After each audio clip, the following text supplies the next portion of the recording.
Chapter 261. That's right. Bruno nodded.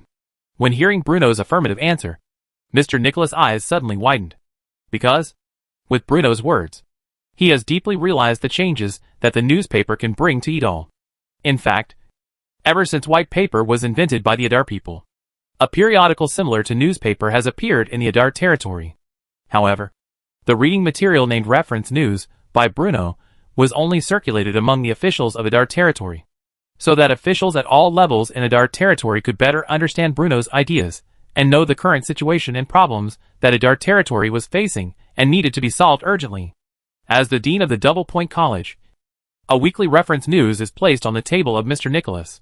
Therefore, he is very clear about what great influence of this convenient and full content of readings, especially for some quite novel or even never heard of decrees.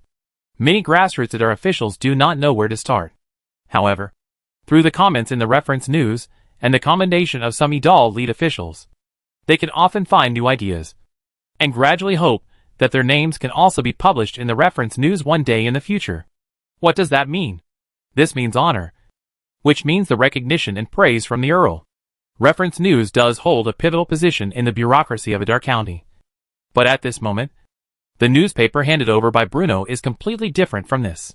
Because this is a book for all Adar people.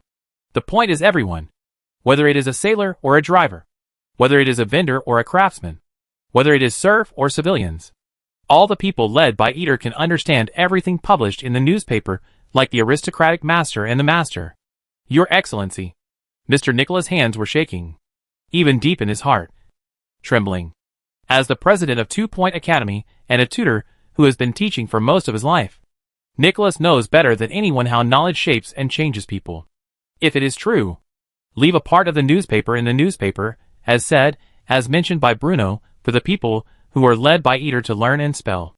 Then, background and wealth will no longer be barriers to the dissemination of knowledge. And literacy and spelling will no longer be the exclusive domain of the nobility and the rich. As long as people want to learn and are willing to learn, then even the lowest people can learn to spell. After sitting on the desk, Bruno quietly watched Mr. Nicholas' reaction. His heart is very clear, so that the bottom civilians have the opportunity to learn knowledge, which can almost be regarded as a wild measure for this era. And Mr. Nicholas' response to this matter was what Bruno had to see it with his own eyes. There was a sentence in the last life called a century-old plan. Education-oriented, only by identifying their own ideas from the heart, and loyal to the Stewart family, Bruno dares to let him be responsible for the important areas of education.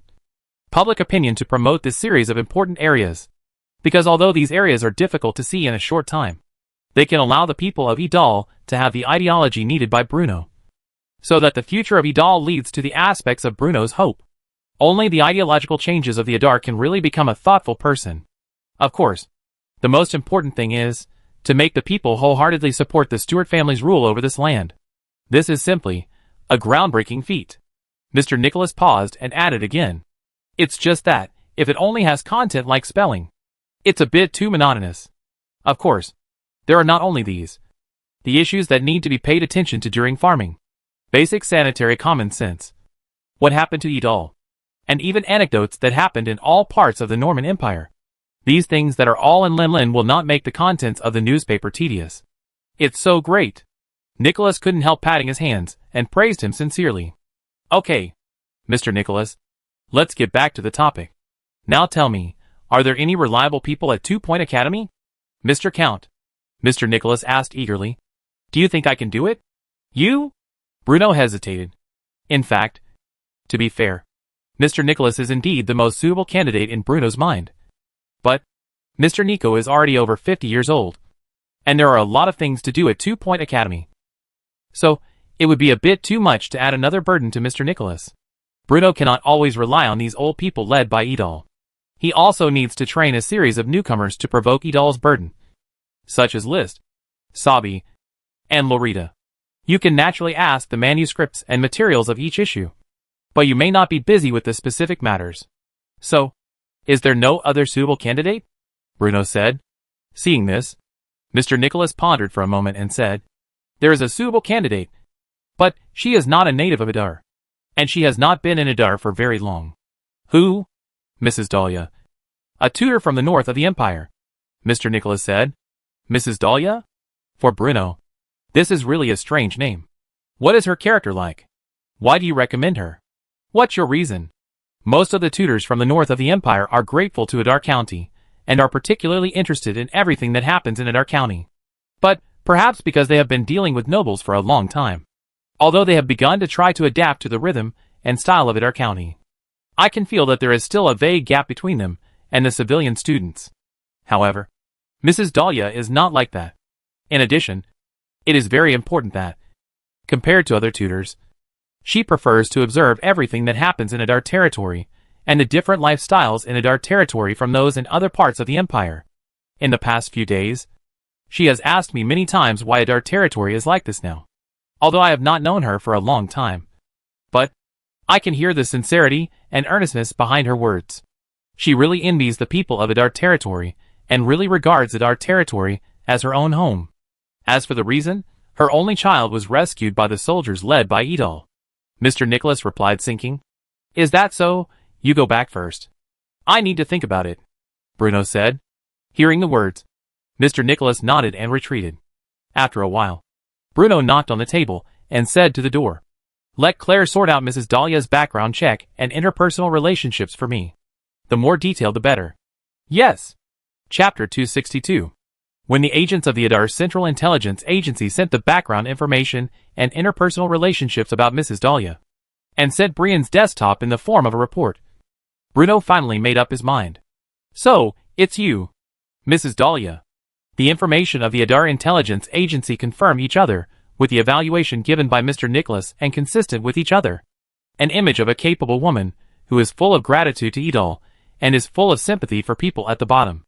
Then, after a cordial and friendly conversation with Mrs. Dahlia in person, Mrs. Dahlia's new position has also been determined by the president of Merlin News Agency, the first editor-in-chief of Eater Daily. Mrs. Dahlia was actually a little confused about this sudden appointment. As a tutor from the north of the empire, she didn't have any particularly high expectations for her future life, because in the days before she came to Adar territory, the shadow of the Odin people always loomed over her heart. She experienced too many twists and turns, and felt too much hardship personally. The difficult times wore away her expectations for the future, and the hunger that almost made her faint made her realize the hardships of the lowest class of civilians. Although she was also a commoner, these were things she could not experience as a tutor. Under the ravages of the Odinites and after the collapse of the original order in the northern border of the empire, the knowledge she possessed could no longer play any role, and could no longer guarantee her life. Therefore, when the soldiers of Adar territory came to save her and her son's lives like a miracle, her only hope for the future was that Adar territory could live a peaceful and stable life. As long as her only son could grow up safely on the land of Adar territory, that would be enough. Of course, this may also be the common wish of all civilian mothers of this era.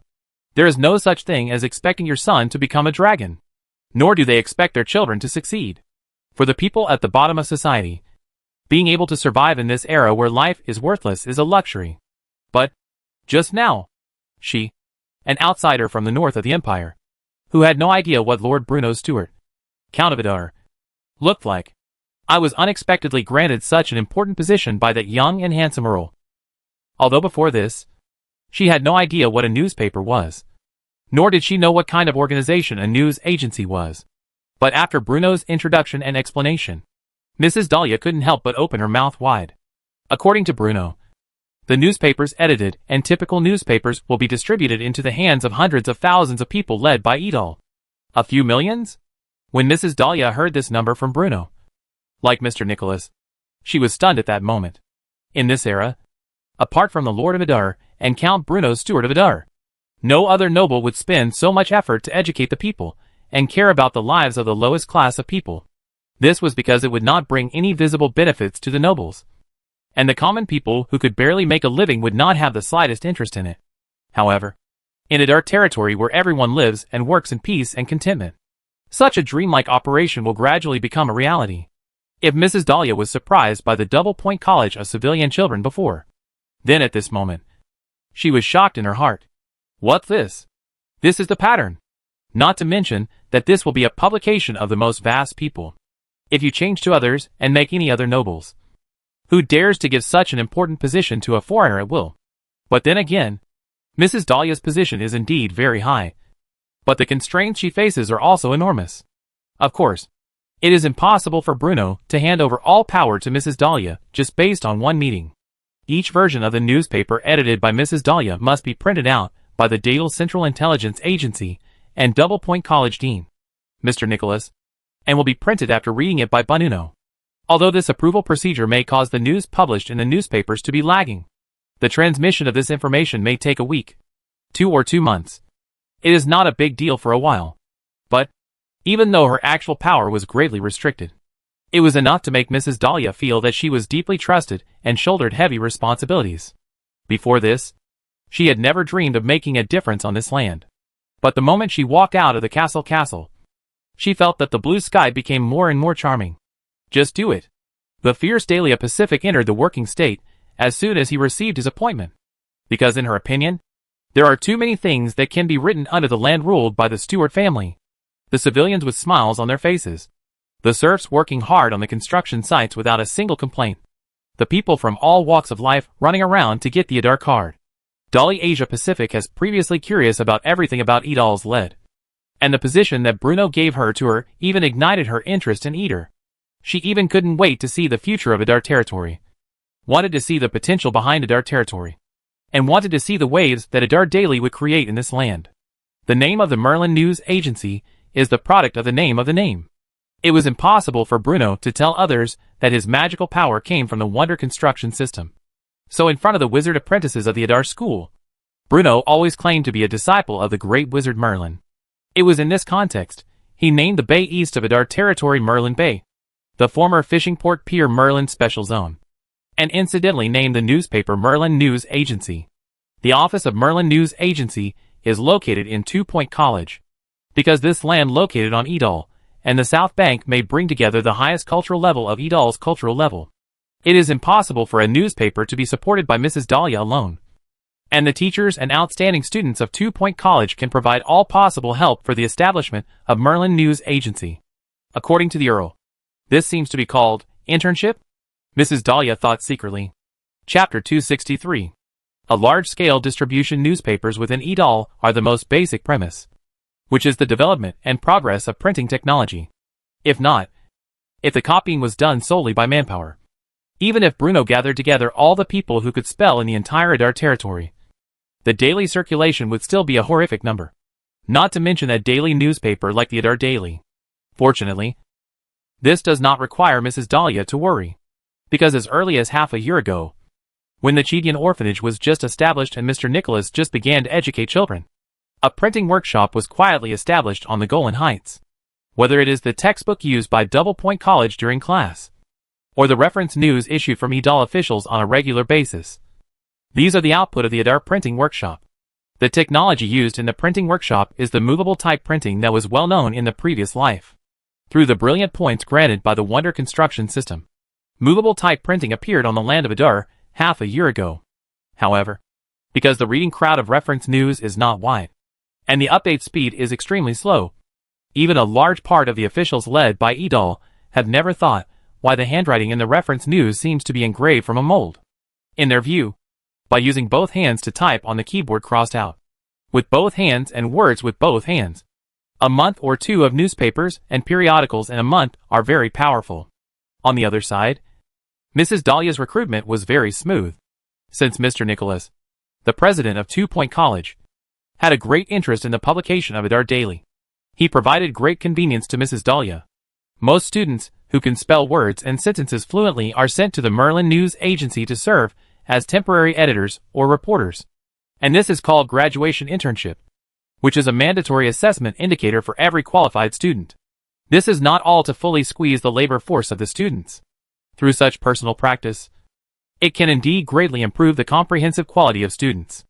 In the process of organizing copywriting or conducting field interviews, students can truly understand the changes that happened in Edal. Nothing can be more real than putting yourself in someone's shoes. This method can not only greatly enhance students' love for Edal's lead, and support the rule of the Stewart family for Edal, but also to fill the vacancy of mail-in news agency today. Therefore, after a week of preparation and emergency training, The reporters of Merlin News Agency finally walked out of the 2-Point Academy and ran back and forth in the streets and alleys of Adar City, collecting first-hand information from the people. Part of this information will be published after being screened, while the other part will even be placed on Bruno's desk to truly reflect the current situation of Adar County. They confirm with the intelligence provided by the Idol Central Intelligence Agency, which can give Bruno a clearer awareness of the actual situation of Idal's lead. One of the main points circulating between the people of the Adar is the Odin, although Bruno's public opinion propaganda has not yet begun, as the Idal army achieved a major victory in the first battle. The rustic Adar people have no longer regarded the Odin as a flood beast that is difficult to stop. Even those people who have personally experienced Odin's cruel northern land also have the increasing confidence in the Idal regime under the leadership of Bruno. In their opinion, since Idal's leadership against the first wave of the Odin people's first wave of offenses, the Idal's caller could not always refuse the Odin people forever. But what they didn't expect was, as the magic rifles are gradually put into service, the Adar military, led by Bruno, will become even more radical. At the same time, the first edition of the Idal Daily was finally sent to Bruno. Well done! When Bruno looked at it carefully, he couldn't help but exclaim in admiration. Although the title of the Idal Daily in the first issue of the first period is extremely simple and unreasonable compared to the title of the previous life, the first of the Idal Daily's draft, it is very rare for Dahlia Pacific's complete novice. This is all thanks to the Earl's guidance. Otherwise, how would I know how to lay out a newspaper and collect news materials? Mrs. Dahlia immediately gave her a compliment. Give the order and start preparing for printing. Bruno gladly accepted Mrs. Dahlia's worship and nodded by the land. Finally, following Bruno's order, the printing workshop, which had been silent for a long time, began to operate at full capacity. It would take about a whole day from printing in the Grand Heights to distributing it to various places in Adar territory. Therefore, on the morning of the second day, the first issue of Adar Daily, published by Merlin News Agency, finally appeared on the land of Adar territory. For the arrival of this day, under the reminder of Bruno, Dali Asia Pacific specially recruited a lot of newspaper children in Idal. Although 2-Point Academy has been established on the south bank of the Adar River, it is undeniable that there are still a large number of children in the Adar territory who have not gone to 2-Point Academy to receive the most basic spelling and reading education. Based on the actual situation of Idal's lead, Bruno never thought of compulsory education for several years in Idal, because for many families that have lost their adult labor force, even the youngest children are a rare source of labor in the family. They had to rely on their own hands to barely keep their family alive, and lived a hard life relying on their limited labor and the relief funds given by Bruno, coupled with their loved ones. They are still alive, so these children have not reached the standard for being received by the starting point of orphanage. But even so, their lives are much better than ever. After all, looking at their increasing income and getting better Idal leaders, their hearts gradually have hope. Now, the issuance of the Idal Daily happens to provide a brand new job opportunity for these children who have not been taken care of. Although they will still be very hard, they do not have to let them go to the production team to make fun. When piles of newspapers that still smelled of ink were distributed to newsboys by the news agency employees, childish voices finally rang out in various places in Adar County. Selling newspapers? Chapter 264. The shouts of the newsboys broke the silence of the early morning. On their sides were slung a bulging cloth bag filled with newspapers they had just received from their previous sellers. Buy a newspaper. The newspaper waved the newspaper in their hands and shouted loudly. At the beginning, they seemed to be quite nervous, but gradually, the panic in their voice gradually dissipated, and even the steps became more and more firm. Newspaper, newspaper? The crisp cries of the newsboys reached Eamon's ears. He couldn't help but stop in his tracks, and a curious expression gradually emerged on his face. Eamon was born into a peasant family in Adar. With the early death of his parents and his wife, he has now become the backbone of the entire family, cultivating a large piece of land with his own strength. Oh! This is probably the Adar Daily that the Earl mentioned, a passerby suddenly said. Hearing this, Eamon seemed to recall something. Idal Daily. He showed a look of sudden enlightenment. A few days ago, there was an introduction to newspapers in the bulletin board of the workers' community. This is a journal published by civilians published by Merlin News Agency under the teachings of Earl Idal Brion Stewart, starting from the 1st of next month. The opening hours of the Baths of Caracalla will be adjusted. Lord Bruno Stewart, Earl of Idar, has given important instructions on the spring farming plan.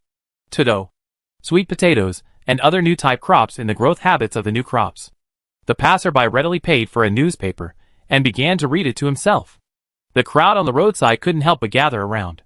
You know, it's not an ordinary thing to meet someone who can read and spell. Spring plowing potatoes. The words in these newspapers have undoubtedly attracted interest in Yimeng. Under curiosity, Yaman beckoned to the newspaper children walking on the street and said, "This thing called a newspaper. What's inside it?" The newsboy trotted over and explained. "This is the first issue of Idar Daily published by Merlin News Agency. It not only teaches people to read, but also records the latest news happening in various parts of Idar. In addition, it also contains a lot of knowledge related to farming." When Yaman heard that the things in the newspaper could also teach people how to farm, he couldn't help but feel happy. He was just a farmer in Idar County, and tending to the crops in the fields was the most important thing in the year. Therefore, when he heard that the newspaper contained knowledge related to farming, his interest in the newspaper was instantly piqued. After all, high-yield crops such as potatoes, corn and sweet potatoes were discovered by Lord Bruno Stewart, Count of Idar. From somewhere, the planting of these new crops not only increases Idal's food output, but also greatly enriches the daily diet of Idal. Even the bottom farmers, like him, have basically got rid of the lives where they can only live with dry black breads. From time to time, they can come to foods such as sweet potatoes, etc. And even when they are in the festival, they may also eat fresh sea fish. In addition, the Idar people's recycling and utilization of human and animal feces, intensive farming methods, etc., are all experiences passed down from the Lord's castle, and have been proven to be true and effective, and can effectively increase crop yields. So, maybe this newspaper contains the wealth code that belongs exclusively to farmers. How much? Iman asked impatiently. 1 copper coin. Although Idar Daily is called a daily newspaper, it is actually only published once a week. At least for now. More haste, less speed. Instead of letting Dahlia Pacific one-time life, it is better to extend the time interval between each phase of newspapers, and to enrich the content of the Idle Daily as much as possible to improve the quality of each phase of newspapers. Because of the release of newspapers, Bruno must take into account the purchasing power of Idal's people and the efficiency of the Merlin News Agency just formed. That's right. Under Bruno's rule, the income of the people in Idar County increased greatly, with monthly income at least doubling. The price of copper coins suddenly jumped from more than 30 to 60 or 70 copper coins, which greatly improved the living conditions of the Idar people. The sharp increase in income did cause the rise in Idal's price level. But such inflation is also in the expected reasoning of Bruno, in a reasonable range. But here's the thing. Even so, the price of a copper coin is really not low. If it is really published every day, it will cost 30 copper coins a month. There is no doubt that no civilian can afford such a price. Bruno certainly wanted to lower the price. But since the copper coin was the smallest monetary unit in the Norman Empire, the price of 1 copper coin was already the lowest.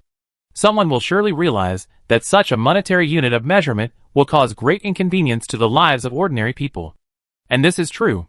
For most people, the price of black bread is not always measured by copper plates. Based on the current price level of Idal, a copper plate can buy 2 to 3 pieces of black bread. But if a customer wants to buy a piece of brown bread alone, he needs to measure it with wheat or other physical objects. Barter.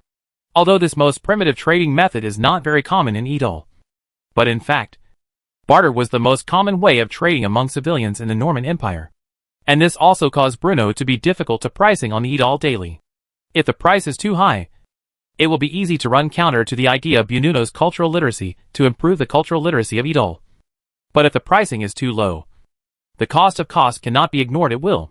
Therefore, extending the publication interval of Idar Daily, while increasing the content of each issue of the newspaper undoubtedly became Bruno's final choice. A copper coin. Eamon couldn't help but secretly smack his lips. But, under the temptation of agricultural farming knowledge, he still gritted his teeth and bought the newspaper. Only, the second question came immediately. Because, he didn't litter it. The contents of the second, third, and fourth editions are all about teaching spelling. They are illustrated with pictures and text. If you still don't understand something, you can go to the 2-Point Academy to sit in on the course or ask other people who have learned spelling. The newspaper boy obviously saw Yiman's embarrassment and added. Hearing this, Yiman nodded quickly. Although Yiman had sent his son to 2-Point Academy to study and learn spelling, he was not interested in these things. Not to mention whether you can improve your life. After all, you are already such a big person. And then sit with his son and a group of children to learn. It is too shameful. And this is actually the true thoughts of many idle people. But, after hearing the description of newspapers for newspapers, Yiman finally made up his mind. Looking at the passerby surrounded by the people, Yiman vowed secretly, he also wanted to learn spelling. Chapter 265 The Prelude to the War. Idar City. Lord's Castle. Oh my! Huff huff. Cluck. Cluck. Cluck. Cluck. When the publication of the Idar Daily caused an uproar in the Idar territory, there was a commotion in Bruno's Lord's Castle. Puff curled up lazily beside Bruno and yawned lazily. With the movement of Bruno's right hand, there was a pleasant snoring sound from time to time in its body. In the study, 2 little griffins, probably only 3 to 5 months old, were jumping around. They were about the size of kittens and puppies at this moment, and were full of curiosity about the things around them. Finally, with a burst of excited sobbing, the last vase on the bookshelf was not spared and ultimately announced the end of its life. The sound of the vase hitting the floor was particularly crisp. When the sound of the vase breaking reached her ears, Sarah Corin, who was slowly raising her wine glass, couldn't help but shiver. The brandy in the glass overflowed and dripped onto his heavy uniform armor. Sarah Corin worked hard to squeeze a brilliant smile from his face. He lifted his glass towards Bruno and drank it, as if he was to restrain his inner restlessness and nervousness. In an instant, the strong brandy made his face flush, and the spiciness and stimulation rising from his throat made him speechless for a moment. Bruno considerately pointed to the water glass beside her, although she felt it was a bit rude, driven by the sweetness and stimulation that gradually filled her mouth. Sarah Corin still drank the full glass of water. Earl, this white orchid is indeed a good wine, Sarah Corin said with gasp. When I go back, let people put you a few boxes for you. Bruno laughed. That's a good feeling. Only, even though she was extremely surprised by the taste of the brandy, Sarah Corin's eyes couldn't help but be fixed on the little guys jumping up and down in the study, and the huge monster crawling beside Bruno. Light golden eagle feathers, snow-white beast hair, all eyes and strong limbs, sharp claws, all of which are telling Sarah Corin about an incredible but nailing fact. This is a griffin. Although everyone has hair on the body, Griffin's unique hair color and strong appearance make people can tell what kind of existence this is at a glance. As an empire general who defended man's fortress, Sarang Corin, who was pretty good, naturally heard of this magic creature that only appeared in the music and travel notes of those poets. However, it is the first time if you say what you see with your own eyes. Fierce, flexible, resolute, persistent. The story about the griffin spread in the streets and alleys of the Normandy Empire for a long time. However, Sarah Corin did not expect that he had seen this legendary magic creature in the study of Earl Idal. Happy? If Sarah Corin had only looked at the 2 griffin cubs exploring around, she might have felt particularly excited. In addition to the big eyes and pale yellow beaks on their faces, these 2 young griffins look like chubby little orange cats, and the wings on their backs are just small. The description of 10 orange cats and 9 fats, and a particularly fat description makes people want to rush. But, feeling the eyes of the adult gangs who were lying on the side of Bruno's body, Sarah Corin felt hair in his heart. Vicious, vigilant. Although the griffin always looked lazy, the heroism, majesty and domineering of the adult griffin could not be concealed in any way. Even if it is just a look, it can make Sarah Corin as the enemy. Puff. As if he had noticed Sarah Corin's nervousness, Bruno called out softly and continued to stroke the feathers of the adult griffin. The soft fur made Bruno unable to let go. Sarah Corin was quite shocked to see that after Bruno spoke, the adult griffin actually lowered its head in a very human way, no longer looking at her, but allowing Bruno to stroke and caress it at will. Bo. Earl. This is the griffin? Sarah Corin asked nervously. Hearing this, Bruno nodded. Sarah Corin's appearance is naturally seen by Bruno. And this is the purpose of Bruno, since Lord Idar's next strategy of taking the initiative has been basically determined. Bruno will naturally have to start making a series of corresponding arrangements. This was true of the newspaper's distribution. And it was also true of this meeting with Sarah Corrin. Because there is not much time left for Bruno. With the arrival of the new year, the bleak winter wind has gradually receded. And in more than a month, the annual spring plowing season will be here. No matter how slow the speed of information transmission in this world is, the news that Odin's army was defeated in Idar should have been passed on. After all, what the Idar caller concealed is just the way they win and the weapons and equipment used in the war. However, the news of the victory over the Odin people had already been widely publicized and spread in the Idar territory under Bruno's instructions, in order to inspire the Idar people's confidence in the war. There is no doubt that the business travel led by Idal will pass these news to the distance and gradually attract the attention of the Odin army. At the same time, spring plowing is also an important node for the Odin people, who are already short of food. The upcoming spring plowing season is a precious opportunity that cannot be missed. As long as Ariel O'Sullivan, the ruler of Odin, is not a fool, he must completely take over the vast land in the eastern part of the empire before the end of the spring plowing season. This is also the case that he can ensure that this land that has been destroyed by war can provide sufficient food to the Odin Empire next year. The same is true for Bruno. Now that Bruno has decided to put the land in Eastern Empire, he must end the battle before the end of the spring. Because if the spring plowing season was missed, even if the grain production in Idar County had doubled or tripled, it would still not be able to feed the hundreds of thousands of people in the eastern part of the empire. To ensure that this goal is achieved smoothly, Bruno needs an extremely stable rear. So, led by Imperial General Sarah Corrin, the nearly 1,000 Imperial soldiers guarding the Man Fortress became the largest independent military force in the eastern part of the empire besides the Idar territory and Odin's army. And this is the problem that Bruno wants to solve early. Chapter 266. There are two solutions for the Empire soldiers who defend the Man Fortress. Strive for, or repression. It was precisely because Sarah Corrin had always had a good relationship with the Stuart family that Bruno would make fighting for her his first choice. Of course, if Sarah Corrin could not give Bruno a satisfactory name, Bruno did not mind taking the net for the soldiers of the Man Fortress, and then pushed Idal's reserve to the top bag. Although the Man Fortress and Idal have been unusual, since Bruno has decided to eat a fat man in one breath, and take the lead in winning the vast territory of the east of the empire, he will never allow an uneasy factor that is not controlled by himself. At this moment, the griffin beside Bruno is the deterrent of Sarah Colin. The existence of the griffin is enough to make Sarah Colin realize that the Idal collar is not as simple as it appears on the surface. Besides, in a sense, the interests of Sarah Corrin and Bruno should be consistent, because once the Odin people incorporated the territory of the East Empire, the Man Fortress would not be able to avoid the fate of being occupied by the Odin people. Therefore, Sarah Corrin actually had only two options, either with Idal to resist the invasion of the Odin people, or left quickly. But it was obvious that Sarah Corrin didn't seem to want to leave. Corrin, Briannaton paused, and then said, the signing of the anti-Japanese war agreement avoided the eunuch on the Sumna plain, but it caused the Odin people in the north to look at the territory of the east of the empire. And today's Idal is the first to be the brunt. So, Bruno went straight to the theme. I hope Man Fortress, especially you, can give me a clear answer. Reply. Hearing this, Sarah Corrin was stunned for a moment.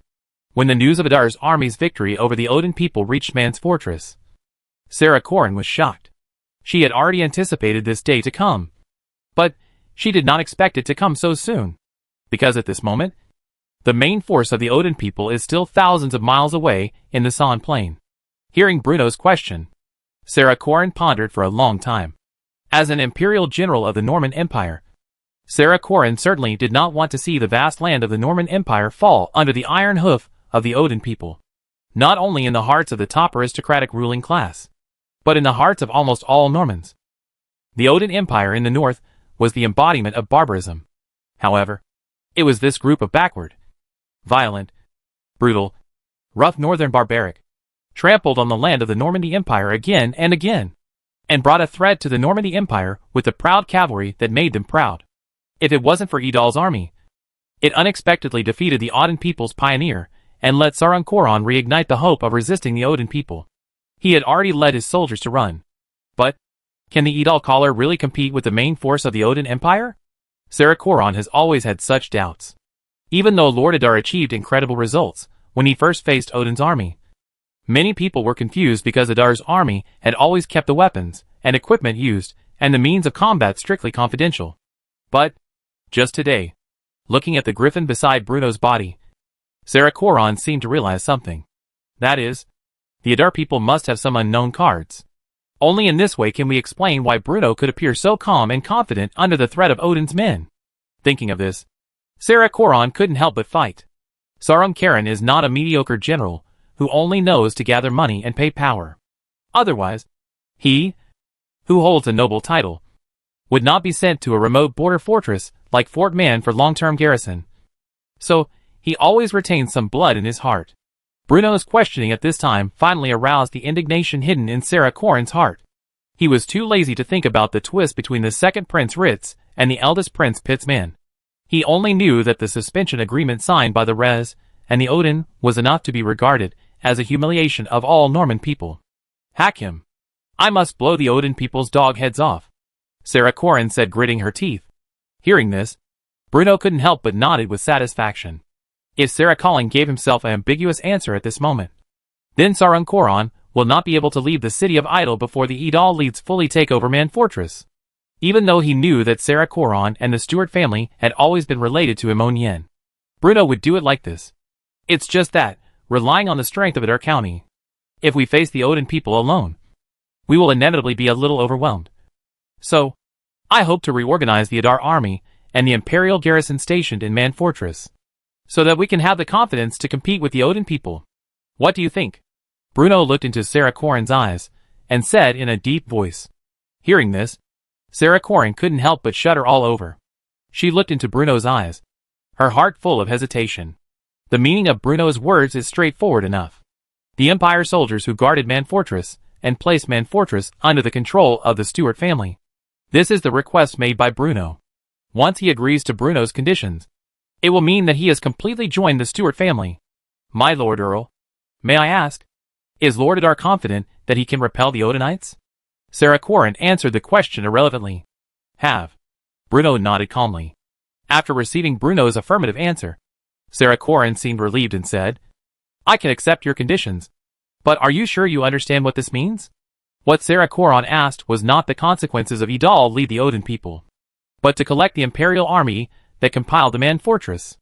If the Idalians really defeated the Otting invasion as Brion said, then Bruno and Sarakoron will face the crisis from the Imperial royal family, because the Imperial soldiers are a military force directly under the royal family.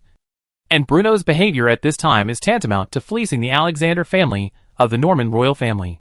I know, Bruno affirmed. After a moment, Sarakoron knelt on one knee and said in a deep voice, Sarakoron, willing to serve the Earl. Chapter 267. When Sarakoron walked out of the Lord's castle, he felt relieved. From a personal emotional point of view, Sarakoron naturally did not want to see the land that he had guarded for most of his life being easily occupied by the Odin people. However, no matter how reluctant he was still powerless, because he knew very well that if he only relied on the power in his hands, he would never have the capital to compete with Odin. But in the territory of Adar, in Count Bruno's Stewart of Adar, Sarakoron saw hope that she had never seen before. Therefore, when he finally decided to accept Bruno's solicitation and led the soldiers of the Man Fortress to the embrace of Idal, the burden of this pair was finally removed from Sarumkaran. Somehow, whenever Sarakoron recalled the sharp eyes of the griffin at Bruno's feet, looking down on everyone, she felt full of confidence. Walking on the wide road, everything around me was familiar yet unfamiliar. It seemed that in just a few months, the city of Adar had taken on a brand new look. So much so that in Sarakoron's heart, her curiosity about the Adar territory became stronger and stronger. Bruno stood at the window, watching Sarakoron walk away gradually under the guidance of the servants. He felt a little emotional, but more excited, because the Man Fortress adjacent to the Adar territory was finally in his hands at this moment. You know, the status of Fortress Main in Bruno's mind is no less than that of Fortress Namur, which guards the northern territory of Adar. One of them serves as the northern gateway of Adar territory, and the other controls the main transportation route connecting the Kingdom of Basel and the Norman Empire, together with the Almes Mountains on the west side of Adar territory. They have become the most important barrier to defend Adar territory. Even if Idal's sphere of influence can really be expanded after this war, then this piece of land surrounded by Fort Man, Fort Nummer, and the Almes Mountains will also be the heartland of the entire Adar territory, and the core of the Stuart family's rule. Oh my! The tender cry of the little griffin brought Bruno's thoughts back to reality. He turned around and held the two crying monsters in his arms, one in each hand. When the soft and warm fur touched his skin, Bruno felt the pressure in his heart disappear in an instant. Even the air around him became cheerful at this moment. This is the joy of Cat. The existence of the griffin has indeed played a great deterrent effect on the choice of Sarah Coron. But the reason why Bruno let them jump up and down in their own study and all kinds of troubles and trunk are not exactly to show their strength. You know, the griffin is actually a magical creature that is very difficult to tame. Not only do they practice lifelong monogamy and rarely fight among themselves, they will even fight to the death to protect their spouses and offspring. Loyalty and steadfastness. Such a valuable character is almost deeply engraved in the bones of each griffin. Correspondingly, it is quite difficult to tame a griffin. How to get the trust of the Idal Cavaliers to the trust of griffin. How to cultivate a sense of identity between the knight and the griffin. How to learn to cooperate with Adar's army or other griffins while maintaining their independent personality. Today, Bruno can drive the griffin. Exactly because of the spectacle bonus brought by the Assert Basin, causing Bruno to be put on a buff called the Lord of Grigence. It is also under the influence of this buff that Bruno can drive the gossip activities so smoothly. But for the remaining Griscons, it is far from being so smooth. The reason why the griffins showed to Idal's soldiers most of the time more obedience was because of the orders issued by Bruno. But deep down in their bones, there is still a vague resistance and vigilance even towards the human knights riding on their backs. The older the griffin, the stronger the vigilance of human beings. When Bruno was here, the griffins did obey the orders of the Griffin Knights of Adar. But, once Bruno leaves for a while or a long time, can these Gringers still execute Bruno's orders? All of the above are unknown. Since Bruno couldn't change the minds of the adult griffins, he naturally had to start with the young griffins. So, Bruno had made plans early on for the little griffins that would be born these days, and had made clear arrangements. Everything about the Adar Griffin Knights revolves around Bruno. This is indeed good, but the disadvantages are more. The advantage is naturally to ensure the absolute obedience of the Griffin Knights for Bruno. But, if in the long run, it will always develop the Air Force with Bruno's own buff effect. What they can give will only be the short-lived air tower. Then, the Griffin Terramary manual from the system Mall before finally came in handy. Since these adult crying monsters have developed a resistance and defensiveness towards humans, they should be trained from a young age, so as to subtly cultivate the Griffin's sense of identification with the idle knights. When a newborn Griffin grows to about 3 months old, it will be taken to the headquarters of the Griffin Knights and live with the Adar Knights. The parents of the Griffin are responsible for training the basic hunting skills and survival skills of little Griffins, and the Cavaliers of the Griffin Cavaliers have transformed into shoveling officials and became the humanoid nanny of the little Gross. Therefore, not only in the Lord's castle, but even in the garrison of the Griffin Knights, there are many underage Griffins busy destroying houses, in order to improve the intimacy between the Griffins and the Knights as quickly as possible. Bruno finally changed his previous free-range strategy. Whether it is fresh meat or dairy products such as milk and goat milk, there is definitely enough of them. It is also because of the large-scale Gristons that are so soft and murderer, such as Bruno's disregarded coins such as Bruno, who were so soft and murderer. Now they are all soft and cute. My Lord Earl. Evening. When Mondale pushed the door open and walked in, Bruno was leaning on Puff and taking a nap, while the two little Griffins were busy playing around Bruno, making the place very lively. What's wrong? Bruno rubbed his eyes and asked. There was an urgent report from the Solon River port. Chapter 268. After a long journey, it was almost evening when Earl Dale Woolley Dennis and his family arrived at the banks of the Solon River. The gorgeous tent mantle has long been greeted by the muddy and gravel on the roadside, and lost the style of rejection thousands of miles away in the past. Behind them, there was a convoy of more than a dozen carriages, loaded with almost all of the gold and silver that Earl Dale had owned over generations. The elderly housekeeper and the only remaining guards are looking around nervously, for fear that their team will encounter a robberly mercenary plunder. After 2 days of continuous travel, Earl Dale finally arrived at the banks of the Soren River and the land of Adar. looking at the Namur fortress standing across the river. Count Dale felt extremely complicated at this moment. A little excited, a little nervous, but a little bit painful. The passage of time and the cold wind of winter have long caused the smoke across the Solent River to spread with the wind, and the tragic battlefield on the banks of the river was cleaned up by the Adar. Only the potholes left by the artillery bombardment still tell of the fierce battle that once took place here. Or in other words, a one-sided crushing. When the tragedy on the Wagner Plain was introduced into the Odin monarch's camp, Arolo Odin ordered the general Odin and Oda Lvin to invade the people and the local nobles. Therefore, after that, there were no large-scale massacres or riots in the land north of Adar. This is certainly not because Ario O'Sullivan, the monarch of Odin, is concerned about the personal safety of the Norman people and nobles in the occupied areas, but because in his eyes, the civilians of the Norman Empire living on this land will become captives and slaves of the Odin people, who will cultivate fields and grow food for them. After all, compared to living an ordinary life honestly, the Odin people prefer fighting and killing, no matter whether it is a funeral or a wedding. Whenever there is something going on, they like to chop someone down for fun. But farming requires manpower. Without the Norman commoners, who became serfs to cultivate the fields for them, there would be no point in occupying this vast land. Earl Dale had already seen through the Odin Empire's plans, although at this moment, the butcher knife from the Odin people has not fallen on him. He is very clear that once the Odin Empire completes its control over the eastern part of the empire, then they, the nobles of the Norman Empire, will inevitably be liquidated one day. They had thought about escaping before, but Lord Adar blocked the only passage that would allow them to return safely to the interior of the empire. Such an act undoubtedly made many local nobles in the eastern part of the empire hate it. But after the first war with the Odin people ended, the nobles in the eastern part of the empire could not help but be stunned. A local noble from a remote place was able to annihilate the entire Odin's cavalry, which had a total number of nearly 2,000 people. Why? When the news of Odtai riding the entire army was spread into his ears, almost all the East nobles had a big question mark on the head of the East.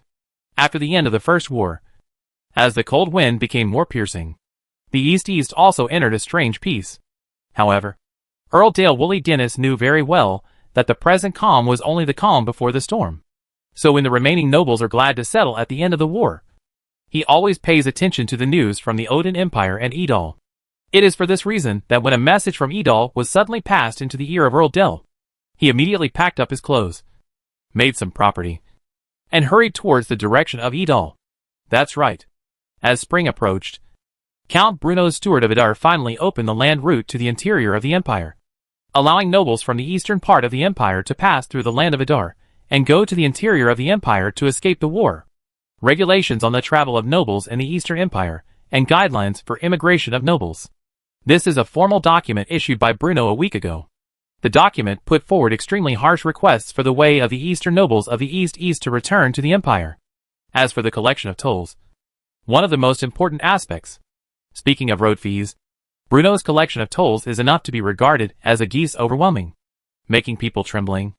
Only, the geese in the eyes of others are left to leave the hare. Leaving the hare, the Adar-style geese passed the hare, but left the geese directly. After all, since Adar has decided to incorporate Mantfort and officially declare war on the Odin Empire, it means that the relationship between Adar and the Norman Empire will become extremely delicate. These nobles caught between Adar territory and the Odin Empire naturally became a problem that Bruno had to face.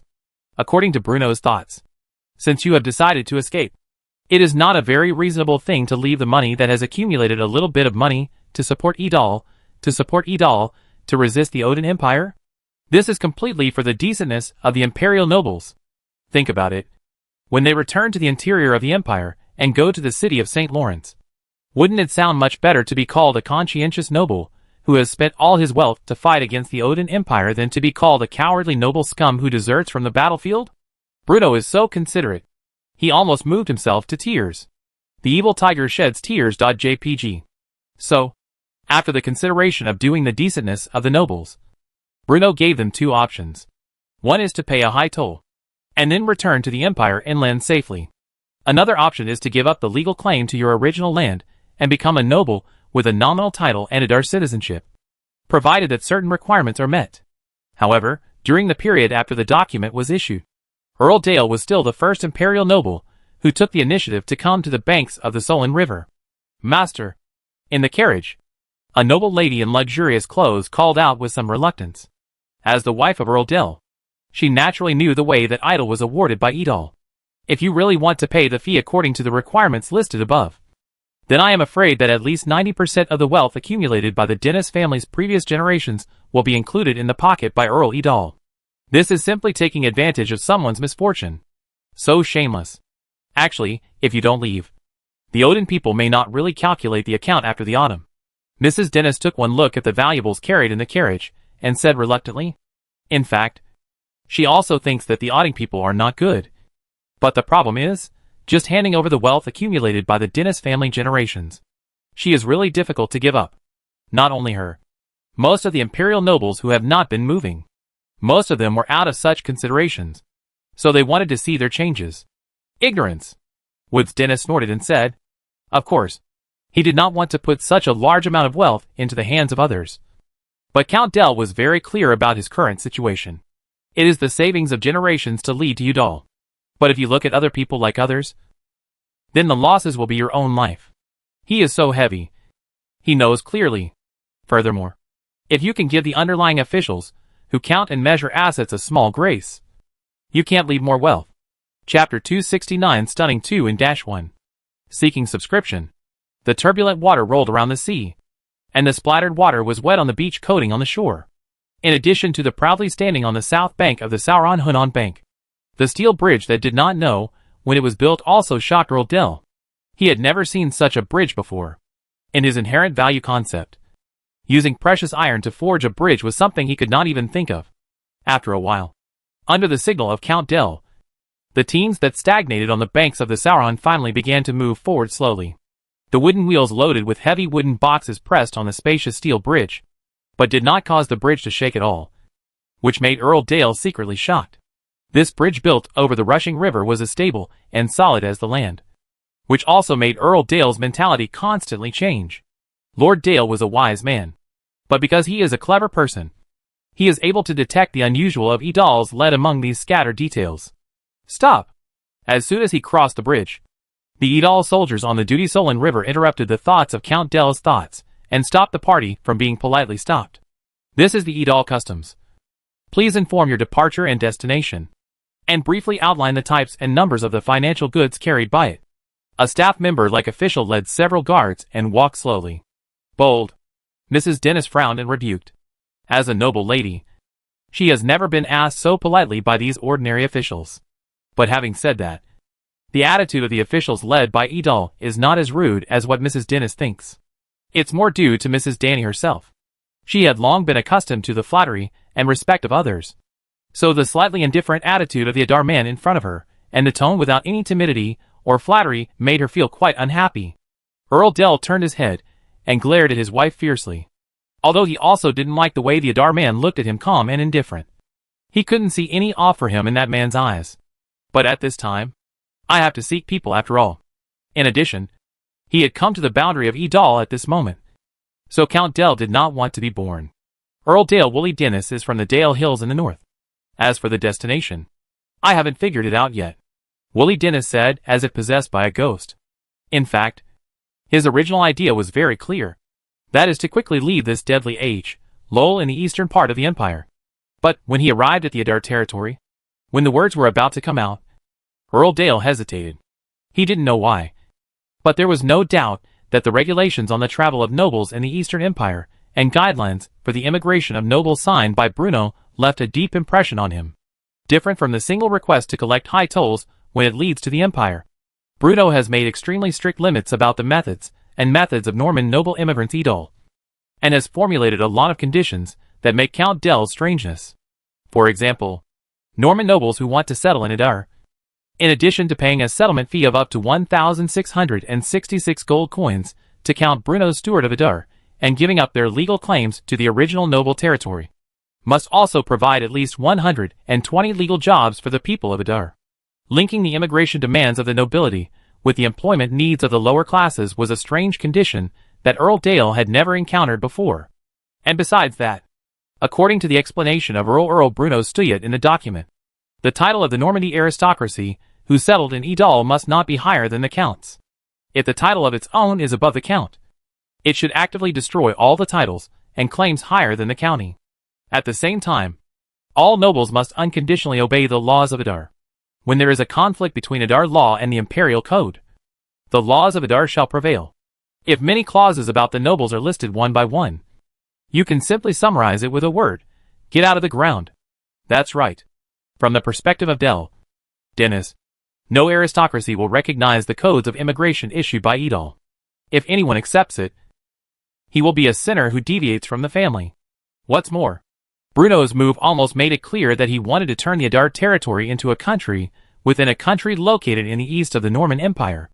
It is for this reason that when the words "I haven't thought it through" came out of Earl Dale's mouth, even Earl Dale himself was a little confused, because he really couldn't figure out why, under the guidance of his extremely smart little head, he would give such a reply. Immigration is impossible to immigrate. It is impossible to immigrate in this life. Shouldn't he have said firmly that he was going to the interior of the empire through the territory of Idar? Count Del, even though he had predicted this in his heart, when the Idar official heard this, he couldn't help but be stunned. The Earl is right. Those nobles in the north of Idal's leaders finally gave in, with the anger of the king of Earl Bronos Tuarda, and the deterrence of the Odin people. Whether it was immigrant or through, this would allow Idar to receive a large amount of additional benefits. Call for the property. Check the registration. The Idar official waved his hand, and the staff who had been waiting for a long time came forward and opened and checked the wooden boxes on the carriage one by one. How about this? Taking advantage of this gap, Earl Dale winked at his butler, and the old butler walked forward with a smile and took out a few gold coins from his cloth bag. Sir, these properties are the savings accumulated by my Earl for generations. I hope you can give me some help, the old butler said tremblingly. The Idar official looked at the gold coins held in the old butler's hand with sharp eyes. Then he raised his head, and a bright smile appeared on his originally calm face. The idle officials seriously touched the gold coins in their hands, and then his expression suddenly became extremely serious. According to the relevant provisions of the regulations on the integrity and self-discipline of public officials in Idar territory, public officials in Idar territory who are suspected of blatant bribery should be fined 3 times the amount of the bribe. What the H.L. is going on? When hearing these words, Earl Dale was stunned, and the old butler just stood there in a daze. Bruno had long been aware of this widespread situation throughout the empire. So, with appropriate deterrence and fair judgment, when Bruno punished several Idar officials who accepted bribes in succession to serve as a warning to others, the atmosphere in Idar was rectified. The first stop after entering Idar territory was met with a setback, which undoubtedly made Earl Dale quite unhappy. But, although he was unhappy, this incident made him realize once again the unusualness of the Idar territory. He paid the fine honestly and reported the property he was carrying to the Idar customs. When Earl Dale successfully passed the port of the Sorin River and set foot on the land of Idar, he felt his fragile little heart beating violently again. The sun sets and night falls. A series of lamps lit up the winding road, and those lights that illuminated the fields in the deepening night seemed to scare Earl Dale's little heart out. He doesn't understand what the French formation is, and he doesn't know what is the industrialization of magic guidance. But the bright street lights on both sides of the road shattered his original values, and even the most basic logical consistency was difficult to achieve. What on earth is wrong with this world? At this moment, this sentence gradually occupied Earl Dale's mind and lingered in his mind from beginning to end. Master, should we continue on our journey? The old butler asked cautiously. According to the original plan, since visibility is greatly affected at night, the convoy will stop and rest after entering Idar territory. However, looking at the bright lights in front of him, the old butler suddenly became a little overwhelmed. If Earl Dale had not just paid all the fines and bail of dozens of gold coins for him, the old butler would probably have been arrested by the police officers of the Idar Public Security Bureau. So much so that at this moment, he was still a little frightened and trembling with fear, since the Idar people have lit up the lights around the road. Earl Dale swallowed his saliva and made a decision. Then let's continue on our journey, and take a rest when we reach the grand heights ahead. From Earl Dale's fief to Idar territory, the coachman responsible for the journey and the private soldiers who escorted the property were already exhausted. But, looking at the miraculous scene before them, their previous drowsiness and tiredness were swept away at this moment, and they all stared at the bright lights in front of them with wide eyes. You know, the lights that stay on all night are a privilege only the nobles can enjoy. But in Adar territory, on the land beneath their feet, the bright lights seem to cost no resources or money, illuminating the wide roads and creating a long dragon of lights in the falling night. How did Adar County do it? How did they maintain the continuous lights? What a huge waste this will cause. For the people of Adar, these lights can't be free, Mrs. Dennis murmured. Actually, Mrs. Dennis really guessed right. Magic power is not only the clean energy of Adar territory, but also an excellent bug that can be recycled and regenerated countless times. Because the magic power from the Asset Basin is so abundant, a large amount of magic power is continuously transmitted to the land of Adar County every moment under the dual effects of the magic crystal wires and the Stonehenge. The magic industrialization of Adar territory is just in its infancy. So after satisfying the magic supply of Adar steel plant and several other magic factories, most of the unused magic will be gathered back to the Asset Basin under the action of the magic well, thus forming a magic closed loop in a macro sense. A nesting doll structure that can be circulated infinitely. So, since he did not need to spend magic power on daily maintenance, Bruno simply built these magic-driven street lights on the entire Adar Avenue that runs north and south through the Adar territory. The bright lights of Adar Avenue at night greatly promoted the connection between various parts of Adar territory and facilitated the merchants and travelers traveling between Adar territory and other parts of the empire. Even though it was shrouded in darkness at this moment, there were still many pedestrians on Adar Avenue. Among them were traveling merchants, civilians from Adar territory, and even wandering poets who came here to admire the reputation of Adar territory. The mixture of pedestrians of all kinds greatly increased the pressure and burden on the Adar Public Security Bureau. But it also made this originally remote and desolate territory gradually come alive. Hurry up and read the latest issue of the daily newspaper. The Odin people are getting restless again. Suddenly, a shout came from the roadside not far away. When he heard the word Odin Empire, Earl Dale, who had been sitting in the carriage with his eyes closed in deep thought, suddenly opened the curtain of the carriage. Looking in the direction where the sound came from, he was suddenly shocked. A number of pedestrians gathered on the roadside not far away. They sat together and discussed the information that Earl Dale believed to be top secret. It is said that news has come from the north of the empire that Odin's army has begun to gather. The primary target is Adar County, a ragged middle-aged man said solemnly. No matter how many people Odin sends, they will all be defeated by Adar soldiers. In my opinion, even if Odin's people don't attack, we should take the initiative to attack them, said a young man confidently. The young man's words aroused a chorus of approval. After such a long period of subtle influence, the effect of strong martial virtues has been integrated into the words and deeds of the Adar people. Therefore, after enduring a long period of pressure from the Odin people, even the lowest class of people in Adar County were full of hatred towards the Odin people. The carriage had already stopped at Earl Dale's signal. But, listening to the heated discussions around him, he was stunned. Because based on the simple clothes those people wore, and the information revealed in their words, he was almost certain that the people in front of him were all the most ordinary people in Adar County. But it is this group of people who are extremely concerned about the future of Adar territory, and can tell everything that happened in the north of the empire. How is this possible? Who told them this? Since entering the land led by Edal, Count Del has been shocked by these unheard of land again and again. It has been cast by iron to cast a bridge. Clean and efficient officials, and even the bright street lights on the roadside. When faced with these, Earl Dale was indeed shocked to the point of being unable to close his mouth. But he held back. However, at this moment, listening to the humble civilians and serfs sitting together on the roadside, discussing the secrets of the northern border of the empire, he finally couldn't help asking, "How do you know this?" Chapter 270 Knowledge Changes Destiny. How do you know this?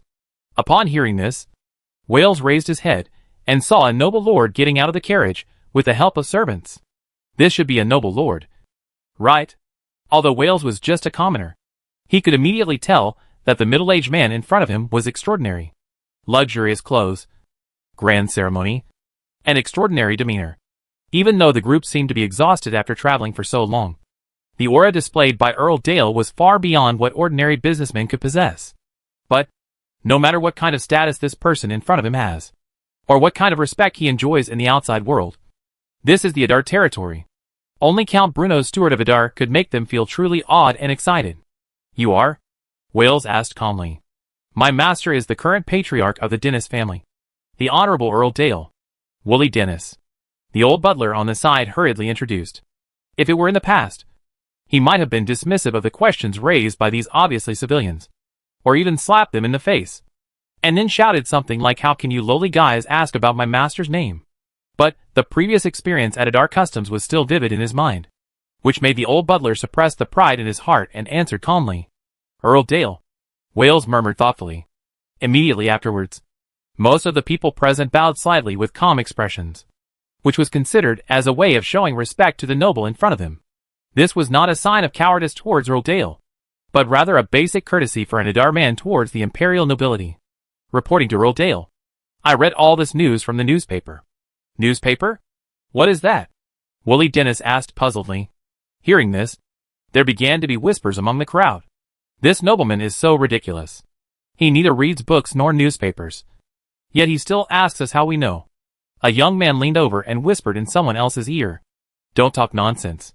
How can these nobles from small places understand this?" That's right. After all, we are in Adar territory. Although the people had lowered their voices, Earl Dale's hearing was surprisingly good, so much so that his face couldn't help but turn red. What is a noble in a small place? Although compared with the prosperous and wealthy areas in the inland of the empire, his fiefdom is indeed a bit shabby. But in the eastern part of the empire, it is already a rich and fertile land second only to the Wagner Plain. Only, looking at the bright lights on both sides of the road, Earl Dale's confidence somehow weakened. Except for Adar territory, he added secretly in his mind. Who knew that the Adar territory would be like this now? Look, this Adar Daily is the newspaper I mentioned earlier. Wales waved the newspaper in his hand and said, "Walk a few steps forward, and you will see a child selling newspapers. It's 1 copper coin a copy. No cheating." Lord Dale nodded, took a quick glance, and returned to the carriage. "There is no way. As a count, I know less than the lowest level people in Adar County. Where can I put my face? Master, I bought the newspaper back." The carriage had only been moving forward for a short while when the old butler's voice came from outside the window. Count Dale lifted the curtain beside the car window, and in the bright moonlight and the lights on both sides of the road, he curiously flipped through the thing that the common people of Adar called a newspaper. This is not a cowhide paper commonly used on weekdays. The material of the newspaper is thinner, but seems to be more easily damaged. The faint smell of ink is still faint, but not very strong. Under the dim light, Earl Dale just glanced casually, and the title of Adar Daily came into his eyes. But what made him even more stunned was the line of small words under the title, "Knowledge changes your destiny." Knowledge changes destiny. Earl Dale murmured involuntarily, "I don't know what." At this moment, he suddenly recalled the group of civilians who were sitting together discussing the war in the northern border, and the honest and self-disciplined officials when he entered Adar territory, even though he was reluctant to admit it in his heart. Earl Dale knew very well that the subjects of his fiefdom would never care about what happened 1,000 meters away from their fields. This is the ironclad fact, because for those people, their families can't even guarantee the most basic food and clothing. So how can they have the mind to care about other things? Corrupted officials, poor people.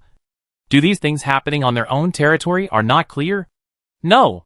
In fact, he knows better than anyone. However, in his inherent understanding, nobles and commoners are not the same kind of people at all. In the eyes of the nobles, they were born to enjoy a respected status and a luxurious life without worries about food and clothing. Even in the eyes of most nobles, those common people from poor families should be struggling between life and death, and be exhausted just to survive. But, in the land of Adar, Earl Dale saw a completely different lifestyle among the common people. Although he had only been in Adar territory for less than a day, he was already a little at a loss, because to him, everything in Adar territory was familiar yet extremely strange. The newspaper doesn't have many pages, only about 7 or 8 pages thick. On the first page of the newspaper, the huge headline "Odin's army is ready to move" made Earl Dale's heart tremble. Read it carefully. In the newspaper, not only did the Odin people go into the walk in a meticulous analysis, but also commented on the current situation of the Normandy Empire. These things, which Count Dale believed should be classified as top secret and hidden in the Lord's castle, were now scattered casually on the streets of Adar County. People could read them at will by spending only a copper coin. The general content of Lin Lin made Earl Del dazzling, and the Edal Daily's selection of the content made Count Del's surprise. From high-end and classy-sounding news about the imperial situation to interesting anecdotes from various places, and teaching people how to spell and read, the content of this newspaper can be said to be all-encompassing. My Lord Earl. Look! Not far away. The town of Gran was brightly lit, and the bright lights almost turned the dark night sky into day. Extremely shocking. Even as a noble, he had never seen such a sight. In the darkness of night, it is as bright as day. And according to the Adar people, this is just a small town located north of the city of Adar. So, what kind of prosperity will Adar City, the core of Adar territory, show? In a trance, looking at the bright lights not far away, Lord Dale suddenly had a thought. Perhaps, going to the interior of the empire regardless of everything is not the best choice for me. Chapter 271 The Boiling Adar Territory. Bruno had no intention of meeting Count Dale. At least not yet. Because Bruno knew very well what a huge impact everything that happened in Adar County would have on those noble lords, who were conservative and outdated in their thinking. If Earl Dale's will is not strong enough, maybe his outlook on life and values would completely collapse the moment he entered Adar territory. What's more, at this moment, he has more important things to do. With Sarah Corin joining Bruno's team, Adar's integration and adaptation of Man's Fortress is nearing completion.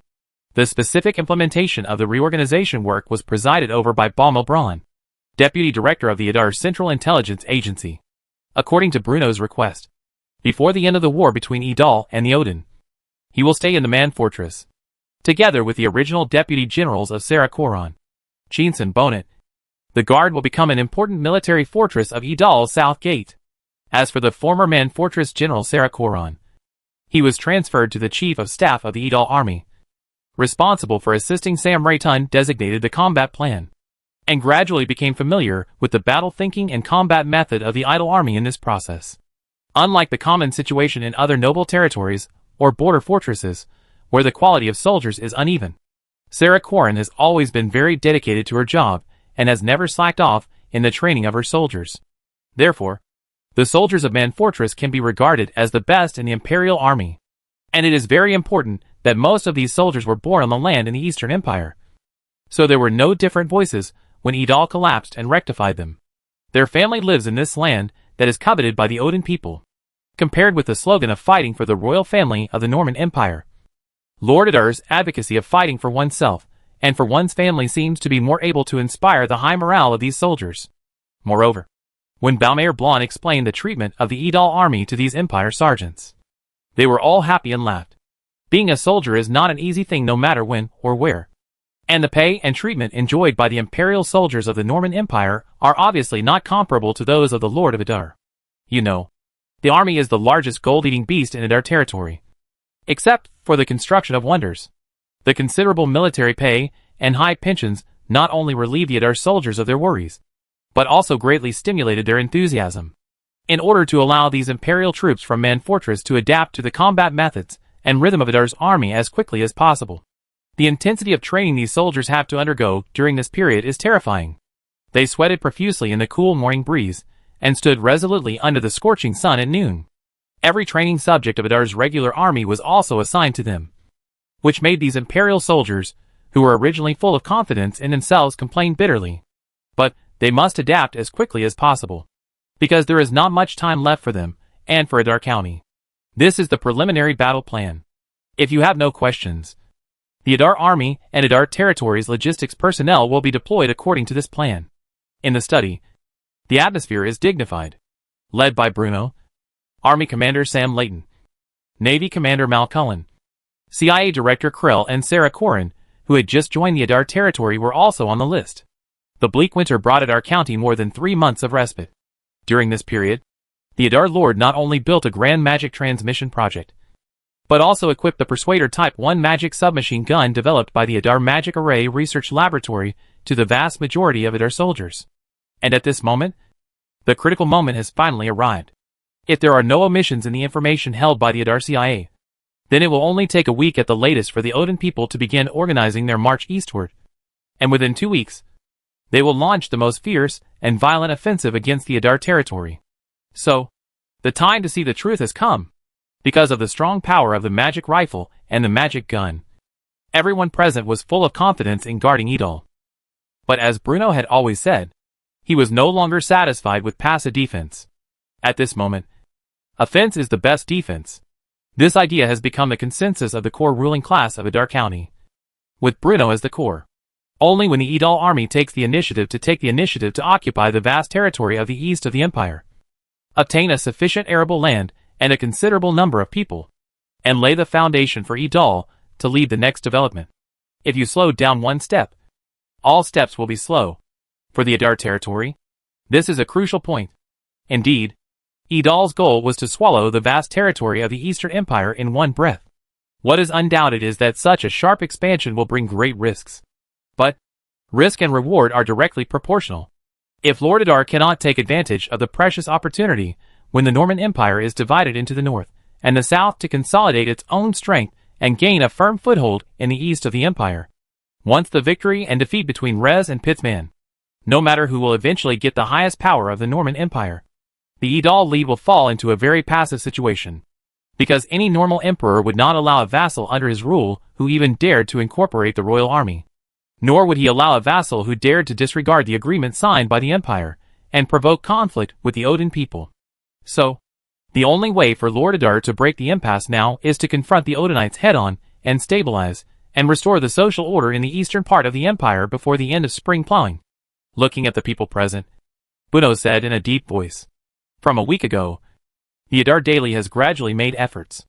In the next few days, I will order the Merlin News Agency to publish a special edition to guide the people of Adar to have confidence and enthusiasm in fighting against Odin's army. Even after the war begins, there will be war correspondents from the Merlin News Agency who will deliver news from the front lines to the people of Adar at any time. So, I have only one request for you. Based on the combat strategy we have made in our coordinating formulation as the core to win this war." Chapter 272. Extra. Adar Daily publishes new special edition. The situation in the northern border of the empire has suddenly changed. Where will Captain Adar go? As the rising sun began to shed its first rays of light, the cries of newsboys could be heard in the streets of Adar. This undoubtedly surprised the Adar people who had already climbed out of bed. After all, according to previous statements, the Adar Daily should be published once a week. Is this the latest issue?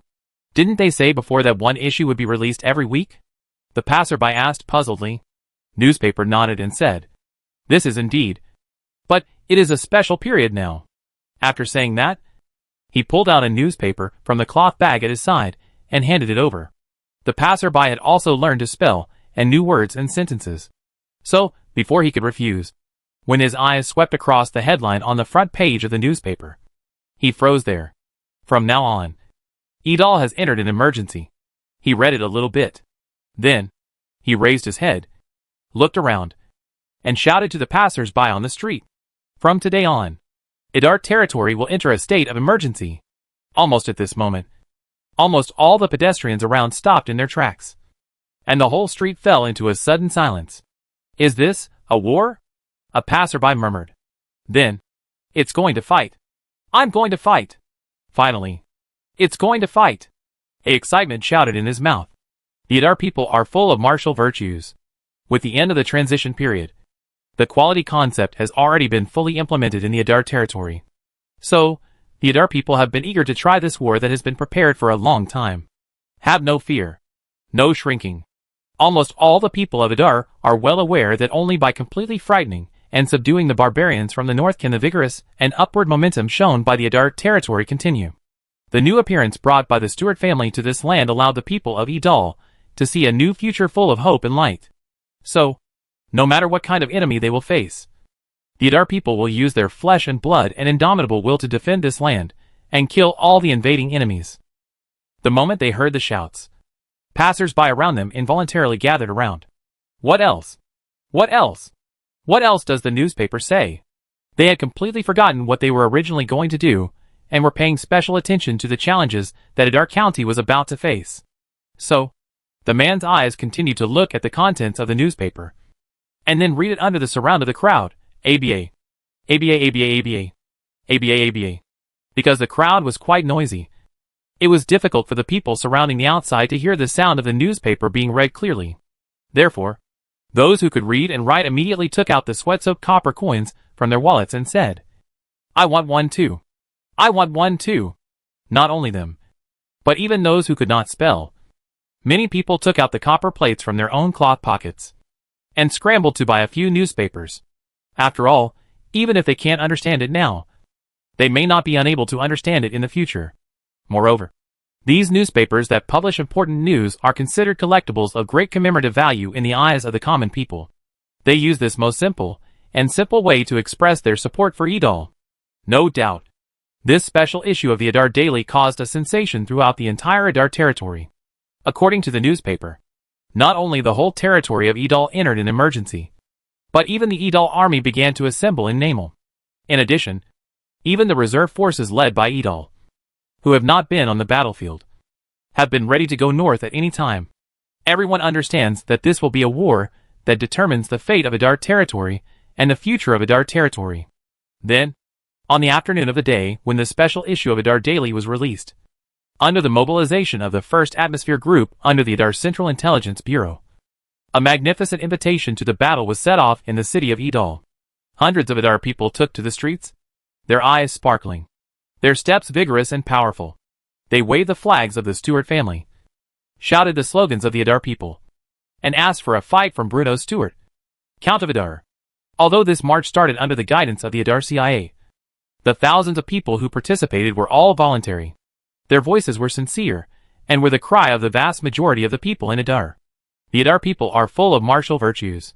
At this moment, they only hope that the Adar leader can take the initiative to attack and blow up the Odin people's dog heads, so that those Odin people can have a new father. The scene that happened in the city of Adar was naturally seen by business travel and pedestrians in the city of Adar. So, they felt like they were completely dumbfounded at this moment. Who I am? Where am I? What is this doing? Like Earl Dale, their values and outlook on life had been shattered countless times in the ever-changing Adar territory. However, when they saw everything before them, their hearts almost stopped beating at that moment. What did they see?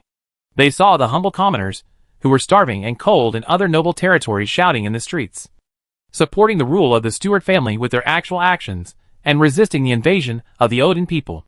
You know, before the Adar people defeated the Sauron River, the Odin people's offensive against the east of the empire was like a bamboo. No one for the power could prevent the Odin tie riding like a blade, and cut a piece of meat fiercely from the Normandy Empire. However, such a powerful army was defeated by Lord Adar. Why is Adar's understanding so different from others? Almost everyone has this question in their mind. And at this moment, they felt as if they had found the answer. When hundreds of people gather together and shout passionately, the pressure they bring is unparalleled. It was a shock from the bottom of the heart. It was on this day. The name of the Stewart family was really firmly engraved deep in everyone's soul. Those foreign businessmen felt fear for the first time. For the first time, they felt most intuitively the shouts and cheers of the lowest class of civilians. Lord Dale stood on the terrace on the second floor of the inn. He had already stayed in Adar City for 2 days. Mrs. Dennis and his old housekeeper had urged him countless times to leave the troubled place in the eastern part of the empire as soon as possible. However, the inside of Earl Dell is always tangled. Leave, or stay here? The hotel where he lived was located on the side of the Baths of Caracalla. This huge bathing building made Count Dell exclaim in secret countless times. And he was marveled at this architectural miracle from the bottom of his heart. Today, the crowds marching on the streets not only made him experience a feeling he had never experienced before, but also gave him an unprecedented shock about the Adar territory in front of him. Looking at the scene before his eyes, Earl Dale finally made up his mind. To stay. Chapter 273 The War Begins. In order to carry out propaganda in Adar in recent days, both the Adar Central Intelligence Agency, which is responsible for guiding the parade, and the Merlin News Agency, which is responsible for editing newspapers, have been extremely busy. The printing workshop on the Grand Highland is almost uninterrupted in 24 hours, and the working workers rotate 3 shifts. Certainly, the effect of public opinion propaganda is not like the final exam in college, where you can achieve the goal of not failing the course just by working hard overnight. From the day the Merlin News Agency was completed, Mrs. Dahlia had been preparing for this day at Bruno's request. After all, In the inherent concept of most people, things like newspapers have always been understood by people who have a certain social status and can spell. As more and more Adar people mastered more and more words, they were even gradually able to understand the general meaning of the Adar daily. So, they would naturally believe in the content of the daily newspaper. It is for this reason that using newspapers to let the people understand the serious situation facing Adar County is obviously much more effective than simple verbal notifications, and will also make the people more convinced.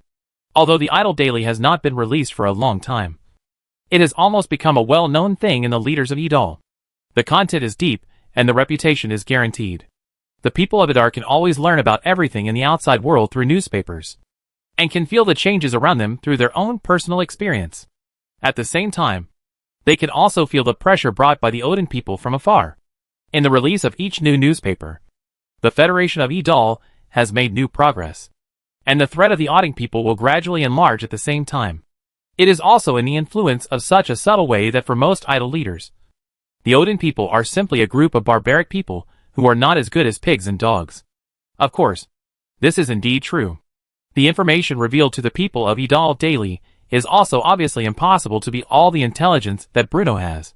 But after processing and processing, it is not too important. But it can resonate with the public. While the Merlin News Agency continued to make efforts, other departments in Adar territory were also operating in full swing. Under the spying of the Adar CIA, Bruno, Sam Layton and others even estimated the most likely time for the Odins to go into battle. In Adar City, Merlin District, Grand Heights, and even in the more manor west of Stranglethorn Vale, countless young men signed up to join the army, and the Adar people were eager to fight. All of this was seen by Bruno, and the people led by Idol were seen. Driven by the group effect of the March for War, the entire Adar territory began to operate at a high speed. No need to cover up. No need to be cowardly. After 3 months of repairs, the Adar territory has already made sufficient preparations for this day to come. It is enough to make the Odin people's blood pressure soar in combat strategy. Enough to make the soldiers of Odin's soldiers confused. At this moment, Bruno has sufficient confidence in the Idol army. Almost every day, Idol soldiers traveled north along Idol Avenue. Almost every day, there would be a carriage carrying heavy grain. The ox cart arrived on the banks of the Sauron River. A state of emergency is a very serious matter. On the same day, the Adar Lord's Castle issued the notice on the entry of Adar territory into a state of emergency, and the establishment of a military control zone, and the notice on the temporary recruitment of logistics troops. A large number of young and middle-aged men in Adar voluntarily came to the conscription registration office in Adar City to register. And some even went directly to the Namur fortress and clamored to join the army. This time, Adar's army accepted all comers. They are not regular combatants of Adar County, but logistical personnel temporarily recruited under Bruno's orders. After this war is over, they will return to their own lives. Although they cannot stand at the forefront of the war like the regular army, they take up arms to fight to protect Count Bruno's steward of Adar, and the future of Adar. However, they can rely on their own strength to transport the militants necessary for the Adar army to transport war. You know, in the plan formulated by Bruno, Sam Layton and others, the most difficult part is actually the guarantee of logistical supplies. This is not the traditional meaning of food and grass must be sent before troops move out, but a real combat plan with a logistic support system as its core. The mobilization of the army has continued, and the publicity of public opinion has never stopped. Although affected by the state of emergency, the brightly lit city of Adar has entered a curfew. But this has not affected the enthusiasm of the people of Adar to take the initiative. Instead, it was more like a shot of adrenaline injected into the people of Adar, strengthening their confidence in victory in the war. Following Earl Dale, several other nobles smelled the danger hidden in the dark. So, they finally made up their minds, and brought their families to the port of the Sorin River, and entered the land of Adar territory. Among them, only one person, like Earl Dale, showed a strong interest in this astonishing new world before them. The rest of the nobles left in disgrace after paying the toll, which was tantamount to robbery. On February 16, 538 of the new calendar, the Adar military, the Adar Central Intelligence Agency, and the Adar Public Security Bureau established a joint wartime command center to coordinate all matters related to the war. That afternoon, Bruno officially announced in the Lord's Castle that taking the initiative and advancing steadily would be the basic strategy to be adhered to in this war. February 18, 538 New Calendar. Merlin Special District. Under the personal leadership of Adar Navy Commander Mal Karen, 2 three-masted warships of the Adar Navy sailed out of the naval port against the rising sun and the surging waves, and gradually disappeared in the mist where the sea and the sky meet. Except for Bruno and a few senior generals of the Adar military, no one knew where their destination was. On February 20th, 538 of the new calendar, Adar's army had completed its assembly on the banks of the Solon River and its surrounding areas, with Namur Fortress as the center. There are more than 3,000 Adar soldiers gathered here. That's right. More than 3,000 people. Although this number seems insignificant compared to the 20,000 or 30,000 troops of Odin's army. Don't forget, Idle County is just a small earldom. Among the 3,000 people, there are elite soldiers from the Adar artillery unit and elite backbones drawn from the reserve forces of Adar. In addition, Imperial soldiers recruited from Man Fortress are also among them. Looking at the huge team in front of him, Sam Layton was full of confidence.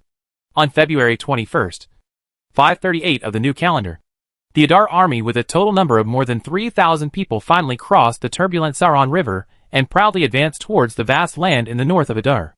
Chapter 274. Let the Odins have a father. Clack. Clack. The chickens were flapping their wings, but they still couldn't escape the fate of being chopped off with a knife. They could only let out one last scream before being hacked to death. Baga. Before going out on an expedition, it is natural to reward the army first, and the plump and meaty chickens in the basin naturally become the best choice to reward Adar soldiers. After all, no matter how prosperous Adar County is, it is still unlikely to achieve chicken freedom. And today, every Adar soldier can get half a chicken in a basin, whether it was money or food. Bruno spent a lot of money to win this war. After more than half a year of careful feeding, the basin chickens at the farm in southern Adar have already given birth to batch after batch of small basin chickens.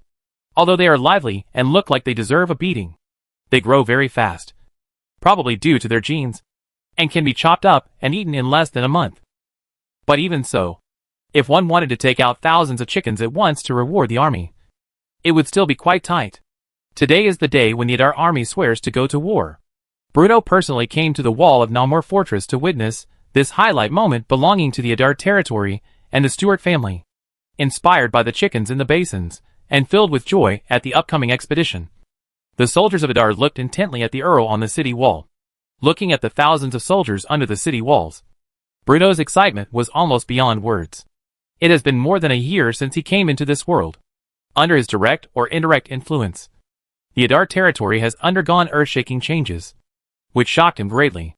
And today, after all these days of accumulation, the Adar Lord is finally going to take the initiative to announce to the world the rise of the Adar Lord, and show the Odin people its shining swords and even magic rifles. For Bruno, there is no better stepping stone than the Odin in front of him. It can be said, the outcome of this battle is directly related to the future of Adar County. Although Bruno had great confidence in the soldiers under his command, he couldn't help but worry about them. He takes this war very seriously. As long as Adar Lord can defeat the Odin people, all the problems facing Adar Lord will be solved. Incorporating the Imperial Army, secretly declaring war on the signatories of the agreement, forcibly annexing the legal territories of other noble lords. These serious crimes that are enough to make the Stewart family disappear into thin air will become trivial matters that are not worth mentioning. You know, having a flexible moral bottom line and a sense of rules that can change at any time is a fine tradition that an imperial noble should have. As the largest noble family in the entire empire, the Norman royal family obviously also has such awareness. Even though the Norman royal family would be dissatisfied with the Stewart family of Adar for secretly recruiting imperial soldiers, they would never dare to use tough measures to force Adar to compromise. Even a fool should know that a powerful vassal who can defeat the Odin Empire must not be offended at will. Because, if the relationship gets ruined accidentally, it's hard to say who will be the biggest winner. Standing on the city wall, even though Bruno had thousands of words to say to the soldiers of Adar at this moment, he finally condensed them into the simplest words. Soldiers of Adar territory. He paused, and continued, I only have one request for you. Beat the Odin people's dog heads, and let those barbarians in the Odin Empire have a new father. In Bruno's previous life, Tolyu Khan, a famous strategist, politician and thinker, once said something that impressed Bruno. The loud noises of Hiroshima and Nagasaki brought fathers to the men of Showa. What Bruno said was actually just an encouragement to the Adar soldiers. After all, he never expected to become the father of the Odin Empire just by relying on a war. Nor did he ever think about having too much interaction with the Odin people who are known for their kind fathers and filial sons. However, when the soldiers of Lord Adar heard the shout from the Earl, they all shouted excitedly, although they were quite confused by this novel metaphor at the beginning. But the Adar people with strong martial virtues are not Odin barbarians, who only know how to fight and kill. When their clever little heads turned a little, they understood the pride that belongs only to the Adar people. Victory! Victory! Victory! Victory! Under the city wall, Adar soldiers issued shouts that resounded through the sky, declaring to Bruno their determination to defend the territory. With Bruno's nod, Adar Army Commander-in-Chief Sam Layton gave an order, and more than 3,000 fully armed Adar soldiers sang high-spirited military songs and slowly marched towards the north of Adar. When he finally crossed the Sauron River and set foot on the land outside the Adar territory, Eli Cook's heart was filled with excitement. As an Adar artilleryman, he personally participated in a battle with Odin's army a few months ago. Smoke billowed and flames shot into the sky. It was in that battle that the soldiers of Adar County ignited their confidence in Adar County. Lord Bruno not only built advanced weapons for them and provided better treatment for the Adar soldiers, but also gave the Adar people hope for the future. So, what reason do they have for not doing their best for the Lord of Adar? Not swearing allegiance to Bruno Stewart, Count of Adar? Every soldier had a deep hatred for the Odin people in their hearts, because it was because of them that the once prosperous Adar County had to face the crisis of destruction. And now, under the leadership of Sam Layton, they are finally going to leave Adar territory and seek revenge on the Odin people. After all, since someone slaps you in the face, why shouldn't you slap him back? Although this slap did not cause much damage to Lord Adar, it broke Odin's own wrist. But a slap has to be made, no matter what the final result is. The Adar people will definitely retaliate. Boxes of artillery SH/LS were piled on an ox cart nearby, and behind the ox cart was a modified magic cannon. For this expedition, new sturdy rollers have been installed on the base of the magic cannon, and it is moving slowly forward on the barely flat dirt road. Although the speed was a bit slow, they were not in a hurry because, this time, the artillery unit of Lord Adar was not the protagonist of this war. Infantry is. The Adar infantry, equipped with Adar's most advanced Persuader I magic submachine guns, marched in a neat formation at the front, with their heads held high and their chests puffed out, full of vigor and vitality. In fact, as early as when Raymond led his troops to attack the city, the Adar infantry, who had not yet been equipped with magic rifles, had already wanted to go into battle themselves and fight a decisive battle with Odin's army. However, the strong firepower of the Edal artillery forces formed a unilateral crushing of the Odin Iron Rider led by Raymond, making Edal's infantry of the infantry sparks. But it was useless. And now, it's finally time to let them come to the front. Not only do they have a medium-range weapon such as the magic rifle, but also equipped with the Idol-style military knife and Idol-style light armor depicting the French array. You can use Bayubu at a distance, and you can draw your sword and chop at close range. The Adar infantrymen, who are well-equipped and well-trained, are eager to fight, and have the confidence to use a real war to test the power of this new weapon and the results of their training. Looking at the Edal infantry, which was not far away in front of him, Avery Cook's eyes showed a bright look. Perhaps, when these people are killed by the remote artillery, the Idol infantry is so envious, due to the rough road and the large amount of heavy weapons they were carrying. The Adar artillery units were obviously moving slower than the Adar infantry in front. However, Sam Layton had anticipated this phenomenon, so he was not too worried. Anyway, in the original plan, the Edal artillery force played the role of supporting role. The main task was to stabilize the rear front and provide remote firepower reinforcements. After all, most of the north of Edal's leadership is a wide and flat plain terrain. Such terrain and local forms are extremely beneficial to Odin tie riding. Therefore, under the disadvantage of the geographical environment, let the magic guides with a slow and poor flexibility be replicated again to copy the smooth victory on the Solon River, which is obviously unrealistic. The once densely populated territory of Sauron is no longer what it used to be. The only city in Sorenberg has also turned into ruins under the Bo-Edal artillery bombardment, leaving only the broken wall remnants and a lord castle that almost collapsed by more than half. In fact, since the death of Earl Sorin, because the Count Sauron has lost all the direct heirs. Earl Ernar Brion Stewart has actually taken over the entire land of Sauron. Whether the people who moved Sauron in an orderly manner before the start of the war, or after the war, they called on the people to return to the land led by Sauron to restore production. Behind this, there are Earl Bruno. Or in other words, Edal's Caller was almost daring to take over the management system of the entire Sorin Caller. Except for the fact that almost all important positions in Sauron led by Sauron had been occupied by the official apes from Edal. Only, since the threat from the Odins in the north has never been eliminated, and in order to avoid further provoking other nobles in the eastern part of the empire, the Adar territory has never directly stationed military and police here. Therefore, very few people responded to the call to rebuild the Sorin territory. There were almost a few strands of cooking smoke next to the dense villages of Fanshi, and they could not detect the slightest vitality on the fertile land. At the forefront of the team, Sam Rhiannon walked side by side with Old Ford, looking around everything around. That's right. As the former chief steward of Lord Adar, Old Ford also went with the army after receiving Bruno's order. You know, Edal leads the purpose of this war. It is not just to let those Odin barbarians shout a father, and more to make Edal lead a larger population and a larger population benefit, if it were not for the huge profits and the influence of the current external situation. Bruno would even be able to hold on to the Namur fortress for a year or two. So, in order to achieve the purpose of Bruno as soon as possible, the division of labor between the two clearly fights the battle. And Old Ford is responsible for maintaining stability, in order to be able to restore the social order and agricultural production of the Eastern Empire in the shortest time. When Sam Rayton commanded the battle ahead, the Old Ford also led the official apes that were tuned from Edal to establish a management system that fits the Adar model.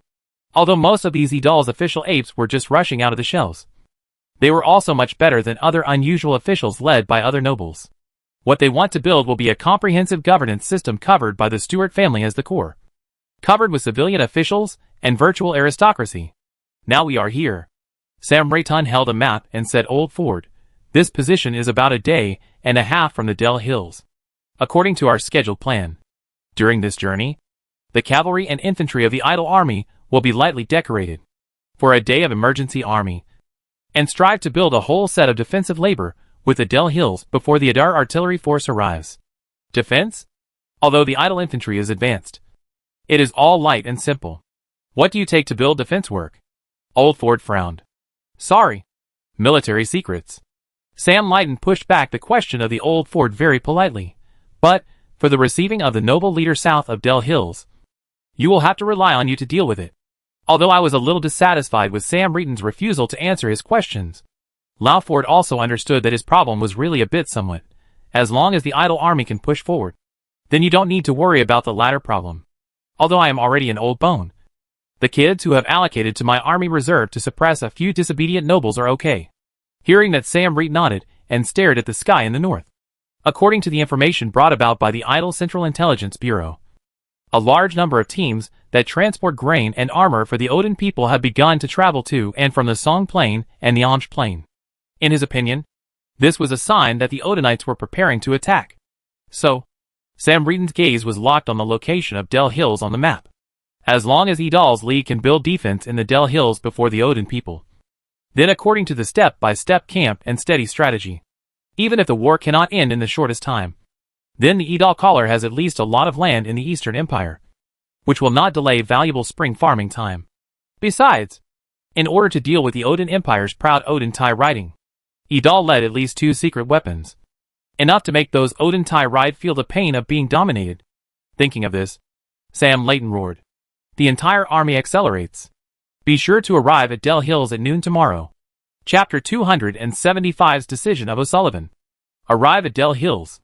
When the soldiers led by Edal, led by the commander of the army, Sam Rayton, and marched towards the Del Hills, the Odin army on the Songna Plain had already treated it.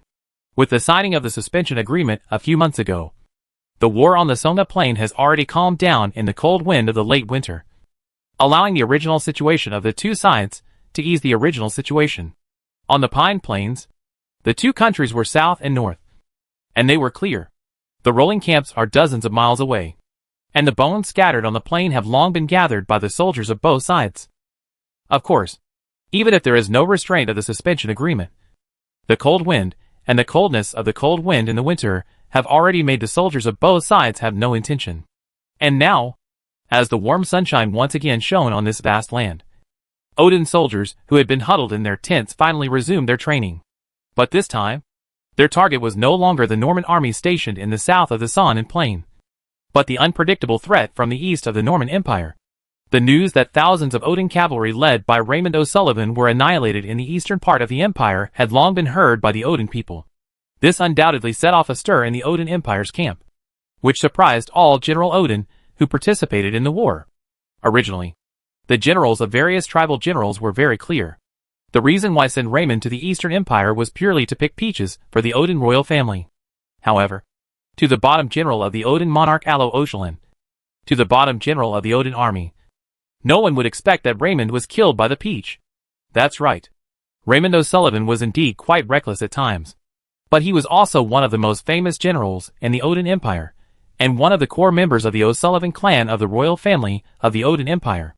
Whether in terms of personal strength or combat experience, he was ranked among the best in the entire Odin Empire. What's more, he is not alone. There is also a fat iron ride with more than 1,000 people with him. But that is the strongest combat power of the Odin Empire with one enemy. What about the eastern part of the empire that they are about to take over?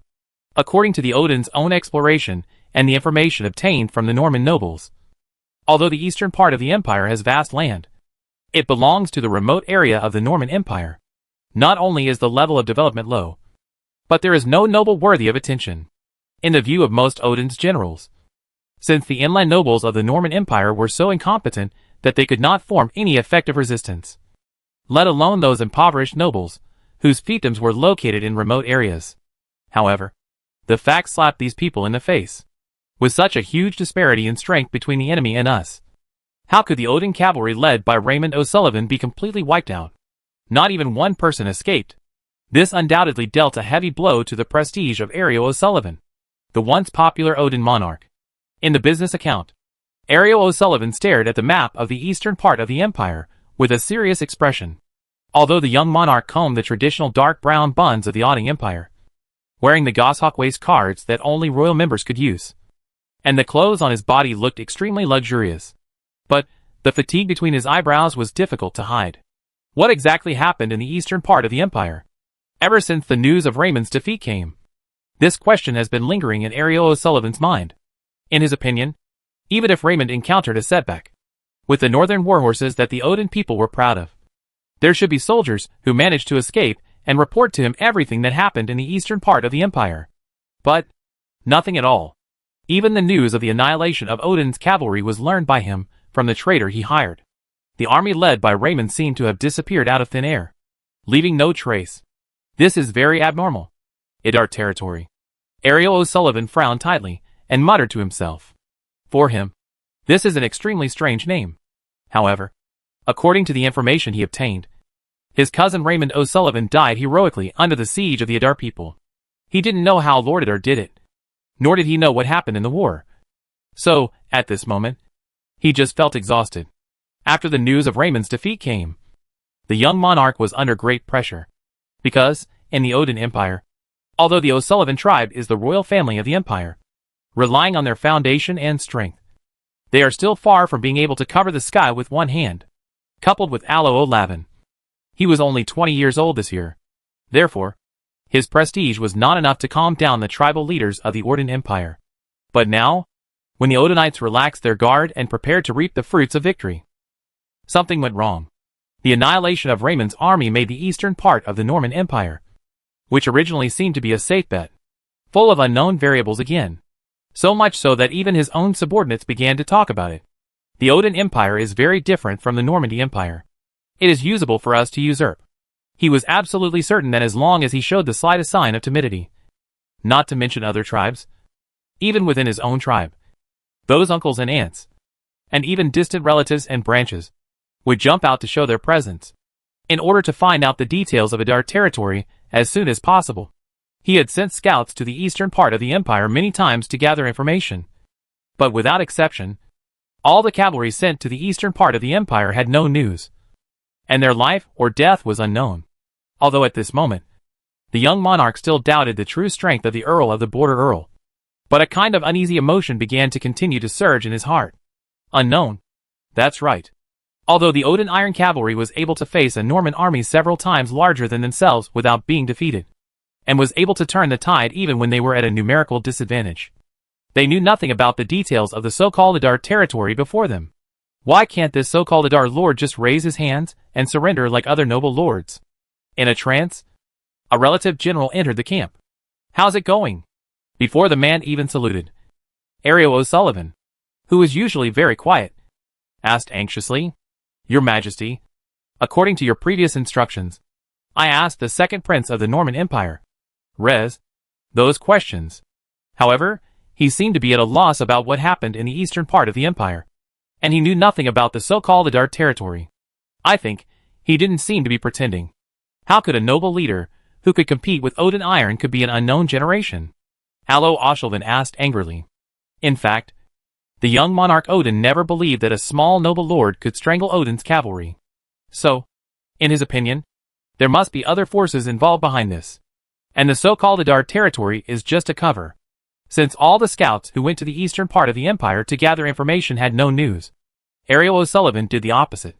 He sent people again and again to make indirect inquiries and investigate the movements of the second Prince Rez and the first Prince Pisman, because in his eyes, only these two people could rely on their absolute superiority in military strength to complete the encirclement and suppression of thousands of Odin's cavalry. Only, just as the confidant had just reported, no matter how carefully Ariel investigated, he could not find any trace. The eldest Prince Pisman was busy gathering troops and leading the northern expedition to get rid of his disobedient brother. The second prince, Rez, was relatively clever. He took advantage of the rare quiet days in winter to contact nobles from all over the empire and formed a so-called liberal rights faction. By making a large number of promises to other nobles, and under the pretext of respecting the legal titles of local nobles and restoring the authority of the Regency Parliament, he gained the support of many Norman nobles. How could these two people, who couldn't even take care of their own affairs, cause so much trouble to the Odin people near the Adar territory in the east of the Norman Empire? Etc. Ariel O'Sullivan seemed to realize something suddenly. Could it be the kingdom of Basel in the south? Since he was going to take over the land of the Norman Empire, Ariel O'Sullivan had always focused his attention on the forces within the Norman Empire. There is no doubt that, based on his understanding of the Norman Empire, there are only three forces that can encircle and suppress thousands of Odin's cavalry: the eldest Prince Pisman, the second Prince Rez, and the western aristocratic group of the Norman Empire. The western nobles are too far away, while the Prince Pisman and the second Prince Rez are busy competing for Norman Orthodox, which makes Ariel O'Sullivan have to cast his thoughts elsewhere. Now that the Idal is unlikely to have such strength, the power of all parties in the Normandy Empire has no alien. So, when Ariel O'Sullivan finally locked his eyes on the kingdom of Basel, south of Idal, he could not help but be excited. Yes! If the Odin army really controls the vast land in the Eastern Empire, then the kingdom of Basel will also be exposed to the iron hoof of the Odin people. In addition, the distance between Idal and the kingdom of Basel is very close. So, Ariel O'Sullivan feels he has found the right answer. There is motivation and there is strength. The black hands behind the Aiden Iron Rider led by Raymond have been screaming. It must be done by the kingdom of Basel. The young monarch thought so much. The kingdom of Basel? After listening to the analysis of the young monarch in front of him, former Odin Marshal Portia Mariano couldn't help but feel moved. Because this coincides with his analysis. Only a fool would believe that a border earldom could possess such strength. How is the preparation of food and supplies going? Ariel O'Sullivan changed the subject and asked in a deep voice. Your Majesty, it will probably take a few days for the escort team from the plain of Armanches to arrive. But the food and ironware confiscated in the occupied areas have all been collected. However, if our opponent this time is really the kingdom of Basel, I'm afraid the battlefield will still be near the so-called Adar territory. So I'll give you 3 days. You must prepare everything in these 3 days. No matter who the opponent is, you will lead the army to destroy the so-called Adar army in one fell swoop. Clear. Mariano answered decisively. Del Hills.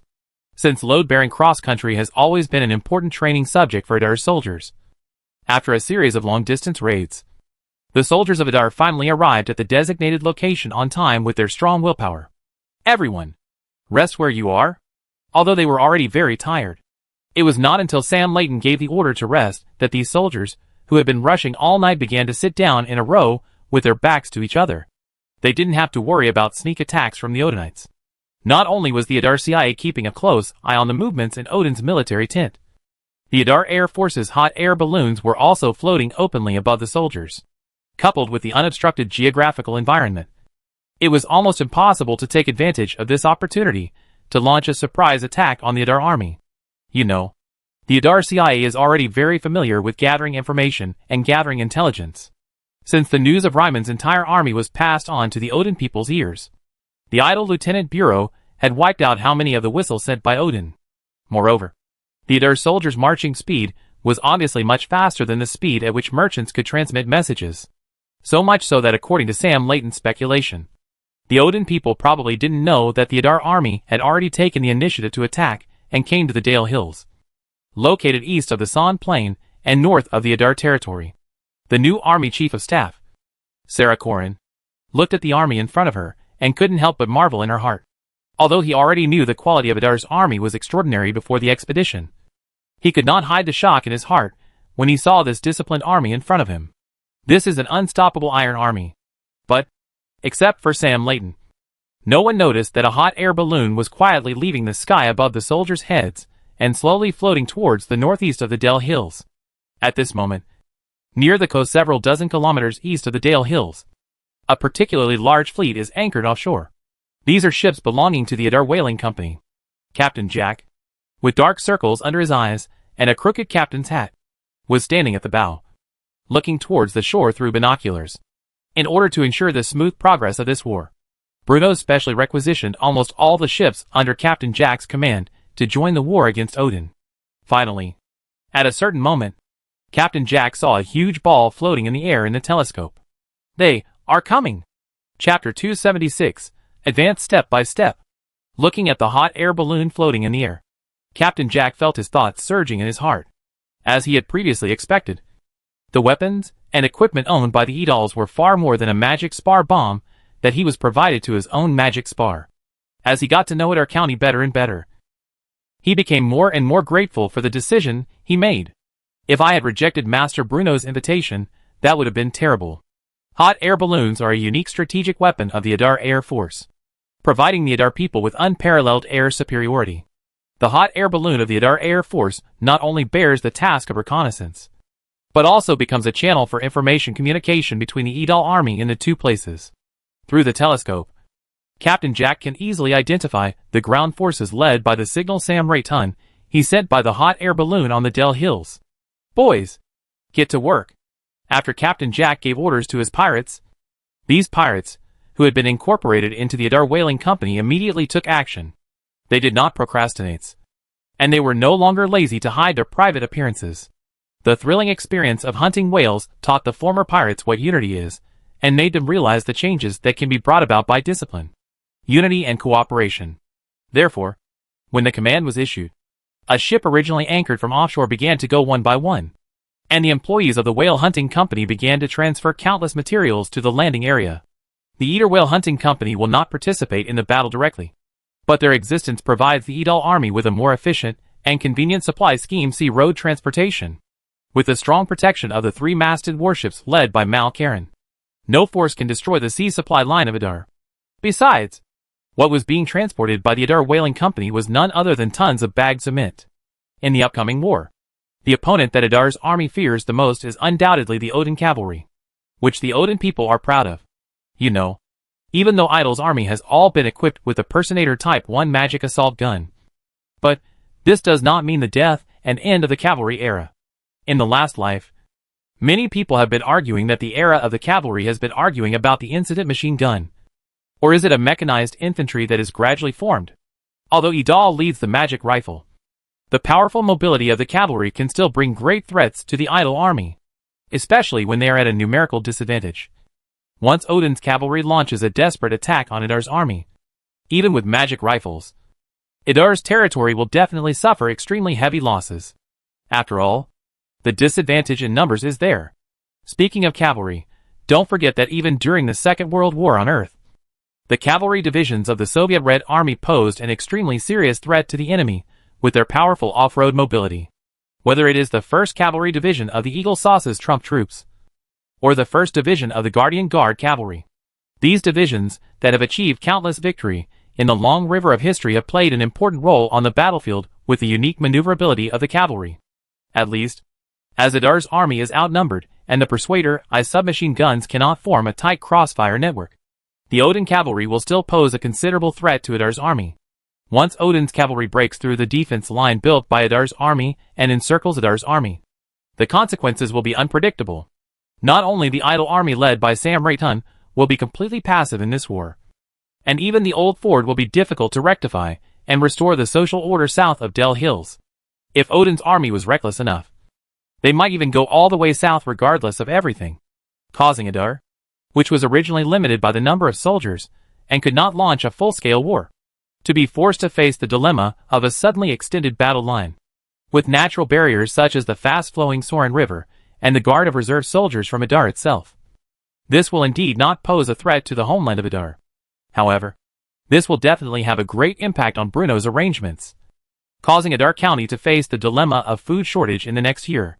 So, in order to avoid the threat posed by Odin's cavalry to Adar's army as much as possible, and affect Bruno's plan to encroach on the eastern part of the empire, under Bruno's order, the Adar people prepared 2 secret weapons. The cement in front of you is one of them. Through the cement, the Adar can build a strong fortress or a low stone wall poured by cement in the shortest time.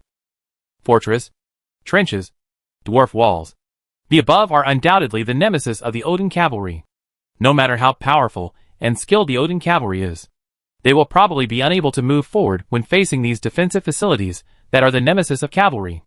According to the previously formulated war plan, the cement fortresses and watchtowers will become the firepower fulcrum of the Adar artillery unit.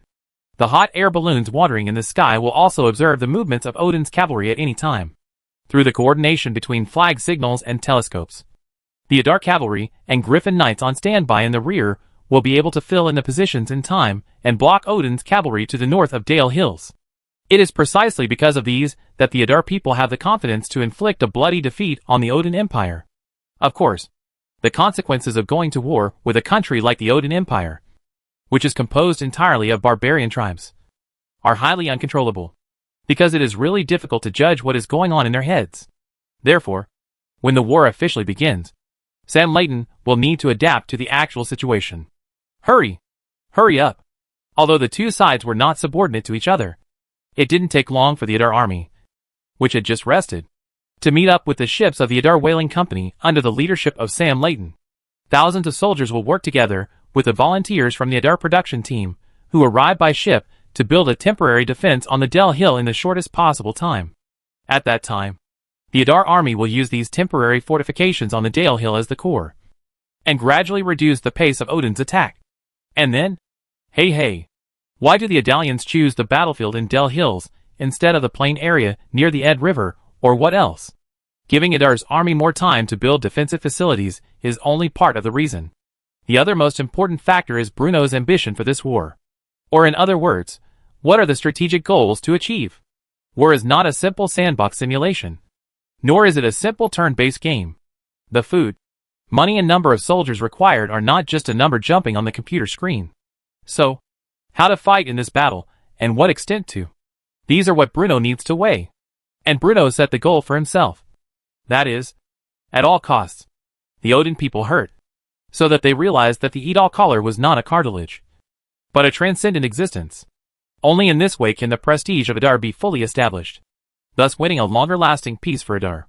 The strength displayed by the Adar Lord in this war will not only leave a mark on the Odin people, but will also become a sharp edge shown to everyone. It can make the Norman Empire and the Kingdom of Basel dare not make the slightest move, and allow the reforms taking place in the territory of Adar to be smoothly implemented under Bruno's pressure. The fortifications on Del Hill are under construction in full swing, and new fortresses appear on Del Hill almost every day with the pouring of cement. Every day, ships of the Adar Whaling Company would leave from the seaport in the Marin district fully loaded with cargo, and then dock and unload at the temporary port on the shore of the Dale Hills. Through the close combination of sea and land transportation, a large amount of cement and building materials were transported to the front line of the war. And those sturdy fortresses also gave confidence to the soldiers of Adar County, carrying a large number of heavy artillery. The artillery unit of Lord Adar finally arrived a day later and successfully reached the Dale Hills. As cannons were delivered to the fortresses and sentry towers, the Adar people's construction on the Dale Hills was finally coming to an end.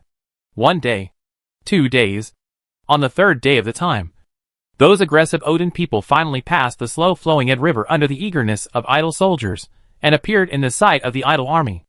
On a hot air balloon, the Air Force reconnaissance soldiers watched the Odins line up from a distance from the telescope, and then passed the intelligence they observed to pass on the Edal army on the ground through the flame. This is an army with a total number of more than 10,000 people, led by the former Odin Marshal Portia Mariano, with more than 9,000 Odin infantry and a total number of more than 4,000 Odin cavalry. From the number of soldiers alone, it is more than 4 times that of the idle army. And, in addition to the former Odin Marshal Portia Mariano, the commander of this army is a gathering of famous generals. The lineup is luxurious. Garadson Odon Odori, the former Odin Maliano's nephew, Mumuman Mariano, who claimed to be the former Numan Empire nobleman Magar.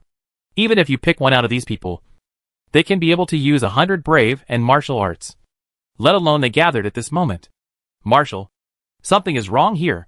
Beside the former Odin Marshal Portia Mariano, his deputy Edson O'Sullivan said in a deep voice.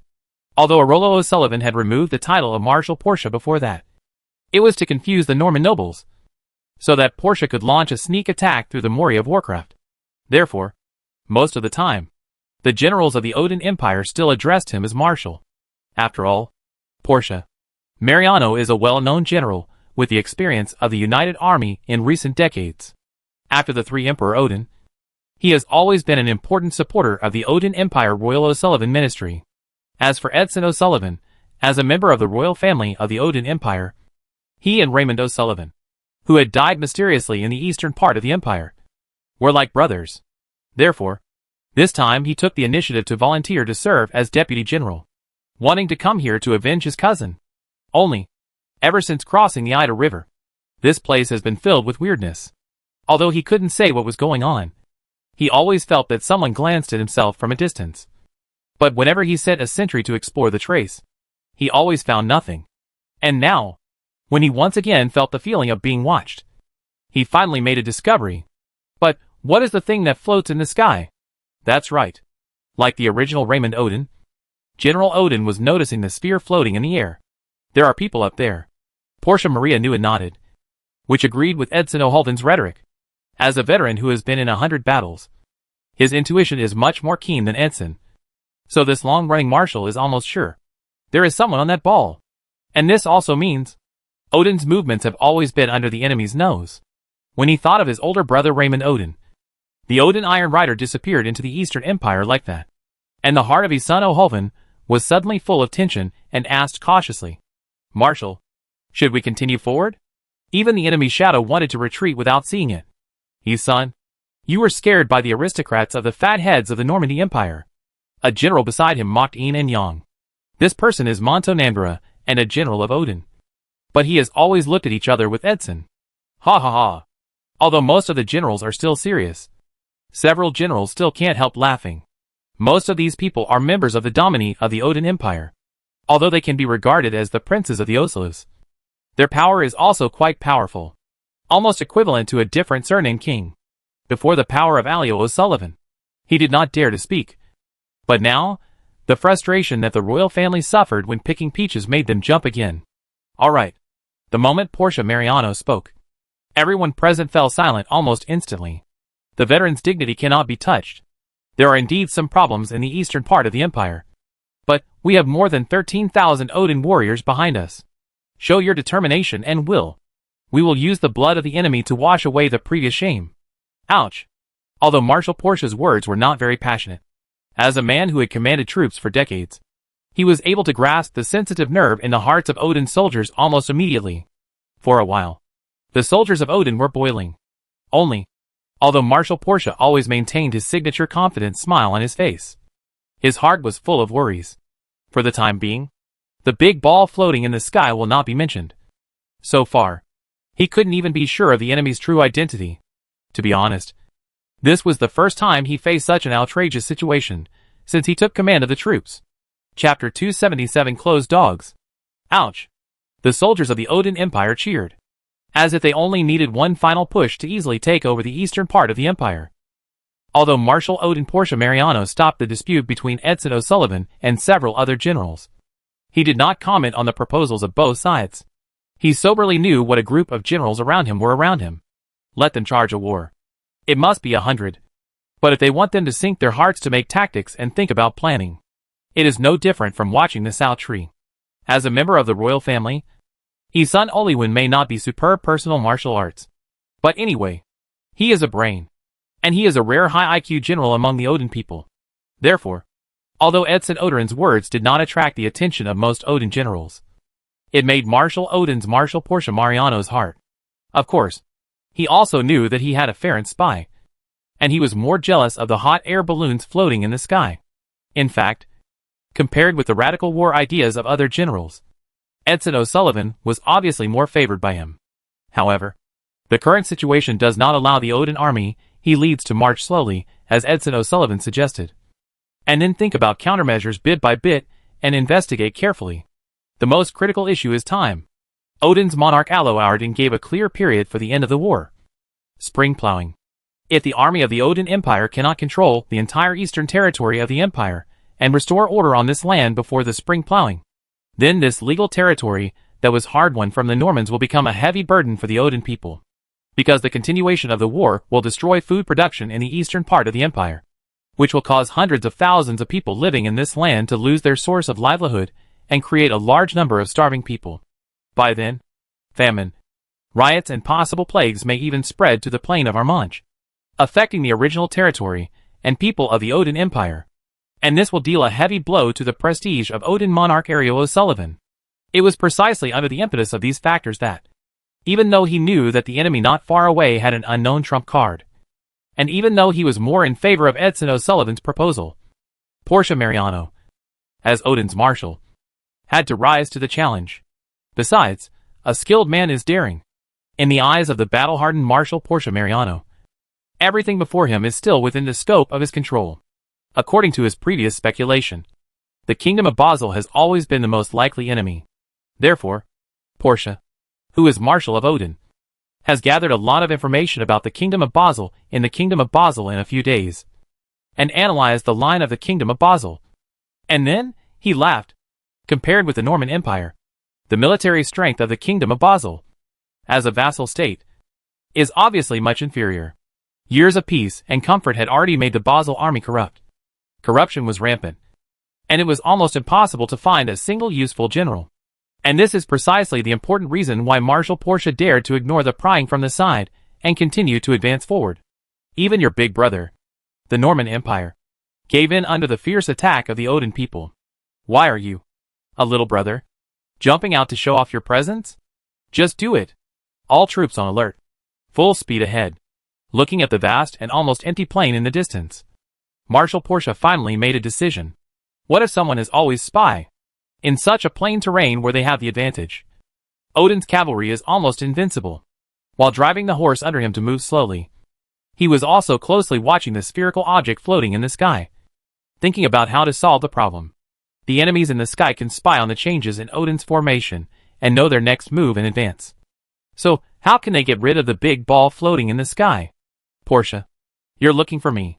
Finally, a slightly suppressed voice came from behind Marshal Portia. Looking back, a familiar figure came into view. On the top of the head, wearing a colorful crown drawn with birds and beast feathers, a broken robe made of warcraft fur. And the robe is the naked bronze body of the man, with a special meaning of patterns and tattoos, which is engraved in every corner of his body. With every step you take, the bells worn around your ankles and waist will make a slightly dull sound. In his hand, he tightly grasped a slightly dry ancient wooden scepter. And at the top of the scepter was a polished and cut skull. Shaman Witcher. The Church of Light is the most influential religion in the Norman Empire, the Duchy of Sidon, and the Kingdom of Basel, while in the Odin Empire north of the Armanches Plain, animism is the common belief of all Odin people. Although animism, which is centered around shamans, cannot be said to have all the shortcomings of other religions. It is indeed a bit too primitive. Even in this era, there is no concept of magicians in the Odin Empire. In the eyes of the Odin people, anyone who can sense and drive magic is a non-human creature created by heaven and earth. They merely live in human bodies and shoulder a mission that is completely different from that of others. Shamans are not allowed to marry throughout their lives. They communicate with all things in nature, understand the will of their ancestors, preside over sacrifices, and offer offerings to the gods in heaven. However, hidden beneath this somewhat normal doctrine is the barbaric, bloody and backward side of animism. For example, the so-called sacrifices are all sacrifices of living people. The skull hanging on the top of the dry staff came from the shaman's closest relative. The shaman wizard who came to the side of Marshal Portia was called Praman Hyman, the high priest of the Odin Empire. There are nearly 20 teeth strung on the necklace hanging around his neck, and the number of teeth symbolizes the number of times he presided over the sacrificial ceremony. High priest. Even though he was a marshal and held a high position of power, Portia's eyes were still full of respect. Because the shaman wizard has a very transcendent position in the Odin Empire. Even King Odin, Ariel O'Sullivan, had to be treated with respect. Marshal Portia cleared his throat and said in a very cautious voice, "Your Majesty, the Honorable High Priest, if the war begins, I hope you can shoot down those spheres floating in the sky." Sky? The shaman looked towards the sky not far away and saw a sphere floating in the sky, always following the footsteps of Odin's army. A mere ant actually wants to communicate with the heaven. The actions of those enemies are a great blasphemy against the gods. When the shaman saw the hot air balloon floating in the sky, he became furious almost instantly and immediately wanted to cast a spell to destroy the hot air balloon in the sky. Seeing this, Marshal Portia quickly asked, "High Priest, please be patient for a moment and wait until our army is engaged in battle with the enemy before taking action." Hearing this, the shaman frowned slightly but nodded. Marshal, enemy traces found ahead." At this moment, the shout from the scout made almost everyone present's eyes light up. Portia, accompanied by many generals, led Odin's cavalry and galloped forward. Actually, at this moment, he was somewhat confused, because according to Marshal Portia's prediction, the Ida River located on the west side of the Dale Hills is the best battlefield to stop Odin's army. The wide river and the difficulty of crossing the river were enough to pose a huge threat to Odin's army after crossing the river. So in crossing the river, Odin's army was always cautious and alert. But nothing happened. Their enemies seemed unaware and did not react at all. Why? Unless his opponent did not anticipate the attack of Odin's army. But the problem is, the hot air balloon floating in the sky is almost telling him openly that the traces of Odin's army have long been exposed to the enemy's sight. Everything that appeared before his eyes was completely inconsistent with the common sense of war. And Marshal Portia suddenly felt as if he was out of control. What's more, he really couldn't understand why he found the enemy's main force here. After crossing the river, there is an endless plain. Even though there are scattered hills, it does not affect the charge speed of Odin's cavalry. So, when he heard that the vanguard had discovered the enemy troops not far away and had detected the traces of the enemy's main force, he was really a little confused. Enemies. What do you want to do? More than 13,000 people. Dale Hill. On top of a makeshift watchtower. Army Commander Sam Layton was using a telescope to observe the Odin army not far away. Due to the long distance, the Odin people could not observe the Adar army in the distance. But Sam Layton could easily observe the movements of Odin's army with the help of a military telescope made by the Adar Glass Workshop. This is the gap brought about by the level of technological development. That guy with his face painted all over and a chicken feather stuck in his head should be the so-called shaman. Why isn't he twisting his butt to perform a ritual now? Even when facing an enemy with 4 times the number of his own troops. Sam Layton couldn't help but crack a joke. The shamans of the Odin Empire are no weaker than our wizards. On the side, Sarah Koron couldn't help but worry. The reason why Brunhano transferred Sarah Koron to the north to fight is to ensure that Idal's absolute control of An Fortress. Therefore, although he has become the chief of staff of Idal under the promotion of Bruno, Sarah Koron is mainly responsible for logistic affairs, and he does not know the real strength of the Adar army. However, there was one thing he was very clear about, and that was, apart from a few mage apprentices, there was not even a single official mage in his team. You know, like shamans and mages. Although their physical fitness in close combat is just rubbish, They can pose a great threat to the hot air balloons of the Adar Air Force. All it takes is a simple spell to make a hot air balloon with extremely fragile defenses crash onto the hard ground, coupled with the bombardment of artillery in person. He just knew the magic rifle led by Idol. So Sarah Corey was still a little worried. He's just a barbarian shaman. There's no need for the wizard advisors from Adar to take action. Unlike Sarah Coron's concerns, Sam Raygun said confidently, winning and defeat in World War I. In order to prevent the Odin cavalry from bypassing their defense line with their strong mobility and numerical advantage and posing a threat to the rear, the Adar people planned that the first battle would be a decisive battle. Don't think that the construction of Cement Fortress and Whistle Tower is just to provide soldiers with bunkers against cavalry. Don't think that the Idol's tactics are just for passive defense with these defensive industries. In fact, the Adar leadership, with Bruno at its core, had never considered relying on concrete fortifications for a long-term war. From beginning to end, their purpose is to take the initiative. The seemingly scattered distribution, but actually closely linked sentry and fortress is actually a pocket that the Edirans spent their efforts to close their efforts. It is also the guarantee for the Idol to avoid making mistakes. Why is the location of the war be east of the Ed River? Because the Adar people need to establish their authority. Taking advantage of the opportunity to launch an attack while crossing the river would indeed pose a great threat to the Odin people. But this was not in line with the core interests of the Adar lords. Once the Odin people see the weapons owned by the Idol, will they continue to attack? Will they collect reinforcements?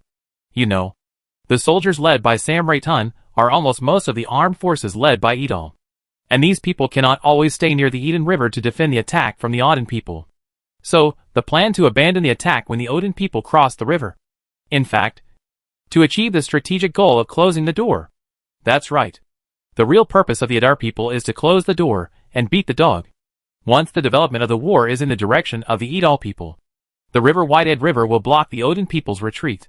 The army led by Odin Marshal Portia Mariano, with a total number of more than 13,000 people, will be sandwiched between Adar's army and the Ida River. What?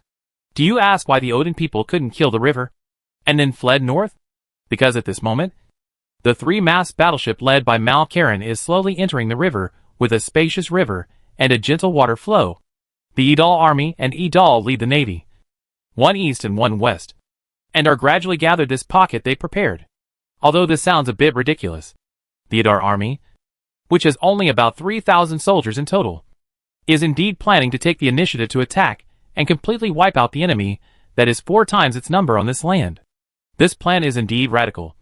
But, in front of the Adar people, who are full of martial virtues, everything is possible. Not to mention, after drawing on the 5,000 years of historical heritage of the flower growers, Bruno prepared more than one killing weapon for Odin's cavalry. Chapter 278 Killing. On the hills not far away, the figures of the Adar people have appeared in the sight of these Odin generals. That is indeed the emblem of the Stewart family, the ruler of Adar territory. Although he was also surprised, he claimed to be the famous Promise Munsamakr, who was walking under the royal of the Odin royal family.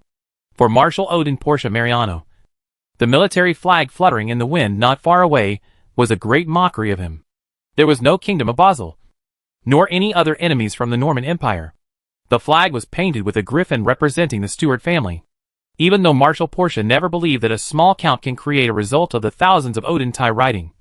But when he really faced the army not far away, he had to believe this fact. And this means that all the information about the Basel army has become a useless work during this time. Damn it! Marshal Portia frowned. As a veteran who had been through many battles, he could estimate at a glance that the number of the enemy was probably less than 3,000. Only, he was already very sure that this was almost the entire army of the so-called Lord Adar. You know, each army has its own logo, and the eagle scepter and pale golden ring standing on the side of the Adar flag are a symbol of the commander of the army. Since the enemy commander is here, then those enemies not far away can only be the enemy's main force. This also means that as long as the Odin army led by his own can win, or can cut off the eagle sector that symbolizes the enemy commander, then the enemy in front of the army will turn into Sansa, or even completely collapse. The biggest obstacle preventing Odin's army from occupying the eastern part of the empire will be solved the moment they achieve victory. The task that Marshal Portia originally felt was very urgent could actually be accomplished so easily. For him, this was undoubtedly a huge temptation. An unparalleled temptation. The enemies in front of me were like delicacies placed right in front of me. It seemed that I could swallow them in one bite with just a little effort. Marshal, don't hesitate.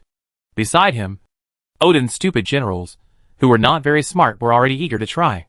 You know, at any time, cutting off the eagle scepter that symbolizes the enemy commander is a great military achievement.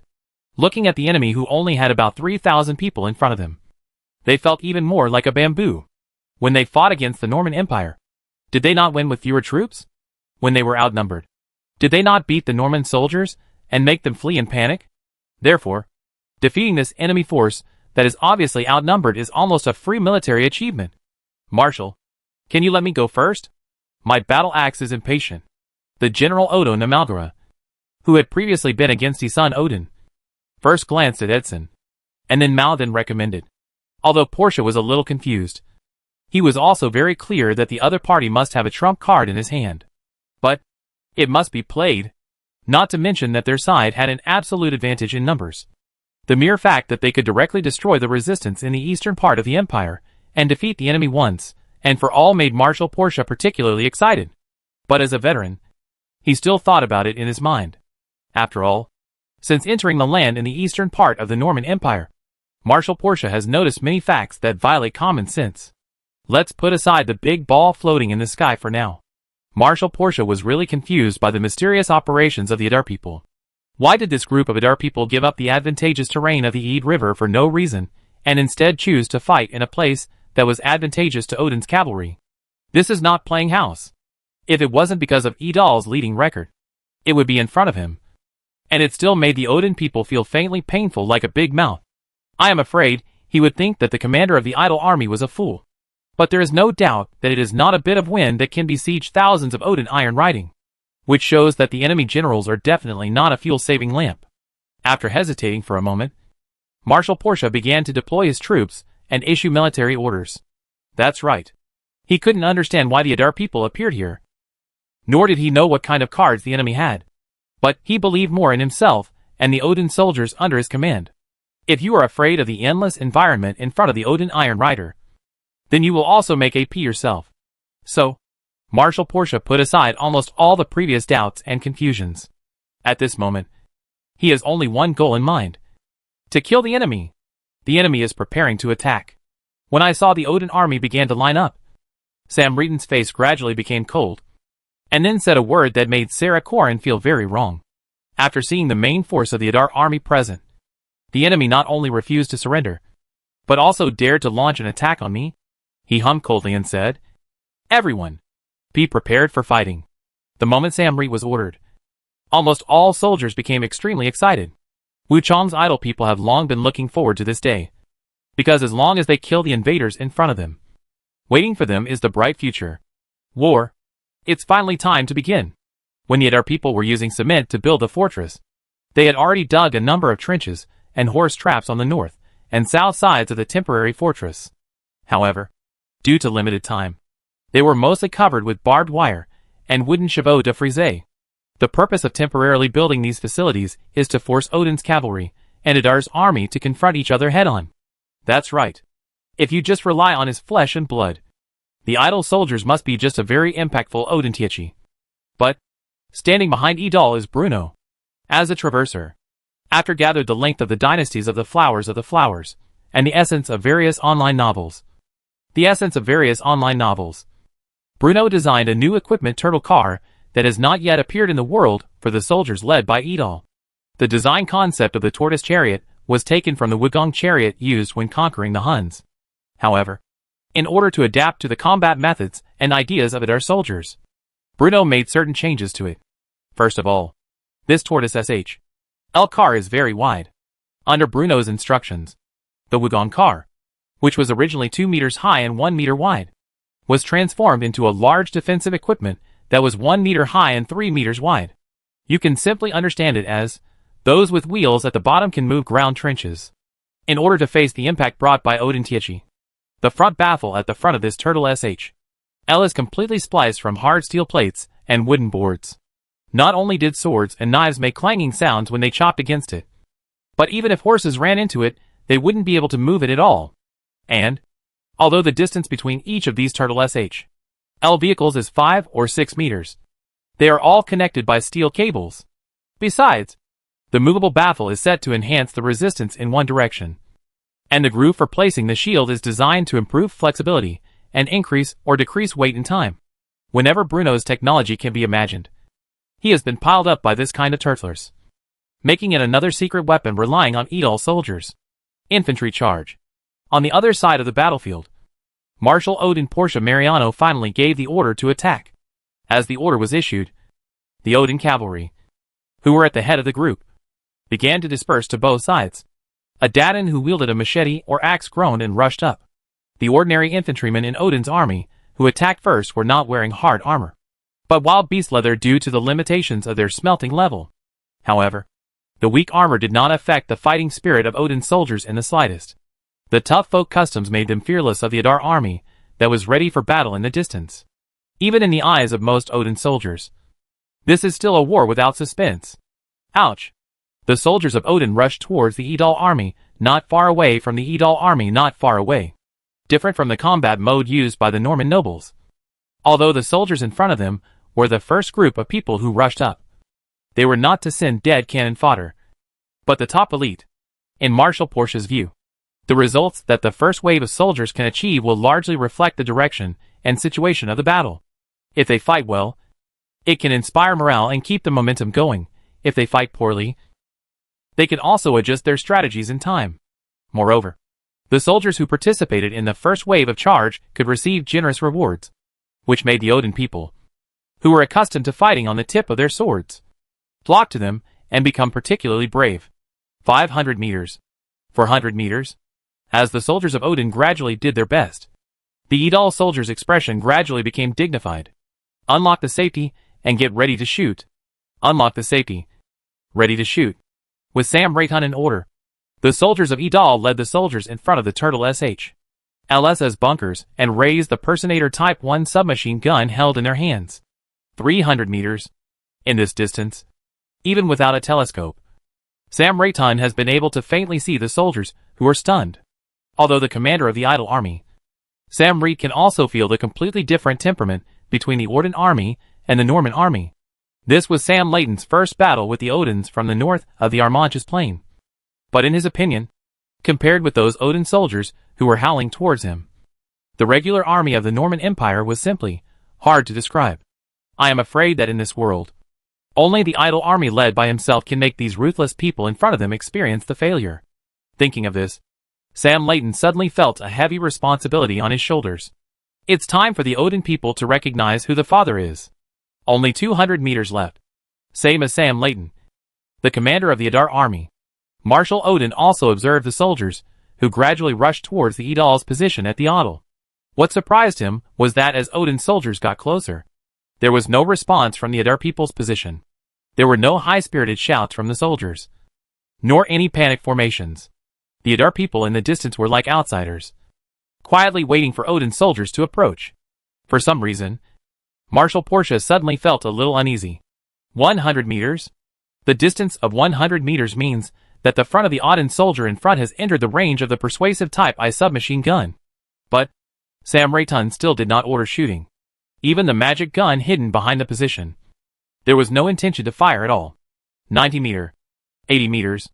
At this moment, looking at the Adar army that was still motionless in the distance, Marshal Portia frowned tightly. What are the Adar people doing? On the one hand, Edson O'Sullivan puzzled. Yes. What are the Adar people doing? The Odin army has already entered the range of the bow and arrow. But the Eater people seem to be still eating melon watching. And even the arrows have not been released. 70 meters. 60 meters. Fire! Finally, the silent Sam Rayton issued an order. The moment I heard the order, Idol soldiers, who had been forbearing for a long time, finally pulled the trigger. Bio! Bio.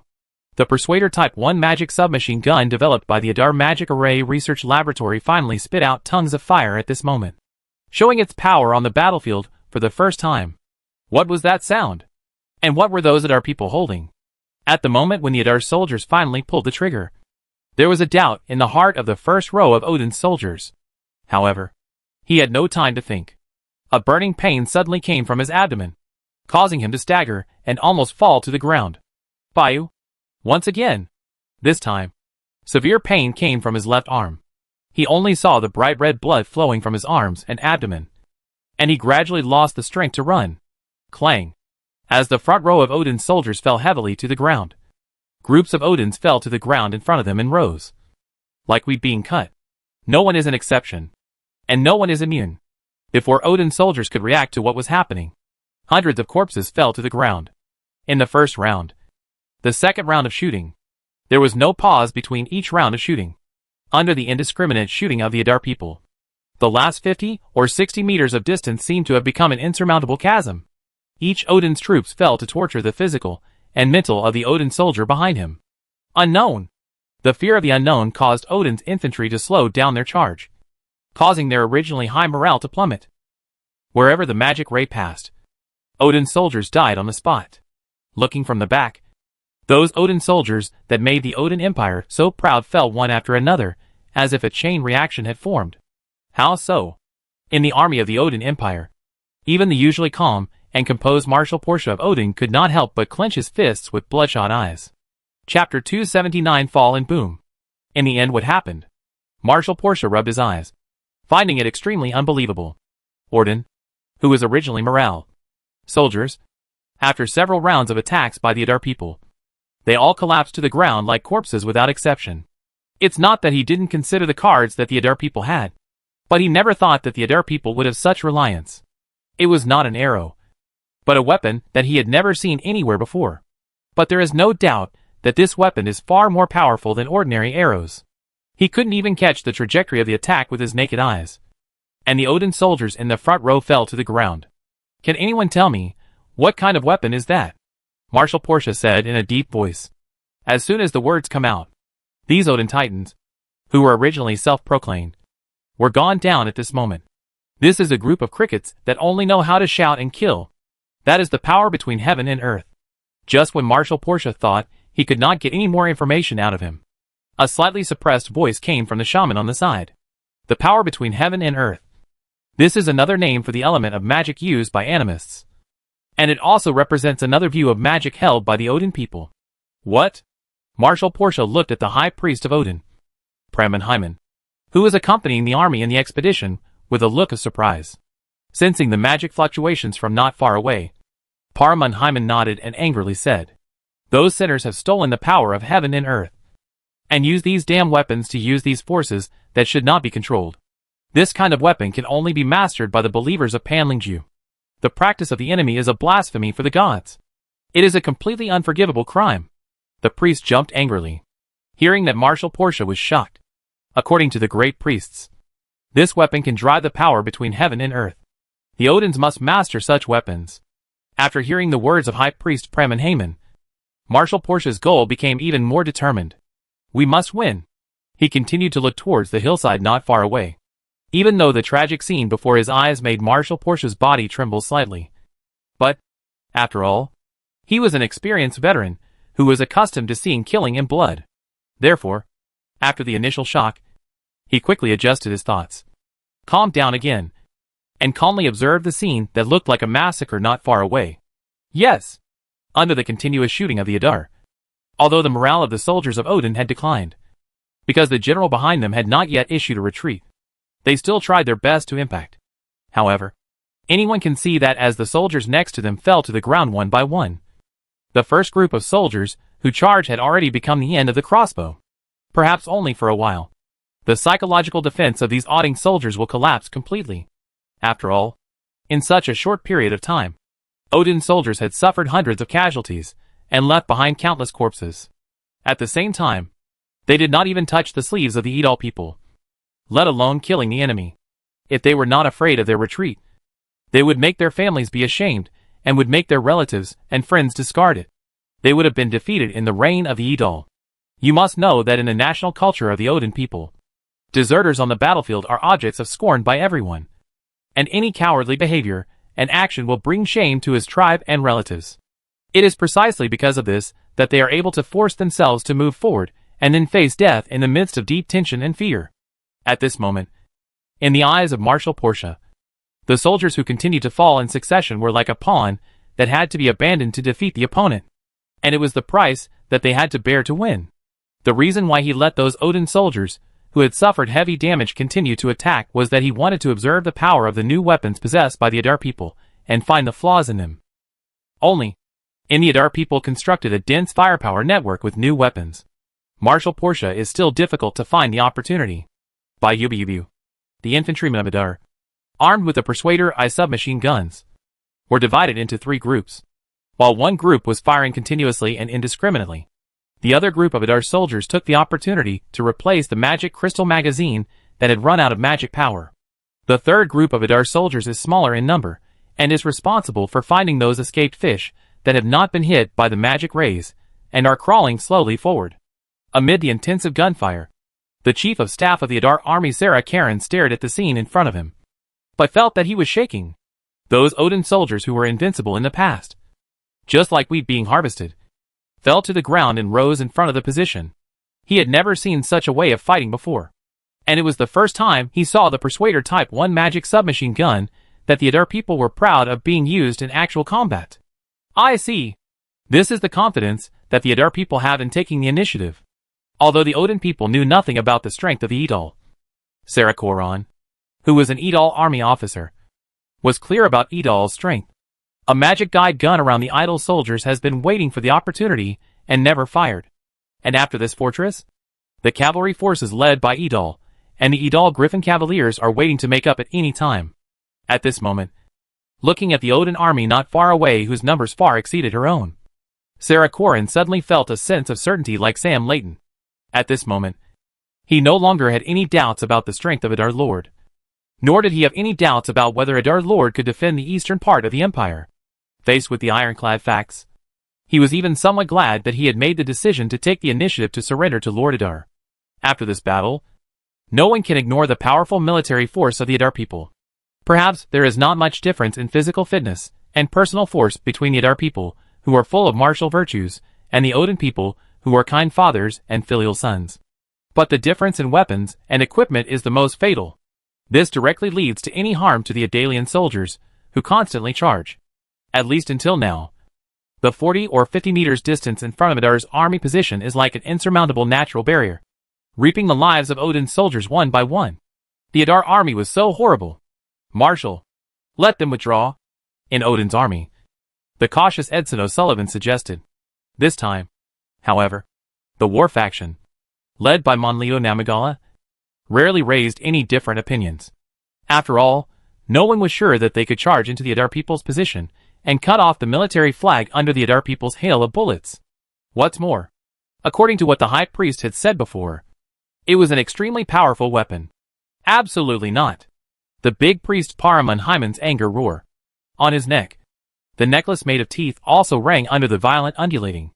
Marshal Portia couldn't help but frown as he watched Odin's soldiers lying in a pool of blood, in the face of the new weapons displayed by the Adar people. The culprit behind the encirclement and suppression of Raymond O'Sullivan and the Odin Iron Cavalry he led has become clear. It must be the Adar people. It is not necessary to mention any other forces they had previously speculated before, although they were unwilling to admit it. Adar, located in the Eastern Empire, definitely had the ability to siege Odin Iron Rider. Hold on.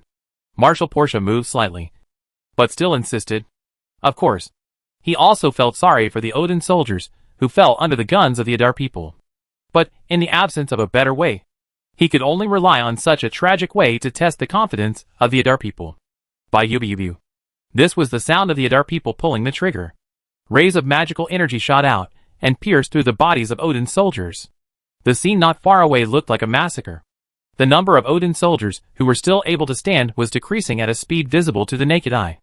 They fell one after another. But the firepower of the Adar people did not weaken in the slightest. Marshal. At this time, Marshal Portia had previously sent a general who had previously investigated the situation around the surrounding situation. How's the investigation going? Marshal Portia asked hurriedly. Both sides of the fortress are covered with trenches dug and obstacles set up by Adar's army, making it difficult for Odin's cavalry to bypass and encircle them. However, since the terrain here is open and flat, there are not too many trenches and roadblocks. If the cavalry's speed is slowed down, some places can even be bypassed. So, If we can have some infantry to help fill the trenches and move the roadblocks, we can definitely outflank the enemy. Hearing this, many generals present looked at Marshal Odin Portia Mariano. At this moment, the decision made by Marshal Portia will undoubtedly affect the direction of the entire war. Is it evacuated here to take another consideration, or is the entire army be lonely?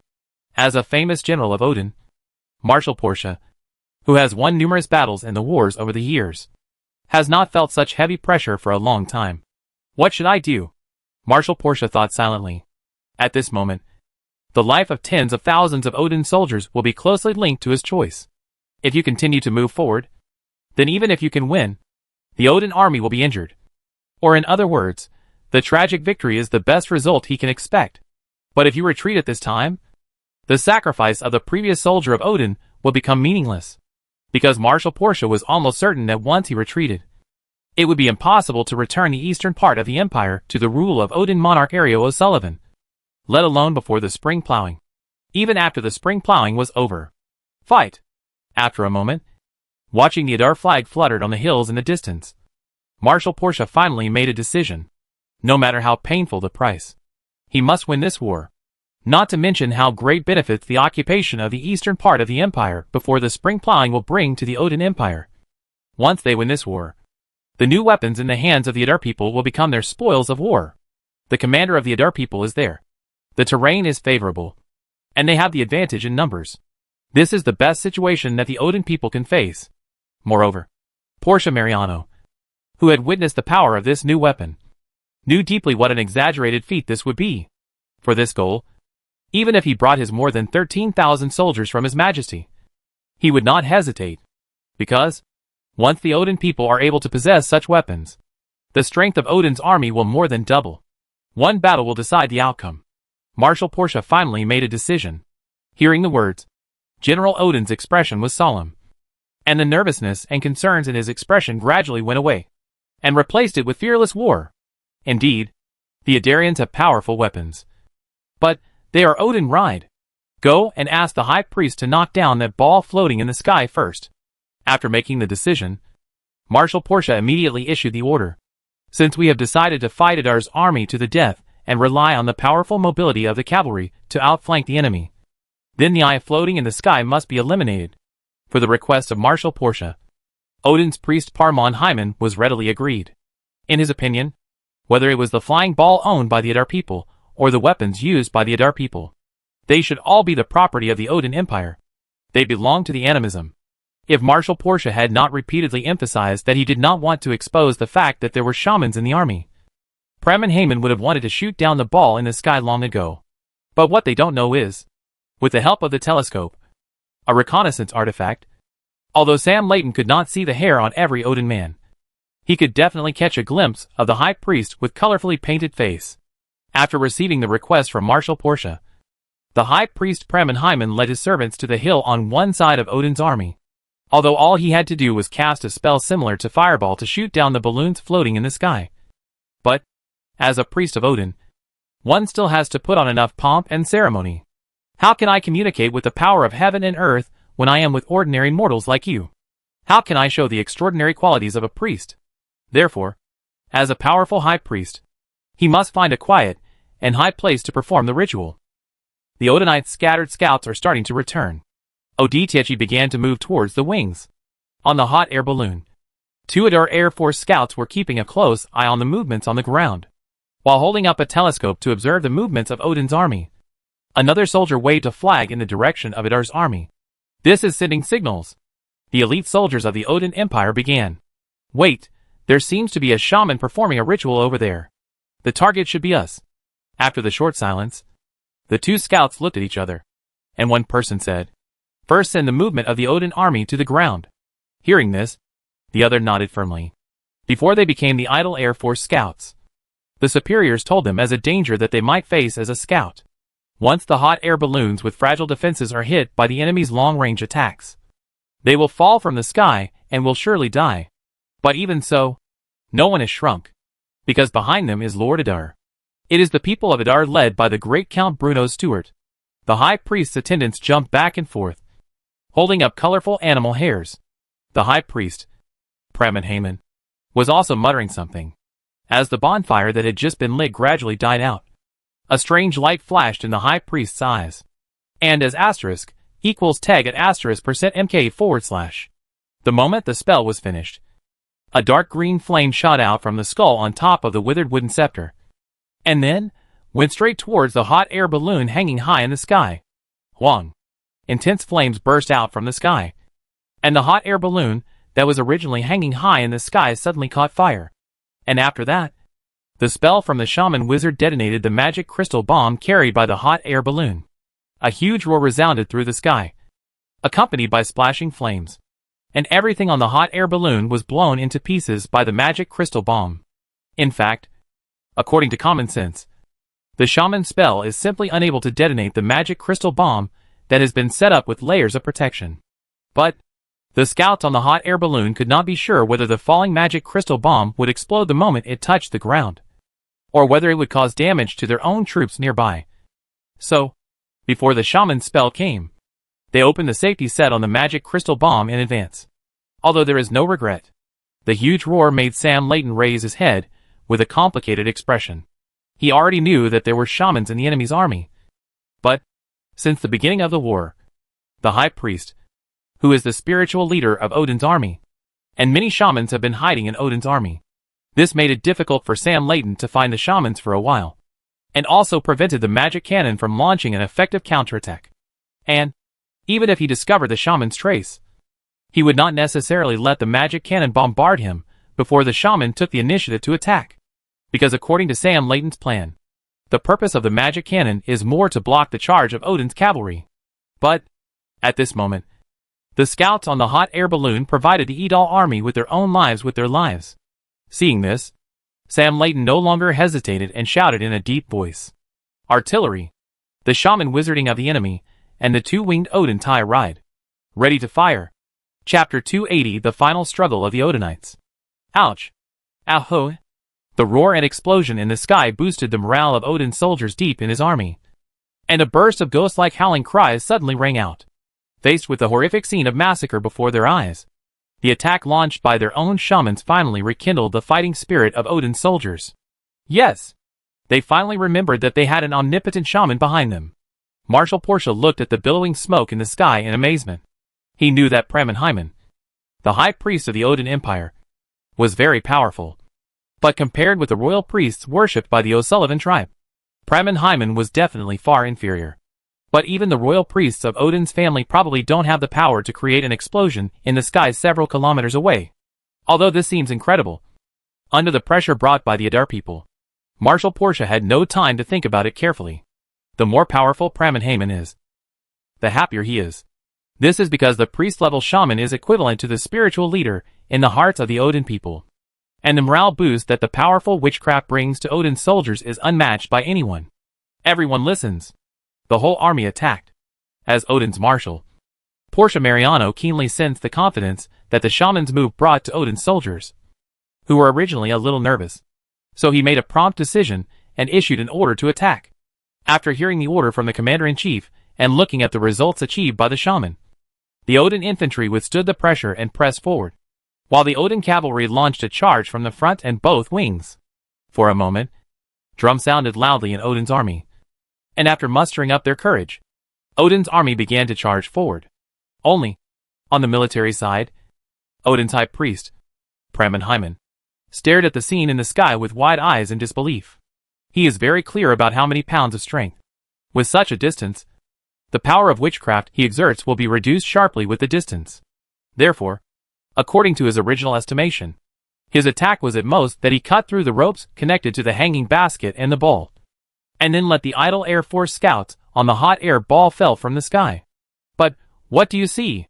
The roar of the explosion, the scattered debris, and the flames burning in the sky. As a shaman wizard, he could even clearly feel the storm that was gradually spreading and vibrating in the sky. How could the witchcraft I cast as such a powerful force? If he was really that powerful, how could he still be traveling with Odin's army? He had long been invited by Odin's monarch, Ariel O'Sullivan, to the palace of the Odin Empire and become a worshipper of the O'Sullivan tribe. Therefore, this means the witchcraft I cast was just an introduction. and it is definitely a terrible existence that can trigger such a scale. Thinking of this, the high priest of the Odin Empire couldn't help but shudder, and looked in fear at the splashing flames that were constantly falling from the sky. Looking at the Odin soldiers falling one by one in front of the Adar people's position, Prem and Hyman seemed to realize something suddenly. Since the Adars on the other side have the powerful long-range weapons they are using, then why can't they have a weapon that can cause an explosion of this magnitude? When this thought suddenly flashed through Prem and Hyman's mind, he thought of an extremely terrible consequence. If the Adar people have more spheres that can float in the sky, and if a weapon capable of causing a violent explosion is dropped over Odin's army, the consequences will be disastrous. At this moment, the high priest of the Odin Empire felt a chill rising from the soles of his feet, which made him shiver. Hurry up these things and take a few more war horses. We must prepare to advance with the troops at any time. Prem and Hyman pointed to the ritual props scattered on the ground and pondered. Hearing the words, the attendants couldn't help feeling the fearless and tough virtue of the priests. Prem and Hyman's eyes were fixed on the distance. All he said about advancing with the army was just a casual remark. As a noble shaman, he did not have the same fearlessness and bravery as Odin's soldiers, because in the eyes of the shamans, they who can communicate with the power between heaven and earth are undoubtedly transcendent. So, once Odin's army shows the slightest sign of decline, running away on the spot to protect their own safety is the first choice of all shamans. At this moment, relying on his excellent eyesight, Prem and Hyman vaguely saw the hot air balloons gradually rising behind Adar's army. Really, the Adar people do have a backup plan. But, leave Parman Hyman's consideration less time. Because, just as he was commanding his servants to flee, Sam Layton, the commander-in-chief of the Adar army, finally gave the order to open fire. In a moment, the long-established magic guides of the Edal artillery force finally made a sound of thunder, as Prem and Hyman's pupils continued to dilate. Rumble. Marshal Portia, who was commanding Odin's soldiers to charge forward, turned back in confusion when he heard the roar coming from behind. Then, he saw the light of the sky, saw the splattered rocks and the pinks that came on the face, and saw the scattered smoke. When a burnt multicolored feather fell at his feet under a huge impact, Marshal Portia seemed to realize something. There, it seems to be where Odin's high priest Prem and Hyman is. What happened? Why is this happening? Before Portia Mariano could come to his senses, a huge roar exploded in Marshal Portia's ears, just a dozen meters away from him. A SHL that had just landed suddenly exploded before anyone could react, and the rolling heat wave almost suffocated him. When he opened his eyes again, one of his guards had been shot down by the splattered shot of the shot, and Een Hong's blood kept flowing out of the guard's wound. If it weren't for his own guards, who blocked the shrapnel for him, the battle-hardened Marshal Portia would have probably been buried on this land. Adar people, think of the other party who sneaked in a half-hundred-old marshal, the Marshal of Odinia Portia Mariano, who has just walked from the edge of life and death. Couldn't help but be angry.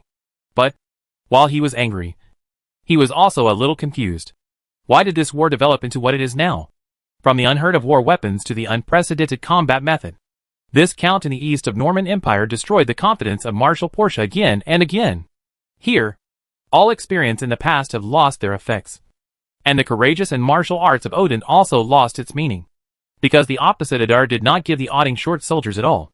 But, at this moment, Marshal Portia can only hope that the Odin soldiers, who are pressing forward with their entire army, can break through the Adar people's fire blockade and rush to the Adar people with all their might.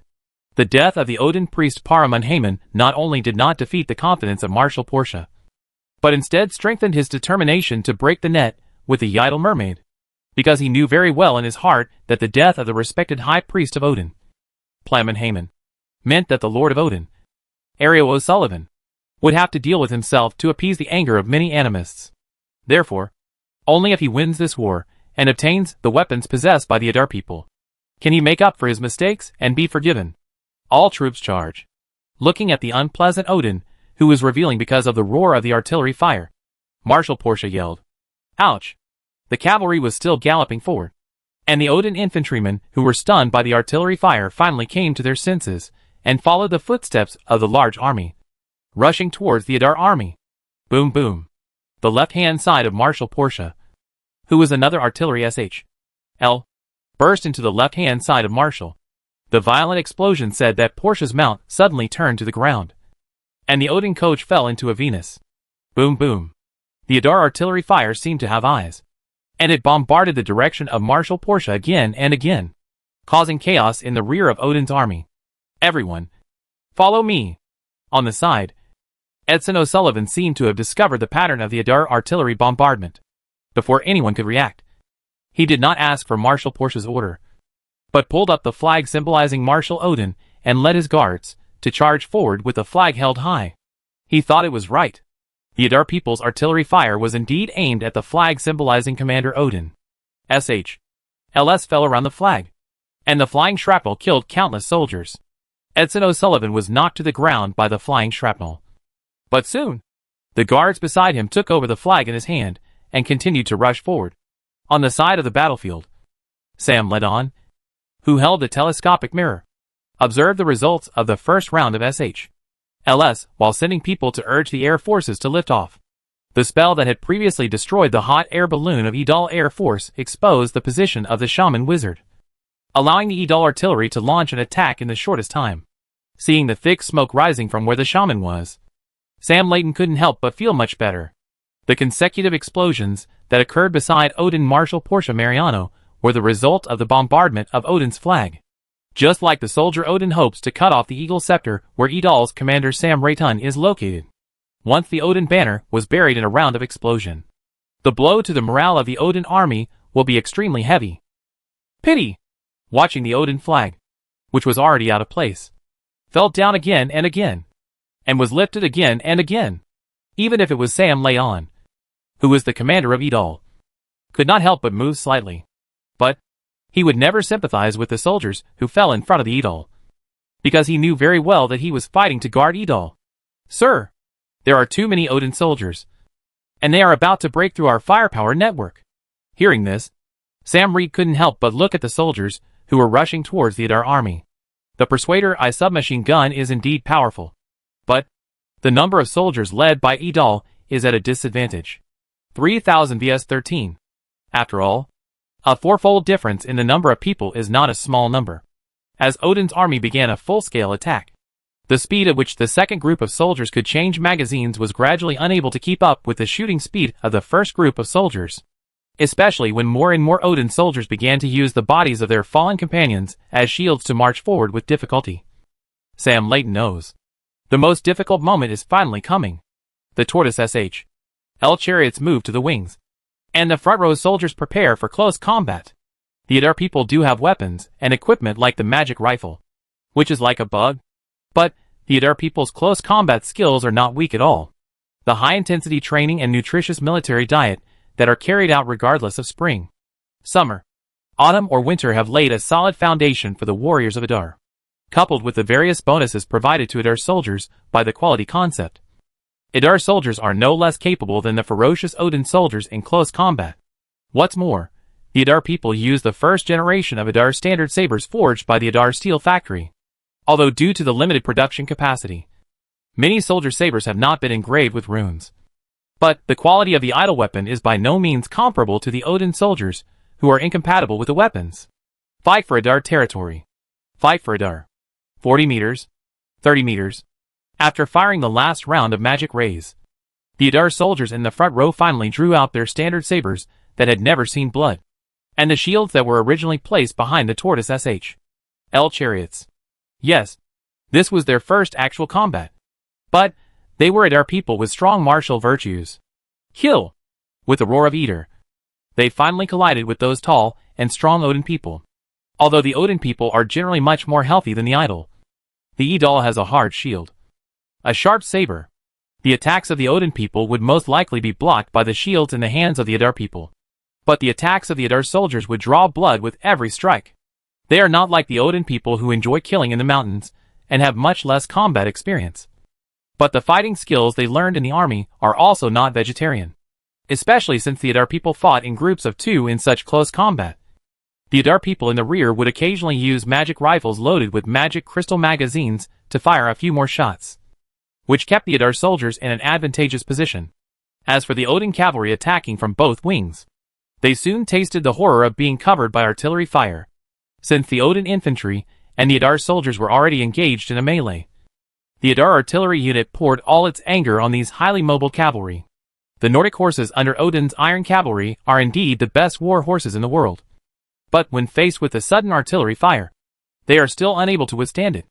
What's more, not only the fire from the idle army, the death of the shaman wizard allowed Idal's Air Force soldiers to completely let go of his hands and feet. On the soaring hot air balloons, the Adar soldiers, filled with rage, threw magic crystal bombs one after another into the rapidly attacking army formation. For a moment, Odin's soldiers fell to the ground and screamed in agony.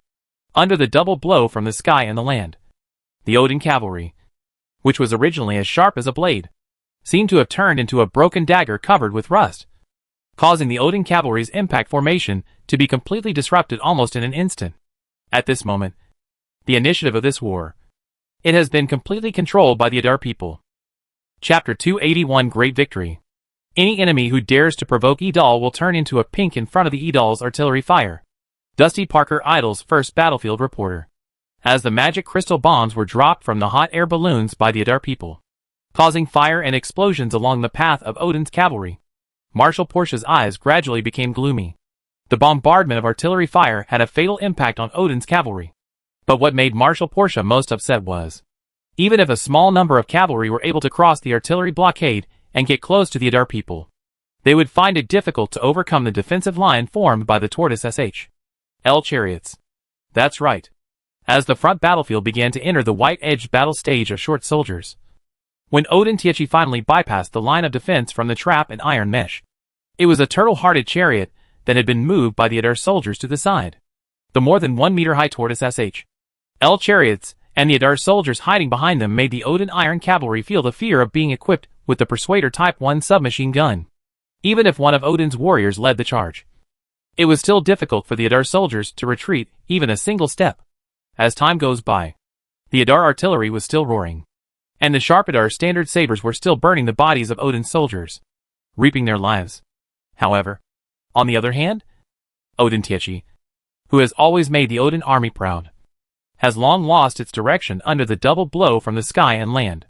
Those horses that were panicked due to huge sounds and splattered sparks drove countless Odin cavalry off the horse, and made the cavalry array of the cavalry that was rushing quickly.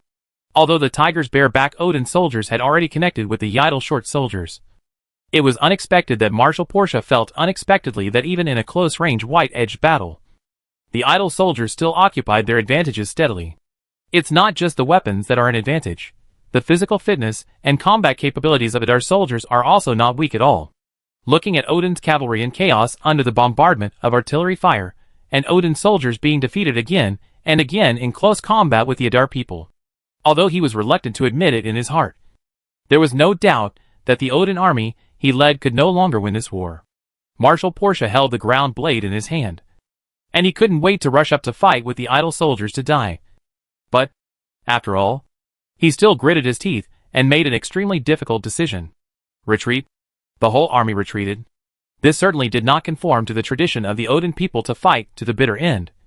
But for Marshal Portia, facing such a war that could not be won, all he could do now was to preserve the vitality of the Odin Empire as much as possible.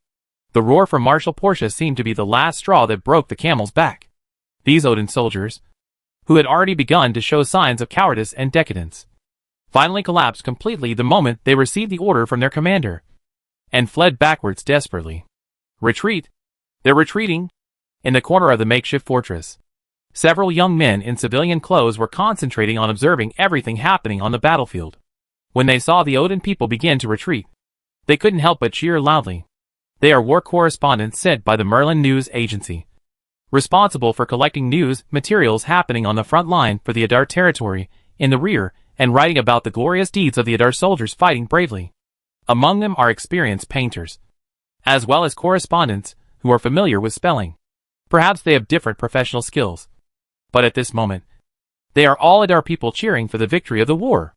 Under the counterattack of Adar's soldiers, the strong and sturdy Odin soldiers retreated like the tide, and the previous swift offensive had completely collapsed.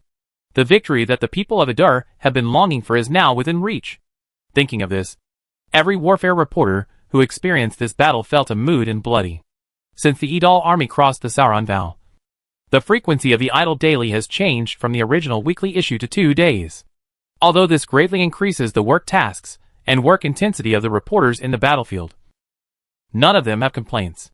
Because beside them, there are volunteers from the Adar construction team who are building temporary fortifications day and night, and Adar soldiers who are ready to sacrifice their lives to defend the Adar territory. Not to mention, these war correspondents knew clearly that what they wrote and compiled would be circulated throughout the entire Adar territory. These news happening on the front lines constantly stimulated the people of Adar territory, causing cheers and applause throughout Adar territory. It can be said that every step forward of the Adar army makes the Adar people feel sincerely proud. Dusty Peck looked at the Odin soldiers fleeing in panic and felt relieved at that moment. As a war correspondent, Dusty Peck has been with the soldiers of Adar County from preparation to deployment. And I was lucky enough to be the first civilian to witness the power of these new weapons possessed by the Adar army. No one can treat the magic rifle, a weapon that transcends time, with a calm attitude, and no one can remain calm in the roar of the magic cannon. From the beginning to the end of the war, a sense of pride that could not be described in words always filled Dusty Peck's heart. He was not actually a native Adar. As an immigrant from the northern border, he had witnessed the cruelty and brutality of the Odin people with his own eyes, and knew what a terrible enemy they were. However, those Odin soldiers, who were invincible in the past, were beaten and fled in panic in front of Adar's soldiers. I'm afraid the newspaper for the day after tomorrow has been published, and the entire Adar territory will be shocked by it, he thought secretly. Odin's army has been defeated. Looking at the Odin army, who had evacuated, the chief of staff of the army, Sarah Cole, could not help but make a sense. Who would have thought that Idal had such a terrible strength? But, as a former Nooner general who has already worked, the more powerful the strength showed by Idal, the more excited he was. This means that he doesn't need to worry about the liquidation of the Norman Empire at all, unless the Norman royal family is crazy. Otherwise, a normal emperor would never dare to openly deal with a powerful vassal who was able to defeat the Odin Empire despite being outnumbered. The eastern part of the empire is not a place where you can come and go as you please. Since Odin's army has shown signs of decline, then, let's keep them in this land forever. Chapter 282. The appearance of the Adar cavalry marked the beginning of the Adar people's full-scale offensive. Odin's army did suffer heavy losses in the hail of bullets from the Adar people, but it is undeniable that the total number of Odin's soldiers is still far greater than that of Adar's soldiers. However, even if the number of people was in disadvantages, the idle soldiers began to pursue the several times to their own Odin soldiers. That's right, the number of Odin did, but the violence and fierceness of them had long been worn out in the reign of the Dadal people, and there was no sense of war. However, the smaller Adar army was full of momentum and high morale. Anyone who offends Adar will be punished no matter how far away they are. Let the Odin people have a new father. Earl Idal, Breon Stewart, called to the Idal soldiers before the war began, and lingered at the soldiers of the soldiers at this moment. The pride and self-esteem of the Adar made Idal's leaders unable to tolerate the provocation from the Odin Empire. So, kill! Sarah Colin, who was skilled in martial arts, was finally able to mount her horse at this moment and lead the Adar cavalry to charge forward. The conductor of the command sarung couldn't get started, and the artillery forces could not turn to work, which made his 90-meter-long big machete have long been hungry and thirsty. Kill! Under the leadership of Sarah Colin, the Adar cavalry finally crossed the defense line formed by the Adar infantry and rushed towards the retreating Odin army. In fact, compared with the Windy Odin Iron Rider, except for the number of people, the Idal cavalry is not weaker than the Oditai riding. After all, the application of the three major cavalry in the Idal cavalry and the installation of a series of system weapons have long been reborn by the Idal cavalry. And even with the help of Mayu, they can make greater energy during the chopping. Behind the Adar cavalry came the Adar infantry, who were pushing the Tortoise SH.L chariots slowly forward. The Tortoise chariot's movement speed was indeed not fast, but Sam Layton had always been worried that Odin's army would turn around and counterattack at the last moment, fighting to the death. Therefore, moving slowly forward while surrounded by the Tortoise chariots was obviously the safest approach at the moment. The soldiers under his command are almost all the soldiers of Adar County, and there must not be any mistakes. Not to mention, Sam Layton was not worried that Odin's army would escape, because the three-masted warships under Mal Karen and the employees of the Adar Whaling Company had been ready on the banks of the Ida River. cutting off Odin's retreat. Although it is difficult to guarantee that there will be no fish crossing the river to escape, Sam Rayton has never thought that he can leave all the Odin army. As long as he can leave a large part, it is already a huge victory. As for the information leak, let it leak. Today, there is no need to conceal the strength of Lord Idar. As a powerful vassal that can compete with the Odin Empire, if anyone dares to attack Lord Idar, then these Odin soldiers, who were beaten and fled in panic, are the best examples. Of course, the most important thing is, fighting with other nobles will greatly affect the progress of Brunaro's bruises. If it wasn't for the threat from the Odin people, the Demori's sword hanging on the top of the Idol's head, the long-planned St. Sophia Cathedral, should have appeared on Idol's land. Damn Odin! Come! Let's go too.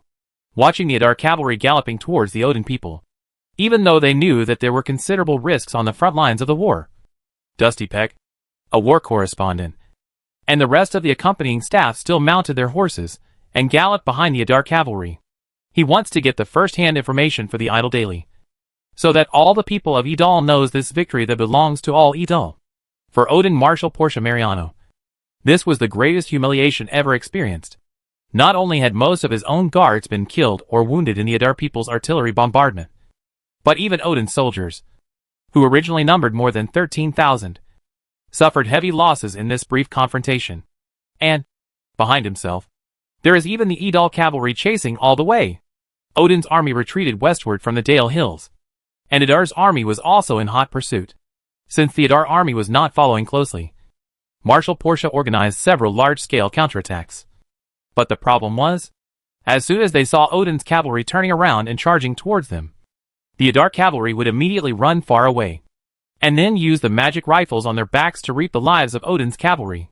The reason why Odin's Iron Cavalry is called the Iron Cavalry is more because of their bravery and good fighting skills.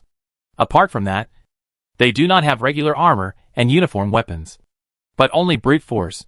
So in front of the Idar people's magic rifles, these Odin cavalry can only rely on their own flesh and blood to hold on. The hasty escape lasted almost a whole day. When Marshal Portia finally arrived at the banks of the Ide River with great anticipation, he could not help but freeze in place. Two unprecedentedly huge ships were proudly anchored in the spacious Ide River. And what made Marshal Portia's heart tremble the most was the flag hanging on the top of the mast. Idal! At this moment, Marshal Portia finally understood why the Idar people did not set up defenses on the banks of the Ide River. Because they wanted to swallow up the tens of thousands of Odin soldiers led by him in one gulp. Fire! Looking at the Odin soldiers, who gradually stopped at the banks of the Ide River, Admiral Mal Karen sneered. In his opinion, the thunderous artillery fire was the best greeting to the Odin people. In fact, at the beginning, Bruno had thought about sending Mal Karen to attack the coastal towns of the Odin Empire. But this idea was quickly rejected by Bruno himself, because according to this era, it can be called the speed of information transmission. Even if Mal Karen has achieved a lot of results behind the Odin people, it may take a short time to pass the news that the news was passed on to the military account of the Odin monarch Alo Oliwin. However, this was of no real help to the Idar lords fighting on the front lines. Therefore, cutting off the retreat of Odin's people at the banks of the Ide River is the new mission that Mal Karen has to perform. The magic cannon mounted on the three-masted warship and the roar that echoed in the ears of Odin's soldiers once again pulled the fleeing Odin people back into the fear of being dominated by artillery fire. Confusion, roar, struggle. Marshal Portia looked at the Odin soldiers, who were already in disarray in front of him, and was a little at a loss for a moment. These soldiers who ran away. Still the soldiers who followed themselves to fight around in war. Cross the river. Cross the river. Leave here. The generals led by Odin had already suffered heavy casualties in the battle. Marshal Portia could only rely on his roar to get the soldiers of the Odin Empire to leave as soon as possible. But, no matter how he do his best, the voice of this veteran was eventually drowned out by the endless gunfire of the Idar people. Chapter 283 Mike is back. When the war broke out again in the eastern part of the empire, the Idar county south of Nalmur Fortress was not greatly affected. At least, the original social order remained relatively stable. The people live and work in peace and contentment, and the local economy continues to grow. The nightly curfew simply makes the people of Idar return to the days before the street lights were turned on, working from sunrise to sunset, which is not so unacceptable. After registering, a large number of young adults became a member of the huge Idol volunteer army. Under the guard of the Idol reserve soldiers, they escorted a large number of grains and heavy to slow down the north, providing sufficient logistics support for the front line of Idol soldiers. As the weather gradually warmed up and new green sprouted from the soil, Bruno moved back to the Sky Garden located northwest of Adar City. After all, although the Lord's Castle in Adar has been the residence of the Stewart family for generations, it has never been well received by Bruno, because it has the perfect combination of winter cold and summer, coupled with the old furniture and decoration. It reveals a small and refreshing smell, which makes Bruno, who is across, live a little uncomfortable. Although Bruno has never been to the front line, he has been paying attention to the news from the Dell Hills these days, and he is afraid that something bad will happen. Even if Bruno feels that he has a 90% victory, this is the first time that the Idol army has taken the initiative to attack. If it is not nervous, it will definitely be impossible. Boat Moblon, who stayed in Man Fortress, and ships parked in the Merlin Special Economic Zone, are actually two retreats left by Bruno to himself. Fortunately, everything went according to the established plan, and the stubborn Odin didn't mess around or cause any trouble. The Sky Garden has been equipped with a full set of magic lighting systems, but in order to ensure consistency with the overall architectural style of the Sky Garden, most of the lamps still retain the appearance of candlesticks and bonfires, which looks very stylish. In the study, Bruno was flipping the letter from the old Ford to him a few days ago. As Bruno's most faithful arms, the old Ford is upset, and in the letter, the status quo north of the territory north of Namur Fortune is more detailed, because most of the nobles in the east of the empire are pursuing non-resistance policies. When facing the Odin people, these nobles have only two choices: either escape or recognize their father. But no matter which choice they make, the lower class people in these noble territories cannot escape the fate of becoming slaves of Odin. The people at the bottom may be short-sighted, but they are not dull. Therefore, when Idol's official apes began to rebuild order under the leadership of Old Ford, the people of these territories did not make much opposition. These people who have never left their hometowns may never have heard of where Adar Lord is, but they know very clearly that being a citizen under the rule of Adar Lord is obviously much better than becoming a slave of Odin. Although the vast majority of nobles have fled to the interior of the empire through Adar territory, and a very small number of nobles, like Earl Dale, have gritted their teeth and become citizens of Adar territory, there are still some nobles in the eastern part of the empire who want to continue to manage this land after joining the Odin Empire. Old Ford knows that Bruno wants to make changes.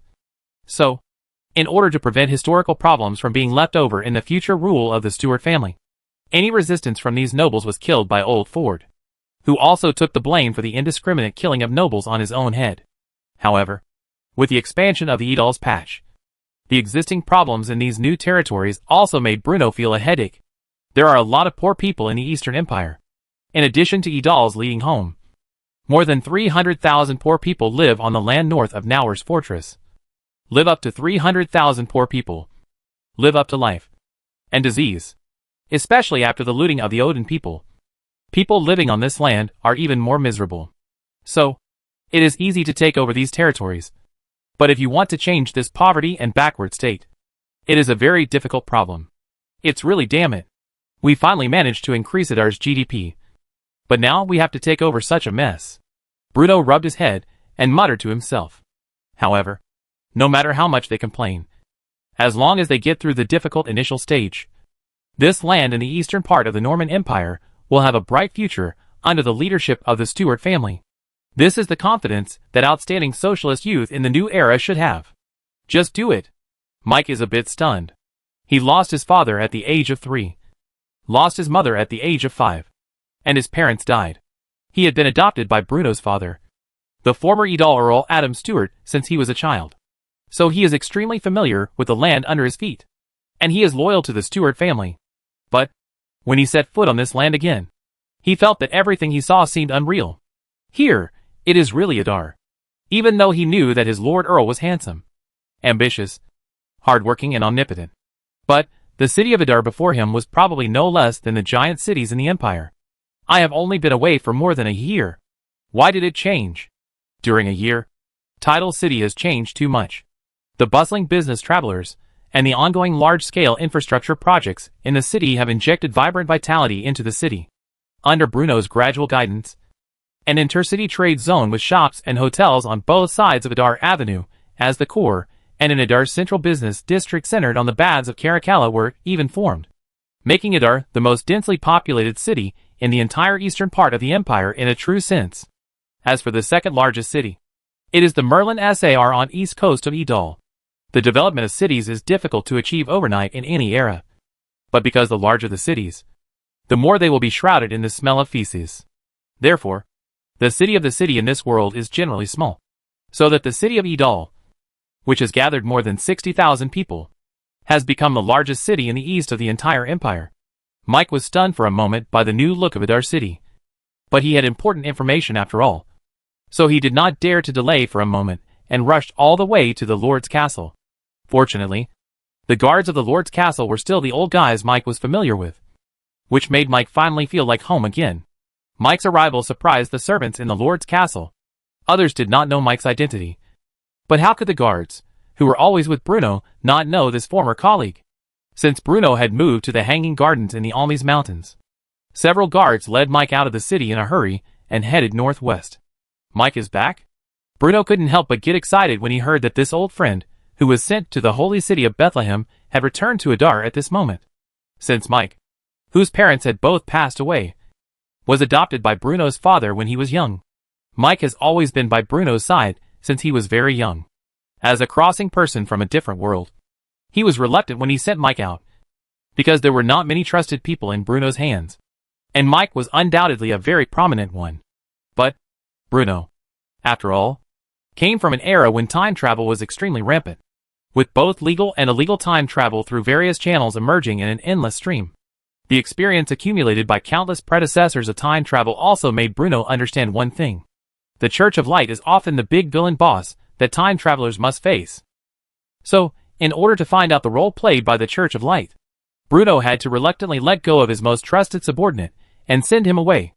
My Lord Earl at this time. The door of the study was pushed open, and Mike fell in front of Bruno's desk. Lord Earl. The villain thought that he couldn't come back anymore, and could no longer play for the Earl. When he saw his Earl master again, Maxius suddenly cried, and his tears slipped down. Still the familiar words. Still the familiar style. Even though there are more than a year, Mike's talent skills have not dropped at all. I am afraid. During the days of the Holy See, Mike also licked the Bishop of Guangming Holy See very comfortably.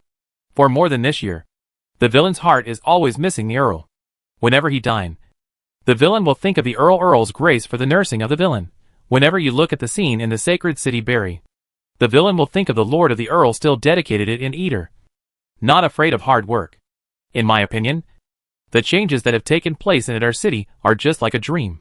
If it weren't for the Earl's hard work and diligence in government affairs. Stop! Bruno waved his hand, mercilessly interrupting Mike's words. Based on Bruno's understanding of this guy Mike, if he didn't stop halfway, the content of this chapter would not be enough for him to talk about. Not to mention, Bruno felt a strange feeling in his heart when he thought about how Mike had licked the bishops of the Holy See of Light to their ecstasy. How is your investigation going on the matter I assigned you? Bruno changed the subject and asked in a deep voice. Reporting to the Earl. I have found a lot of useful information. Seeing this, Mike also stood up and said seriously, I found that there are many shameful things going on between the Church of Light and the Odin Empire. As soon as I opened my mouth, it was a shocking thunder. Hearing Mike's words, Bruno's eyes suddenly became serious, and he motioned for him to continue. The Church of Light opened a passage through the forest of monsters for the Odin people, allowing the army of Odin Marshal Portia Mariano to bypass the heavily fortified 14 fortresses in the northern frontier and directly attack the Norman territory. Really? Why was Odin's army able to travel through the well-known no-man's land of the Forest of Monsters when the Odin Empire attacked Dorne? Not only Bruno, but almost everyone who heard the news was shocked by this question. Before the Odin Empire completed its sneak attack, no one had ever been able to pass through the Forest of Warcraft. And now, this question finally has an answer. This is the work of the Church of Light. At this moment, although Bruno still doesn't know what the Church of Light is planning, but the role played by the Church of Light is already obvious. After all, any religion that plays a positive role should honestly manage its own kingdom of heaven. Be too lazy to deal with countries and nobles on earth, and certainly not collude with pagans to start wars. But At this moment, Mike, who had just got up, kneeled on the ground again. The villain is ashamed of the adults. Before the villain came back, he visited the Red Bishop Camus Blancad. What's wrong? Just tell me. As a result, the villain did not expect that the big bishop of the red coat, Camus Blancad, was a corpse vegetarian meal. Arrogant guy. Just for more than a year when the villain went there, he settled the hat of the host of the Eastern Diocese. Hearing this, Bruno couldn't help but be stunned. This guy is not only a bootlicker, but also a master of mundane studies. Who said that you will have nothing after licking it? This is clearly about having everything after licking it. Although Mike's ability to sit on the throne of Cardinal in just 1 year is closely related to the character Bruno created for him, Mike's innate talent for bootlicking must have played a significant role as well. This is the Cardinal of the entire Eastern Diocese. Although Bruno had never heard of the name of the Eastern Diocese, and it did not belong to any of the 13 dioceses of the Church of Light. But he was a cardinal after all. A cardinal who possessed the highest religious authority in the entire diocese. So, you are now Cardinal Mike? Bruno asked in disbelief. Hearing this, Mike nodded cautiously. I had just determined that the Church of Light was a damn villain. And Mike became the cardinal of the entire Eastern Diocese. This was simply, it's a great thing that someone gives you a pillow when you want to take a nap. Bruno has always maintained a cautious attitude towards religion. In addition, the Church of Light has a very wide range of believers. So Bruno has never dreamed of establishing an atheist country crossed out in this world, an atheist noble leader. Since the social environment in Adar territory was not supportive of Bruno's idea, he could only start from another direction, such as Reformation. Chapter 284 Religious Reform. In this era when social productivity needs to be improved urgently, and the material living standards of ordinary people are extremely low, the existence of religion undoubtedly gives the lowest level people spiritual sustenance, allowing them to have hope for the future in their difficult and harsh lives. Under the influence of the subtle influence for many years, the image of the beautiful heavenly kingdoms created by the Guangming Church has long become the lifelong expectations of countless ordinary people of Norman Empire. It is precisely because of this that Bruno, who had just arrived a year ago, often raised the banner of the Church of Light, and relied on his status as a holder of the Order of St. George to fight pirates and expand territory. On the one hand, they are flying the banner of the Church of Light, but on the other hand, they are always wary of backlash from the Church of Light. Although this seems a bit awkward, it was a concession and compromise that Bruno had to make. After all, the influence of the Church of Light has penetrated into the national culture and social ideology of the Norman Empire. So in Bruno's view, since the influence of the Church of Light cannot be eliminated, then the people's faith in the God of Light must be placed under the control of the Stuart family through some means. Which is what people often say, the royal power is greater than the divine power. Religion has never been an area that can be touched lightly.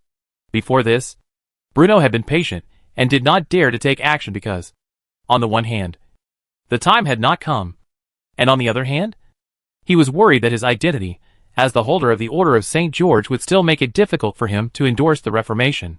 Because the Order of St. George is, after all, only an honor bestowed by the Church of Light on non-clergy. Although it looks very dazzling, nobles will always be nobles. And the influence of nobles in the religious field can never be compared with that of pure clergy. With Mike's arrival, Bruno's concerns were solved. The Cardinal of the Eastern Diocese. Although this position is far from the core decision-making level of the Bright Church, the influence in the East is unique. This is a great position. Bruno helped Mike up and said with a smile, since Mike has been appointed Cardinal of the Eastern Diocese, Brianati is also confident in religious reform. Although he knew that any reform would involve risks, Bruno still habitually left himself a way out most of the time. And now, with Cardinal Michael standing in front of the stage to preside over the reform, even if the religious reform unfortunately fails, Bruno can transfer Michael to the Franco Islands far away from the mainland, so as to avoid the problems caused by the religious reform to the greatest extent. What's more, in Bruno's view, the possibility of failure to suffer is really small. Objectively speaking, the Church of Light did have deep roots in the Norman Empire, but the number of believers in the eastern part of the empire was actually relatively small, which made it easier for Bruno's religious reform. In addition, the social productivity of Adar territory has increased rapidly like a rocket under the promotion of magical industrialization, which has greatly reduced the people's dependence on the Church of Light. Since people can obtain the necessities of life with their own hands, there is no need to think all day about how to go to heaven after their death. The important thing is to live in the present moment. Contribute to the progress and development of Eater. Mike. Bruno hesitated for a moment, then said seriously, "The person I trust the most is you." Mike? Since Mike had just returned from undercover, Bruno, as a conscientious noble lord, quickly assigned Mike a bunch of tasks in order to enable Mike to adapt to the development status of Adar County more quickly, and avoid feeling unfamiliar with the ever-changing Adar County due to being away for too long. This is not because Bruno deliberately wants to exploit Mike's labor, but because now is the best time to carry out religious reform. The invasion of the Odin people made all the Adar people unite closely like pomegranate seeds. A large number of aspiring young people in Adar became members of the volunteer army and provided valuable support for the war to defend the Adar territory. In Bruno's view, at this time, when Idal has the strongest cohesion and the highest execution, it is when all the idle people are closely united by the Earl Brunistudum. Today's war is a risk and challenge for Adar territory, but it is also an opportunity for Adar territory. Taking the previous life as an example, relying on the strong execution ability just after the end of World War II, the Eagle Sauce achieved remarkable anti-drug results in just a few years, and also did some great things. It was completely different from the bald eagle that allowed the legalization of drugs and bit people everywhere when Bruno traveled through time. Bruno has always hoped that through proper guidance, the people will extend their reverence for the God of Light to the soldiers who fight to defend the Adar territory, and to the outstanding Adar people who contribute to the progress of the Adar territory. Everyone should have the right to read religious texts at any time. Everyone can have different interpretations of the teachings of the Church of Light.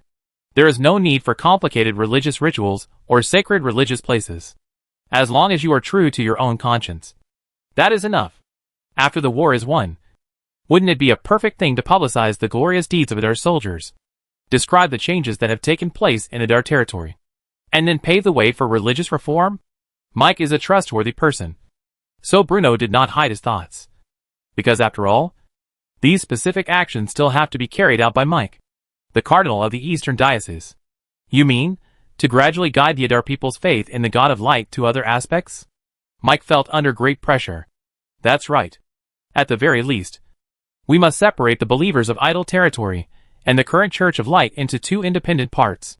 It would be best if the religious forces of idol territory could become independent and form a new sect. And you would become the cardinal of this new sect, Bruno said without hesitation. Damn. At the beginning, Mike did feel that his task was very difficult. But when he heard Bruno's next words, Mike immediately became motivated. Sure enough, the Earl has always valued himself. Don't worry, Lord Earl. I promise to complete the task, Mike promised confidently. Chapter 285 Odin Map. Although Bruno trusted Mike very much, he still specifically asked Mike to go to Adar City to test the thoughts of the people of Adar and understand the current situation of Adar County. 1 year may not look too long, but the Idal collar really changes too much during this time. If Mike cannot go deep into the people, it will be unavoidable to school in school. And when it comes to religion, it never hurts to be cautious. The news Mike brought was varied and complex. However, in all, these pieces still give Bruno a rough understanding of the Bright Church, and also clarify the contradiction between the important Little More Light Church and the Adar. In the future, for a long time, it will be the most important external contradictions faced by the Idal collar. What? What is internal conflict, you ask? The internal contradictions faced by Eater are the contradictions between the people's growing material and cultural needs and backward social production, and the contradiction between the people's requirements for the establishment of advanced industrial collar and the reality of backward agricultural collar. Doghead saves life.jpg. According to the information Mike had found out, the Church of Light was undoubtedly a religious organization with a very long history, and it had a certain understanding of the history that was artificially erased. This also made Bruno more curious about the secrets behind the Church of Light. Another reason that prompted Bruno to make up his mind to carry out religious reform was that the God of Light was dead. See Chapter 244 for details. The spectacle construction system has long told Bruno that the world has indeed existed in the world, and there is still a trace magical power on the French islands, which is the best proof of this. See Chapter 142. Bruno might still be afraid of you as a living god, but since you are already dead, Bruno naturally doesn't need to worry about it. Just do it. My Lord Earl. Not long after Michael left, Bruno's valet Mondo rushed in breathlessly. Count! Count! Urgent news from the front. Bring here! Bruno's eyes suddenly widened, and he quickly took the letter from Mondale's hand. Good news always comes one after another. Although he was prepared, Bruno's eyes were still fixed on it the moment he opened the letter. Real. Won the battle. The content of the letter was written by Sam Layton and Mal Callan. And attached to the letter were the seal and broken badge of Odin Marshal Portia Mariano.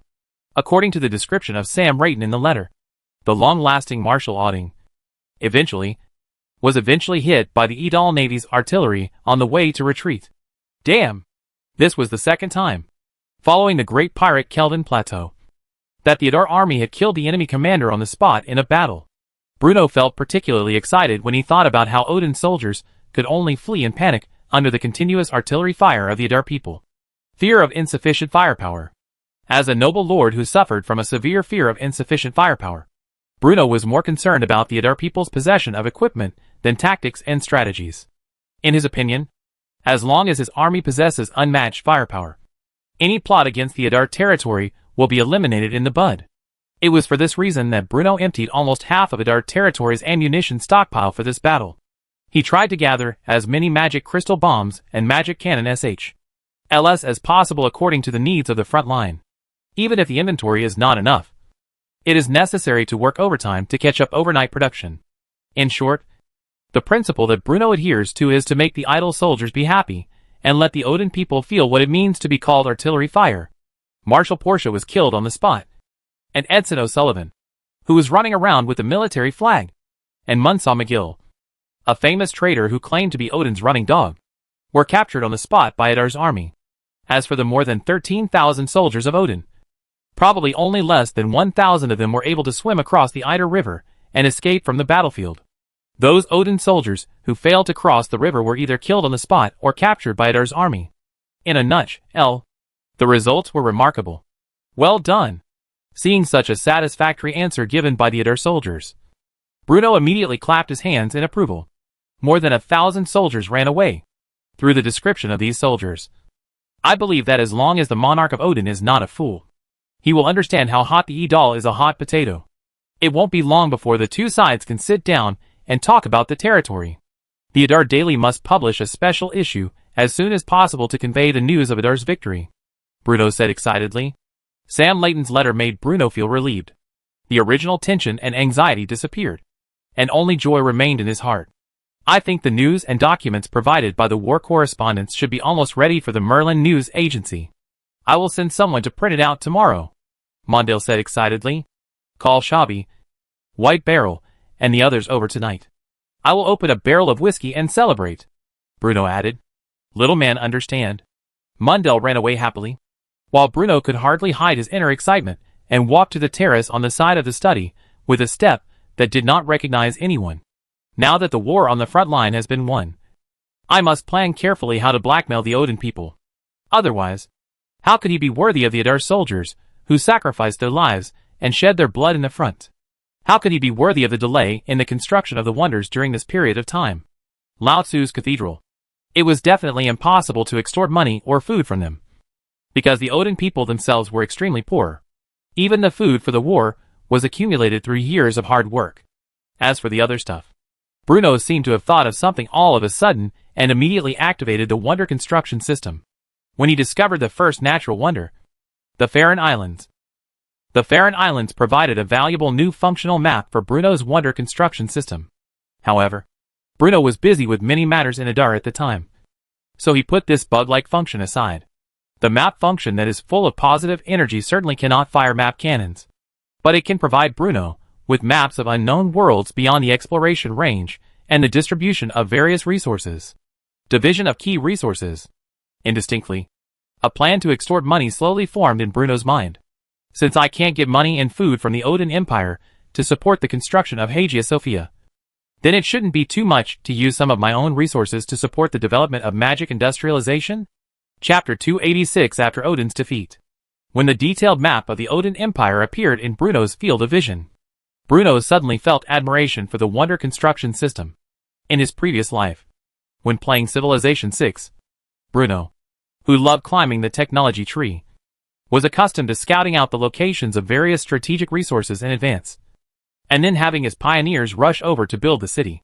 Now, the Wonder construction system also clearly shows Bruno the distribution of various strategic resources, not to mention the wood and other resources that are visible on the surface. Mineral resources hidden beneath the surface such as iron or an aluminum or are also clearly arranged on the map within Bruno's sight. There are a lot of mineral resources in the Odin Empire. Looking at the resource distribution map displayed by the Wonder construction system, Bruno's eyes gradually became hot. Mine. These should be mine. If I could find a way to get the mining rights for mineral resources, it would become an important boost to the development of magic industrialization. Thinking of this, Bruno couldn't help but fall into deep thought. The next day, the rising sun began to probe the brain on the distant horizon, and the warm wind in the early morning began to brush over the treetops. As the streetlights that had no sleep slowly dimmed down, the rewarding children's shouts gradually appeared on the streets and alleys of Idal's city. Odin is defeated. Great victory on the front. The newsboys' voices were a little childish, but the content of their words was like thunder. For a moment, pedestrians on the street stopped and residents living along the street also walked out of their homes. With the launch of the new Idle Daily, the news of the Idle army won the victory in the Dell Hills and began to spread on the land led by Idal. The people of Idar County cheered, and travelers were shocked. Everyone knows how powerful the Odin army is. Even the Norman Empire had to temporarily avoid it. However, Lord Idar, the rising star that has risen in the eastern part of the empire in recent months, has also made those brutal Odin people suffer a setback. Seeing the surprise and admiration on the faces of the merchants passing by, the pride in the hearts of the Idar people was satisfied in an instant. Don't keep saying that the interior of the empire is far stronger than the eastern border of the empire, and that the masters of Idar look down on the bumpkins from St. Lawrence. Marshal Odin, Portia Mariano, was killed on the spot. More than 13,000 Odin soldiers were almost wiped out. When Iman read out the contents of the newspaper bit by bit, the Idar people surrounding him suddenly became excited. Portia Mariano, Marshal Odin, who led the army to attack the Normandy Empire, was killed in the war with the Idal with a huge threat to the Norman Empire. A feeling of disbelief emerged on the faces of almost everyone who heard the news. But Merlin News Agency, as the official channel of Idar territory, has unparalleled credibility. So the content of Idar Daily cannot be false. You know, these words and information written on paper will be spread to all parts of Idar territory, and even brought to every corner of the continent by merchants. If there is a wrong leak, wouldn't it be a smile? Give me one. The Idar people who could spell and read had already surrounded the children selling newspapers, each holding up a copper plate, wanting to see with their own eyes what was published in the Idar Daily. As for those people who could not spell yet, they gathered around the Idar people who were reading aloud, and listened excitedly to the great victory achieved by the Idar army. After several weeks of study, although Aemon knew only a limited number of words and sentences, his intelligence enabled him to roughly read the contents of the newspaper. Therefore, this guy who could only listen to others dictating the contents of the newspaper a few days ago was now able to talk about the glorious deeds of the Idar army when surrounded by people. This feels really good, Eamon thought sincerely. Baths of Caracalla. While the first floor of the Baths of Caracalla was packed most of the time, the second floor was usually less crowded. This place is divided into many separate rooms, each of which has an independent bath and is equipped with special servants to serve guests. Depending on the size of the room, the services provided, and the level of luxury, the price of each bath ranges from a silver shilling to a gold coin. In a room on the second floor of the large bathhouse, Earl Dale Woolley Dennis was hiding in the bathtub with his eyes squinted, enjoying the rare tranquility. Opposite him, Earl Bailey was also huddled in the warm pool water, recuperating. After Earl Dell and Earl Bailey, the two of them were officially effective in regarding the passing method of the Eastern nobles and the Nobel immigration guidelines approved by Bruno. However, since deciding to stay in Idal, the Mrs. Dell's wife has proposed a lot of objections. Even if the old housekeeper, who has been his life, is always mentioned, he hopes that he can consider it carefully. Although the old butler's behavior was indeed a bit against the rules, Earl Dale also knew that his butler had always been loyal to the Dennis family, and was not just a servant in the ordinary sense. He mentioned him repeatedly only out of good intentions. As for Earl Bailey, who was born to be an optimist, this silly boy in his early 20s fell hopelessly in love with a beautiful girl from Idar. So, ahem. The laws of Adar protect the legal rights and interests of Adar citizens. So even Earl Bailey, a Norman noble, has to give up his privileges and honestly find his love within the framework of Adar laws. In fact, Earl Dale was even more nervous than Bruno himself about whether the Adar territory could win the war, because Bruno at least knew the strengths of the Adar army, and knew that the Adar people possessed powerful weapons and a complete command system. But Count Dale knew nothing about it. Everything in Adar territory was new to him. The spiritual outlook of the Adar people and their support for the Stuart family were unmatched by any other noble territory. It was for this reason that he decided to stay here.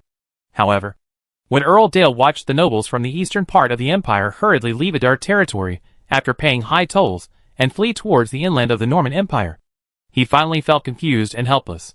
The puzzled, doubtful, and slightly mocking looks that those nobles cast at him when they left Adar territory made Earl Dale want to give up his decision countless times and leave with those nobles. He really didn't know whether Adar County could survive the invasion of the Odin Empire, and he didn't know whether the decision he made was right or wrong.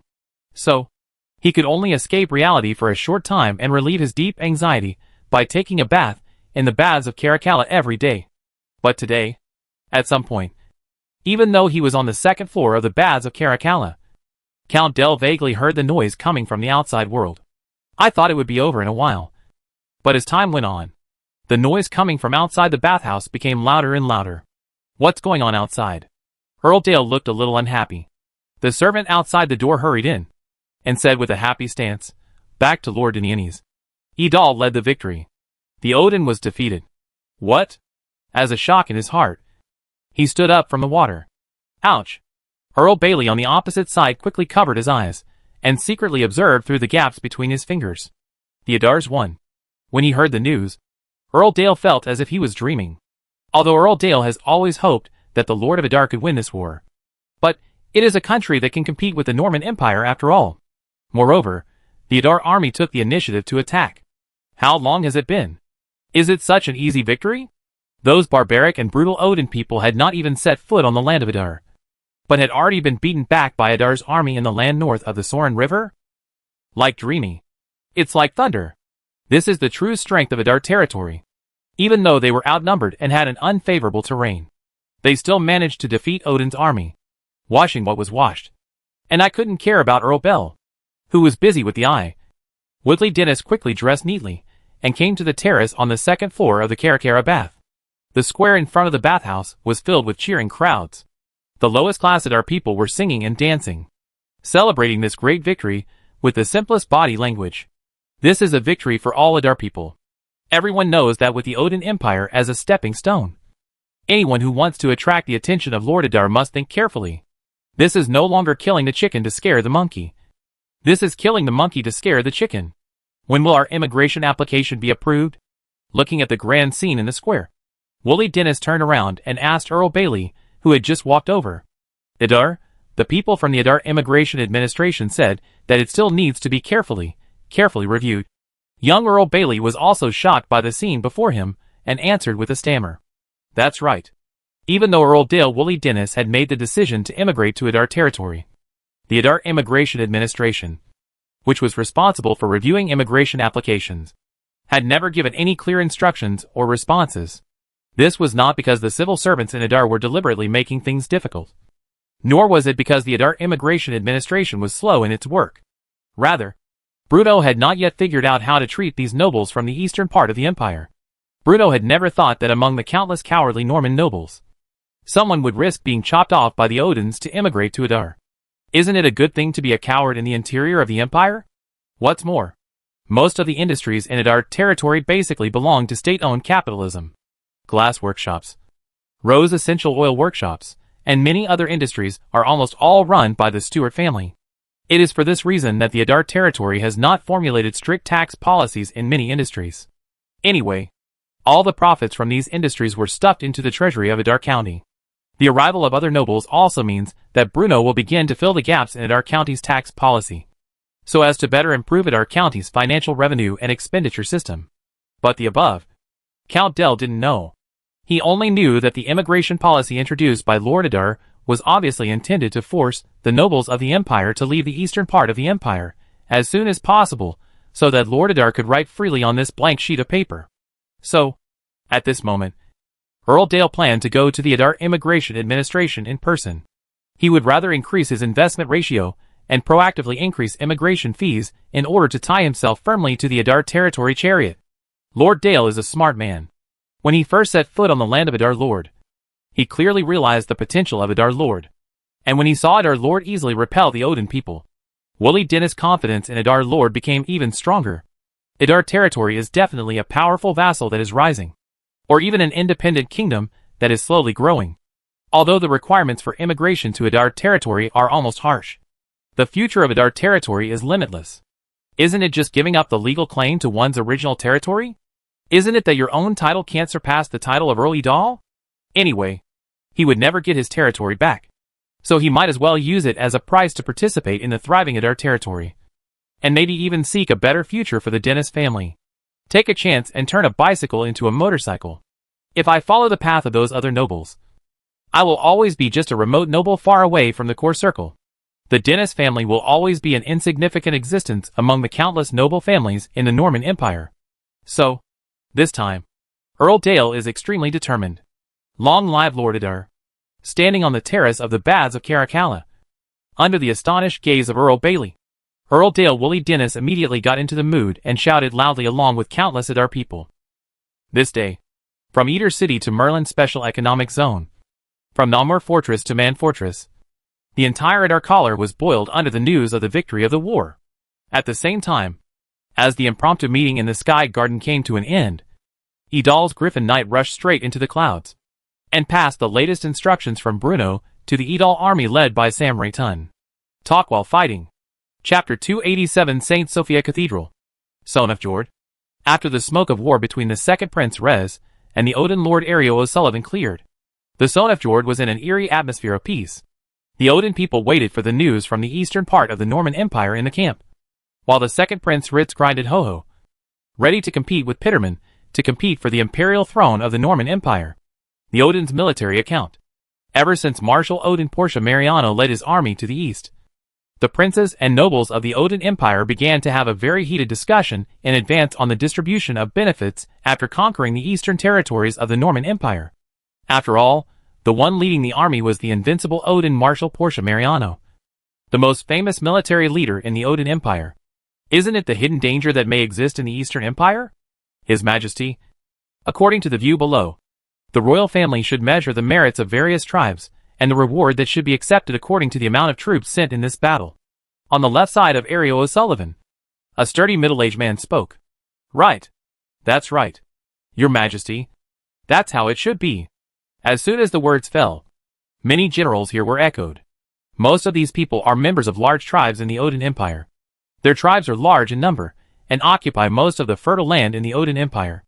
It can be said that the comprehensive strength of these people's tribes in the Odin Empire is second only to the O'Sullivans of the royal family, since most of these tribes sent out a large number of brave warriors. If the results of the war were divided according to the number of people involved, the strong would undoubtedly become stronger, and the weak would become weaker. And this is also something that includes any monarchs in the inside of Alo Oshelvan, because once these large tribes become too powerful, it means the decline of the royal family.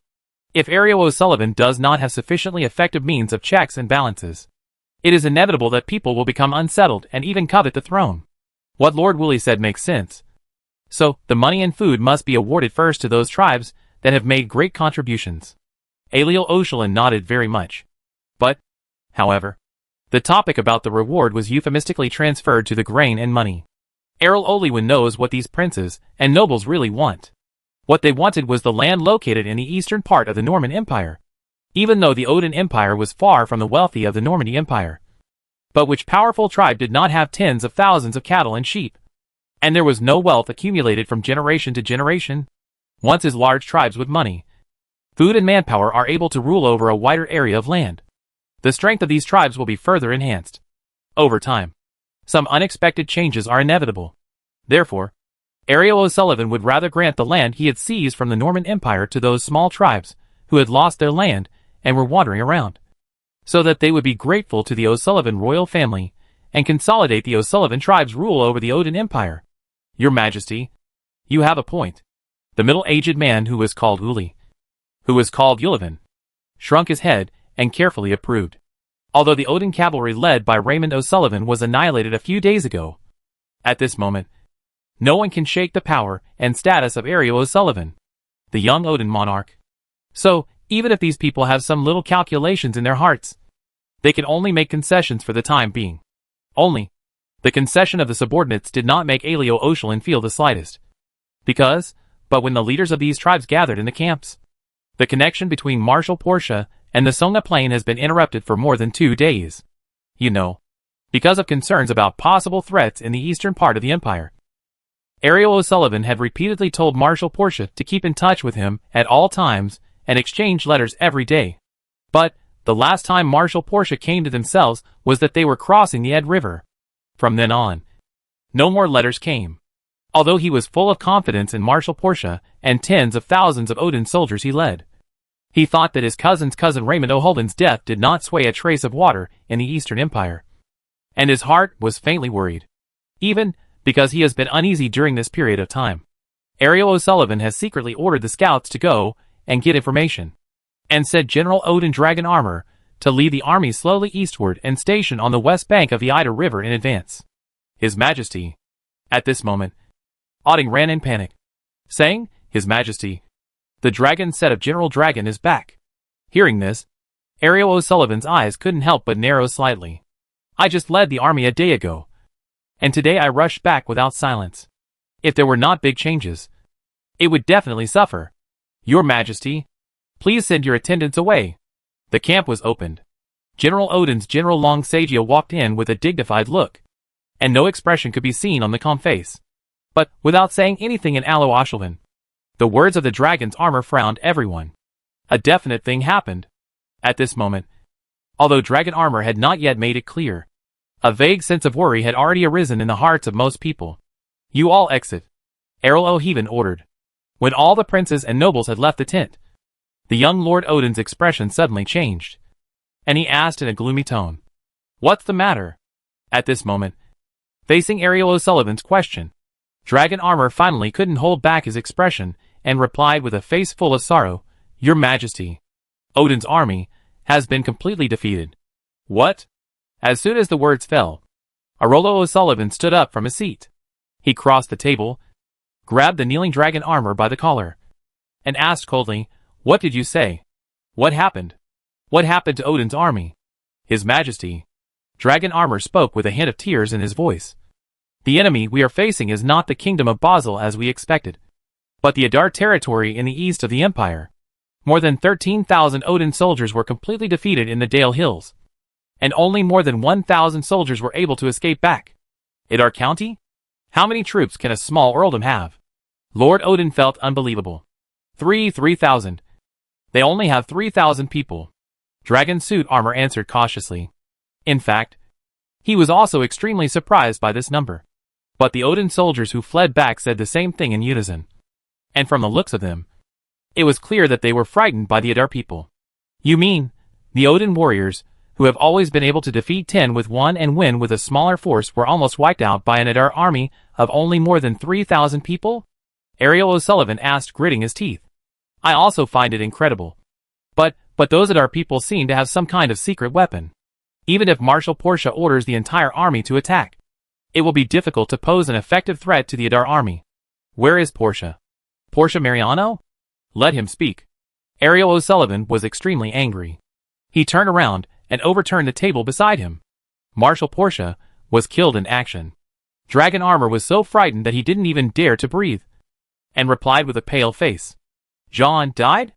At this moment, Ariel O'Sullivan seemed to be under a spell, and was completely stunned. Portia Mariano, Marshal Odin, who had a very high reputation in Odin's army and had served 3 imperial emperors, died in a war that broke out in the same Norman earldom. Not only Marshal Portia, but also High Priest Plamen Haman was killed by the Adar people's strange weapon. And Edson O'Sullivan is also missing. As the words fell, Lord Odin's tent fell into deathly silence. Is the day, even if it is 100 miles away. The entire army in Odin's camp was still on alert, as if facing a powerful enemy. Adar territory. As the news of victory in the war spread throughout the territory of Adar, The preparations for the construction of Hagia Sophia were also carried out in an orderly manner. After hesitating for a long time between the city of Adar and the Merlin district, Bruno finally chose Sorenburg, northeast of Namur Fortress, as the site for the construction of Hagia Sophia. Sorenburg is not a fortress, but a city. As the former ruling core of Earl Soren, this city close to the Merlin Bay has become dilapidated and uninhabited under the bombardment of the Adar people's artillery fire. But this is exactly what Bruno needs. Compared to a messy and overcrowded city, Bruno can scribble freely on the land of Sorenburg and start from scratch according to his own ideas and plans. With Sam Layton's crucial victory at Dale Hill, it has become a foregone conclusion that Lord Adar will take over the eastern part of the empire. The large number of refugees who became starving after being captured by Odin became a problem that Bruno had to deal with. Blindly providing relief will only make Adar County pay a lot of money and food in vain. So in Bruno's opinion, the best way to deal with refugees is to create miracles. The construction of a wonder requires a large number of manpower. People who have lost their source of livelihood can rely on their own strength to obtain precious survival materials instead of collapsing on the side of the road waiting for death to come. At the same time, Bruno can also obtain wonder bonuses from the wonder construction system, which can be said to kill two birds with one stone. Without much publicity, a large number of refugees began to migrate south under the organization of Old Ford and set up camp on the land near Sorenburg. Bruno had also considered Adar City and Merlin District. But if Hagia Sophia was built in Adar City, it would undoubtedly bring great pressure to the ongoing expansion and renovation plan of Adar City. Moreover, this will cause a large number of unscreened refugees to flood into the core area of Adar territory, bringing great pressure to the social security situation in Adar territory. There can be chaos in the eastern part of the empire, but there must be no chaos in Adar itself. This consideration was also one of the reasons why Bruno chose to build Hagia Sophia on the ruins of Solenberg. After all, the construction of the St. Sophia Cathedral will undoubtedly bring a lot of exiles to Sauron, which was originally deserted due to a large number of people's population, so that this land close to Edal can develop as soon as possible. And even in the future, it is likely to increase the land price of Soren. This will be a very important boost to Bruno's overall plan. Then, after the construction of the wonder was stalled for more than 4 months, White Barrel finally regained his sense of presence.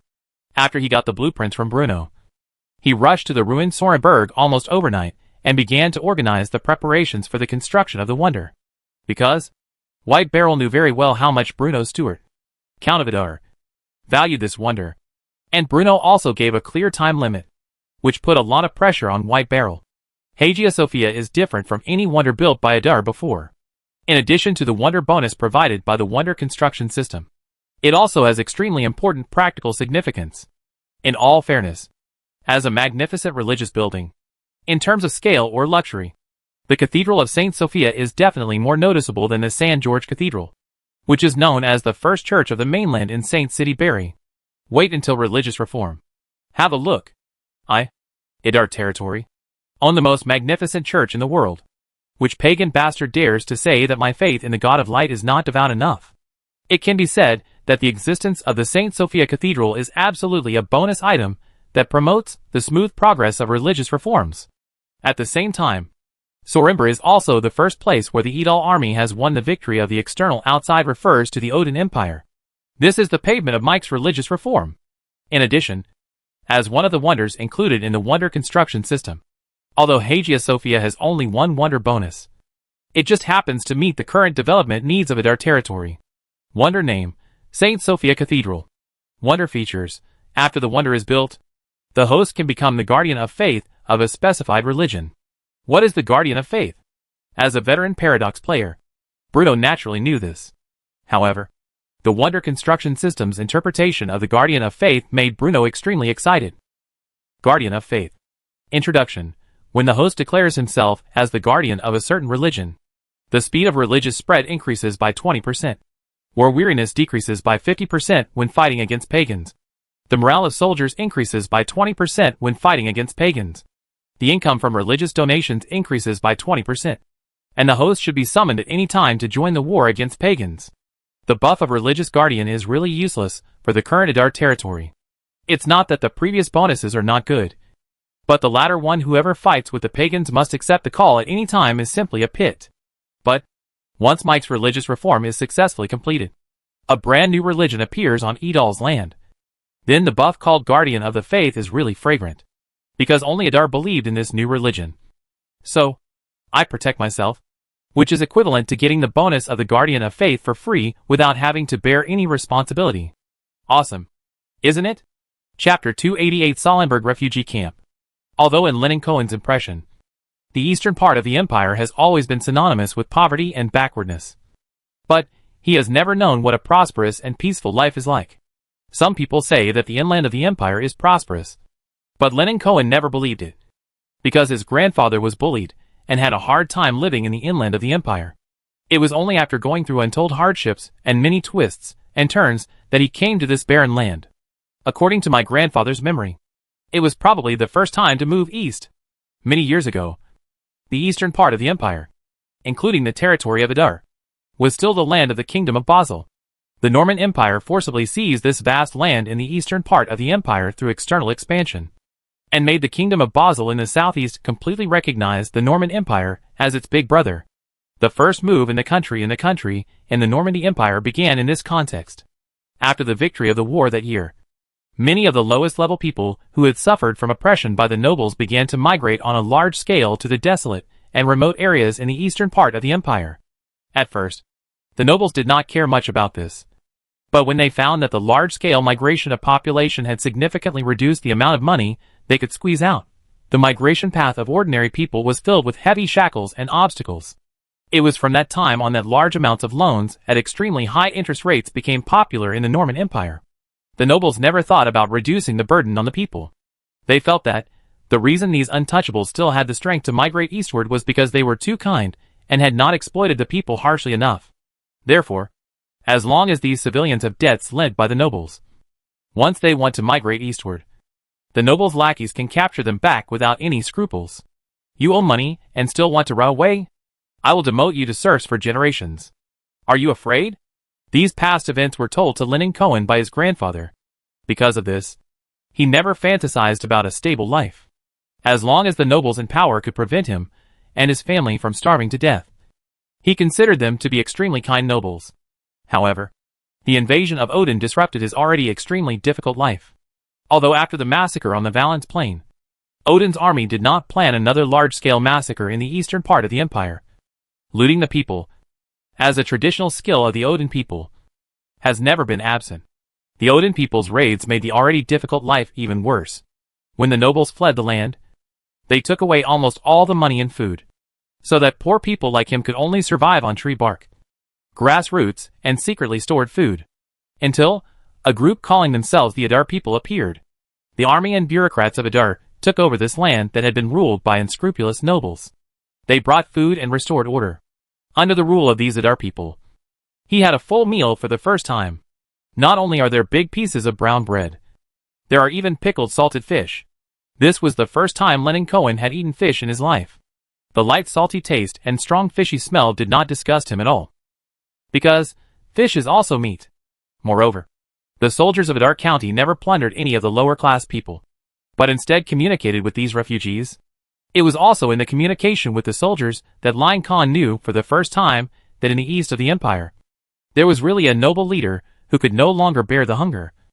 And there was really a place where he could survive with his own strength. And the name of this nobleman is called Idal Lead. According to others, Adar territory is a thriving and ever-changing noble territory. The Stewart family that rules Adar territory has always spared no effort to maintain peace and stability in that land. Lenin Cohen even saw with his own eyes an army of more than 1,000 people advancing northward. It was said that they were going to fight a decisive battle with the Odin Empire, facing the brutal Odin people. He never thought that Adar Lord could win. But just a few days ago, the news of Odin's defeat began to spread in this land in the east of the empire. Then, officials from Adar territory began to recruit refugees in the eastern part of the empire to work, provide them with shelter, and pay them according to their contributions. Although Lenin Cohen still had doubts in his heart, he gave his name out of curiosity about the Adar territory. And today is Lenin Cohen's third day in the Salenberg refugee camp. The construction of Hagia Sophia relied on refugees from the eastern part of the empire, Bruno knew very well that as long as the people in the eastern part of the empire understood that they could have enough food to eat under the rule of the Stuart family, there would not be too many problems with the social order in the eastern part of the empire, and it might even gain the support of almost everyone.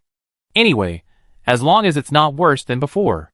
Lennon Cohen's life is now very regular, with a clear daily schedule of when to go to work, when to eat, and when to sleep. Moreover, working hours are not just limited to daytime. No one knew what means the Adar people used to make the construction site as bright as day even in the dark. Although it was impossible to work non-stop for 24 hours. There were always shifts of workers working on the site from 5 or 6 in the morning to 8 or 9 in the evening. Lennon Cohen was particularly interested in those lights, whose working principles were unknown. So much so that when he rested at night, he would often stare at the bright lights alone in a daze. He was indeed just an ordinary citizen, and he always liked to explore the mechanism of how things worked. However, most of the time, his hunger made it difficult for him to think about these things. Until he came to the Sorenborg refugee camp at his feet. The work is indeed tiring, but the Adar people are generous in terms of pay and benefits. Although the meals provided by the Adar people were mostly just the simplest black bread, they were much better than what he had eaten before. If you work slowly, you may be reprimanded by the supervisor, but you will not be whipped, because the recruitment regulations of Idarling clearly stated that the more work you do, the more you will be paid, and the less work you do, the less you will be paid. So there is no need for the supervisor to catch anyone and not let them go. But if the work points do not meet the requirements for a long time, you will be kicked out of the construction team. After that, you can get such a good job opportunity, and the fool will not cherish it. It's not just Lennon Cohen. The people at the bottom of society have long been accustomed to hardship. They are all good at work and are afraid of being left behind by others. Therefore, it is natural for them to exceed the task targets. While working hard, Lennon Cohen was also observing the land he was on. The Solenberg refugee camp is located on the land near Solenberg. Next to the refugee camp is the Hagia Sophia, which is under intensive construction, although the prototype of the church has not yet appeared. Just looking at the area it occupies, one can tell how grand a religious building it will be, and the comprehensive strength of Adar territory is naturally evident. Before the Adar Immigration Administration issued valid identification documents, these refugees from the eastern part of the empire were not allowed to cross the Sauron River and enter the core area of Adar territory. So, he and the flowers next to him often fantasize about the appearance of the south bank of the Sauron Hunan. But maybe it's the same as heaven. Lennon Cohen unexpectedly found a channel that allowed him to understand the Adar territory. He keenly noticed that almost every day, there would be a gorgeous guy sitting on the stone near the construction site of the St. Sophia Cathedral. The guy who called himself Willie Dennis was not at all arrogant, and often took the initiative to talk to Lennon Cohen. That's right. After going to the Adar Immigration Administration to request to speed up the immigration process, Willie Dennis unexpectedly came to the construction site on the north bank of the Soren River to observe these eastern refugees, who were gathered by the Adar people. Because he clearly remembers that after he proposed to actively increase the cost of immigration, the officials of the Adar Immigration Authority said, immigration fees are only one aspect. The Earl is more concerned about what you can bring to Adar territory, or what kind of changes you are willing to make to Adar territory. Before, he didn't know what this sentence meant. But when he put aside his noble airs and walked the streets of Adar County like an ordinary person, he seemed to gradually understand something. When he put down his pride as a nobleman, the Idal that he saw, and what he saw when he tried to look at the noble perspective of Idal was completely different. The so-called prosperity of the inland empire is the prosperity of the inland nobles. A large number of lower-class people provided endless leaks for the nobles in the inland of the empire. Although there was not much oil and water to be squeezed from these poor people, the number of people was too large. Through forced labor, various taxes of various names, and the rest of the various means, the aristocrats of the empires made a lot of money. Although the Eastern East has always been considered a remote and desolate place, Idal's peaceful stability, prosperity and development, not only limited to the nobility level, but also to all people led by Idal. They can afford new clothes, fill their stomachs, and even send their children to learn spelling and reading. Perhaps their lives are hard, and maybe they also need to pay the same taxes on time as the past. But everything Adar led by it has rules. You have to pay the same amount of taxes as you are told. Although there has been no reduction in the slightest, there are no layers of additional taxes, and various exorbitant levies that are common in other noble territories. Moreover, under the rule of Count Bruno Stewart of Idar, the income of the people of Idar has almost doubled, and the per capita disposable income has increased significantly. But Idar city presented to the results of Briannan governance to Pa from Paul Dennis. Therefore, he crossed the turbulent Solent River and came to the Salenberg refugee camps that gathered a large number of cream pieces. As the leader of the former leader, Wooden Dennis, who was Earl of Earl, naturally saw his clothes and hungry. But when he saw the exiles who gathered in the refugee camp, he could not help but be shocked. If it wasn't for the advance, he would never believe that the people who appeared on the face would be the refugees that the Idar people brought together from the east of the empire. Why don't they cry out? Why don't they beg? Looking at the people deep in the refugee camp, Earl Dale had a strange feeling in his heart. He was afraid that the lives of these people were better than those of the Dale Hills under his rule. He wanted to see the changes in the land of the Edal. But the Penn-and-Cohen in the refugee camp also wanted to know what exactly it was on the native of Edal on the south bank of the Sauron Hunan. So, one was a commoner at the bottom of society, and the other was a former noble lord. These two people who were supposed to have no connection with each other actually communicated with each other countless times in the past few days.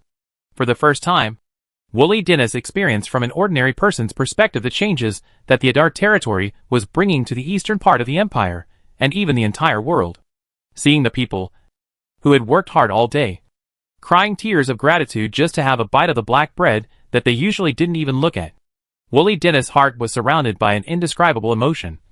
And for the first time he began to doubt his own rule. It's good now. As long as you are willing to work, willing to sell your strength, you can eat meals, and you can get the work money. The supervisors say that I work hard, and I am willing to study, saying that if it performs well, I can let me learn to spell. Lionel Cohen paused, and then asked with expectations, You are an insightful. Can you learn knowledge like me in Idar? Can you learn knowledge? Wooly Dennis took a deep breath, nodded, and affirmed, There is a saying in the Idar Daily that knowledge changes destiny. All Idar people who meet certain conditions can learn spelling and knowledge at the 2-Point Academy on the south bank of the Idar River. That's it.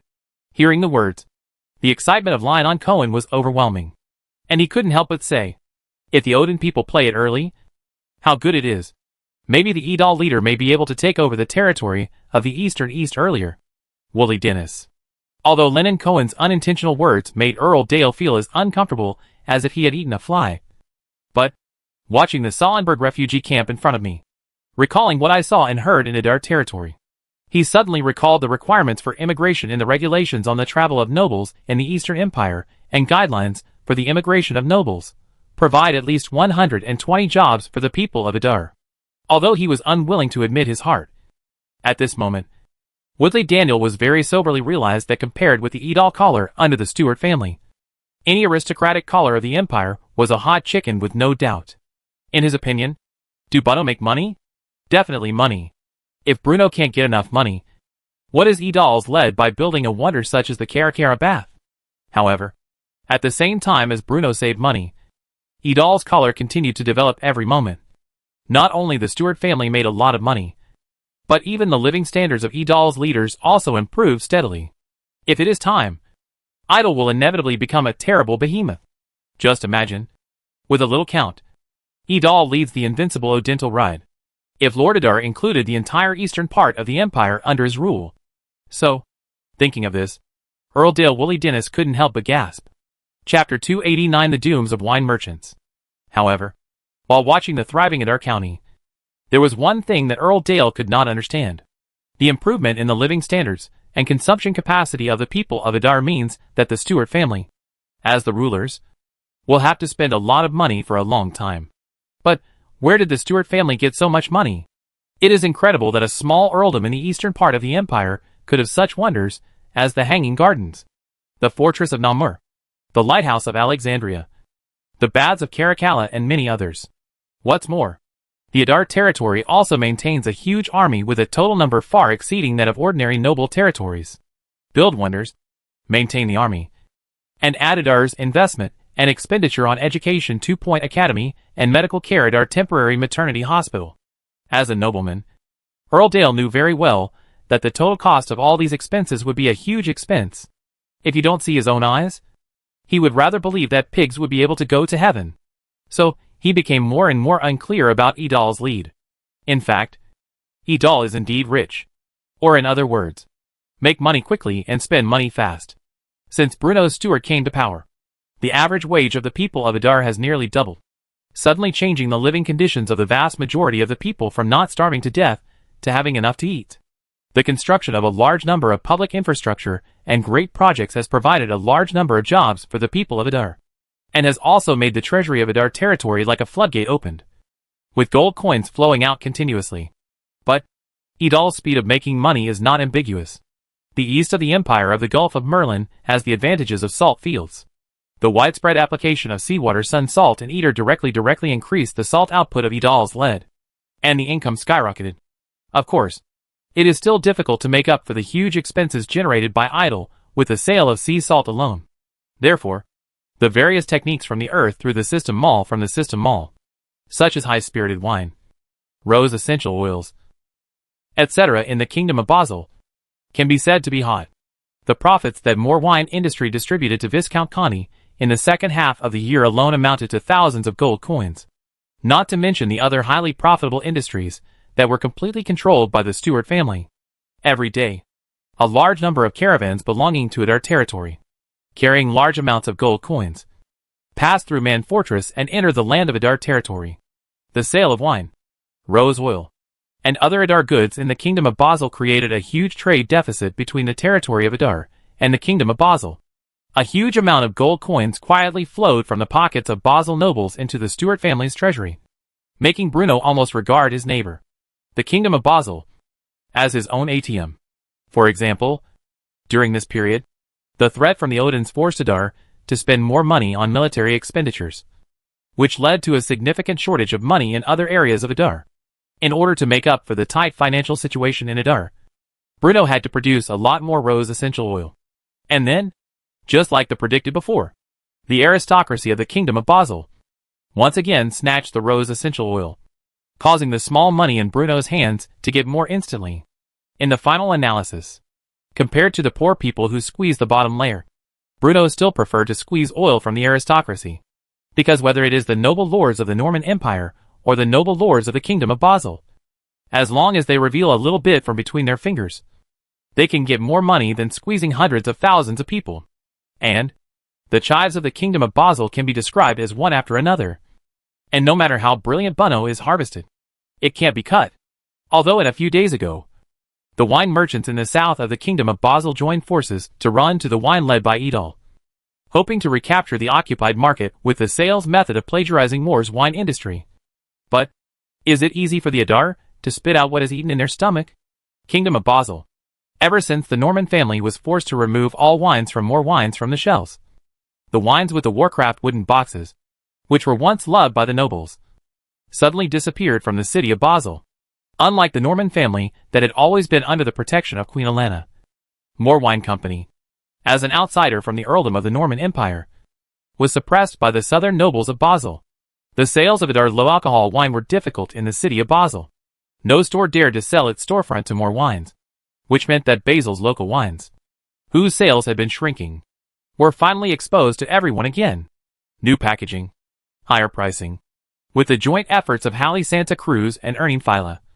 These wines produced in the south of the kingdom of Basel finally have a new look. Although these wines are almost all plagiarized according to the Moore wine industry, this does not prevent these wines from southern Basel from the Trent of Thunder and litter to the wine market in Basel, seeing a large amount of gold coins flowing into his pocket. Harley Santa Cruz, who had been worried before, finally breathed a sigh of relief. The weather is clear and cloudless. Harley Santa Cruz stood at the door of the store, greeting customers warmly. My lord the Earl is going to hold a banquet tomorrow, so you need to prepare 30 bottles of wine. The speaker was a nobleman's steward. Don't worry. The villain makes people arrange. Harley quickly agreed. The merchants at the door of the store are endless. As the most loved drinks and drinks of the nobles, wine has already become a necessity of all Basel nobles. Not only the shop operated by Harley St. Cruz. After the Moore wine industry was forced to leave, the business of almost all wine merchants was surprisingly good, especially when they plagiarized the product marketing strategy of Moore's wine industry. the monthly wine sales revenue reached a brand new level. Only, this kind of joy was disappeared when he saw the accounts from the rest of the Kingdom of Basel. Who can tell me why? Except for the city of Basel. The sales of wines in various places have fallen by more than 80%. Hallie stared at the messenger from outside the city with bloodshot eyes. Originally, he still felt that he re-seized the wine market in Basel City would make the noble master behind him look at it. But now, looking at the sales income from all over the Kingdom of Basel, he only felt that his little heart could not bear the number in front of him. It was fine before, but this month, wine sales across Basel plummeted, even causing Hallie Santa Cruz to wonder if all the nobles in the Kingdom of Basel had quit drinking. At this moment, Ernestine pushed the door open with a gloomy face. "Have you seen the accounts compiled from all over the kingdom?" he asked in a deep voice. "Is there a problem with the sales of your wine?" Hallie Santa Cruz said quickly. Although the two men reached a consensus on suppressing Moore's wine industry, they represented the interests of different nobles after all, so they did not have much interaction in their daily lives. Therefore, the sudden arrival of Elni made Hallie fully aware of the seriousness of the problem. Ernestine nodded affirmatively and said, "We were careless. This is all the work of Moore Wines." "What?" Hallie Santa Cruz was extremely surprised. After the sales channels were cut off, didn't they completely leave the Kingdom of Basel? No. They contacted the Macaron family and Goethe Chamber of Commerce. Elni gritted his teeth. Hearing this, Hallie Santa Cruz immediately understood. That's right. Except for the south of the Kingdom of Basel. The rest of the Kingdom of Basel is not suitable for the growth of grapes. Therefore, before this, the wine sales of the entire Kingdom of Basel were controlled by the interest groups formed by the southern nobles. Although other nobles knew that there were high profits, they could not intervene at all. But the existence of Moore Wines provided a great opportunity for the Basel nobles, who were eyeing the huge profits in the wine market, to get involved in the wine market. "You mean, the Goethe Chamber of Commerce has started selling wine for Moore Wine Company?" Hallie said solemnly. "Not only the Goethe Chamber of Commerce and the Macallan family. Moore Wine Industry has also contacted a large number of small and medium-sized nobles scattered throughout the Kingdom of Basel to help them sell wine." "Damn!" Hallie groaned for a moment, and finally gritted his teeth. "It's better, just like dealing with the Norman family. Let a small part of profits. Try to let them abandon the wine industry's wine and sell us." "Impossible." Ernestine sighed. "Why? I have already tried the method you are thinking of. But when the local merchants heard our identities and the conditions we offered, they started to coax and scold my people out. No matter how much I raised the conditions, they turned a deaf ear to me. How is this possible?" Hallie was shocked. "Those that are people from the Norman Empire are very smart. The more they buy, the lower the price. As a result, the nobles have a lot of wine inventory in their hands. So those nobles were firmly tied to the Adar people's chariots, and even regarded our wine as a scourge." Thinking of this, Hallie Santa Cruz, who was always pretentious, took another breath. Instead of selling in Basel City, they established a sales network covering most of the Kingdom of Basel through the nobles scattered across the country. They also tied the interests of the local nobles to Moore Wine Industry through extremely simple inventory pressure. The interest groups formed by the southern nobles can force the Norman family to compromise and give in, but they cannot make the vast majority of the nobles of the Kingdom of Basel, headed by the MacLean family, compromise. What's more, at this moment, Moore Wine Industry has obviously built an extremely large wine sales network. I don't know what other tricks the person behind Moore Wine Industry has. Hagedorn. Since the official establishment of cooperative relationships with the Goethe Chamber of Commerce, and completing the thorough cut on the bright side with the Norman family, the head of Moore's Wine Industry, Julian Hayden, has used Herzeburg as the base for Moore's Wine Industry in the Basel Kingdom. Every day, a large number of cars and horses travel between Hagedorn and Edel, transporting money and drinking. If my guess is correct, the wine merchants in the Kingdom of Basel will most likely start a price war with us by lowering their prices. Inside the room, Julian Heaton said in a deep voice. Standing in front of him were the Adar sales managers, who were responsible for the specific operations of Moore Wines in various regions. Since Julian Herdian and Earl Edel Brion Stewart have passed their anger, he is now full of confidence. When the wine merchants of the Kingdom of Basel realized that they could not force Moore Wine to make concessions through political pressure from the nobles behind them, price war, it seems that it will become the only available means of Basel's local businessmen. Only, How could more wines lose when both sides were raising their prices through exquisite packaging and wooden boxes of various styles? The packaging and wooden boxes of Basel merchants are all produced by manpower, although they can hire child labor and forced labor like the Eagle sauce. More wine industry's Warcraft wooden boxes have already entered the mechanized production stage. The industrialization of magic guidance to Idol has brought not only the improvement of steel output and the mass production of weapons and equipment. The production of simple primary labor products such as Warcraft wooden boxes can already be achieved by machinery, although this involves extremely complex array structures and magical knowledge. Under the stimulation of the magic industrialization, the wizard apprentices in Adar County have long been like chicken blood, and have thrown themselves into the research, improvement, and application of magic arrays. The output is large and the cost is low. So, if there really is a price war with the wine merchants in the Kingdom of Basel, Julian Heaton is not worried about the final outcome at all. No matter what, the Adar people will be the ultimate winners. Furthermore, from the moment the wine merchants in the Kingdom of Basel began to union, they were buried around them with a bomb that might be detonated at any time. So, he has enough confidence to let the wine industry's wine steadily sit on the head of the wine market in Basel. Chapter 290. Julian Heaton's Toothpick. Just as Julian Heaton had expected, faced with the resurgence of more wines, Harley Santa Cruz and Ernie Fila had to once again convene the wine merchants serving the southern nobles of Basel to discuss countermeasures overnight. For many wine merchants, it only took one night to fall from heaven to earth. Ever since the news of more wine industry reached the ears of these wine merchants, they have been unable to sleep all night and have been unable to eat or sleep. The original ecstasy disappeared in the instant without a trace.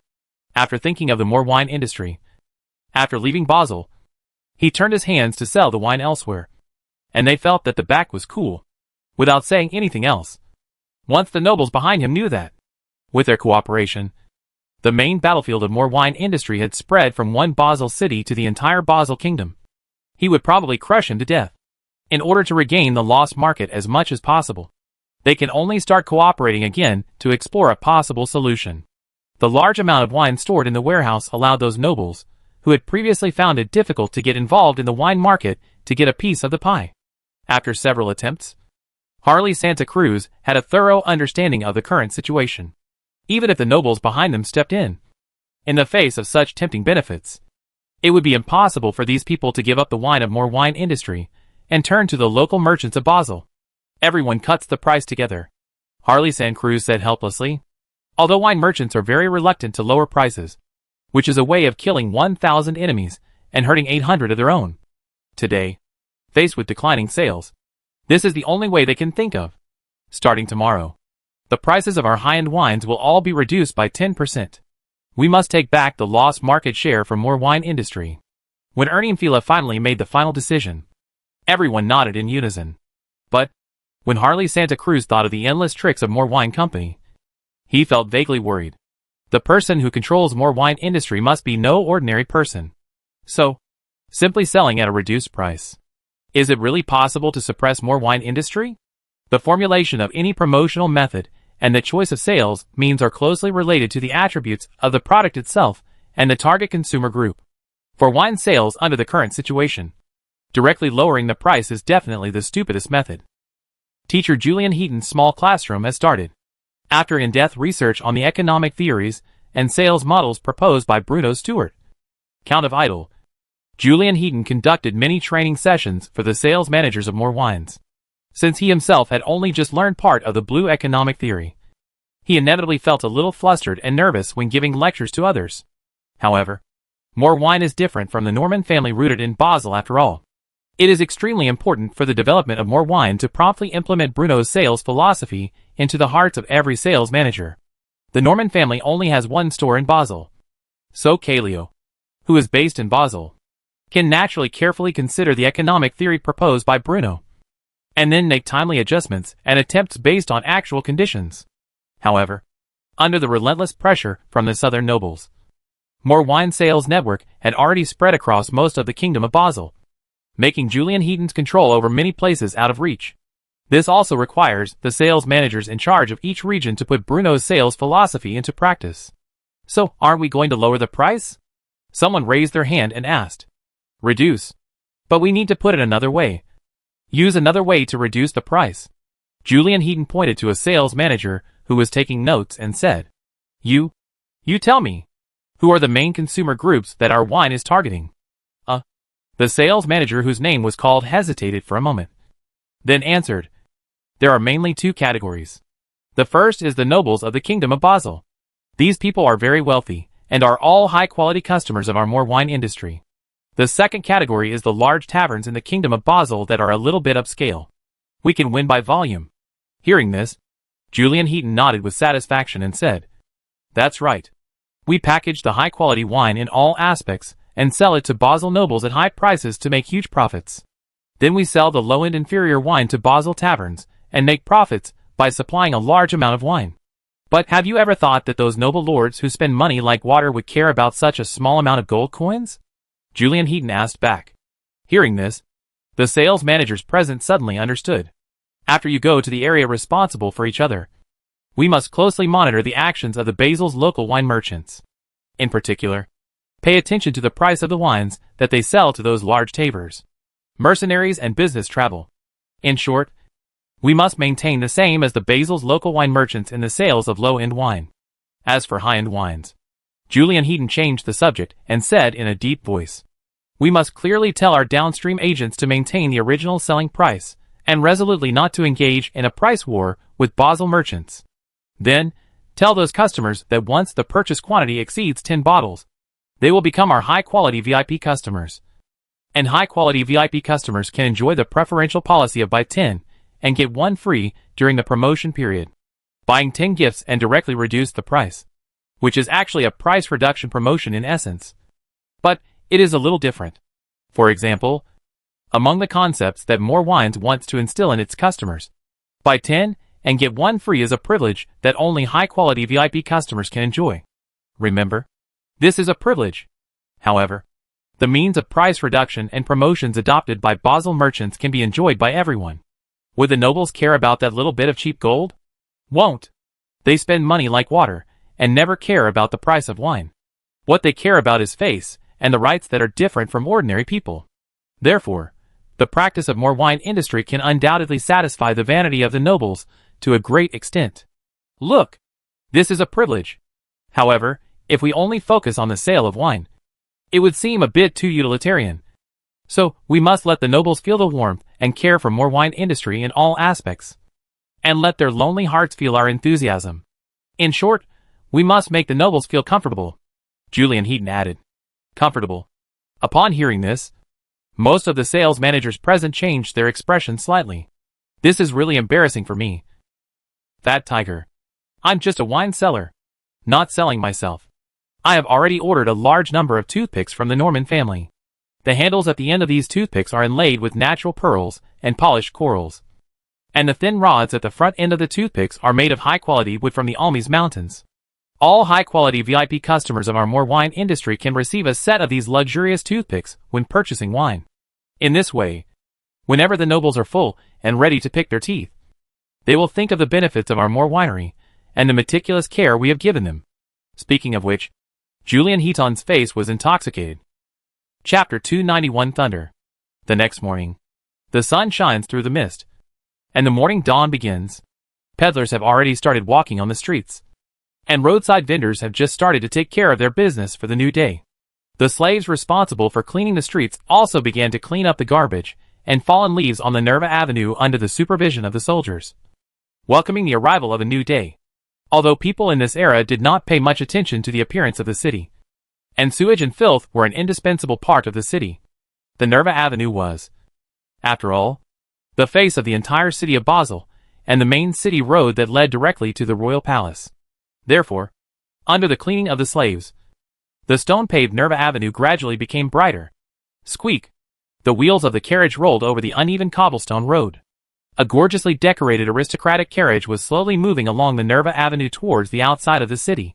Count Gilman was leaning back in the carriage, dozing off with his eyes half closed.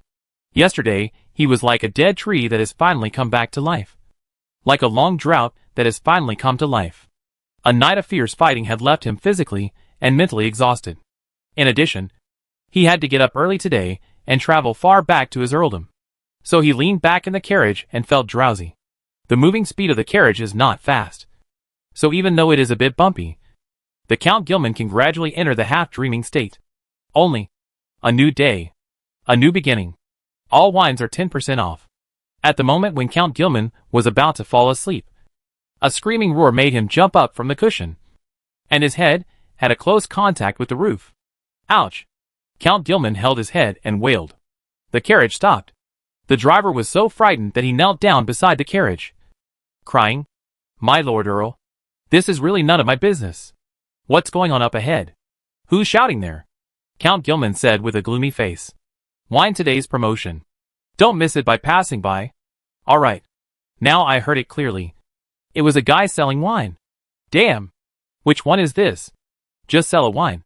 What do you shout?" Earl Gilman was dissatisfied. "My Lord Earl, perhaps because of more wine industry. It is said that the wine merchants in the south of Basel are going crazy."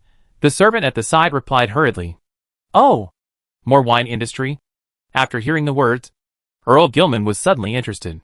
After all, he was the first customer received by the Norman family. And at that time, more wines could still be bought in the Norman family store. Chapter 190. It's just because the flies between the nobles exchanged with the interests. The Norman family eventually withdrew the sales counter of the more wine industry. And it was particularly a pity that the Count Gilman also felt it. "You mean, more wine is back?" Earl Gilman was surprised. Lost the asylum of Norman family and Queen Alana. How could a foreign household such as more wine from the Norman Empire continue to mix in the kingdom of Basel? I don't know the details, but it is said that some time ago, more wine companies started selling wine in other parts of the kingdom of Basel. The servant said cautiously. For the Basel nobles, wine is a necessity in life. It is for this reason that after the more wine industry was expelled, the sales of wine by southern nobles were booming. "Earl, do you want to come in and see? All wines have reduced their prices by 10%. The merchant who operated the shop obviously saw the Count Gilman not far away and rushed over. Although Earl Gilman is also a southern nobleman, the origin and market of wine have always been pinched by several southern aristocrats, and other nobles cannot be dyed at all. So, he has always faced any good faces for these wine merchants from the south." "Humph." Count Gilman shook his sleeves, snorted coldly, and got into the carriage. If this guy hadn't been yelling there just now, how could I have hit my head in a half-asleep state? "Do you want me to buy you some wine?" "Dream on." And thinking of the scream of the vendor's throat with his throat, Earl Gilman wanted to leave quickly. He is a decent nobleman.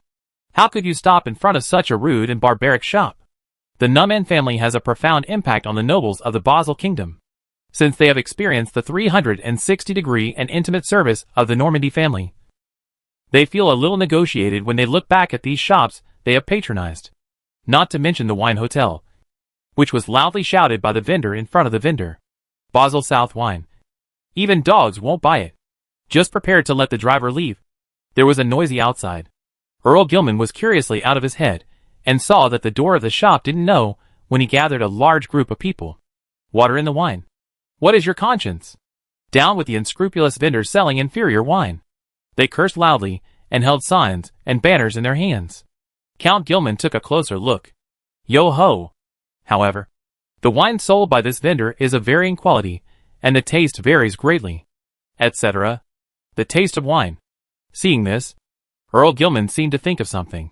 Because the wine industry's wine disappeared a few days ago. Most of the time, the southern wine was the only choice for the Basel nobles. However, although these wines all have exquisite packaging and wooden boxes, the taste of some wines is very different. The original explanation given by the store was that the buyer did not store the wine properly, which caused the wine to have an odor. But, looking at the indignation of those people not far away, Count Gilman could not help thinking of a possibility in his heart. Those wines you drink. Could it be that he also exchanged something for something? If there is nothing wrong with your wine, why are you selling it at a lower price? Moreover, my master got sick after drinking your wine. You must give me an explanation.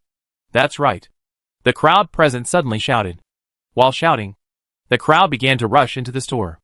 Then the vendor is just a small character selling wine. Why did you see these scenes? Seeing these people rushing into the store angrily, he immediately panicked. This is the finest wine from the south of Basel. How could there be any problem? Before I finished speaking, I didn't know where to fly an egg from the businessman. and smashed it on the business of the businessman. Smashed this store. I don't know who brought a head. And the crowd began to rush to the shop. Soldier, call the patrol. The merchant was pressed by several big men. Crying helplessly. The crowd became chaotic. Some people were beating up the vendor. Some were searching the shop. And some were looking around for any traces of patrol officers. As the noise grew louder, curious pedestrians began to gather on the street, watching the angry crowd around him start to roar spontaneously. And doubts about these wines gradually spread. A few guys in the crowd looked at each other and gradually disappeared in the chaotic crowd. The task is completed. Finished. Chapter 292. Although setting the tone and guiding public opinion are traditional skills of the Adarcia, flies don't bite seamless eggs. And the current chaos is not entirely the dirty water thrown by the Adar people. In fact, wine produced by the Kingdom of Basel does have no small quality problems. Prior to this, in order to drive the More Wine Company out of Basel, the wine merchants of the Kingdom of Basel united together. They designed and produced unified wooden box packaging and negotiated a consistent sales price. But this loose alliance composed of many wine merchants has a problem that cannot be ignored. There is no effective binding code among wine merchants. As long as you are a member of this business alliance, you can get the exquisite wooden box packaging at a preferential price in the hands of the 2 leaders of Harley St. Cruz and El Nimafira, and lift the price of the wine through exquisite packaging. However, there are no effective restrictions on merchant sales behavior after they get the packaging. The selling price is indeed agreed upon by everyone, but each merchant can manipulate the cost. Of course, the businessmen will claim that they put the most high-quality wine in the wooden box in accordance with the previous agreement. But even if someone is replacing the wine in the wooden box with the most common ones for higher profits, it is not known. Moreover, these Basel merchants could not reasonably regulate the circulation quantity of wooden wine boxes with different patterns, like More Wine Company, which led to many extremely irregular behaviors in the actual sales process. For example, although everyone's prices are the same, it is difficult to buy wines with rare patterns in the shops of small and medium-sized wine merchants, which makes customers prefer to patronize the shops run by Harley Santa Cruz, Earning Fila and others. Therefore, in order to maintain their profits, more and more wine merchants have begun to try to charge. Anyway, everyone's packaging is the same. Just by looking at the outside packaging, who can tell what the wine inside is like? Moreover, in order to prevent the enemy's dark harm, the nobles do not like to buy goods in the same shop, and the governors sent are generally sweeping goods around. Therefore, in most cases, many wines from different shops will accumulate in warehouses of the nobles. In this way, whose wine is good, and whose wine is bad? It is even more stupid. Different wines of the origin have different flavors and styles. In addition, there will definitely be the price of a good businessman who sells good wine. So, one stone stirred thousands of waves. Although the rioting crowd fled in a hurry after seeing the patrol, rumors about southern wine began to spread in the city of Basel. Oh! Not only the city of Basel, the Kingdom of Basel, as the near neighbor of Idol, is naturally the key monitoring object of the Idol Central Intelligence Bureau and an important trial field for training newcomers. With Bruno's acquiescence and the request of more wine industry, a large number of atmosphere groups directed by the Adarcia are active throughout the Kingdom of Basel, trying their best to spread rumors about Basel South wine. The quality is doubtful, and the price is reduced. When the two things were linked together, the Basel noble lord, who liked to be respectable naturally, did not want to get involved in this mess. The most important thing is, the more wine industry is good. Not only is the quality excellent and the product guaranteed, but I am also regarded as a high-quality VIP customer, and I am given a few toothpicks from time to time. I heard someone say, the toothpicks were thin, long, and very delicate. They were all ordered from the Norman family at a high price. In today's Kingdom of Basel, the Norman family is synonymous with luxury, prestige, and awesomeness. I used to buy Basel wine out of necessity. And now, since there is a better choice in front of yourself, it is naturally a good choice. Warcraft wooden box. When the nobles of Basel thought of the wooden boxes of monsters produced by More Wine Industry, they were eager to try them out. The Basel merchants didn't understand things like probability, nor did they know that More Wine Company always limited the number of rare wooden boxes. Therefore, as more and more people collect complete sets of Basel wooden boxes, the value of those wooden boxes painted with Basel scenic spots can be said to have plummeted. On the other hand, Things are valuable because they are rare. Since more wine industry withdrew from Basel City in a short period of time, the value of more wine industry's Warcraft wooden box has skyrocketed. It is true that more wine has not returned to Basel yet. But this does not prevent the Basel nobles from sending their slaves to the surrounding areas of Basel to buy wine. After all, in this era, manpower is the least valuable thing. Damn it! Why is this happening? Elni Mifra flew out of the attendants around him. The price reduction measure not only failed to achieve the expected effect, but also caused the sales of Basel wine to decline. The rumors from outside made the sales of Basel South wine suffer a setback. This matter must be manipulated by more wine industry. But I have also investigated and found that some merchants are indeed selling inferior wines at extremely high prices. Harley Santa Cruz's face was livid. If the more wine industry is purely rumor, it is easy to say, but the problem is that there is indeed a problem with his own side. However, the quality of more wines has always been praised by the nobles. After all, this is not the south of the kingdom of Basel. Even though the southern nobles have deep roots, they cannot turn black into white, and cannot directly use non-commercial means to suppress and expel more wine industry. More Wines is obviously well aware of this. Although it has reached a cooperation with the powerful Macofrian family, it has never sold this beautifully packaged wine to the southern part of the kingdom. A small piece of land was left for the Basel merchants, and this was also to leave room for relaxation. After all, Bruno did not want a conflict with the kingdom of Basel. The Odin Empire in the north of Idal, and the Norman Empire on the west was the object that Idal had focused on attention. As for the kingdom of Basel, it is equivalent to a copy of gold coins. As long as you do not hinder Idal to make money, it is not impossible to make some concessions. The most important thing is to save money quickly to build wonders. Otherwise, try to reconcile with him. Harley Santa Cruz said, gritting his teeth. Reconciliation. At this moment, someone kicked the door open. Ernimfilo looked up and his face turned pale. Lord Larfu. Why are you here? Master Marquis is dissatisfied with you. The man, known as Ralfu, walked in with a gloomy face. But that more wine company. Go back and explain to the Marquis yourself. After that, without waiting for Ernimfilo to make any excuses, he waved his hand, and several strong young men rushed out from behind him. Cover your mouth skillfully. Tie the rope. Then he dragged him out without hesitation. He glanced at Harley, who was dumbfounded, and snorted coldly, saying, Your Earl is also very angry. So just wish him good luck. It was not until Ernimfilo was kidnapped that Harley Santa Cruz came to his senses. Cold sweat ran down my back. He knew Ralph, the steward of a southern marquis, and Ernimfilo worked for the marquis.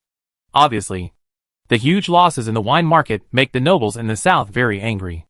And myself, when he thought of what had just happened, his hands and feet couldn't help but tremble. What to do?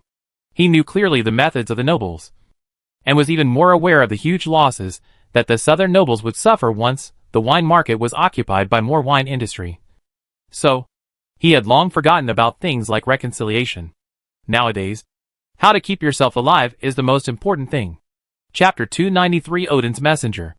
The victory in the Battle of Dale Hill brought great gains to the Adar army.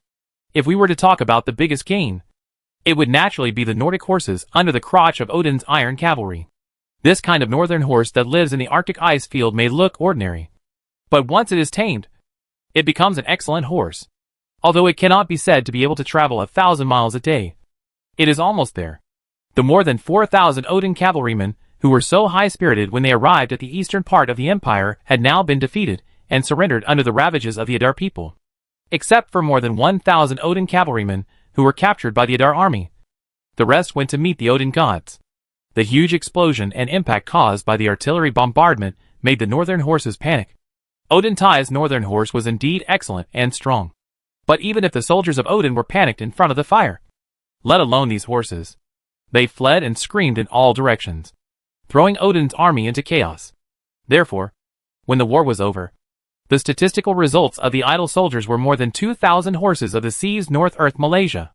War horses are extremely precious strategic resources at all times. Although the Adar people already have hot weapons such as magic cannons and magic rifles, Bruno still attaches great importance to excellent war horses. The Adar people do have guns and cannons, but they don't have tanks or trucks. The 2,000 or so northern horses captured by Sam Layton could provide Adar with an extremely elite and mobile cavalry unit. Even heavy cavalry corps. Don't you feel your blood boiling when you hear it? Every time traveler has a dream of heavy cavalry in his heart, not really. Watching the enemy army turned into powder under the iron hooves of the heavy cavalry is so cool. Of course, in addition to the Odin cavalry, the Adarians also captured more than 2,000 ordinary soldiers of the Eden Empire. One silver bracelet for each person is definitely not enough. Except for General Odin and a few burly and troublesome guys who received a pair of shiny silver bracelets. The rest of the small fish and shrimp were all locked up in a makeshift prison. As Sam Layton continued to advance westward, the custody of the prisoners was handed over to Mal Callan. Laumon never took this kind of thing seriously. There was nothing to gain from those Odin people anyway, so he simply set up the artillery and waited for them to cause trouble. However, the captured Odins had long been frightened by the powerful firepower of Idar's army. Who would dare to show up and ask for a fight? If I can't kill you. However, after Sam Layton received the letter from the Griffin Knight, he had an in-depth exchange with generals such as Sarah Corrin, and then made the decision to cross the river and pursue. This was not a reckless advance, because Idar's army was advancing at a snail's pace, with Tortoise SH.L vehicles leading the way in front, concrete bunkers being built behind, hot air balloons floating in the sky, and Idar's light cavalry following on both sides. Fighting is not the goal. Fighting and talking at the same time is the goal. Bruno and Sam Layton agreed that only by fighting and talking at the same time could they make the Odin people feel urgent and threatened. And the one requesting peace talks must be from the Odin Empire. Only in this way. Only the Idar Lord can take the initiative. Anyway, the battle has already started, so there is no need to waste some time. We must at least get 100% of the war score first. Right? Only, why haven't those crazy guys from the Odin Empire sent anyone yet? Odin's army camp. From the moment Odin's Marshal Portia Mariano and Odin's High Priest Praman Hyman died, the outcome of this war was doomed. Although all of Odin's generals were stunned by the defeat of the Odin people, the news brought by the soldiers who fled back was even more sensational. Several hundred meters away. Then with a bang. Then, the person is gone? Although it sounds a bit hasty. When I look at the Odin soldiers who managed to escape, they all say the same thing. Their eyes are filled with fear, and they are at a loss. The generals of the Odin Empire standing by couldn't help but feel a chill down their spines. Isolation is a must. If the news about the war weapons possessed by the Idar people were to spread among Odin's army, then not to mention whether there would be a war next, the morale of Odin's army would probably collapse immediately. You know, even Odin's famous coach Portia Mariano was defeated. Simon should be here soon. Right? Ariel O'Sullivan said in a deep voice in the tent. Simon's legs are not very flexible after all. According to the information sent back, he has not yet encountered the Idar army. Keep an eye on Simon's whereabouts. If you lose contact, report to me immediately. The young Lord Odin was really scared. After Raymond lost contact, Odin's cavalry was completely wiped out by the Idar people. Marshal Portia had been out of contact for 2 days when news came that the entire army had been defeated. Once Simon disappears, Ariel O'Sullivan could only fight a desperate battle, or retreat hastily. Little man understand. Simon Griffith, the messenger of the Odin Empire. As a 69-year-old veteran, Simon Griffith actually didn't want to come at all. You didn't call me when it came to dividing the profits, but brought the old man out when it came to negotiating and trying to make concessions? If the negotiation results are not satisfactory, this is clearly an attempt to find someone to take the blame. But there was no way. Ariel O'Sullivan was the monarch of the Odin Empire after all. Even though he was unwilling in his heart, Simon Griffith had to head east carefully. This is not an Aloe O'Sullivan who deliberately wants to embarrass the 69-year-old old man, but because the Odin people have never actively sent people to talk about peace talks in recent decades. So, Simon Griffith can be said to be the only one of the entire Odin Empire, the guy who has experience in peace talks, with the tokens that the Odin monarchy Aloe O'Sullivan gave. The old man who took a few steps a few times was extremely slow. The carriage was a little bit, and it made him apparently for a few days. Not only is it particularly sore, but at this time, he is also worried. Because, according to the information currently available to the Odin people, after the Odin army led by Odin Marshal Portia Mariano was completely defeated, Idar's army not only did not defend the Ida River, but instead crossed the Ida River and continued to march towards Odin's military camp. This is a big deal. If it wasn't for the idle army to continue west, the Odin Empire would not send me the messenger so hurriedly, after 2 consecutive defeats in the war. Although Odin monarch Allo O'Sullivan and General Odin, who knew the truth of the war. Although he was stiff, he had a sense of fear of the Idal army. You know, Marshal Portia took away nearly half of Odin's army. Result? However, the Idal army was beaten up. Could the Idar people have other secret weapons? Others can act recklessly. But Odin Lord Ario O'Sullivan must consider this. He knew clearly that this war could no longer be fought. Because if this continues, the ruling status of the O'Sullivan tribe and the Odin Empire may even be affected. So, the purpose of Simon Griffiths' trip was only at the minimum price as possible to end the war. Chapter 294, Rise Up. Idar Territory. Simon Griffith felt that the Idal was disrespectful to his 69-year-old comrades. Because of his arrival, the Idal army stopped marching. According to the statement given by Sam Rayton, fighting and negotiating at the same time can effectively improve the efficiency of negotiation.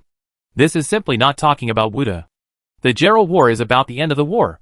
But the Idal in front of him is obviously fighting. Not only did they come prepared, but they also interrupted Simon Griffith many times, and listed a number of unacceptable proposals. When has the Odin Empire ever suffered such a huge loss? Simon Griffiths felt that if he agreed to the conditions offered by the idle people, he would be cut into pieces by Ariel O'Sullivan when he returned. But if you don't agree, Idar's army is about to pass through the Valence Plain and march towards the San Plain. We can't let the Idar army cross the Valence Plain. This was the death order that Odin Lord Ariel O'Sullivan had previously given to Simon Griffiths. So, the 69-year-old comrade finally came to Sam Layton again. Please take a seat, Sam Layton said calmly. Seeing this, the soldiers nearby brought a chair, and Odin's attendants quickly helped the old man sit down. Oh, it's slower and slower. This old bone will be scattered. Simon Griffiths moaned pantingly. Why did you, envoy, come to me instead of resting in the tent you were assigned to? General Sam Layton. Old man Simon coughed a few times. In my opinion, war is really a waste of money and effort. I have always believed that we should value peace. The Odin Empire and Idar territory will definitely be able to live in harmony. Sam Layton looked at him seriously with eyes that showed him care for a patient, and said, wasn't it the Odin Empire that first provoked this war? No. It's not that. The cause of this war is clearly the general of Odin's General Raymond O'Heal to send troops to provoke a provocation. Not the meaning of the Odin royal family, Simon said quickly. Anyway, Raymond O'Sullivan is dead, so it's not a big deal to take another blame. It can be regarded as making some other contributions to the Odin Empire after his death. Oh, is that so? Sam Layton suddenly realized. So, General Sam Layton, His Majesty Ario O'Sullivan, the Lord of Odin, feels that ending this war as soon as possible will be of great benefit to both of us. You are right, but I feel that we have only been fighting for such a short time, and the soldiers under my command have not yet gained enough merit. So, I also hope that you can understand the painstaking efforts of a general. Once we have accumulated 100% of the war score and seized enough spoils, I promise to come to you for peace talks. Hearing this, Simon was so angry that he almost vomited blood. He has been in the Idar military camp for 2 days. But Sam Rayton, who is the commander of the idle army, has never meant to talk about it. It's simply unreasonable. But the thought of the idle army was about to pass through the Valence Plain, and Father Simon could only force his dissatisfaction in his heart. He said, General Sam Rayton, you can get the negotiation conditions of Idal's lead. Otherwise, I can't explain to His Majesty Allo. After stalling Simon for a few days, Sam Layton felt that the time was right.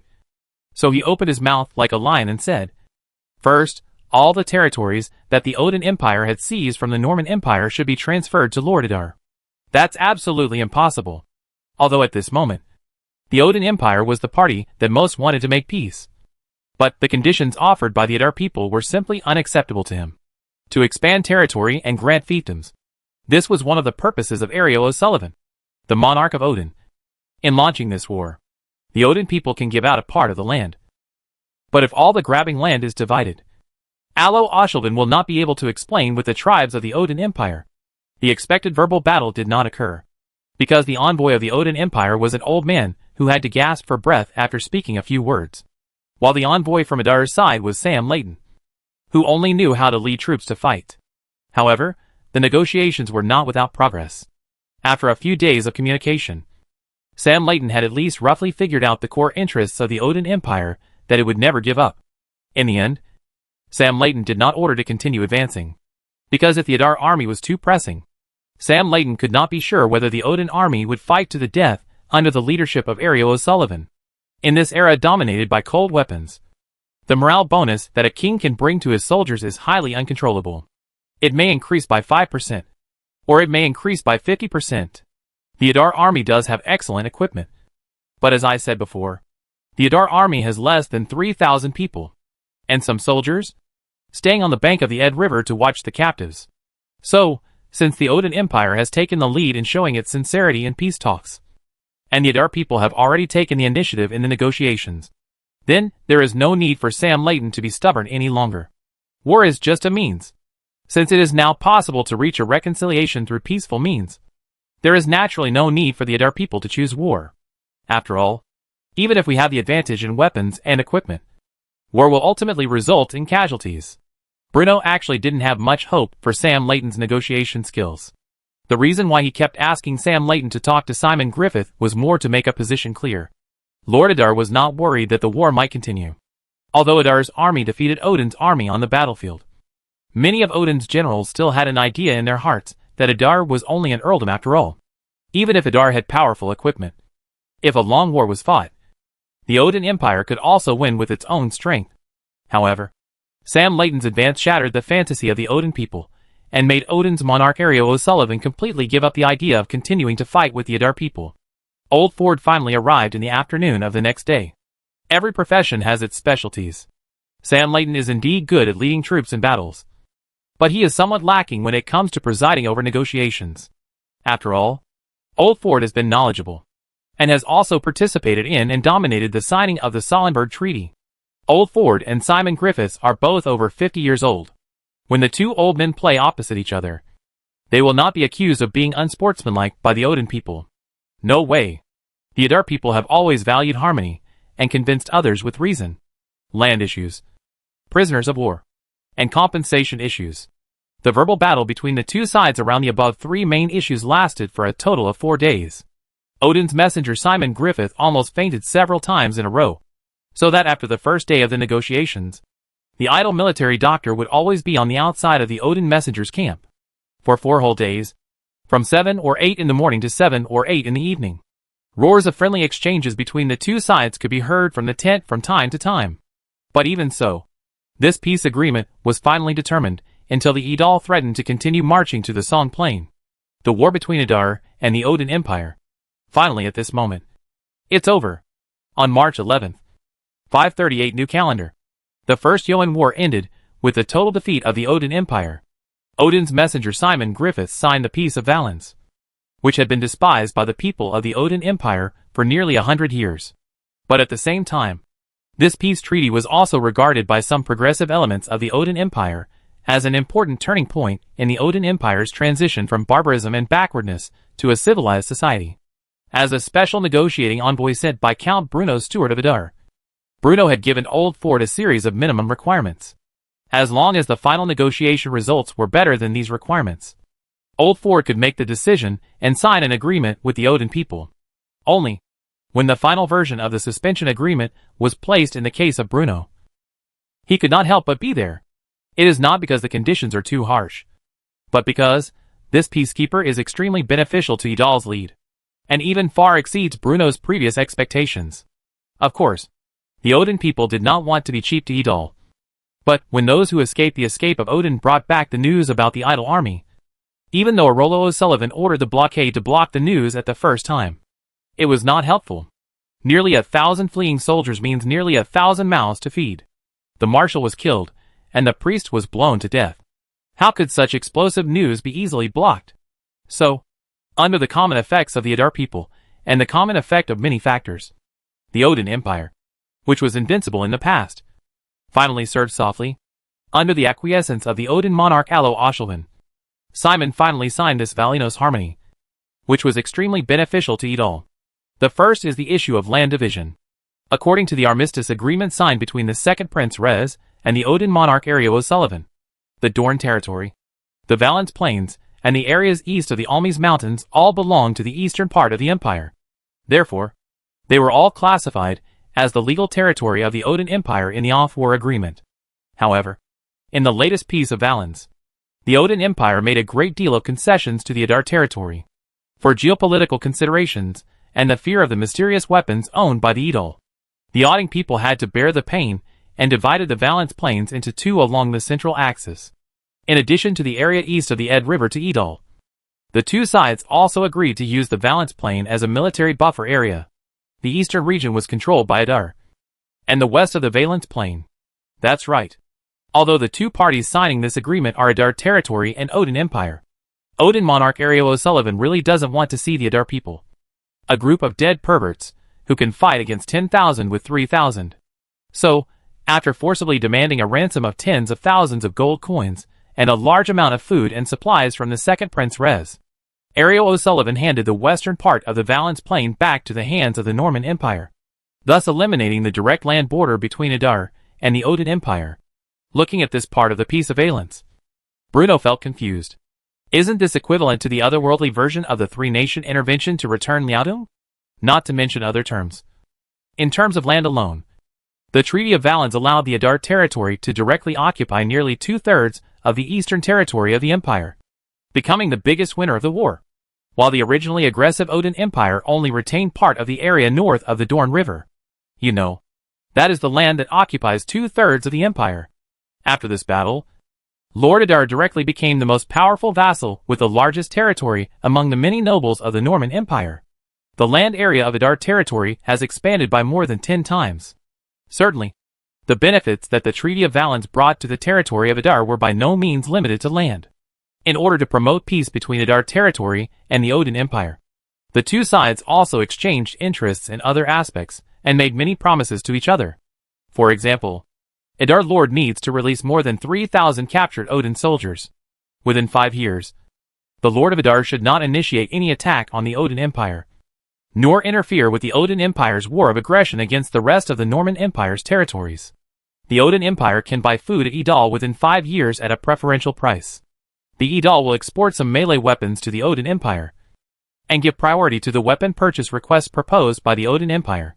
But at the same time, the Odin Empire should reveal to Idal's hidden secrets about the Forest of Warcraft and the Bright Church, and allow the Adarians to walk freely in Warcraft.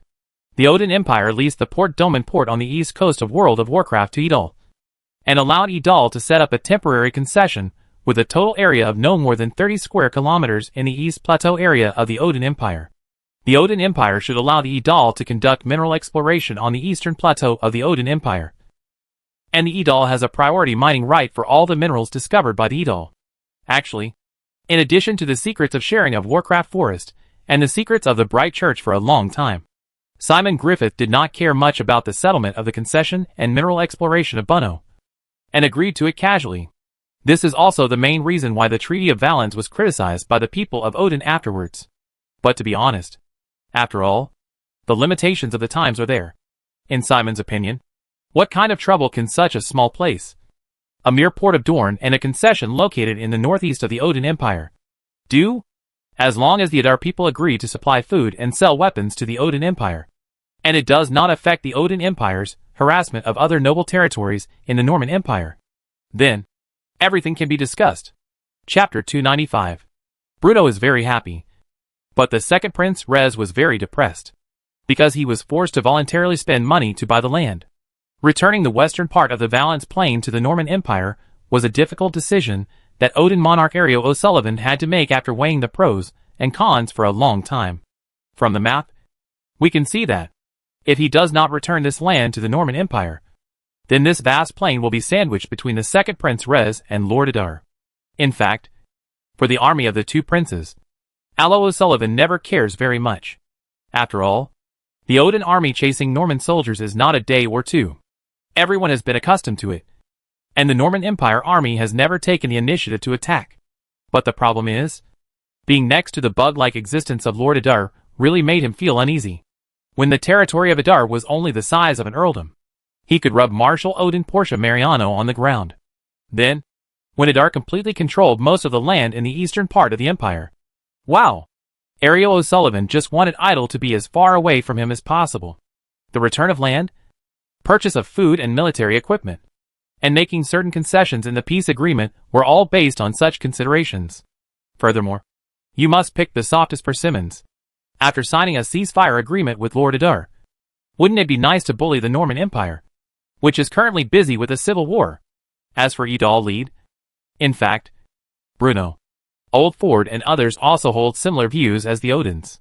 If one day the Lord of Adar wants to expand outward, then which one would be better to attack, the Norman Empire in the west or the Kingdom of Basel in the south? Why should we go to the Odin Empire, which has a vast territory, a sparse population, and a strong military force, to make our presence felt? Then, the two gangsters hit it off immediately, and the peace of Valence came into being. Only, this made the second prince, Rez, complain bitterly. A few days ago, the Odin Empire's messenger came to the second prince Rez's tent on the Sonafjord, and expressed the Odin Empire's willingness to return part of the territory to its original owner. Returning the things is of course a good thing. But the problem is, the Odin Empire wants money. The western region of the Valiant Plain, Puku, 25,000 Norman gold coins. One said that this price can be called a childless. But the second prince Rez couldn't get so much money for a while. In these days when the Odin Empire and Idol were fighting, Razko was not idle. The messenger of the second prince Ritz traveled to the west of the empire, among the aristocratic collar in the central and even southern part of the empire, and the entire Norman Empire was sprinkled across the country, and the support of a large number of nobles was supported. At the same time, he also spent huge sums of money to build weapons, recruited soldiers, and tried his best to win this empire's civil war. So, the second Prince Raz's vault has long been exported. Even if he slipped in and had a mouse, he would eventually cry and run out. In this situation, for the second Prince Raz, 20-5,000 gold coins are a very heavy burden. But, he has to pay this money. You don't want the land returned to you by the north, and the south is ready for war at any time. You are offending both the south and the north at the same time. Do you still want to survive on this continent? So, after convening a meeting of his ministers overnight to raise money, the second Prince Rez finally managed to collect less than 5,000 gold coins, which was barely enough for a down payment. As for the remaining money, the loan was repaid in 9 years, with a total of 38,000 Norman gold coins in principal and interest. However, while raising money for the down payment, the outcome of the war between the Odin Empire and the Adar territory also reached the ears of the second Prince Rez. Then, he was confused, because to the second Prince Rez, the territory of Adar was a very unfamiliar name. Where is this? Is he really a vassal of the Norman Empire? The Norman Empire actually had such a powerful vassal? To be honest, there are few nobles in the eastern part of the empire that second Prince Riaz has heard of. After all, the desolation and hardship in the eastern part of the empire was well known. Before this, he had no mood to study how many small nobles were entrenched in the eastern part of the empire. Anyway, no matter how many nobles there are, they will bow their heads and call me daddy when they see me. But now, when he heard the name of Idol, he felt extremely embarrassing. The land in the Eastern Empire was actively cut out, and the Fong ministers in the east of the empire were led by Eater.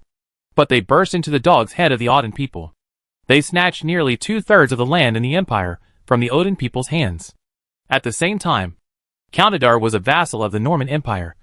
But not all of Adar's lands were Norman territory. And according to gossip, this war was completely initiated by the Adar people. In addition, the Adar people even took over the Man Fortress and the imperial soldiers guarding the fortress. You say he is a hero, but not entirely. You say he made a mistake, but you dare not say it, because this guy just rubbed Odin's dog head on the ground. Although Rez is not sure about the strength of the Adar people at present.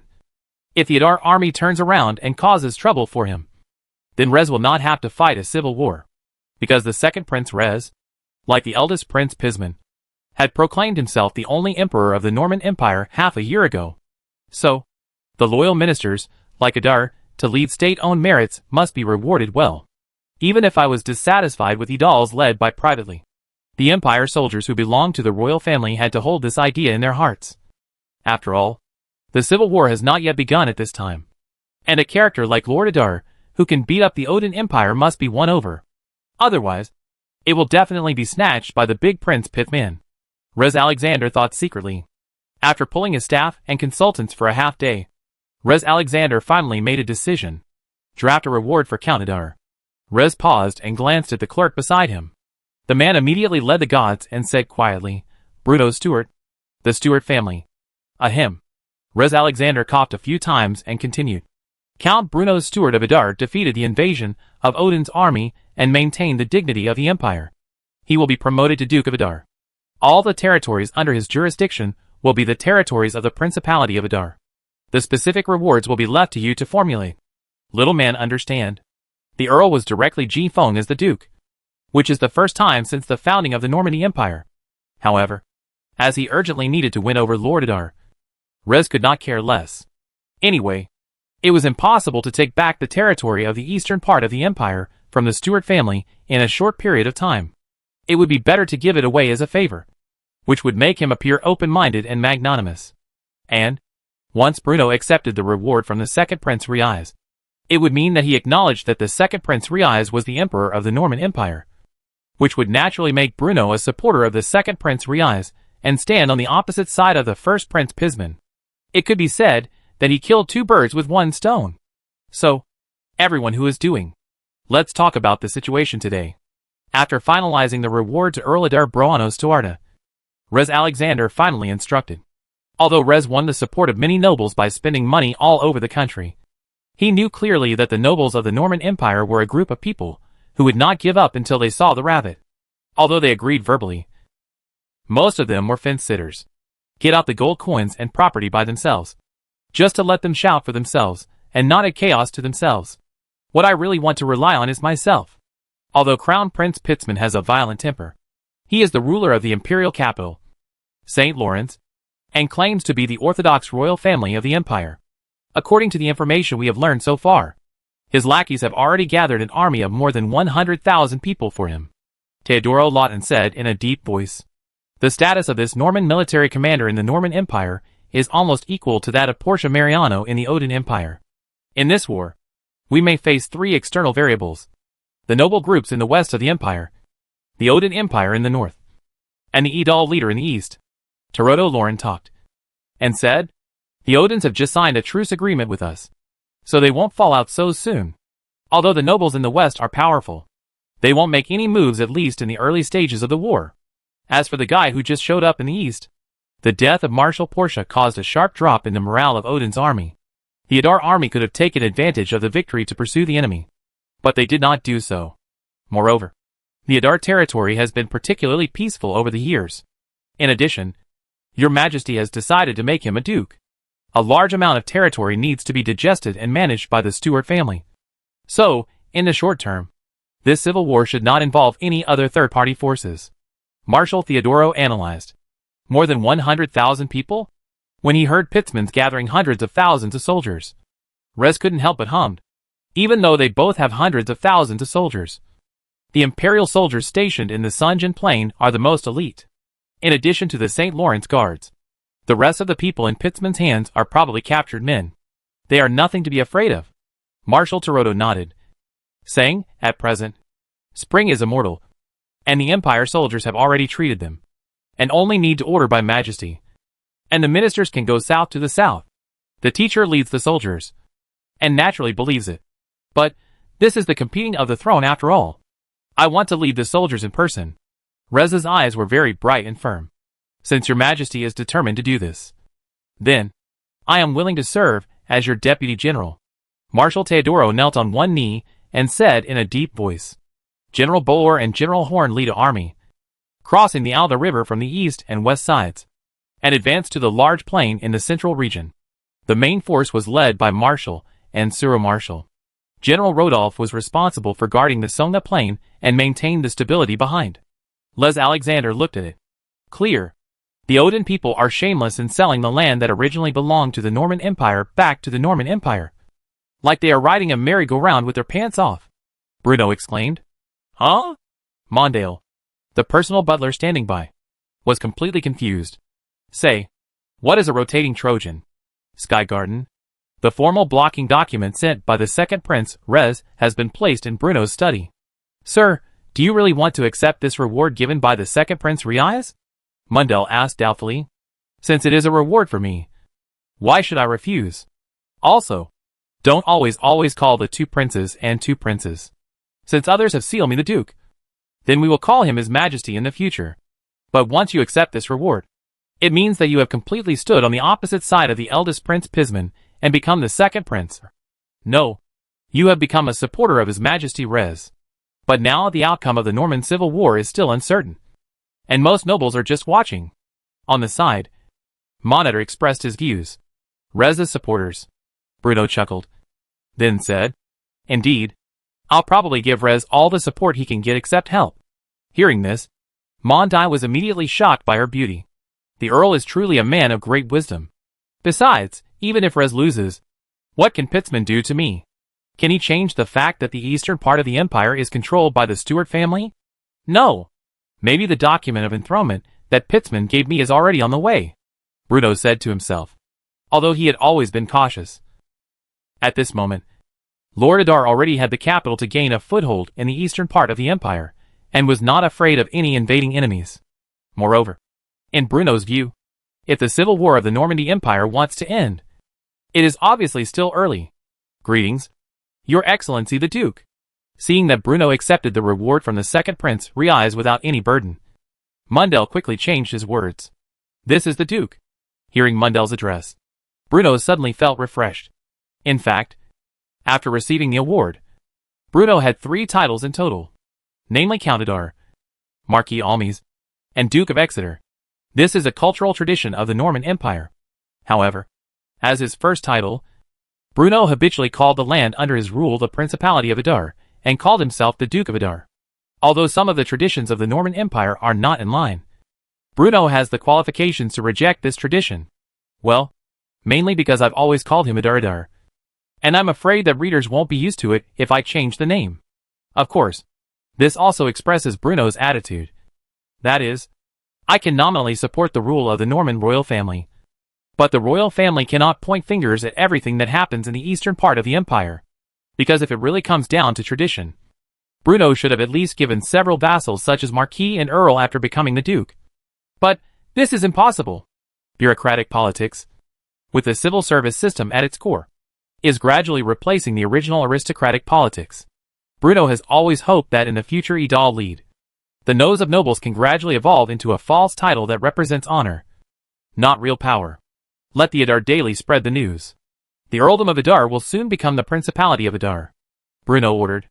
Understand, Master Duke, Monitor said with a smile. Hearing this, Bruno was refreshed. Just 2 words. Comfortable. Chapter 296 A New Country. The signing of the Treaty of Valence meant the end of the war. But after sending away Simon Griffiths, the messenger of Odin, the idle army did not retreat in an orderly manner under the leadership of Sam Layton. Yes, the victory of this war did make Adar become the most powerful vassal with the largest territory in the eastern part of the empire. But it also expanded the northern border of the Principality of Adar from the banks of the Solent River to the Valence Plain. This also put forward more demands on the land defense system of the newly born Principality of Adar. The Stranglethorn Vale to the west of Adar County is strategically located and easy to defend but difficult to attack. To the south, the Man Fortress guards the pass. Only the Valence Plain, which has just become the new border, is flat and extremely unsuitable for deploying troops for defense. If we want to build a border defense line in an open and flat plain area, it will incur a huge amount of waste. Although Bruno likes to spend huge sums of money to build wonders, the prerequisite is that the wonders must be able to bring important effects to the current Principality of Adar, and be able to receive rewards from the wonder construction system. This is the case for the Hagia Sophia that is currently under construction, as well as for the wonders that have been built before. Obviously, if a complete defensive system is to be built on the Valence Plain, not only will Adar County not be able to obtain reliable wonder bonuses, but the money, food, construction materials, and manpower required will also be astronomical. And, like such a seemingly solid defense line, it may not be possible to have an expected effect in the end. About this point, the Maginot Line built by the Gauls in the previous life and the 14 fortresses in the northern frontier standing in the north of the empire today are both excellent examples.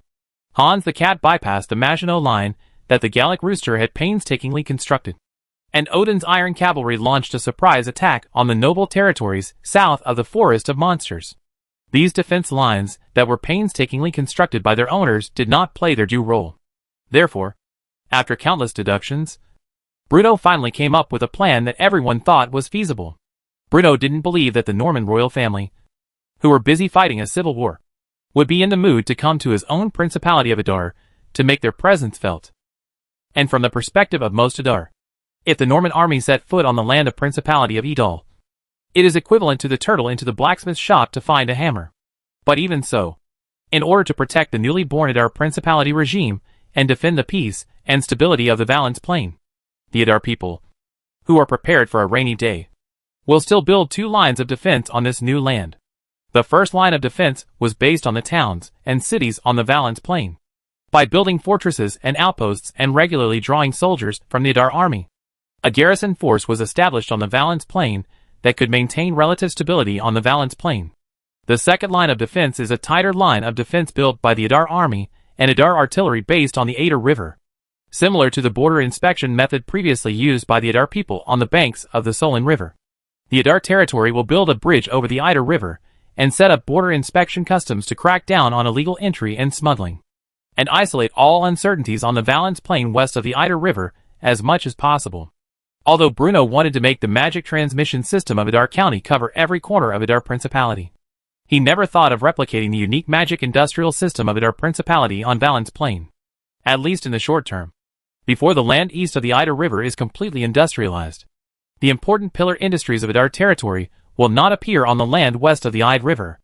Indeed, the terrain here is flat, the soil is fertile, and the climate is suitable, making it extremely suitable for farming. There were a large number of civilians and serfs living in the villages, and countless aristocratic farms and reclaimed arable land scattered across the plains. The extremely suitable water and soil conditions fed countless lower-class people who were struggling to make ends meet. But this does not cover the problems existing in the Valence Plain. The flat and open geographical environment and large and small villages and town farms made the Edal army unable to effectively screen personnel to screen personnel, nor to avoid the penetration of other forces. In addition, there are almost no mineral resources on the Valence Plain. So, for the Valence Plain, developing agriculture and animal husbandry that does not require much technology, and building the city of Valence into a purely commercial town is undoubtedly the most appropriate choice. In military terms, the city of Valence can indeed be a solid fortress. But once faced with foreign invasion, the enemy's army can completely bypass this city located in the middle of the Valence Plain. However, this does not mean that the city of Valence is not important. On the contrary, all Adar people, including Bruno, regard the city of Valence as an integral part of the Principality of Adar and implement the laws and regulations of the Principality of Adar. It's here.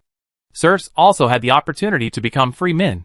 The lower-class people can also obtain better living materials through their own efforts. The Valence Plain will always exist as an important grain-producing area for the Principality of Adar, providing the Principality of Adar with abundant food or cash crops for further processing and sale. In Bruno's conception, it will become a hub for land trade between the Principality of Adar and the Norman Empire and the Odin Empire. Countless merchants will pass through here, making it the largest transportation and trade hub in the eastern part of the empire besides the Adar territory. Although a horrific massacre occurred when the Odinites invaded the eastern part of the empire, Bruno was confident that the city of Valence and the Valence Plain would be revitalized under his rule. Besides, the foundation of the Valence Plain is very good. Apart from the territory of Adar, it is the most developed and most populous place in the eastern part of the entire empire. The former rulers, the Hastings family, invested a lot of effort in this land. Even though the Marquis of Valence, Taraji Hastings, who was just hacked to death by the Odin people, had been carrying out crazy and wasteful activities on this land for decades, the foundation of the Hastings family is still reflected in every aspect of the Valence Plain. So much so that after the massacre and plunder, when Lord Adar finally took over the land, the number of serfs and civilians living on the Valence Plain was still as high as over 80,000. They once worked day and night under the exploitation of the Hastings family, and created countless wealth for the largest noble family in the eastern part of the empire. And now, the era of the Hastings family is over. The Principality of Adar became the new owner of this land. On the second day after the signing of the Treaty of Valence, Ford Sr. began to organize the accompanying Adar officials to sort out the population on the Valence Plain, organize the documents left by the Hastings family, and began to try to build a grassroots management system for managing the Valence Plain. So, in order to consolidate the hearts as soon as possible and ensure the orderly implementation of spring plowing, and to provide sufficient food reserves for Edal's lead, the most important measure now is play local tyrants, divide fields. It was obviously impossible to directly divide the noble's land because Bruno himself was a member of the aristocratic class. No matter how depressed Bruno is, he will not deny himself. Therefore, all the nobles who fled the eastern part of the empire were labeled traitors by Old Ford, and the land owned by these nobles naturally became the property of Bruno's steward, Duke of Adar. Then, the benevolent duke lent these lands to the people for cultivation. That makes sense. To be honest, if this were a game, the Adar territory would have long since been in rebellion due to overexpansion. But sometimes, reality is reality after all. The hungry and cold people in the eastern part of the empire have never had the concept of a country. So, the annexation of Adar territory did not cause resistance among the people. Although the people did not know which side Idar land belonged to, it was still better than becoming slaves of Odin. As for the fields that are divided into nobles, to be honest, this is something they dare not even think about. So much so that when officials from the Principality of Adar came to the villages and towns on the Valence Plain and announced this order personally issued by the Duke of Adar, Bruno's steward, the lower-class people still found it unbelievable. And some even thought that the Adar officials who read out the decree were liars. After all, how could the noble lords in the past read these newly issued decrees to me? Your former lords knelt before the Odinites and abandoned their dignity as Norman nobles. They are shameful traitors. Now, the Duke of Eder, Bruno's steward, defeated the Odin's offense, maintained the stability of the empire, and restored the order of the empire. The great Duke of Adar, Bruno's steward, is kind. He is willing to rent these vast lands free of charge to all the civilians on the Valence Plain for cultivation. All you need to pay is a tax that you can afford to pay to your Lord Duke during the harvest season. In the following days, officials from Adar County traveled to every corner of the Valence Plain, under the protection of Adar soldiers. They read out the decision from Lord Bruno's steward, Duke of Adar, to all the people living on the Valence Plain. There was a huge uproar across the entire Valence Plain, because from the perspective of the people in the Valence Plain, what is the same as the kingdom of heaven publicity preached by the Guangming Church? Even the most humble serfs finally saw hope. That's right. They didn't know whether the noble Duke of Adar would really fulfill his promise. But, at least, he made a promise, and gave the serfs hope of becoming free men. And any noble before this was unwilling to even allow serfs and civilians to appear within his sight. After briefly introducing the situation on the Valence Plain in the letter, Old Ford finally led his servants into the city of Valence and stationed in the city where the bloody massacre had taken place. The blood has long dried up, but the ashes and ruins left by the flames still show the atrocities committed by the Odinites in the past. The redistribution of land made the people of this land grateful. And at the same time, the reconstruction of the city of Valence began to proceed in an orderly manner. After all, the Odin people did not have heavy weapons like magic cannons. So except for the houses built with thatch and wood, the city of Valence still basically retained its original appearance. The solid city walls, towering castles, although the stairs and the aisles have blood stains in the aisle. As long as they are repaired slightly, the largest city on the Valence Plains can become the bridgehead of Edal's overlooking inland. Old Ford gathered the grain stored by the Hast and his family in the warehouse. Because of the difficulty of carrying these tons of grain, it has become a loot for the Adalians. And it has become an important magic weapon for reconstruction of the Lincus and restoring order. Open the warehouse and put food for work. After working with Bruno to build several wonders, Old Ford was already familiar with it. The model of the production team and the construction team was transplanted to this land intactly. And those people who did not get any land were all arranged by Old Ford to join the construction team. In short, as long as everyone gets moving, does the work within their capacity, and can support themselves and even their families with their own hands, then social order will naturally stabilize, reassign their homes, and reassign their work. Those people living on this land have already realized that they are going to welcome themselves. It seems that they are going to be completely different from the past, and they are a new future.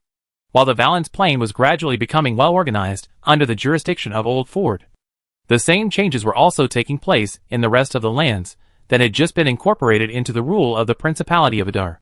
Due to the rapid expansion of the territory of Adar, the entire Principality of Adar is facing a shortage of manpower. But, even so, everything is doing it in an orderly manner. The grassroots people's self-government system and the management model of the working-class community that had been implemented in Adar territory had provided Bruno with many well-trained civilian officials. They may not have a prominent background or aristocratic titles, but they can become the cornerstone of consolidating the Stewart family's rule. A famous civilian official was sent to all corners of the Principality of Idal. Because they were from civilian families, they could feel the same with the civilians, and better understand what the people at the bottom need and what they long for. So, when everyone thought that the Principality of Adar would be overwhelmed by these sudden trivialities, all the potential hidden dangers had actually been suppressed in the bud by the Adar people. The Principality of Idal was indeed a feudal minister of the Normandy Empire. But all Adar people understood that under the rule of the Stewart family, the Principality idle in front of him would grow into a place that is completely different from the Normandy Empire. Perhaps, at this moment, it is still growing slowly. But sooner or later, all the civilians and serfs on this continent will know that in the east of this continent, there is a brand new country that is like a paradise on earth. In that country, they can create value through their labor and embrace a brighter future under the leadership of the Stewart family. Idar's army is slowly withdrawing.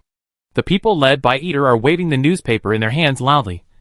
The students of 2 Point Academy sat in the classroom, listening attentively to their teacher telling the glorious stories of the Idar soldiers who fought bravely. This day, this moment, when the news of the establishment of the Idal Principality was introduced into thousands of households.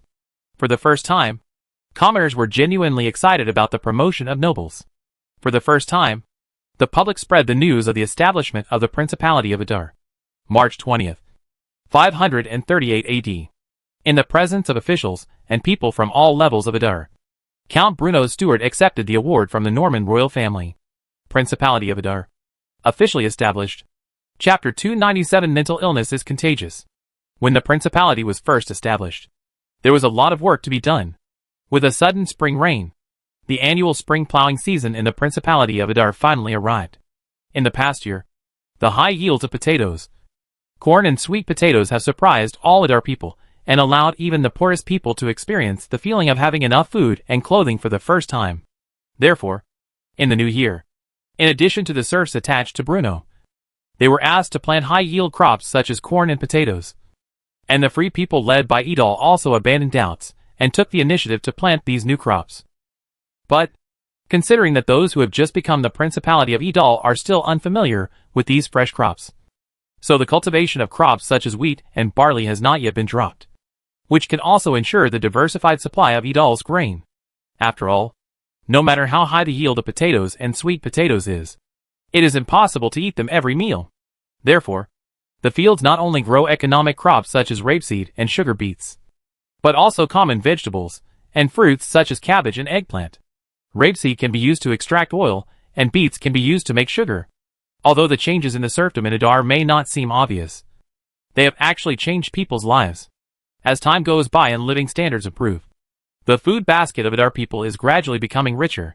If it was before, when the belly was not full, who would leave land to grow vegetables? The arrival of spring plowing has made the people of Adar County busy again. The plains are covered with newly reclaimed farmland. People are working hard in the fields, sowing seeds in the vast fields, and looking forward to the harvest next year with joy. Although the arrival of spring plowing has caused many people to return to the fields, the construction progress of Hagia Sophia has not been affected at all. On the one hand, a large number of refugees from other aristocratic territories in the eastern part of the empire provided a large amount of labor for the construction of the wonder. These poor people clearly understood the difficulty of life. So, in order to fill their stomachs, they were willing to endure hardships and work hard, making the construction of Hagia Sophia progress with each passing day. On the other hand, as the income level of the people in Adar city increased, and the grain production gradually increased, another class of workers began to emerge on this land, forming groups of workers. When Bruno rented the land for free, he divided it according to family, which resulted in a lot of idle labor in some civilian families with many brothers and sisters, since they did not need to take care of the farmland at home. These people gradually became the most common workers in the Principality of Adar. For these workers, moving bricks at the construction site at the factory is no longer just a part-time job after farming, but the whole source of life. Therefore, the arrival of spring plowing failed to divert their attention. They are still working hard at their jobs and contributing to the construction of Adar territory. Whether in the Golan Heights Industrial Zone or in the Adar River Industrial Zone adjacent to the Marant District, workers can be seen in almost every corner. They have a fixed salary and constantly changing commissions. As long as they are willing to work hard, they will get the rewards they deserve. Work point system, bonus incentive system, leave system. These systems for full-time workers may not be perfect, but the Principality of Adar provides institutional support for these lowest-level people, allowing them to realize that they can also support their families by working. Against the backdrop of the continuous advancement of magical industrialization and technology, some of them became members of the Adar construction team, while others entered factories and workshops. Although their work locations were different, they all made enormous contributions to the magical industrialization of Adar, without exception. It's not just the Hagia Sophia. After the establishment of the Principality of Adar, as the spring farming season arrived as scheduled, the entire Adar territory entered into a wave of vigorous construction. The base of Stonehenge appeared for the first time on the land north of the Sauron River, and the Adar Road gradually extended to the north of the Sauron River. The Adar Steel Factory began to increase and expand production, and new workshops and shops also popped up like mushrooms after rain on the land of Adar. Only, while watching the Principality of Idal's hopes in the direction of his hope, Bruno always blocked a stone in his heart, making him particularly annoying. In the Treaty of Valens, it was mentioned that in order to show its sincerity in the peace talks, the Odin Empire should provide the Adar territory with information about the Forest of Monsters and the Church of Light, and reveal the content of the agreement between the Odin Empire and the Church of Light. Why were the Odins able to travel freely in the Forest of Monsters? What kind of agreement did the Church of Light reach with the pagans of the Odin Empire? These are the questions Bruno has always wanted to know. And now, when Bruno saw the information given by the Odins, he couldn't help but twitch the corners of his mouth. The decrypted documents provided by the Odin Empire revealed the secrets of the Forest of Warcraft. According to the Odin people, the reason why the Forest of Monsters is called a forbidden area for humans is not because there are some ferocious and powerful monsters in it, but because of the existence of a unique magical creature, which the Odin people called the Ebbinghaus snail. This magical creature is not good at fighting, moves extremely slowly, and is extremely fragile. But this creature possesses spiritual power far beyond the imagination of ordinary people. And how powerful is this mental power? Although they are not hostile to humans, the spiritual power they possess is so great that even these magical creatures themselves cannot control their spiritual power. And this leads to, without being aware of it, they can cause a huge impact on the minds of all intelligent creatures within a few kilometers of them, and even cause mental disorders and permanent madness. In short, that is, these snails suffer from mental illness that can be transmitted to human beings. Once humans enter the territory of the Ebbinghaus snail without protection, they may lose their memory at best, or suffer mental disorders and fall into hallucinations at worst. This is much more awesome than airborne transmission. It's simply spiritual pollution. It is even comparable to the lighthouse standing in the Merlin Special Zone, which can be regarded as a New Age mind controller. Chapter 298. What on earth is the Devil's Tower? Bruno had never heard of the magical creature called the Ebbinghaus snail before. But this is reasonable. After all, even close to this creature will be mentally confused. It is not surprising that it is not a record about this magic creature. But why would the Church of Light know this? The Norman Empire, which is adjacent to the Forest of Beasts, is unaware of the existence of this creature. Otherwise, they would not have regarded the Forest of Beasts as a natural barrier against the Odin people. The Odin Empire to the north of the Forest of Beasts is also unaware of the secrets of the Forest of Beasts, because many years ago, an elite army of the Odin Empire was wiped out in the Forest of Beasts and disappeared without a trace. It is precisely because of the mutual confirmation of various facts and rumors that the Warcraft Forest has always been regarded as a forbidden area by everyone. But, just a few months ago, however, Odin's army, led by Odin Marshal Portia Mariano, passed through the Forest of Beasts, causing the 14 fortresses in the northern border that the Norman Empire had painstakingly built to lose their original value. According to the intelligence obtained by Bruno and the information given by Odin, The method to travel through the Forest of Warcraft was provided by the Church of Light. There was an ancient and worn-up scroll on the table in front of Bruno, which was submitted to the Imperial Palace of the Odin Empire. And now, this scroll became a gift from Odin's messenger to the Adar people, and also a deposit for purchasing weapons from the Adar Principality. Ariel O'Sullivan is not a fool. While he was angry about the complete defeat of the Odin people, he was still able to suppress his anger and make a deal with the Adar people during the peace talks. The war with the Adar people and the intelligence obtained from Odin's defeated army made the young monarch realize the gap in weapons and equipment between his superiors. So, while signing a ceasefire agreement with the Adar people, the two sides also reached a preliminary intention on arms trade. Of course, Bruno couldn't sell Adar's magic cannons and magic rifles to this barbaric neighboring country.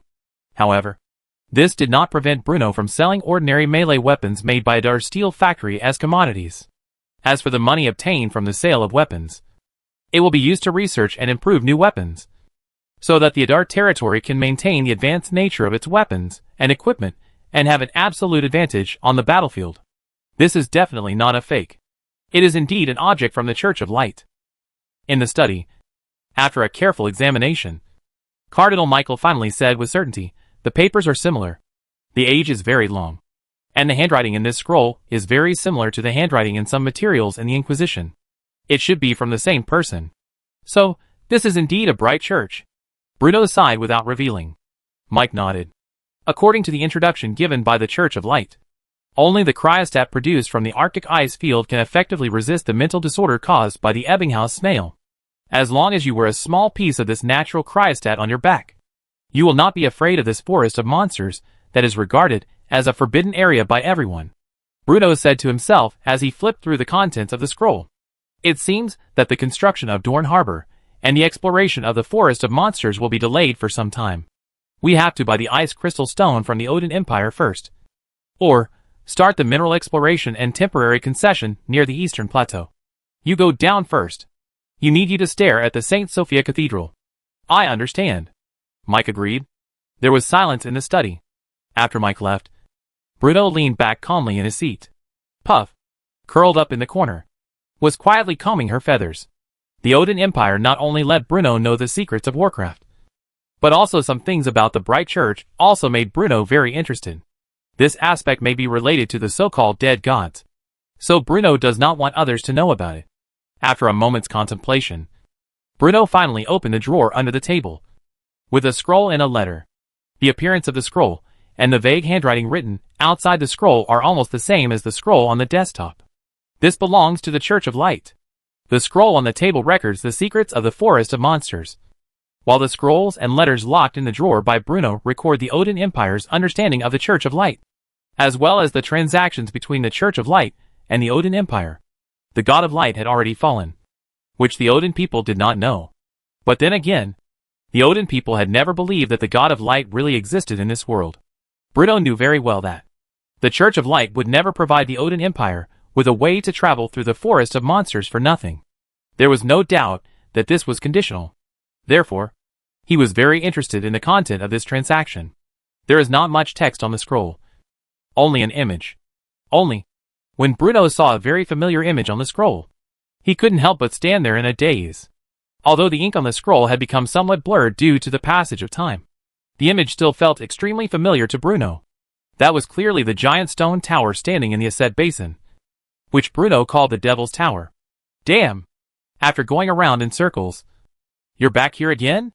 At this moment, Bruno suddenly remembered the corpses of the Holy Army scattered in the canyon, and suddenly remembered the metal of the Glory Church. Why are there corpses left by the Crusaders in the deep mountains of the Eastern Empire? What is hidden in the Almes Mountains that interests the Church of Light? The Church of Light, the corpses of the Crusaders, as well as the scroll in front of me. At this moment, Bruno suddenly realized that there seemed to be a vague chain that linked everything together, making everything about the Church of Light gradually become clear. The scroll is very thin, and there is only this image on it. So, Bruno quickly opened the letter beside him. I hope that in this letter, looking for possible answers. In the letter, there are several official documents that seem to have a long writing time, which should be written only a few days ago. Comparing the seal and signature at the end of the document, Bruno could be sure that This was probably a secret report submitted to Ariel O'Sullivan by an important official of Odin, who was in charge of foreign affairs before the war broke out, reporting to the monarch Odin the conditions offered by the Church of Light and his superficial views on the matter. Chapter 299 The Secret of the Church. We have already had some meetings with high-ranking clergy of the Church of Light, and compared to the most ordinary believers, they do not seem to have any obvious hostility or prejudice towards us. The Church of Light claims that they can provide us with a way to travel through the forest of Warcraft. We will verify the method provided by the Church of Light in the next few days. In exchange, the Church of Light requires us to search the entire Odin Empire for a stone tower that resembles a mountain. The appearance of the stone tower has been attached to the letter. The Church of Light calls it a magic well. Once they find traces of such a stone tower, they hope to send clergymen to explore it in person. It is not clear what the Church of Light's purpose is. However, according to the information we previously obtained, this stone tower seems to be able to affect the fluctuation and distribution of magic power. The Church of Light's method of travel has been proven to be effective, as long as the traveler wears the ice crystal stone produced from the Arctic ice field on his body. He can travel freely in the Warcraft forest. At the same time, I hope your Majesty can be vigilant about the infiltration of the Church of Light into the Empire. I have sufficient reason to suspect that the Church of Light once relied on this or produced in the Odin Empire to travel through the forest of monsters. Through indirect inquiries during the negotiation process, we discovered that the bishops of the Church of Light seemed to be extremely disgusted with the existence of magic in this world, and were also very resistant to shamans who could cast magic, and even repeatedly asked the shamans to leave. And this aversion does not seem to be related to so-called religious beliefs. The official document in the letter ended here, although it only consisted of 4 paragraphs with only a few hundred words. It allowed Bruno to obtain a lot of valuable information. Devil Tower, or Magic Well? Before this, Bruno could not be sure whether the remains of the Crusaders that appeared in the Almes Mountains were an accidental exploration or a deliberate search. But now the answer is clear.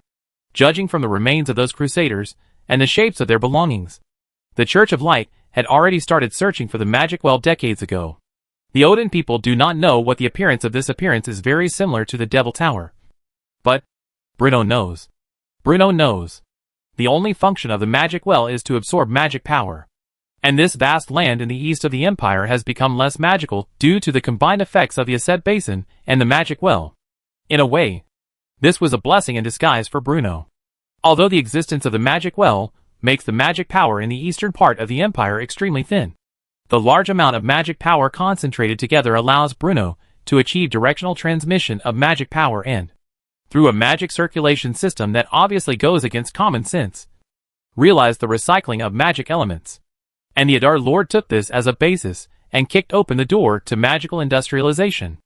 According to the Odin people's observation regarding magic, the bishops of the Church of Light have a feeling of disgust. On the one hand, there is a magic well that can absorb magic power, and on the other hand is a bright church that hates the magic.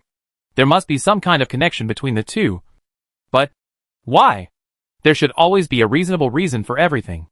It is impossible for the Church of Light to regard magical elements as a scourge for no reason. Nor is it possible for it to make finding magic wells to gather magic power its goal decades ago for no reason. Although all the root causes of this, Bruno is unknown. But he can at least determine, that is, the new application and new development of magic in Idal is definitely unwilling to see those god sticks of the Bright Church. So, there seems to be a lot of things that are worthwhile to dig out. The truth of everything is still very vague, but the information provided by the Odin Empire has made Bruno more and more vigilant about the Guangming Church. For the Bright Church, Magic Well must be an extremely important thing, and the Light Church must have made such a reaction under the urging of some reason. If not, for decades, they may even be hundreds of years. How can they achieve their purpose through such radical means to achieve political transactions with the Odin Empire? Once the Guangming Church knows that the Magic Well located in the Eastern Empire is being taught by the Duke of the Empire to the other aspect of the potential. Nor does it know if the bishop of the Guangming Church bleeds blood. Thinking of this, Bruno was actually vaguely excited. After all, according to the information I have mastered and the information I brought from the Odin Empire, the Guangming Church must be a restless villain, since the magic has made the Light Church disgusted, and he has the popularity and application of magic power. Maybe he will bring a great surprise to the Bright Church at that time. or frightened. After a long time, Bruno gently put away the envelope and re-put it back with the previous scroll. In fact, for him, it is not so important to understand what the Light Church wants to do, but it is no longer so important. After the construction of Namor Fortress, the reward for the Wonder Construction System is to make yourself a powerful wizard. Mage. Use magic to drive magic. So, this also made Bruno's position unsuspecting the opposite side of the Guangming Church. The Wonder Construction System will not pick yourself. This is the conclusion Bruno drew from countless predecessors who traveled through time. Call. Bruno exhaled deeply. There is indeed the pressure. But there is always a solution to a problem. Since I traveled through time, haven't I encountered enough difficulties? From the original Soren territory, to the Coral Island pirates entrenched in the territorial waters of Basel, to the Odin Empire dominating the north of the continent. These enemies are stronger than each other. But didn't I lead Lord Adar to survive? Today's Principality of Idal occupies almost the east of the empire. And there are countless people who support themselves on this land. From the Earl of the Border to the East Duke of the East, Bruno was no longer the passable person who felt helpless when he first came to a different world. All enemies standing between him and Lord Adar will be crushed by the Adar people. In this regard, Bruno has enough confidence. The refreshing breeze of early spring blew across the window on one side, carrying with it a hint of dampness after the spring rain, filling the air with the fullness of spring and refreshing the heart. He stretched out in his seat and stood up to stretch his muscles. After making up his mind, Bruno felt relaxed all over. The Church of Light, it looks like we really need to have a serious showdown. Chapter 300 The First Noble Immigrant. The news that Bruno was promoted to Duke of Adar made Earl Wooly Dennis of Dale ecstatic. Because according to the current immigration rules of Adar, the title of any Adar citizen should not exceed that held by Bruno. So, since Bruno has become a noble duke, there is no need for him to give up his title of Earl in order to join the Principality of Adar. The formal immigration application filed by Earl Wooly Dennis of Dale was only officially approved and effective after the establishment of the Principality of Adar. Although the performance of aristocratic immigrants is not very active, Bruno's performance is not very conflict. Bruno himself was a nobleman, so he always felt that only by forming a balance between nobles and civilian officials and making all classes in the Principality of Adar work together could the land under his rule develop better. In layman's terms, Bruno's but is not completely crooked. Vigorously promoting civilian officials and increasing people's income and minimum living standards can indeed make the Principality of Adar increasingly prosperous. But at the same time, the existence of the aristocracy is also indispensable. After all, the existence of the aristocratic class is the identification of the legitimacy of the rule of the Stuart family.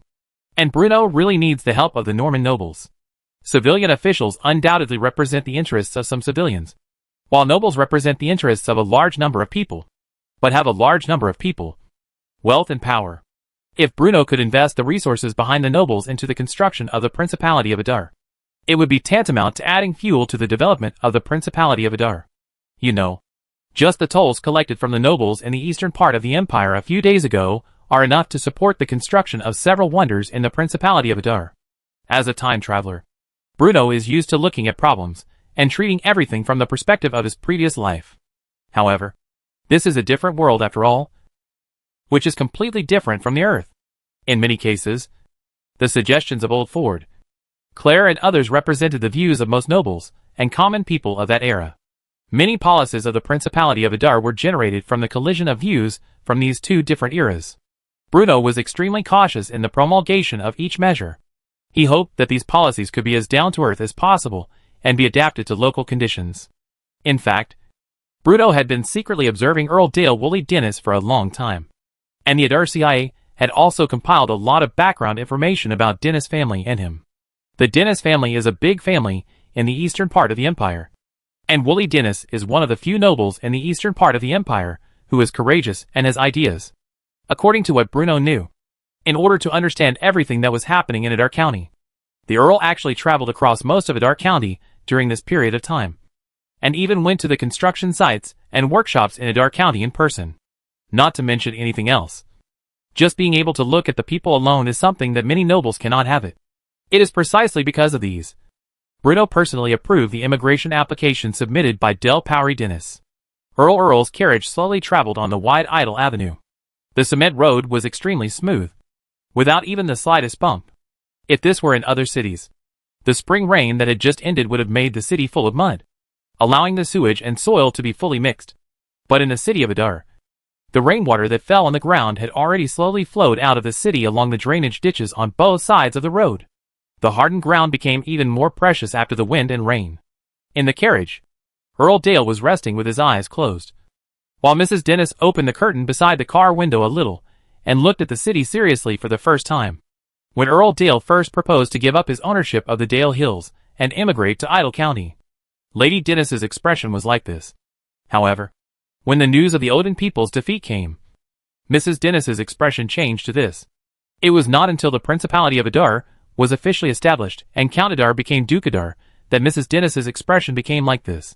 At this moment, Mrs. Dennis no longer had any reason to stop Earl Dale's decision to immigrate to the Principality of Adar. After all, this is a powerful principality that can give the Odin Empire a good beating. Compared to the inland Normandy Empire in the Civil War, it makes her feel safer. As for the land, although she still felt regretful and painful, she was a clear-headed person. Some things always require a price to be paid. Therefore, Mrs. Dennis, who had never taken this land seriously, revealed her curiosity in her eyes. She really wanted to know what was so different about this land, why it could keep the powerful Odin out, and why it could snatch away the fat meat in front of Odin. The road that runs through Adar from north to south is Adar Avenue, and the road that runs through the city of Adar from east to west is called Jinxia Road. When the carriage turned the corner and arrived at Jinxia Road, there were obviously fewer pedestrians on the road. This is not only the headquarters of Adar Immigration Administration, but also the office location of Adar's core security departments, such as Adar Public Security Bureau and Adar Central Intelligence Agency. Although most of the buildings on the street looked quite old, Earl Dale somehow always felt a vague sense of oppression when the carriage was driving on Jinxia Road. The carriage stopped at the small square in front of the Idle Immigration Authority. Here, the purpose of Earl Dale's trip. Although the Adar Immigration Administration has approved Earl Dale's immigration application, the completion of the application is only the first step in immigrating to the Adar territory. The promise to be paid, the promise to be fulfilled. All of the above must be completed after the application is approved. Bruno also knew that it was obviously unrealistic to ask these noble lords, who had never paid attention to these things in their daily lives, to take action themselves, invest, and create jobs. So, in order to allow the nobles who immigrated to the Principality of Adar to better adapt to and accept everything in Adar, and to truly put the investment of these nobles into practice and create more jobs, Brion set up a brand new institution under the Idle Immigration Authority and calls it the Noble Asset Management Department. As the name suggests, the Noble Asset Management Department is an institution that is specifically responsible for providing investment consulting and asset management services to the noble lords who immigrated to Adar territory. It was also established to effectively control the market order when the economic system of Adar territory was not yet perfect. The current economic model of Principality Adar is similar to the national capitalism of the previous life, but it is different. The Stewart family dominated and participated in all walks of life in the Principality of Adar, from heavy industries such as the Adar Steel Factory and the Grand Highlands Arsenal to Rose essential oil production workshops, winemaking workshops, and other industries that can bring huge economic benefits to the Principality of Adar. The Stewart family is behind almost all industries in the Principality of Adar. The significance of the Noble Asset Management Department is to build a more complete business system for the capital and connections of other nobles by absorbing the funds and connections of other nobles. In accordance with the requirements of the immigration standard, you need to pay a total of 1,666 gold coins immigration tax. In a reception room on the second floor of the Adar Immigration Administration, Lister, the director of the Adar Immigration Administration, was sitting opposite Earl Dale. In fact, this kind of immigration process does not require Lister to be handled personally. But Earl Dale is the first noble to immigrate to Adar County after all, which has extraordinary significance from any aspect. To Bruno, the nobles of the Norman Empire were like walking piggy banks. You could never figure out how much money you could squeeze out of these nobles. Therefore, taking advantage of the precious opportunity when the inland of the empire was plunged into war, Bruno had changed his original idea of keeping out nobles from other places. If we want to promote the development of magic industrialization as quickly as possible, realize the prosperity and strength of the Principality of Adar as soon as possible, enhance the strength of the Principality of Adar as soon as possible, and welcome the arrival of the Age of Navigation. All this requires a lot of financial support. The nobles of the Norman Empire are undoubtedly the richest group of people in the world, since it has been decided to gradually begin accepting nobles who come to seek refuge. Then, as the first noble immigrant, the Principality of Adar needs to set an example of successful immigration. The money is ready, and is downstairs, Earl Dale said with some pain in his tone. Lister nodded, and then introduced some matters that immigrants need to pay attention to in Adar territory, explained the laws of Adar territory, and then signed a contract to give up the claim to the original noble territory. Before deciding to immigrate, Delbert had already found out all about these matters, so he just went through the process quickly and allowed the reporter from Merlin News Agency sitting in the corner to accumulate some materials. And the most important thing is to provide employment for the people, List finally said. I am willing to hand over these assets to the Noble Asset Management Department for operation, and I will unconditionally support any decision made by Lord Bruno Stewart, Duke of Adar. Earl Dell is very good about creating an employment position. On the one hand, it was because he himself didn't quite understand things like creating jobs. And on the other hand, since he had decided to tie himself to the Principality of Adar, he naturally had to make his attitude clear. Anyway, even if I lose this money, I can totally afford it. I have already paid the immigration tax of more than 1,000 gold coins, so these few small things won't make a difference. Don't worry. The Asset Management Department will have dedicated staff to connect with you and guarantee the legitimate rights and interests of the nobles to the greatest extent. Lister seemed to see what Earl Dale was thinking and said confidently, This is the service specialist assigned to you by the Noble Asset Management Department, regarding the specific investment operations. Your Excellency the Earl can talk to him in detail. Lister pointed to the young man standing aside and added, James Doyle is at your service. Your Excellency the Earl. The young civil servant ape on the side greeted politely. Hearing this, Earl Dale couldn't help but nodded. Although this young man named James Doyle was dressed simply, he was neat and tidy, and looked very energetic. He is probably one of the countless civilian officials in the Principality of Adar. After the agreement was signed, Lister said goodbye and left. He wanted to report to Bruno everything that happened here. The rest of the time was naturally handed over to James Doyle's hands. My Lord Earl, in order to provide enough jobs, we have 2 investment models for you to choose from. James Doyle spoke first. Oh! The first way is to operate your investment independently. We can help you find the right land and introduce you to the current market industry of the Principality of Edal. You will determine the use and revenue and expenditure of these funds by yourself, as long as your investment can provide sufficient employment positions for Principality Adar, and comply with the relevant laws of Edal's laws. As for the second investment method, you take out a portion of your money and jointly run a certain industry or chamber of commerce with Lord Bruno Stewart, Duke of Adar. However, in this model, you can only enjoy the right to dividends based on the proportion of your investment. As soon as James Doyle finished speaking, Wooly Dennis said without thinking, I have always admired Lord Bruno, and have strong expectations for the Principality of Adar. So, I choose the second model, and run it together with His Excellency the Duke. That's right. The second investment model provided by the Asset Management Department to Earl Dell is exactly what Bruno wanted. This will indeed give a large part of the profits to the nobles of the Norman Empire. But at the same time, it will allow Bruno to provide more jobs for the people of Adar with the least amount of money, and build a more complete industrial system or industry chamber of commerce. Moreover, the cooperation with F.A. Fan's wine industry also proved the feasibility and reliability of this model to Bruno. As long as Bruno can ensure the Stewart family's absolute control over the pillar industries of the Principality of Adar, the money of the nobles will only become a driving force for the activation of Adar's market economy. Although it is the second investment model, the specific investment plan still needs to be explained to you clearly. So, if it is convenient, I hope you can go with me for an on-site investigation before making a decision, James Doyle replied. Chapter 301 Eating Chicken. When the so-called field trip was over, Earl Dale felt that his stomach was filled with carbohydrates. Mrs. Dennis leaned against the carriage with a slightly bulging belly. All of them are masterpieces of James Doyle. The investment project that James Doyle prepared for Earl Dale was in the catering industry. As we all know, the catering industry has extremely considerable profits. But before this, the people of the Principality of Adar did not have sufficient consumption power. and the city of Adar did not have a considerable number of business travelers. So Bruno's plan was delayed. But now, no other city in the eastern part of the empire has a larger population than Adar City, and the wide and flat Adar Avenue has gradually spread among the chambers of commerce in various places. So, as a veteran foodie, Bruno finally decided to venture into the catering industry in Adar territory. Count Dale, who had just decided to immigrate, naturally became Bruno's partner. Bruno provided the recipe and cooking method, and invested in technology, holding 50% of the shares, while Count Dale was responsible for providing the money, holding 30% of the shares. As for the other 20%, it was owned by Earl Bailey. The immigration application submitted by the young Earl Bailey was also approved by the Adar Immigration Administration.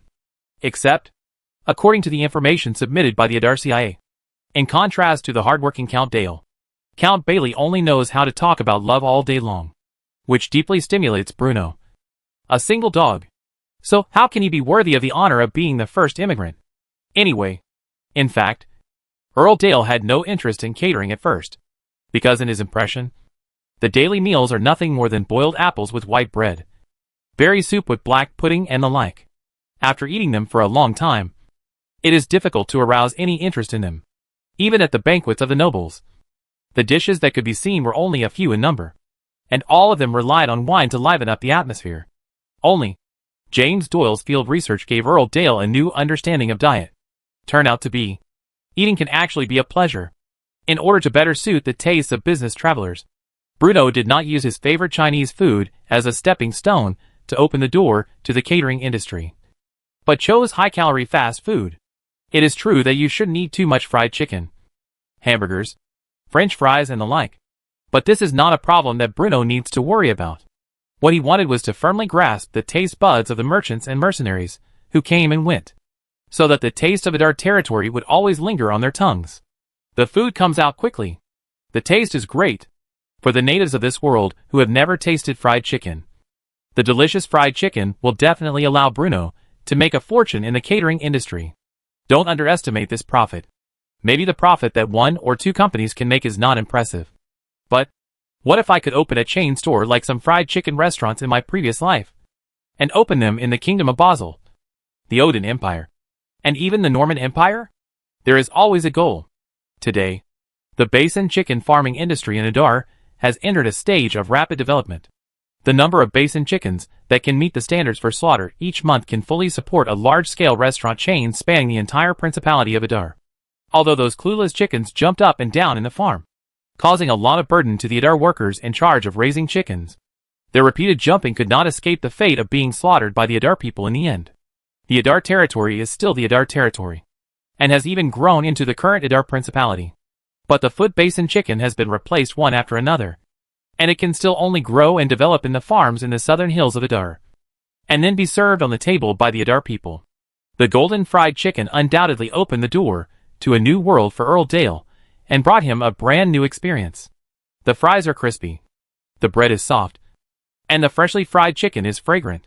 During the field investigation, Earl Dale ate with relish, and even Mrs. Dennis could not resist the temptation, compared to the food they had tasted before. This fast food shocked Earl Dale, who was trying fried chicken for the first time. French fries made from potatoes can only be tasted in Adar territory, and this deep frying cooking method is also unique to Adar territory. Moreover, this food is extremely easy to carry. It can be taken away as easily as brown bread by just wrapping it in paper. When these influencing factors were added together, Earl Dale seemed to be able to see the huge profits in front of him. This thing tastes really good. Earl Dale rubbed his beer belly and exclaimed in admiration, glancing at her stomach and recalling how fast she had just eaten. Mrs. Dennis blushed. Yes, but this is a sure-win business, and the Duke is actually willing to run it with us. Upon hearing this, Earl Dale was somewhat absent-minded for a moment. Yes, Master Bruno could have left me and run the business independently, but he still shared this opportunity with me. Thinking of this, he couldn't help but tear up. He suddenly realized it. As the Duke of Adar, the reason why Lord Bruno charged me such a high immigration fee was obviously for the people of Adar. The Duke is a kind-hearted man after all, and he actually compensated himself in this way. Let me tell you, boarding the ship of the Principality of Adar is definitely the best decision I have ever made in my life. Earl Dale exclaimed. To be honest, the above is purely imaginary, and Bruno has never really thought about it that way. Fried chicken shops do make money, but opening a shop also costs money. All of Bruno's money was used in the most important places, such as building roads and bridges. Of course, the construction of Hagia Sophia and the extension of Stonehenge also required a considerable investment. Of course, this is not the most critical reason, because with the tolls Bruno collected from the eastern nobles of the Norman Empire, it was more than enough to build a wonder and open a few factories. The most important thing is benchmark. That's right. Count Dale is the benchmark that Bruno wants to set. Bruno wants everyone to know that giving up the original territory and following me, Bruno Stewart, will definitely have a future, as long as he could trick all the nobles of the Norman Empire into coming to Adar. Would he still be afraid of not being able to make any small change? Chapter 302 Avril. Name? Avril. Age? 16. Gender? Female. In the lobby on the first floor of the Sky Garden, a pretty girl was lowering her head and counting on her fingers nervously. As a commoner in Adar territory, this was her first time to visit the Sky Garden at the foot of Mount Almes. It was elegant yet luxurious, and magnificent yet meticulously crafted. The scenery of the Hanging Garden, with its high mountains, flowing water, and clusters of flowers, is far beyond the reach of ordinary aristocratic castles. Although it does not have magnificent buildings, carved beams, and painted buildings, it is unique and majestic. Even a noble like Viscount Conde couldn't help but exclaim in amazement when he came here for the first time. Not to mention a commoner like Avril, who only had a wooden house at home. Bruno sat in the main seat in the hall, flipping through the materials in his hands while looking at the girl in front of him. Compared with the butcher lady with a bucket waist, Avril looks very thin and doesn't seem to be vulnerable at all. Mundell has explained to you the salary and daily tasks, right? Bruno glanced at the girl, who was standing not far away, and looked a little embarrassed. I have explained. Avril pulled at her sleeve and whispered. The maid outfit was a little tight, which made Avril, who was used to wearing rags and playing in the fields, a little uncomfortable, and her face turned red. Avril is Shabby's niece. People like Shabby, Lopi, and Lister have always been dependent on the Stewart family, and have been closely connected with the Stewart family from generation to generation. Avril, who just turned 16 a few days ago, naturally began to serve the Stewart family like her uncle Shabby. Bruno has been lacking a maid for a long time. When old Ford was the butler, most of the maids in the castle were the same age as the butcher lady in the kitchen, not to mention the ones with bucket waists and elephant legs. There were even many who were as old as Bruno's grandmother. According to old Ford, the older maids had already been trained by him and knew the rules. They did not need to be urged to work and knew how to move on their own. The young people in the castle were all male servants like Shabby and List, which made Bruno surrounded by a lot of young energy. But, until now, old Ford was transferred away. Mondell became Bruno's butler, responsible for assisting Bruno in taking care of all the people and things around him. So, under Bruno's instructions, he began to screen new young faces from families who had served the Stewart family for generations. And Avril in front of us is the new maid who was assigned to Bruno after going through layers of screening. Bruno pointed at the two little griffins that were tightly clutching their robes and curled up on their legs and sleeping soundly, and said in a deep voice, "There's not much to do. Mondo will take care of all the important things, apart from the things I told you to do before. If you can take good care of these little guys, it will be considered as your contribution." Since arriving at the Sky Garden, the little griffins have almost immediately activated their ability to destroy houses. Although the Lord's castle in the city is not small, it cannot be compared with the hanging gardens at the foot of Mount Almes. There are birds, beasts, insects, fish, and green trees. There are corridors and pavilions on all sides, connecting with the outside world. So, the few little griffins that Bruno kept by his side were full of energy all day long, running around everywhere, causing a lot of headaches for the servants in the Sky Garden. But they didn't dare to say anything. You know, this is a powerful magical creature raised by Lord Bruno, and it is the totem engraved on the Stewart family emblem. When it is docile, it is very cute and especially easy to pet. When it becomes noisy, it jumps up and down and looks very ferocious. As a result, the servants were very cautious in front of these little guys, for fear that they would make these little ancestors unhappy and then cause them to play tricks on them. Avril's task is to feed these little guys regularly. After all, Bruno is now a busy duke who often travels to various corners of the Principality of Adar and cannot guarantee regular and quantitative feeding. Hearing this, Avril's gaze could not help but turn to the figure curled up on Bruno's thighs. The eyes that were originally evasive gradually became brighter. It looks really good to jerk off. I understand, Avril replied quickly.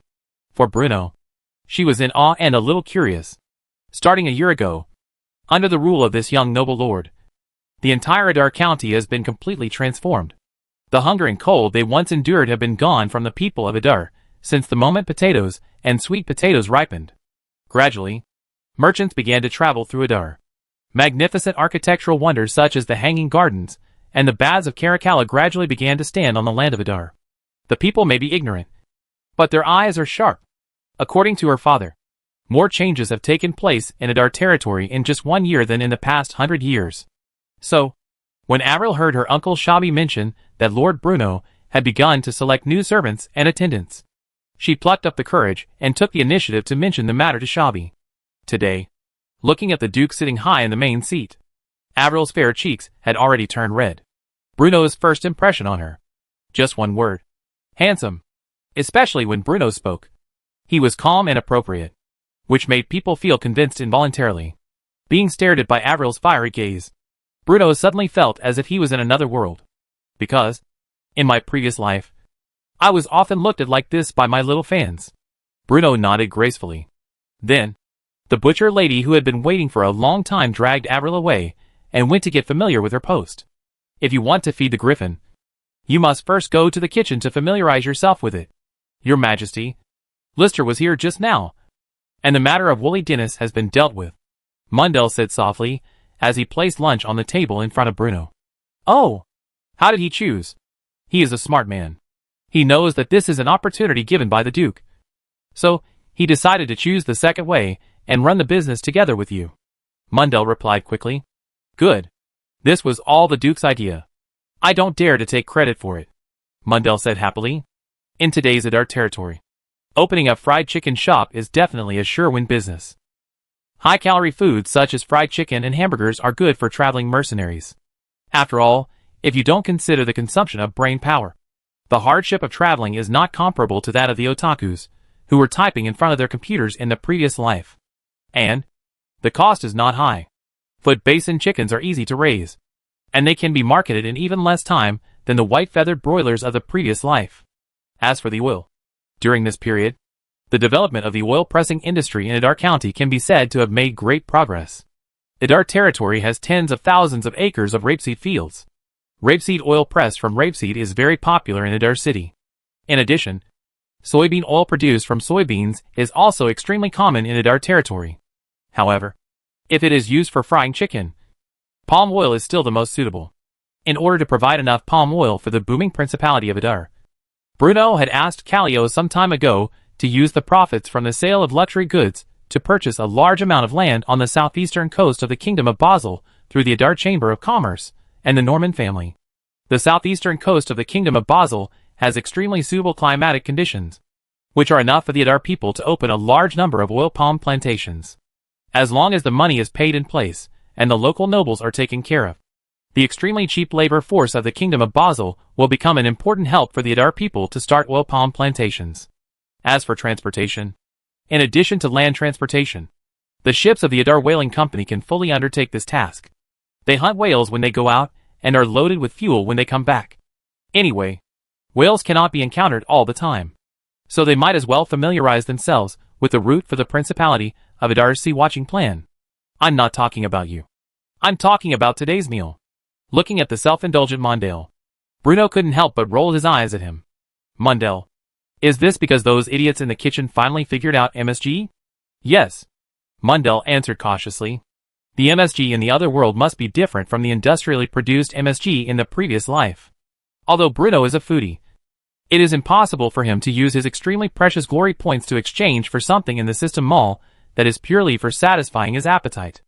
MSG is actually monosodium glutamate. This substance is widely present in various plants in nature. This substance is not only found in kelp, which is often mentioned by people, but also in the protein of soybeans and wheat. MSG can enhance the flavor of food.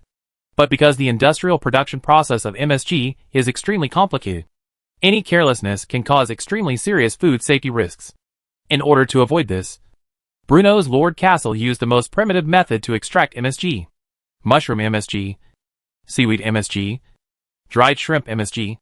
Although these types of MSG have different flavors, they actually enhance the flavor of the dishes, which made Bruno praise them again and again.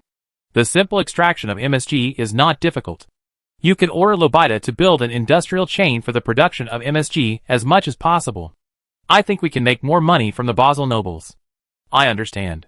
Speaking of L'Hôpital, ever since old Ford restored order on the Valence plain in front of him, L'Hôpital, who had always had a very low presence, took over old Ford's original responsibilities.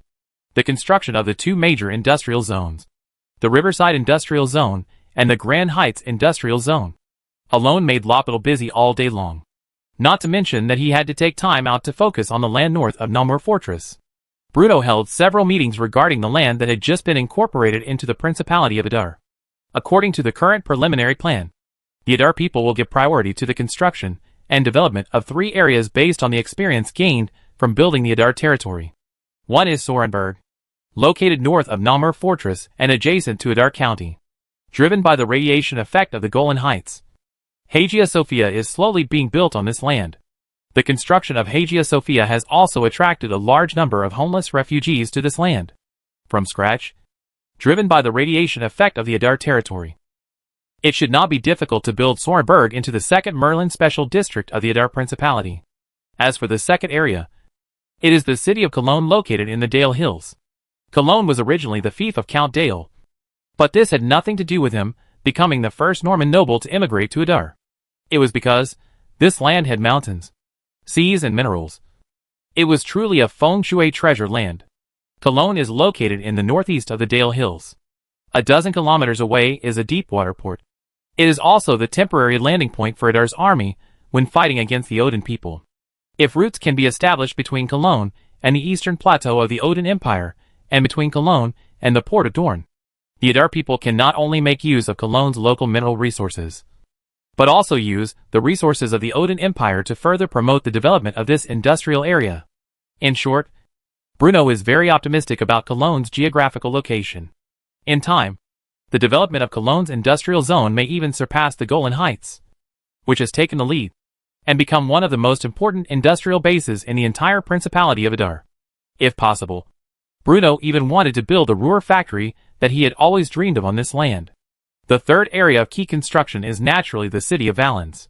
It goes without saying that things like transportation hubs and commercial towns are of course important. The city of Valence is also the bridgehead for Adar territory to overlook the inland. In short, it is very important. Although all this sounds very easy, even a bit boring. But a more detailed plan and specific implementation require countless dedicated tools like L'Hôpital crossed out, and countless dedicated Adar people to realize it. The abolition of the noble territories meant that Adar needed to set up new administrative divisions, and the departure of local nobles meant that the Principality of Adar had to establish an administrative management system covering the entire eastern part of the empire as soon as possible. These things may sound abstract, but they are related to the operation of the entire Principality of Adar. In order to extend the Stuart family's rule to every corner of the Principality of Adar as quickly as possible, almost 3/4 of the grassroots staff in the working community were withdrawn. Even the 2-Point Academy on the other side of the Adar River was full every day and began to expand.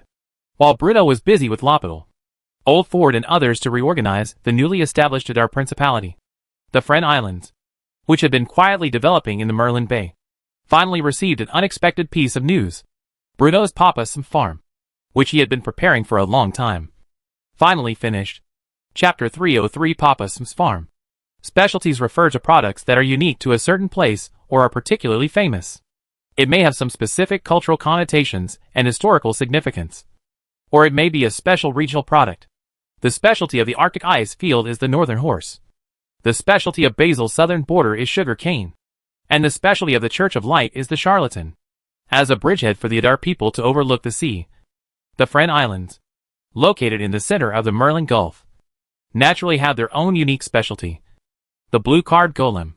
Before the Adar people landed, The blue glyph golem was the only master of the Faran Islands. And after the Adar people landed, the blue card golem suddenly turned from a master to a prey. There are indeed ready-made originium veins on the French island for the Adar people to mine. But the problem is, the quality of the originium in the veins and the originium that makes up the azure card golem is so different that the difference between them is like heaven and earth. So, how to cultivate more blue card golems has become the primary problem facing the Adar people. The birth of the blue card golem is the result of some kind of magical reaction between the remaining divine power on the French islands and the magic crystal veins. Under the influence of this magical reaction, the magic crystal was transformed into source stone and gave birth to spiritual intelligence. A piece of magic crystal stone was turned into a magical creature by the power of God. This is just like Bulbasaur eating Cheetos and entering Mickey Mouse Clubhouse. It's so cool. The existence of the blue card golem and the ruins scattered on France Island also meant that at the beginning, France Island was the only island in the French Islands that was completely taken over by Adar's army. However, with the passage of time and the completion of the carpet-style search of the entire French island by Adar soldiers, the presence of Adar people has gradually appeared on the French island.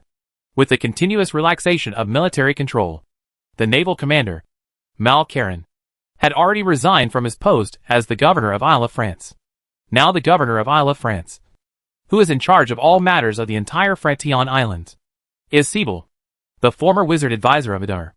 Under Sibyl's leadership, the people living on the archipelago mined source stone veins, built houses, paved roads, and constructed ports, making changes every day on the French island. The investigation and research on the blue card golem, as well as the construction of this farm, were personally presided over by Sibyl. The source stone in the body of the blue card golem can be regarded as one of the most important strategic resources of the Principality of Adar. Although after owning the Devil's Tower and the Ased Basin deep in the Almes Mountains, the number of originium will not have much impact on the process of Adar territory's magical industrialization. However, the stock and quality of originium are of great significance to the development of Adar's military industry. Factories and workshops will not move at any time. Bruno can use magic crystal wires and stone circles to build one or even several magic transmission lines across the Principality of Adar, providing a steady supply of magic support for the magic industrial production distributed in different regions of the Principality of Adar. However, the war situation is always changing rapidly. No one knows what changes will happen on the battlefield in the next second. No one knows when and where the next war will break out. Therefore, the source stone that can absorb free magic in the air becomes particularly important. The magic cannons produced by the Highland Arsenal are all equipped with a source stone structure. The source stone absorbs magic power from the air and can maintain the effective operation of the magic array inside the magic cannon. The better the quality of the source stone, the stronger its ability to absorb free magic in the air, and the shorter the interval between bombardments by the magic cannon. Magic cannons, magic rifles, and even standard military swords with magic arrays drawn on them. The application of originium is almost everywhere in all new generation magic weapons in Adar territory, and is closely related to the development of Adar's arms industry. Not only can it greatly increase the bombardment power and coverage of the magic cannon and shorten the time interval between each bombardment, but it can also effectively extend the shooting time of the magic rifle and provide magic support for the magic rifle. Precisely because of the importance of high-quality originium, the Adar people naturally set their sights on the blue card golem. Thanks to Sibyl's efforts, the first SMA farm in the Fran Islands came into being. According to what Sibyl reported, in addition to the original blue card golem that gradually formed from the magic crystal veins, the blue card golem can also reproduce asexually by self-division.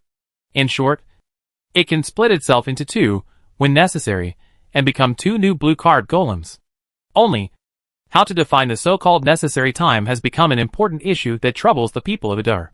But this problem was successfully solved by a team of mages led by Sibyl a few days ago.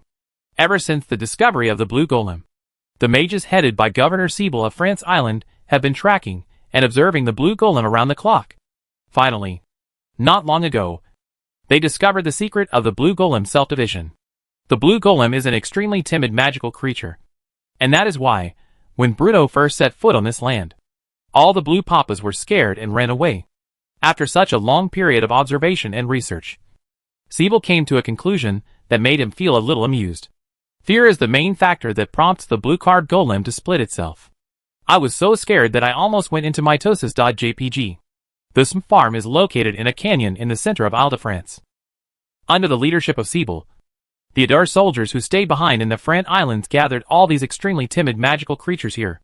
Since they can split themselves when frightened, Siebel makes full use of this feature. Every morning, Adar soldiers will gallop in the canyon. After this incident, by the afternoon of that day, the number of blue-carbed golems in the canyon will more than double. As for why it is more than double, because some of the timid Smurfs were even scared to the point of splitting twice, and finally breaking into 4 pieces. The Adar people have piled up a large amount of ordinary quality originium in the canyon in order to provide the blue-carbed golem with the necessary components for self-splitting the body parts. After all, although Papa Smurf can be frightened into splitting, he cannot create something out of nothing. Only when there is enough originium can the blue-carbed golem maintain its original size and shape and grow larger and larger every day. Although Siebel currently has no idea why the original ordinary originium has become a top-grade originium with full buffs after such a toss. But this did not prevent the Adar people from continuously obtaining high-quality originium by breeding Smurfs. Chapter 304 Adar Cigarette Factory. Merlin Bay. Farran Islands. The sea breeze in the early morning has a slightly damp and salty smell.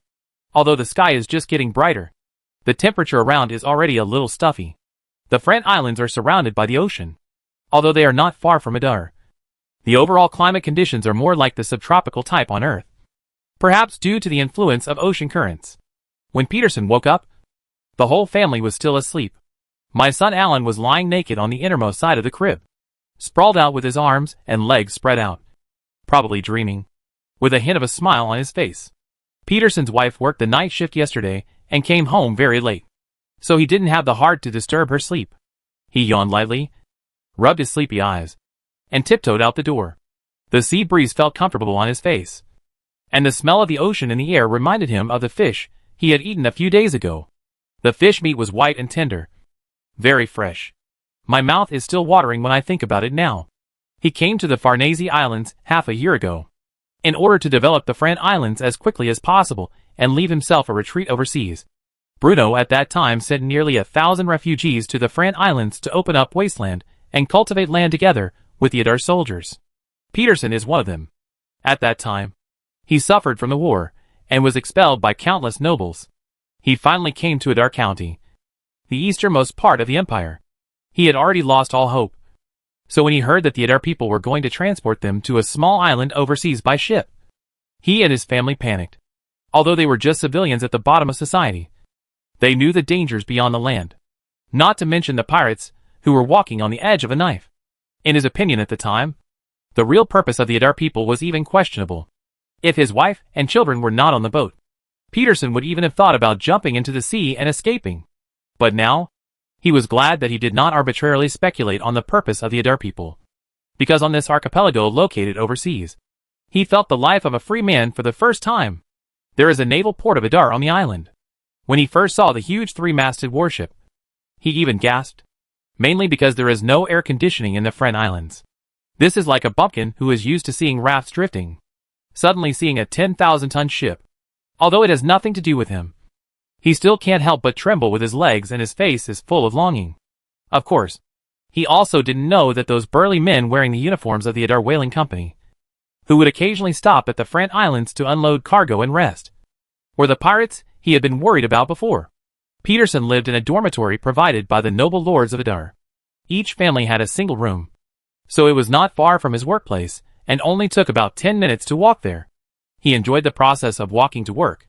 There were mountains, forests and fields waiting to be developed beside him, and smooth and winding cement roads under his feet. Before he came to the Frant Islands, he had never thought that one of the most humble people at the bottom of society could actually experience things other than working for the nobles. From time to time, the neighing of war horses and the shouting of soldiers could be heard from the distant mountains and forests. The sounds came from Papa Smurf's farm on the island. He had become accustomed to these shouts, because someone had already told the people living on this island that this was meant to scare the magical creatures that the Adar soldiers called blue-carbed golems. Peterson didn't know what a blue-carbed golem was, but since it was a magical creature, he thought they should be very powerful. Since Bruno had always regarded the Frant Islands as his retreat at the beginning, the island had a very complete industrial system and even a large amount of food reserves transported from Adar. If Adar County falls, then the Frant Islands will become Bruno's counterattack continent. Why does it feel weird? Crossed out above. Anyway, although the Farren Islands have a complete range of industries, they are all small-scale. Currently, the main industry in the Farland Islands is the cultivation of coffee beans and tobacco. Peterson and his wife both found jobs at the Adar cigarette factory in the northeast of the Isle de France. The climate of the Isle of France is very suitable for growing coffee beans and tobacco. In addition, Isle of France is the largest island among the 8 islands in the Isle of France. Therefore, under the instruction of Governor Sibber of Isle of France, the plain and hilly area in the northeast of Isle of France has developed into the largest tobacco plantation in the entire Principality of Adar. Although it has been a long time since the cigarette factory opened, it was not until now that the first batch of flue-cured tobacco from the Adar cigarette factory finally began formal mass production. The reason for such a long delay was mainly because the Adar people lacked control over the baking temperature and time. Tobacco planting is the foundation, and baking is the key. The initial baking of tobacco leaves and the threshing and rebaking of tobacco leaves are undoubtedly the 2 most important steps in the production of cigarettes. They are also the only way to transform fresh tobacco into raw tobacco and show its ideal color and unique flavor. Coming? In front of the cigarette factory, the workers who usually work there greeted each other enthusiastically. Yeah, Peterson nodded. He knew very well in his heart that if they were in other places, how could ordinary people like them have such a relaxed look on their faces? We won. The Principality of Adar was established. Lord Siebel said he would give us an extra half-month's wages. The workers' faces were filled with uncontrollable excitement. Really? Peterson's eyes suddenly brightened when he heard that. The Principality of Adar is still the best. Everyone agreed. After the excitement, repetitive work returns to normal. There is no Stonehenge in the French Isles, so it is naturally impossible to adopt mechanized production on a large scale. Therefore, among the 7 traditional steps of tobacco leaf initial roasting, leaf beating and re-roasting, tobacco leaf fermentation, cigarette formula, cigarette shredding, cigarette stick making and cigarette packaging, only the first few steps are carried out in the French Islands. As for the remaining steps such as adding materials, silk making, and packaging, they are all completed in Adar. This is also to save certain labor costs. After all, the land in the Frant Islands is limited, and every inch of land has a detailed plan, since it can be achieved in Adar territory at a lower cost. There is no need to arrange it in the Frant Islands. Smoking is harmful to health. For the Principality of Adar, this is not an industry that concerns the national economy and people's livelihood. It is just something Bruno did to make money. In his previous life, Bruno was an outstanding young man of the new era who did not smoke, drink, and rejected pornography, gambling, and drugs. Work in a cigarette factory is quite boring. Peterson and others are mainly responsible for baking and fermentation. In fact, according to common sense, tobacco leaves that have not been stored and fermented for more than 1 year can only be regarded as new tobacco, and have varying degrees of quality defects. So, while producing cigarettes, the Adar Cigarette Factory also plans to develop new businesses in pipes and pipe tobacco. Merchants and mercenaries smoke cigarettes. The arrogant noble gentlemen always smoke a pipe. Presumably, the nobles fools of the Kingdom of Basel would be willing to pay for the new products of the Norman family. Chapter 305. The Last Glory of the Cavalry? General, would you like some Chinese medicine? When Sam Layton came to Bruno to report, he was startled by the box of cigarettes that Bruno suddenly handed him. I looked at it carefully, but still couldn't figure out what these long, straight paper rolls in the small box were. No need. Sam Layton was a little nervous, and waved his hands quickly. Although he had achieved this great victory, Sam Layton was even more in awe of his Lord the Duke. Not to mention Sarah Corrin. Even Sam Layton, the commander-in-chief of the army, was testing the power of the magic rifle in actual combat for the first time. The power of the magic rifle was far beyond his expectations. It's not that the Adar army has not conducted live-fire shooting and military exercises, but when they actually reached the battlefield and watched the enemies fall like dominoes one by one under the firepower of the Adar army, the excitement, bloodiness, and tension felt by the witnesses are a completely different feeling. And Sam Layton knew very well that the Duke in front of him was the mastermind behind this war.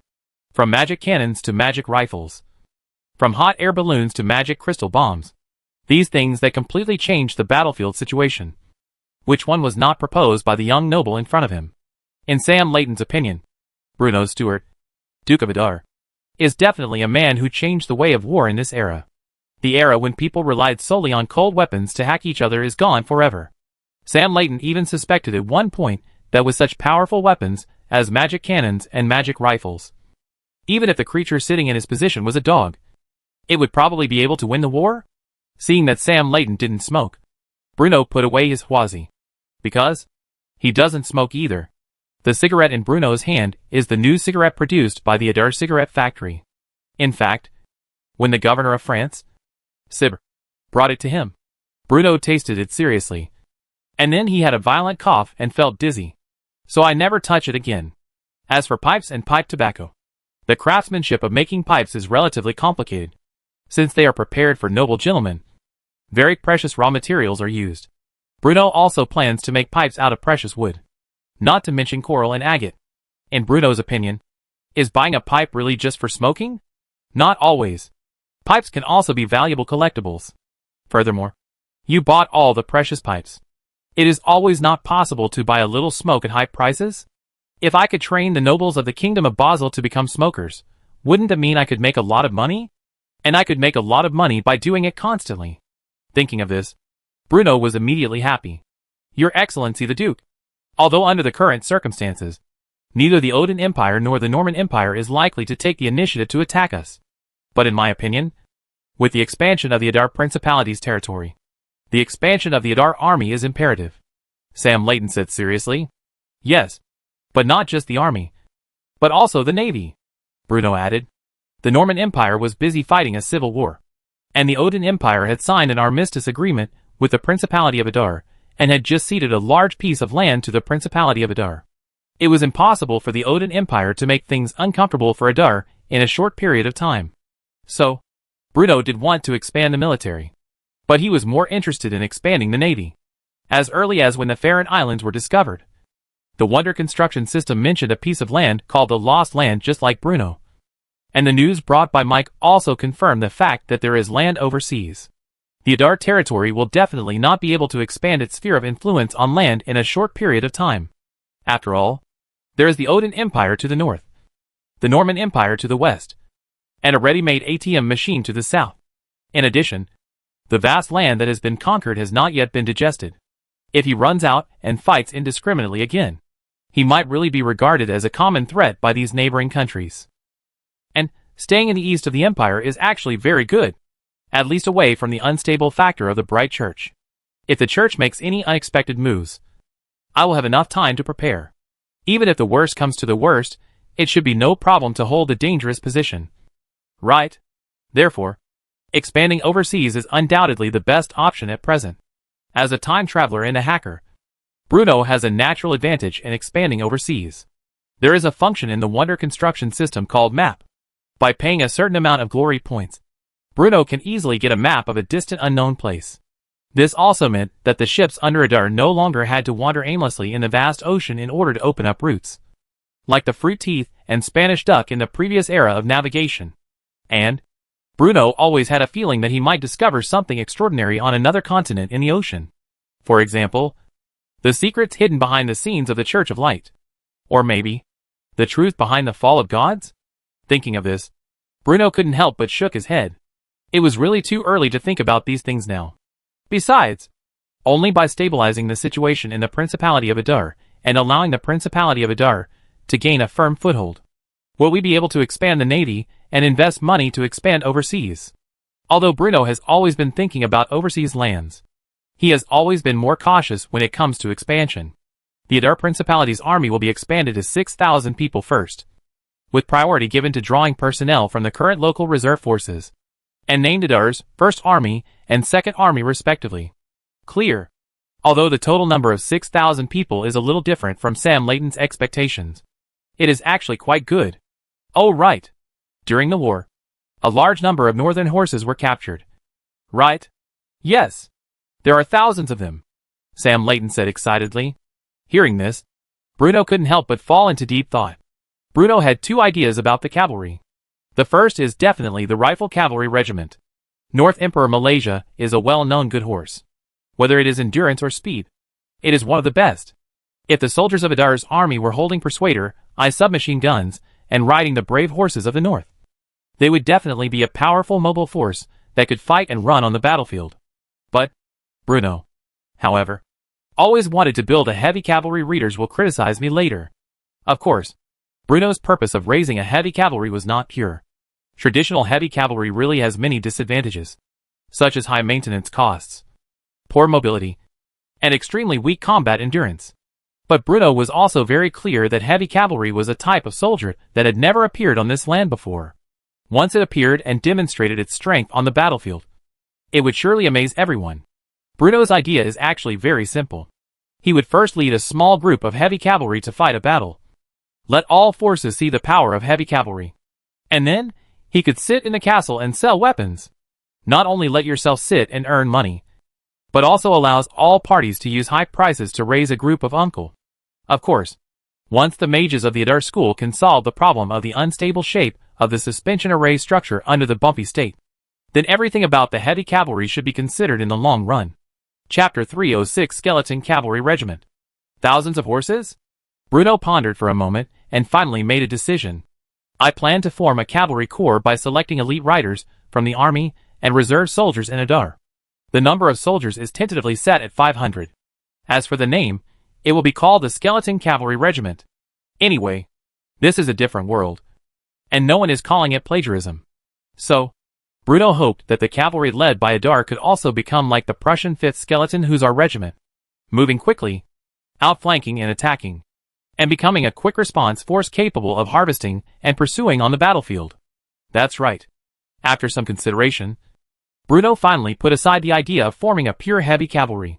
After all, on the battlefield, the army of the Principality of Adar has an extremely obvious disadvantage in mobility. The disadvantages of heavy cavalry also lie in their mobility and flexibility. Although the magic cannon is extremely powerful, it moves slowly.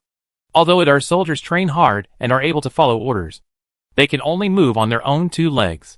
In previous wars, the Adar people's martial virtue was indeed abundant. But when they faced Odin's cavalry head-on, they were still at a disadvantage most of the time. Now Bruno hopes to make up for the lack of mobility of Adar soldiers by forming a cavalry corps. At least before the emergence of tanks, armored vehicles and the like, the Adar territory had to rely on cavalry to achieve rapid maneuvers on the battlefield for a long time. As the name suggests, the main combat force of the original Prussian 5th Hussar Regiment was the Hussars. But the Skeleton Cavalry Regiment that Bruno wanted to form was, in a sense, more like a combination of late cuirassiers and hussars, and closer to the category of light cavalry. In Bruno's vision, this cavalry would be freed of all unnecessary burdens. The helmets will be replaced with wide-brimmed hats, and the weapons of the cavalry will be Adar standard sabers and magic rifles specially prepared for cavalry. As for the shiny breastplate, it will definitely be used if there is a military parade or when it serves as a guard of honor someday. Cavalry? Sam Layton was stunned. Sarah Corrin's family is a family of knights. I plan to let him lead the Skeleton Cavalry Regiment. You must cooperate with him at that time, Bruno said in a deep voice. I understand. Sam Layton paused, then said hesitantly, It's just that, there is one more thing. I don't know whether I should. Speak, Bruno said bluntly. It's about Dean Doug Battleoff and Counselor Patsy.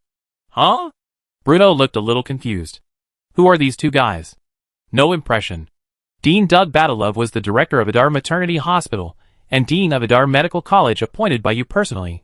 As for the mage named Patsy, she was a student of Dr. Doug, and you personally approved her at the time, Sam Layton reminded. Oh, the 2 of them, Bruno suddenly realized. Why? I remember when we were fighting the Odins a few days ago, they seemed to have volunteered to go to the front line to treat the wounded? That's right. Sam Layton nodded quickly. That's it. Any questions?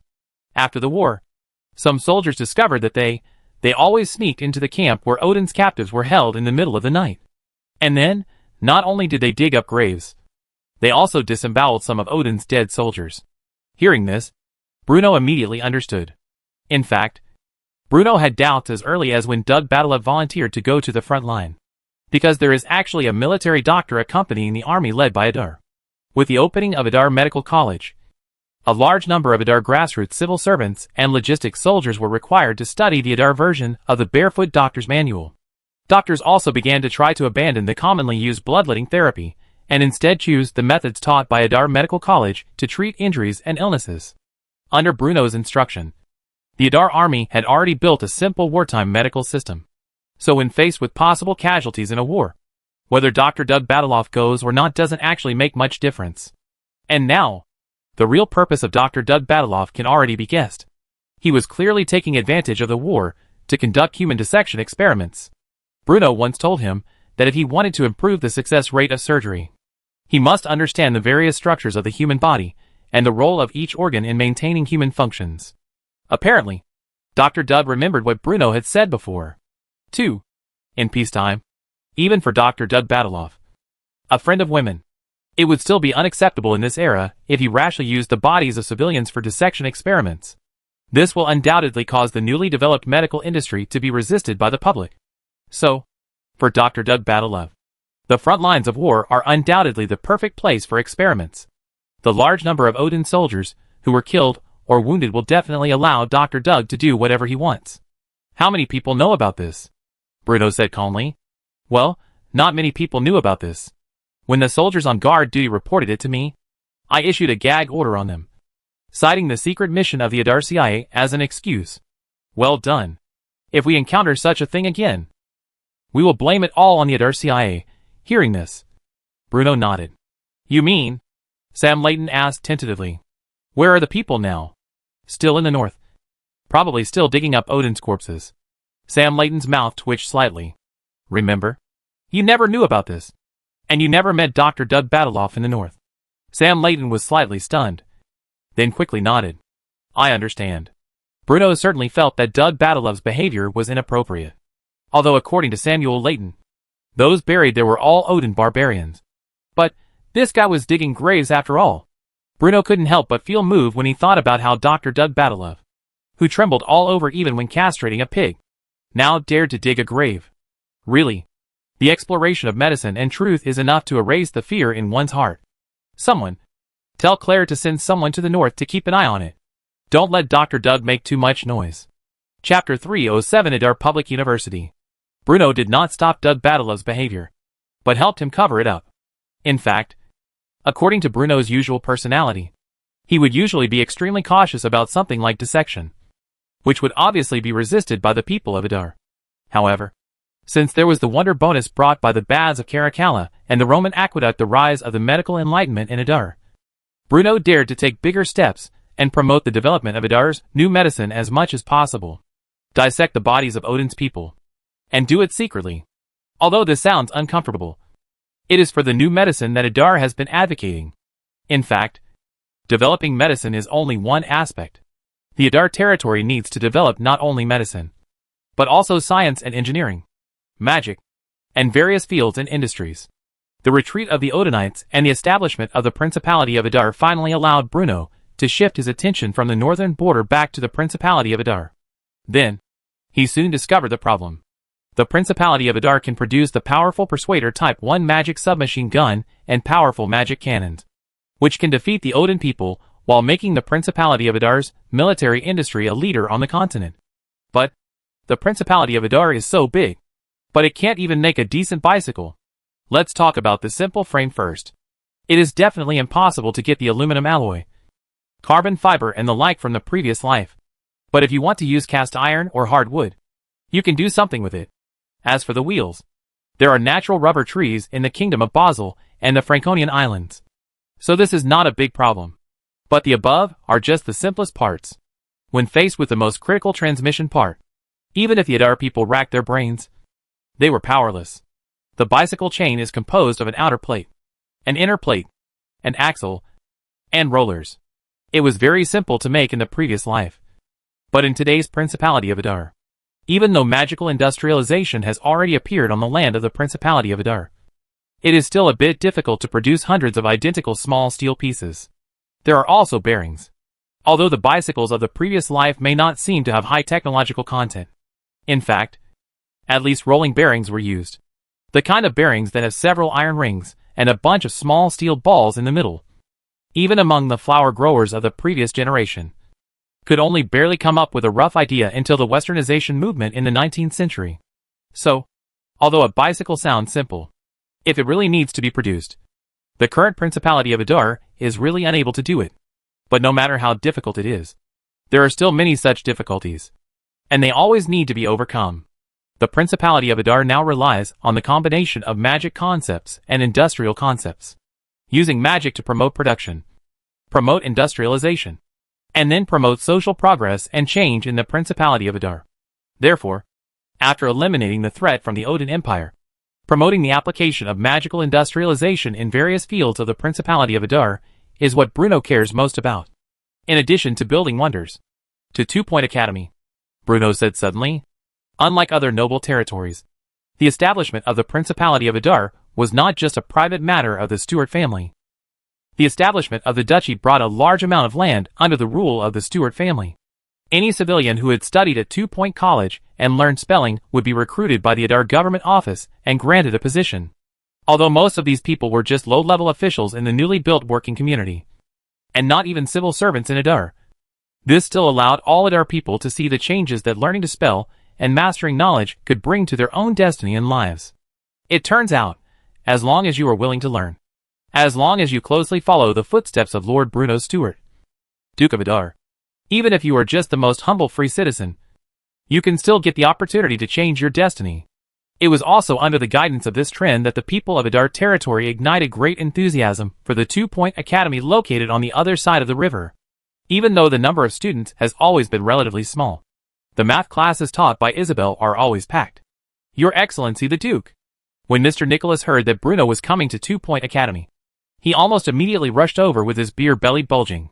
Today, Double Point Academy has grown to a certain size, with dozens of teachers. However, even though he shoulders the heavy responsibility of managing the academy, Mr. Nicholas still sticks to the front line of teaching, explaining spelling skills and knowledge to countless young faces. Don't worry. I'm just taking a look, Bruno said casually. There are a lot of people gathered in 2 Point Academy, and the age differences are huge.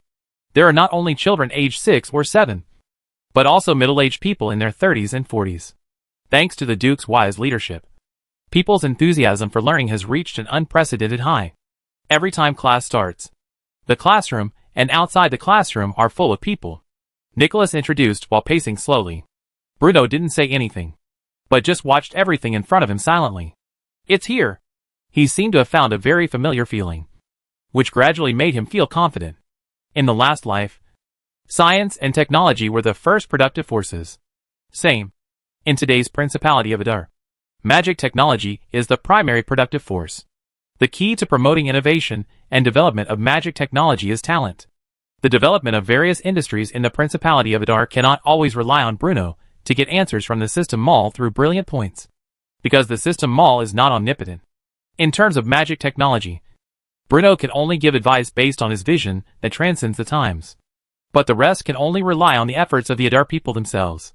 No one can know whether the world's technological tree will continue to extend in the direction that Bruno is familiar with amid the constant collision between magic theory and industrial system. So, for Bruno and the Principality of Adar, the best way is to gather talents, cultivate talents, and rely on the wisdom and research of countless people to promote the progress and development of the entire Principality of Adar. And this is exactly why Bruno came here today. Adar territory does need to gather talents. But what is more needed is to cultivate talents who share the same values as Bruno and are able to venture into different fields. So, in order to realize the goal of magic industrialization as soon as possible, Bruno wants to build the world's first university, Adar Public University, on this land. Chapter 308 SSSS Level Custom Wonder. What do you think about building a university here? Standing far outside the window, looking at the children sitting in the classroom, Bruno spoke. This is asking Whitey Barrel. As an engineer of Hagia Sophia, he was originally confused as to why his Lord Duke suddenly called him back. At this moment, when he heard Lord Bruno's words, White Bar suddenly understood. Woohoo! There is work to do again. Your Excellency the Duke's idea is simply brilliant. White Barrel was so excited that he was almost speechless. Ever since Bruno came to power, he, an engineer who had been lingering on the edge of Adar, has suddenly jumped up and become one of the most important bosses in the Principality of Adar. Not only those magnificent wonders, but also the construction of any infrastructure in the entire Principality of Adar must be supervised and coordinated by him personally. He is in a high position of power. And all this was given to him by Bruno. Therefore, White Beryl, who had long experienced the fickleness of human nature, paid special attention to everything Bruno asked him to do, worked diligently, and did not dare to be lazy in the slightest. He knew very well in his heart that the changes Bruno brought to his life were enough to be considered a blessing. Only if I can continue to play a role and contribute to the Principality of Adar can I be worthy of the Duke's cultivation of me. Don't worry, Your Majesty. Bishop Mike and Master Andy are watching over Hagia Sophia now. There will definitely not be any mistakes. As long as Your Majesty gives the order, I promise to build the university exactly as it was, White Beryl vowed. When Bruno heard White Beryl mention Master Andy, a faint smile appeared on his face involuntarily. Master Andy was the Basel engraver who was deceived by Bruno and brought to Adar. See Chapter 27 for details. When he was first tricked into Adar territory, Master Andy was very indignant and kept yelling about leaving this damn place. Adar territory. But now, Master Andy has been in Adar for more than a year. Not only has he decided to settle down in the Principality of Adar and enjoy his old age, he has also written letters again and again, just like Ale, ignoring his friends to come and live in Adar. Quevedo Castellano. Terahati Allison. From Master Andy's students to his old friends, countless carving masters and engineers who once worked hard in the kingdom of Basel came to this land. They were confused at first by Master Andy's invitation, and then they were impressed and shocked by the wonders standing on the land of Adar. The statues and buildings of the kingdom of Basel are famous throughout the continent. But even so, when they first saw the wonder, they couldn't help but feel incredible. Unique craftsmanship and superb workmanship. For them, if they could personally participate in the construction of these miraculous buildings, it would definitely go down in history and be a milestone in their careers. Therefore, as fellow practitioners of Master Andy, these masters who came from afar naturally followed Master Andy's old path. Leave. And then, I'm so happy that I won't want to leave. After all, apart from the Principality of Adar, where else could they put their lifelong learning into practice and create a classic architectural work? Only in the Duchy of Adar under Bruno's rule. Would the nobles take out the coins from their own treasury to recruit refugees, to conscript civilians, and to build magnificent and incredible architectural wonders? What's even more ridiculous is that the reason why masters are called masters, in addition to their own superb design concepts and profound knowledge, is because they have countless disciples and students who are regarded as talented people. When the teachers of these young architectural talents came to Adar in droves, why wouldn't these students follow? In this way, word spreads from one person to 10, and from 10 to 100. To this day, in a sense, Adar has gathered almost all of the top architectural masters on the continent. They hold bundles of blueprints and live in corners of various construction sites. In addition to creating a spectacular site, they also provide indispensable support for the construction of Adar territory's infrastructure. Of course, Bruno had already made up his mind to build a university. In his opinion, building a school is a cool thing. After all, this is a traditional skill of time travelers throughout the ages.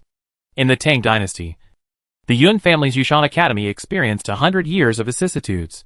In the Ming dynasty, the Fong family's Shishan Academy created 1,000 years of changes. And now, Bruno is finally going to build a school.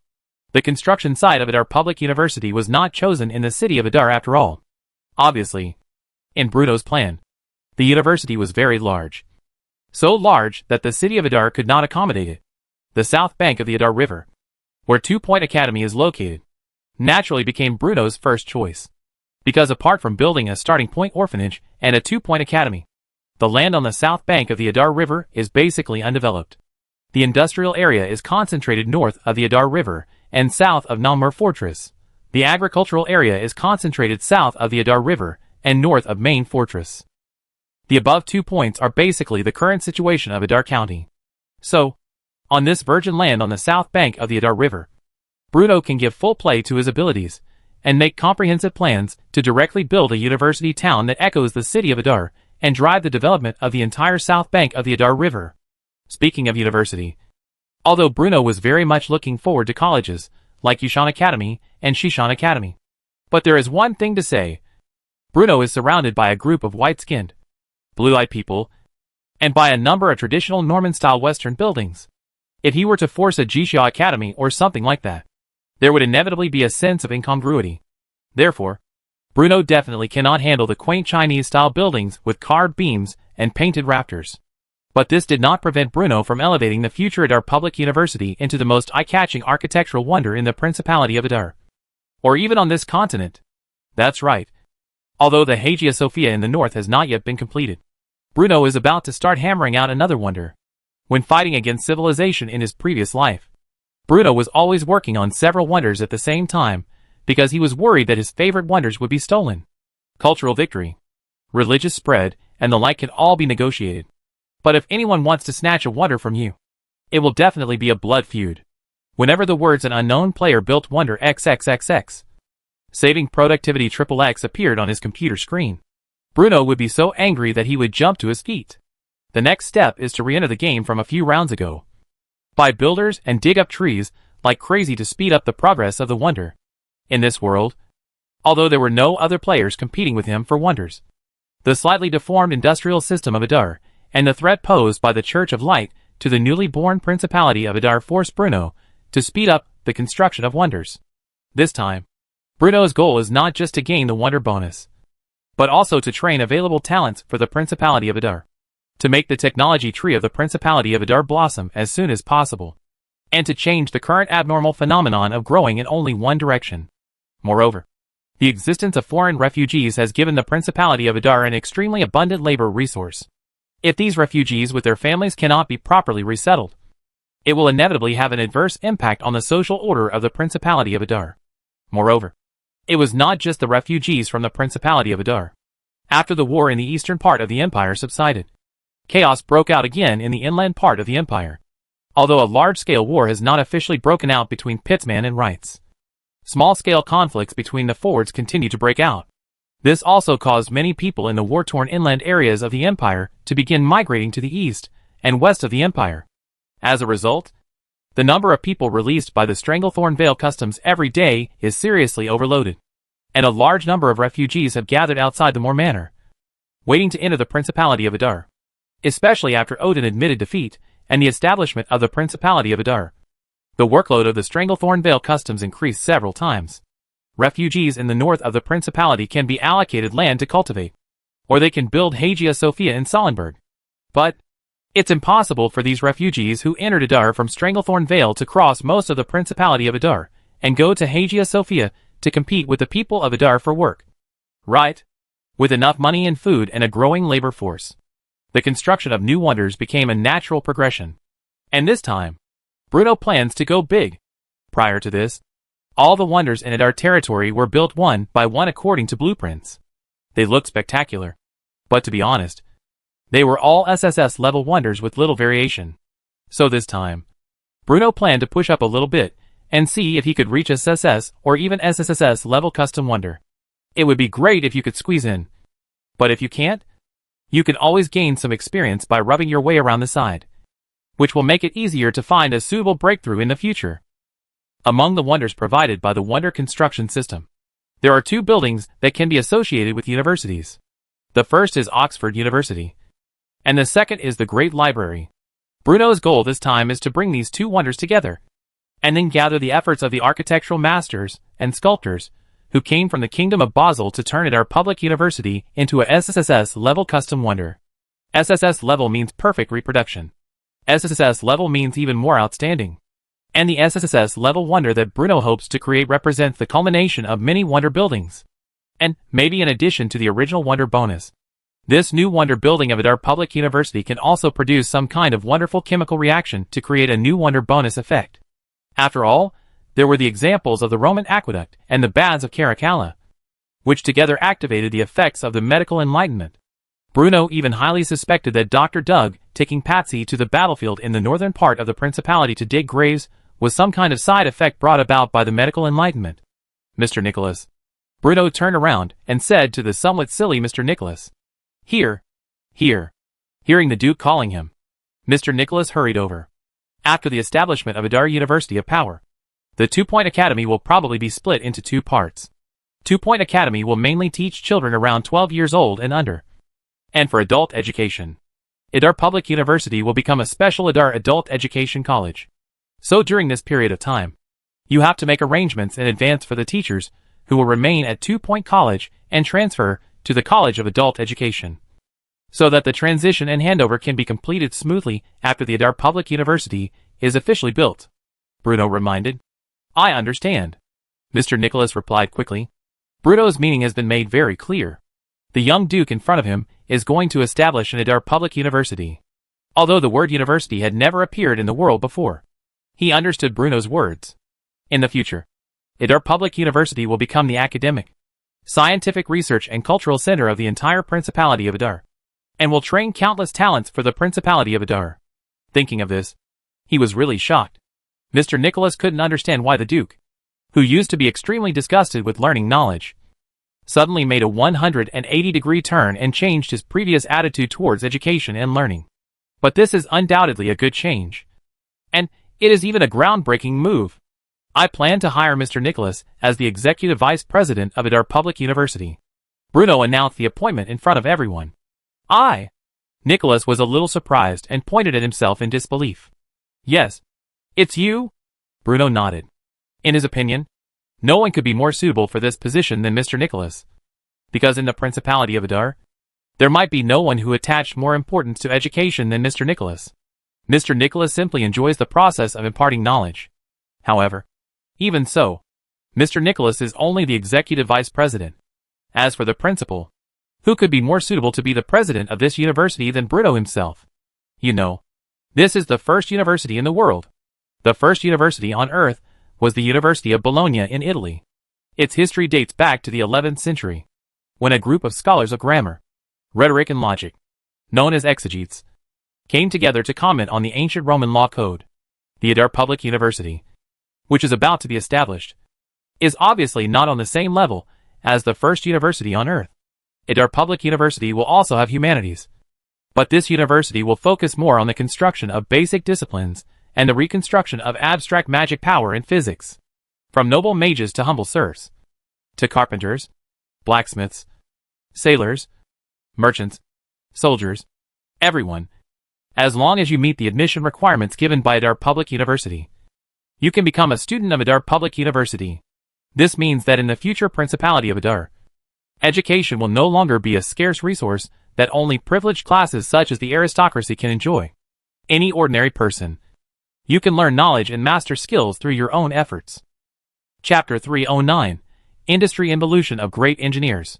The next day, under Bruno's instruction, White Beryl summoned the top architects and sculptors of the Principality of Adar in the city of Adar, and took out 2 ready-made construction drawings, those of Oxford University and the Library of Alexandria. Your Excellency, the Duke means. An old man in the room looked at him with a slightly trembling voice. Are you asking us to build the building on the blueprint? The speaker was Terahati Allison, a master architect from the Kingdom of Basel. Not only do we need to build it, the Duke also wants us to use these 2 blueprints as a basis, expand and design them appropriately, and build a complete and incomparable university complex. Everyone, what we are going to build this time is not 1 or 2 architectural wonders, but a large-scale building complex covering a huge area. White Bars emphasized. Hearing this, a gleam of light flashed in the eyes of the senior engineers present. The reason why they left the Kingdom of Basel without hesitation and came to the land of Adar more than half a year ago was because Lord Bruno Stewart, Duke of Adar, liked to create wonders and was willing to spend huge amounts of money for it. But with the arrival of more and more great engineers, the Adar territory naturally had a phenomenon of more wolves than meat. Although Bruno likes to build wonders, the number of wonders that the Principality of Adar plans to build each year is limited. Master Andy, who was the first to arrive in Adar territory, naturally became the first person to try it out and participated in the construction of almost every wonder. Others, on the other hand, can only work on ordinary public facilities and general buildings to satisfy the love of architecture of these great engineers. And now, an unprecedented major opportunity lies before them. As White Beryl said, Adar Public University will be a vast complex of buildings, which is an opportunity that will excite and inspire all great engineers.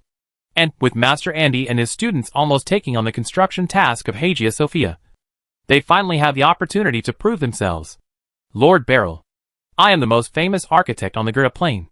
Please allow me to participate in the construction of Adar Public University. Bah! You shameless old thing. I am the most capable engineer on the Greta Plain. I was the one who built the castle of the Lord of the McLean family. Lord Beryl, I am the one who... Me. Looking at the top engineers present who were recommending themselves one after another without any airs of being top engineers, Talhati Allison couldn't help but feel a little contemptuous. Nobles have always spent huge sums of money to hire them to supervise construction and design. Since when did great engineers become so worthless? Pooh! What a shame for the architectural family of the Kingdom of Basel. Then, cough, Talhati Allison said in a deep voice, Lord Beryl, and all my colleagues. Hearing this, the senior engineers present couldn't help but fall silent. To be honest, Talhati Allison not only has the longest seniority and the most experience, but also presided over the construction of many important buildings in the Kingdom of Basel. He is an architectural genius who is no less than Master Andy. So, all the senior engineers present stopped arguing and looked at Allison. Lord Beryl, the sound of the old engineering project is somewhat vicissitudes of life. Well, you said, even White Beryl, who is a high-ranking official, has to give this old man some face. Seeing this, the elderly Talhati Allison cleared his throat and said shyly, Adar Public University covers such a vast area that it will cost a lot of money and manpower.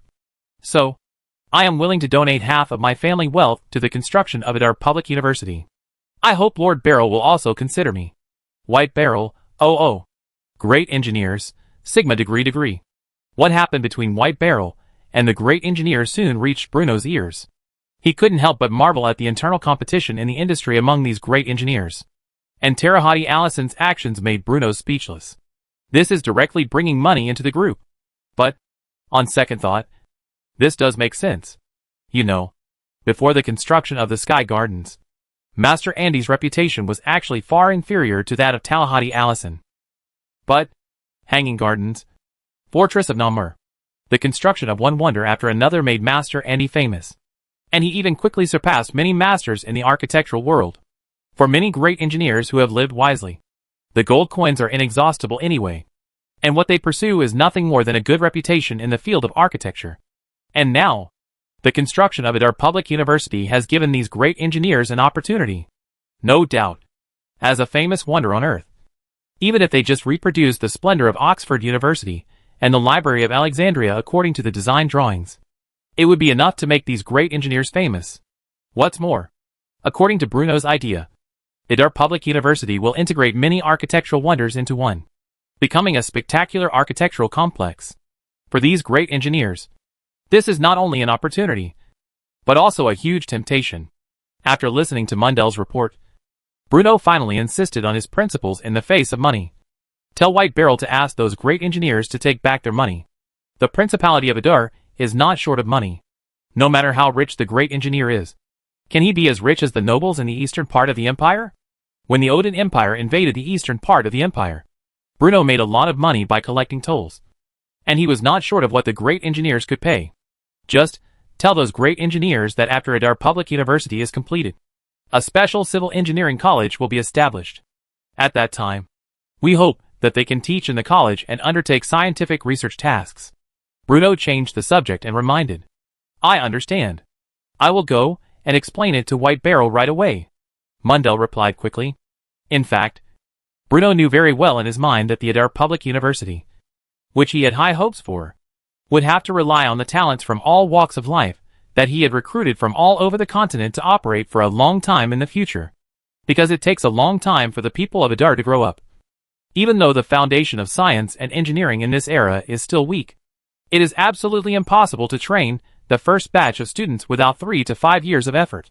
Therefore, in a short period of time, Adar Public University will be more like a scientific research institution in later generations. Craftsmen, blacksmiths and other technical talents from all over the country will form independent teams and become the backbone of Adar Public University. While teaching students, their most important task is actually to overcome the various technical difficulties that may be encountered in the process of promoting the industrialization of magic in the Principality of Adar. Until the first batch of students at Adar Public University are gradually growing up. Chapter 310. Array Rubbing Technology. Since technical talents are in short supply in Adar territory nowadays. So, after the Adar City Council issued the outline of the plan for the establishment of Adar Public University, the Adar Immigration Administration also immediately issued the implementation measures for the introduction of technical talents in the Principality of Adar. Although the title of craftsman does not sound very high-sounding, it is undeniable that craftsmen are the most creative group of people in the world. Every profession has its own expertise. Relying solely on the mages of the Adar school, Bruno can indeed advance certain areas of the Principality of Adar to a leading level in a very short period of time. However, without the craftsmen to solve the problems faced by the Principality of Adar in industrial production, even the most powerful wizards would be helpless.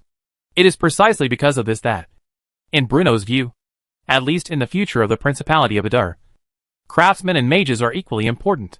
In fact, when it comes to recruiting technical talents, the Adar Immigration Administration and the Adar Central Intelligence Agency are already familiar with it and have sufficient experience.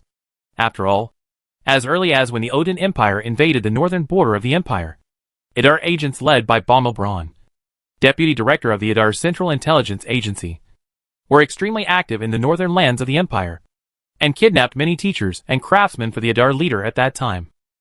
Today, those craftsmen have become the elites in all walks of life in the Principality of Adar.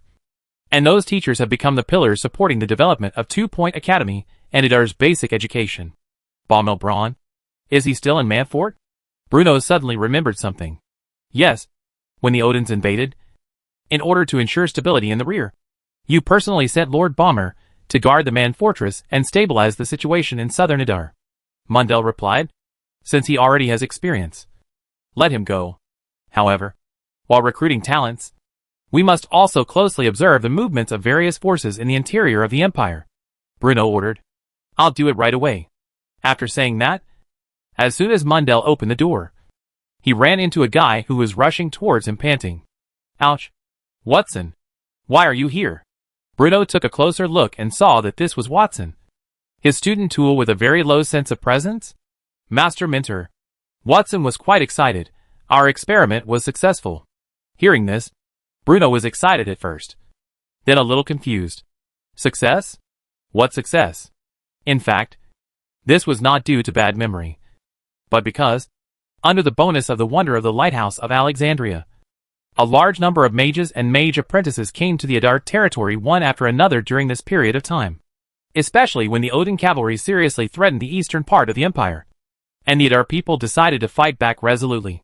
Due to the influence of the light of enlightenment cast by the lighthouse of Alexandria, more and more people who had met the wizard apprentices in Adar territory recalled their friends and classmates who had gone to Adar territory. So, during the days when Adar territory was facing threats, a large number of mage apprentices came to the land of Adar territory without hesitation, bringing a lot of fresh blood to the Adar school. As the number of mages and mage apprentices continued to increase, Bruno drew up a general outline and asked Arnell, Watson and Wright, the elders of the Adar school, to allocate personnel and redistribute research directions and teams. It's an extension and expansion of the magic array rubbing technology, which you mentioned before. Watson added quickly. The magic array rubbing technology mentioned by Watson was actually the first research direction proposed by Bruno before the appearance of magic-driven mechanical arms. After all, although the robotic arm can complete the construction of magic structures and the drawing of basic magic arrays under the drive of magic power, it is difficult to ensure the stability of the robotic arm and the accuracy of the magic array drawing. Therefore, as the industrial base of Adar territory was extremely poor and the production of precision parts was extremely backward, the Adar people had to improve the fault tolerance and increase the qualification rate of the magic components they produced through manual correction and reduce drawing speed. The inspiration for the magic circle rubbing technology comes from the movable type printing used by the Merlin News Agency and the Adar Printing Workshop. So, can the drawing of magic arrays be achieved by splicing and combining different modules, thus eliminating the tedious steps in drawing magic arrays and realizing mass production of magic arrays? Have you solved the problems faced by the magic circle rubbing technology? Bruno asked in surprise. Bruno knew the reason why the magic circle rubbing technology had stagnated. Different types of magic elements are needed to draw different types of magic arrays. A wizard can draw a magic line composed of different magic elements by driving different types of magic. However, without self-awareness, machines obviously cannot do this. Therefore, how machines can reliably strip different types of magic elements is the main challenge facing the current magic array rubbing technology. It is for this reason that, although the array rubbing technology does not sound complicated, it is extremely difficult to study and practice. So the first thing to be tinkered with by the Adar Magic Array Research Laboratory was a mechanical arm powered by magic, which was jointly created by the mages of the Adar School and the craftsmen of the Adar territory. When drawing a magic circle, this kind of mechanical arm is of course unable to strip away the magic elements. But, by using magic drawing pens that store different magic elements, the Adar people were able to barely make the mechanical arms complete some simple magic circle drawing at an extremely slow speed, bringing the application of magic circles into the most basic stage of mechanized production. Once the Adar School overcomes the difficulties faced by the magic circle rubbing technology, the efficiency of the mechanized drawing of the magic circle will be incomparable. Well, it's still a little bit off. But, with the technology we have now, we can already make the Adar resident ID card you mentioned earlier. Hearing this, Bruno couldn't help but smile in surprise. Although the current Adar Immigration Administration will give each person who passes the immigration application an Adar citizen ID card. But, to be honest, this kind of identity proof that is completely in written form is very easy to forge. So, Bruno has always wanted to create a new type of identity document, although he does not expect it to be as accurate as the one in his previous life. It can at least determine the authenticity of the identity document and the general information of the identity card holder. Obviously, if Watson really completes this branch of the subject, the population and household registration system of the Principality of Adar will officially enter the 2.0 era. Chapter 311 The technology tree has gone completely crooked. Lead the way! Bruno wanted to know more clearly than anyone what this document, which could more accurately prove the identity of an Adar person, meant to the Principality of Adar. While the Principality of Adar has become a must-go place for caravans and mercenaries, it is also facing the problem of rising crime rates. There are also many policemen and gangsters who illegally stay in Adar City by creating false identity documents. After all, this group of people, as the cancer in major cities, have been making a living by violently exploiting the people. As the lives of the people in Adar territory gradually improved, these gangsters naturally turned their attention here. Therefore, an identity document that is difficult to forge will undoubtedly greatly facilitate the law enforcement of the Adar Public Security Bureau and the Adar Immigration Administration. It was for this reason that Bruno no longer had the heart to listen to Watson's introduction of the team's experiences in the research and development process. He just wanted to see this long-awaited research and development result with his own eyes as quickly as possible. Seeing Lord Bruno standing up and preparing to go to the laboratory in person, Watson quickly responded and quickly caught up with Bruno. Like the Sky Gardens, the Magic Array Research Laboratory of Adar Territory is also located on the side of the foothills of Mount Almes, so it is not far away. For Watson today, riding a horse is no longer a problem. After doing the colorful sunshine radio gymnastics seriously for a year, Watson, who insists on exercising every day, is no longer the frail and sickly person he used to be, and can now ride a horse with ease. When Bruno arrived at the Magic Circle Laboratory, many mage apprentices were sitting together, tinkering with and testing their hard-earned scientific research results. Ahem. The Duke is here. Watson cleared his throat and called out to the crowd. Hearing this, the mage apprentices who were gathered together were suddenly startled, and they all shrank their necks and looked at the Duke, who was striding towards them. Many of them were students of Bruno's students, so they naturally understood what a great man the Duke in front of them was. He is not only a noble, but also the founder of the Adar School and a pioneer in magic circle research. Only, in the past period of time, Bruno has been overwhelmed by the war. In addition, the Array Research Laboratory has been moving forward steadily under the leadership of Arnell, Watson and others. Therefore, Bruno has not come to the Array Research Institute for a stroll for a long time. This is why the only impression many mage apprentices have of Bruno comes from the full-length portrait of Bruno hanging in the Adar Magic Array Research Laboratory. So, the moment I saw Bruno in person, the hearts of all the mage apprentices who had just joined the Adar School were filled with excitement. Wow! This is alive!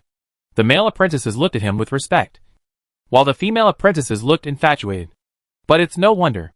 Bruno is handsome and elegant, and with a series of titles such as Duke of Adar and leader in magic array research, it is natural that he is popular with both men and women. Not to mention, this extremely young Duke is still single. Bruno was already accustomed to the gazes of men and women around him. After all, he himself was often amazed by his own handsome looks. Therefore, Bruno's gaze quickly passed over the boys and girls surrounding him, and looked at the table not far away.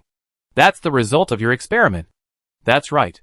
Watson quickly squeezed over from behind Bruno and shouted at the surrounding mage apprentices. Just go and do your own research. If you are so impatient all day long, how can you achieve remarkable results like the Duke? Although Watson's flattery was not of high quality, it made Bruno happy, and he looked at the machine in front of him attentively. This is a terminal machine used to check identity documents. We are trying to shrink the machine so that it can be used in more places, Watson said. On the way to the Adar Array Research Laboratory, Watson had already explained to Bruno the basic principles of the new ID card. This is a magical mark that has been improved and reshaped by mages.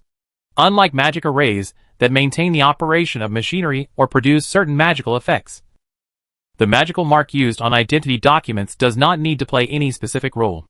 This also means that when making a magic imprint, the most difficult step of separating the different types of magic elements can be avoided. Similar to the QR code or barcode in the previous life, different magic marks will have different patterns and compositions, thus representing different meanings. With the current technological level of the Adar Magic Array Research Laboratory, it may not be possible to break down the content recorded in the magic mark into the specific information of a certain citizen, but it can roughly depict the general outline of the ID card holder through different composition lines. Show me, Bruno ordered. Hearing this, Watson picked up a card scattered on the table and inserted it into the groove at the bottom of the machine. After about 3 to 5 seconds, the lights on the side of the machine facing Bruno flashed one after another.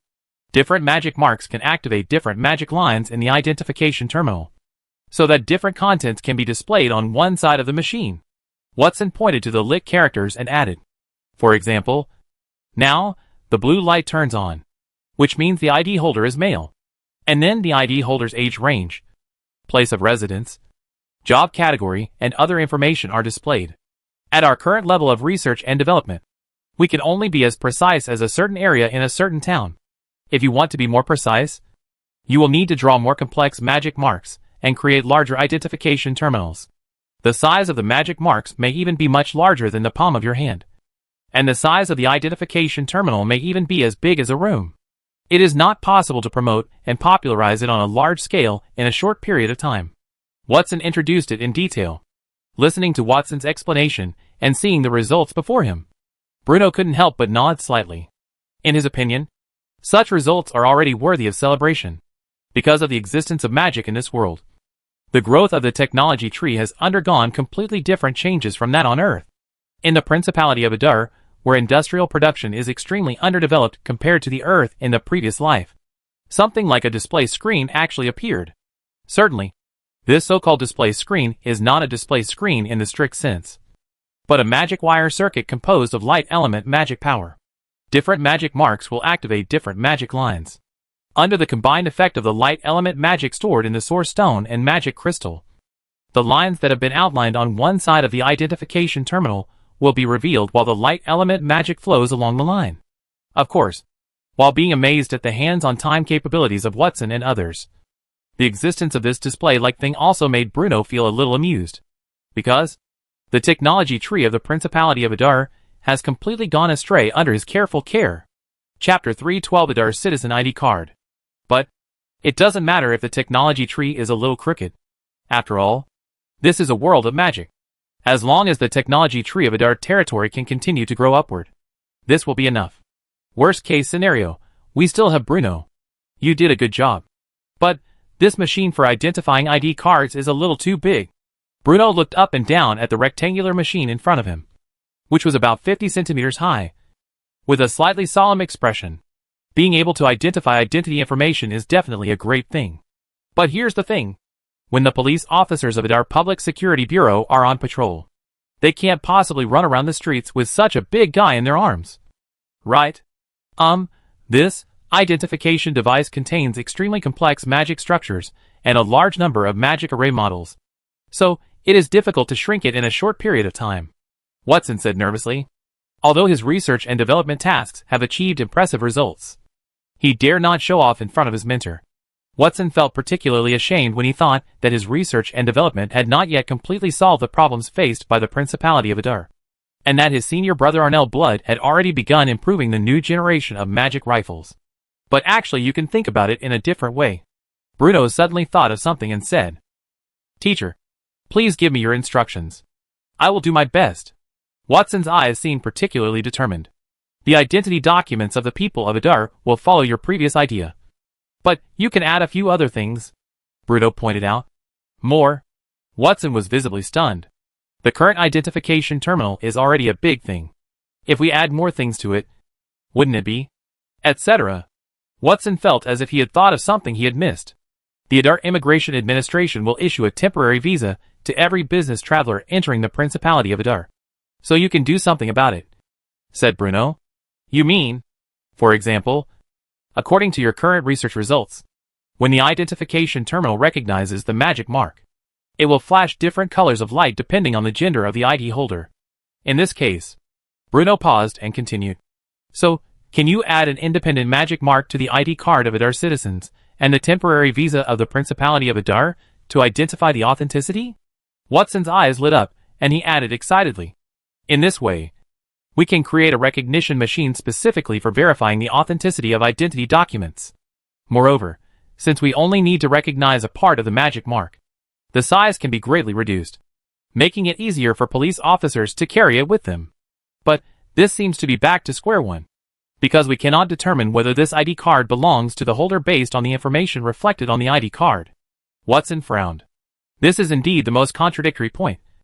But the current Principality of Adar has a population of hundreds of thousands. It will take a long time just to issue new identity certificates one by one. So, during this time, students must reduce the size of the identification terminal as much as possible so that the police officers of the Principality of Adar can carry it with them. Hearing this, Bruno couldn't help but nodded. In fact, according to his idea, even if Watson's team failed to build a smaller recognition terminal within the specified time, it would not be a big problem. Even in the previous life, no one would spend the whole day with tools checking the ID cards of pedestrians on the street. So this kind of identification terminal is actually more prepared for hotels with large passenger flow. But people always have to push themselves, since Watson has the ability to design such a sophisticated recognition device. Then, maybe under a certain amount of pressure, he can really bring Bruno an unexpected surprise. What's more, Bruno's main target this time is the merchants traveling to and from the Principality of Adar. As early as when Bruno just came into this world, Bruno had already packed up all the thugs in Adar County and sent them away to the hands of the Church of Light to build a colossus. Therefore, it is obvious that the unstable factors that have now appeared in the city of Adar are closely related to the merchants and mercenaries traveling back and forth. Therefore, unlike the identity certificate of Adar citizens, the Adar temporary visa obtained by the caravan will record the number of caravan members, as long as checkpoints are set up at all the passes in and out of the Principality of Adar. Then, those gangsters who followed the caravan into the Principality of Adar and then stayed in this land can be easily targeted by the Adar Public Security Bureau. At that time, not only can a fine be collected from the merchants, but also new labor can be added to the renowned 9th production team in Adar. After all, Adar Public University has already begun to be planned and built. It would undoubtedly be a great thing if the Adar 9th production team, which has a long historical tradition, could be expanded at this time. You know, Bruno has always been feeling aggrieved about not being able to send a large number of Odin prisoners to the construction site of the Principality of Adar after the war. Therefore, Bruno would certainly not let go of this precious opportunity to conscript men. When Bruno returned to the Sky Garden, the new maid Avril was taking the little griffins for a walk, chirping. The little girl was wearing a maid's outfit and had a basket on her arm. The basket probably contained the little griffin's favorite food. These little guys stopped making trouble and became Avril's followers, jumping around and trying to fly into the basket. But the young griffin's wings were too short and weak, and its fat body looked round and fat, so it could only flap its wings in vain. Only, There seems to be a girl with long legs next to Avril. When you get closer and take a closer look. Yo-ho! Isn't this Isabel? The light yellow dress, fluffy hair, and waist-cinching dress made Isabel's figure look particularly tall and outstanding. Speaking of Isabel, it seems like I haven't seen this girl for a long time. I don't know how she got such long legs. But this girl achieved the achievement just by changing her clothes. If I had known this earlier, how could he possibly send her to teach mathematics at 2 Point Academy? Your Excellency the Duke. Isabel blushed and asked tentatively. Actually, there is one thing I have been telling you. Go ahead. Bruno nodded impatiently. That? Isabel hesitated for a moment, then finally mustered up the courage to say, I have mastered all the math book you gave me. I wonder if you have any follow-up content. After she finished speaking, Isabel nervously grasped the corner of her clothes. It has only been such a short time, and I claim to have mastered all the knowledge in the books. Your Excellency, will you think that I have only swallowed it whole? However, when Isabel thought about the wonders in the world of mathematics, it became increasingly difficult for her to suppress her curiosity. Come back tomorrow night, and I'll help you with your homework, said Bruno. Chapter 313 The Cardinal's Wrath. More than a month has passed since the end of the war. The outline of Hagia Sophia is slowly being built on one side of the ruins of Salenberg. The preparatory work for the Adar Public University is also progressing in an orderly manner. Only, while the newly established Principality of Adar was gradually gaining a foothold and consolidating its rule in the eastern part of the empire, the inland part of the empire was not at peace.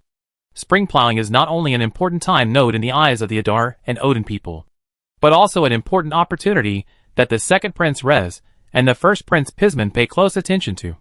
The arrival of spring plowing seemed to have sounded the clarion call for the attack for the second Prince Rez.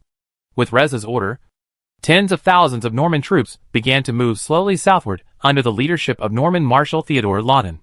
Boar, Horn, Rudolph. Under the command of the second Prince Riaz, a large number of veterans and elite soldiers have been assembled. The vanguard has even crossed the Albona River south of the San Plain in a menacing manner, and is heading straight for the Central Plains. Although the war had not officially begun, the sudden tension between the two emperors had also caused unrest in the interior of the empire. You know, the infighting within the royal family is no small matter. The number of mages possessed by both sides is not a small number.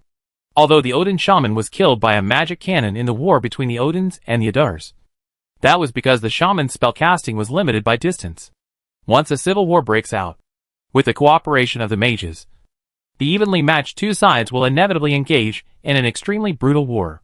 The nobles in the interior of the empire either took sides early, hoping to use this gamble to advance their families to a higher level, or gathered their troops, retreated to their own castles, and observed this royal infighting. Of course, no matter how nervous the nobles were, as the ruling class of the Norman Empire, the only ones who would suffer were the people of the Norman Empire. A large number of people were forcibly conscripted, and a large number of families were separated. The current situation in the central part of the empire is almost the same as when the Odin people invaded the northern border of the empire. The holy city of Bethlehem is located in the mountains southeast of St. Lawrence of the empire, not too far away from St. Lawrence. Therefore, when Crown Prince Pitzman learned the outcome of the war in the northern border of the empire, Cardinal Camus Blanchard also received information from cardinals from several northern dioceses. Then, he was confused. Odin was defeated? Or was he defeated by a small noble? Only, when I heard the name my darling, I felt a sense of familiarity. After being stunned for a while, the cardinal finally remembered the name of Adar County. And, not only did he think of Adar County, he also thought of Mike, who had just been appointed as the cardinal of the Eastern Diocese by him. Eastern Diocese. This Eastern Diocese temporarily established by Cardinal Camille Blanchard can be said to be the largest diocese in the entire Norman Empire. Without a doubt. And the main reason why he so readily promoted Mike, who had just been promoted to priest, to the cardinal of the entire Eastern Diocese was, Camus Blanchard had never thought that the Eastern Diocese would still exist after the war. As a cardinal who holds the core secrets of the Holy See and has reached an agreement with the Odin Empire, Camus Blanchard naturally has a very clear understanding of the strength of the Odin people. So, he never thought that the nobles in the eastern part of the empire would be able to hold their ground against the Odinites, or even ultimately defeat their attack and defend the eastern territory of the empire. It was for this reason that he behaved so generously at that time. According to the cardinal's idea, the land in the east of the empire would soon be occupied by the Odin people, so the eastern diocese would naturally cease to exist. If he continued to cooperate with the Odins in the days to come, he could even demand compensation on the grounds that the eastern diocese had been destroyed. And as they spent these days together, Camus Blanchard had long regarded Mike, who was born in the eastern part of the empire, as a talented person and considered him one of his own.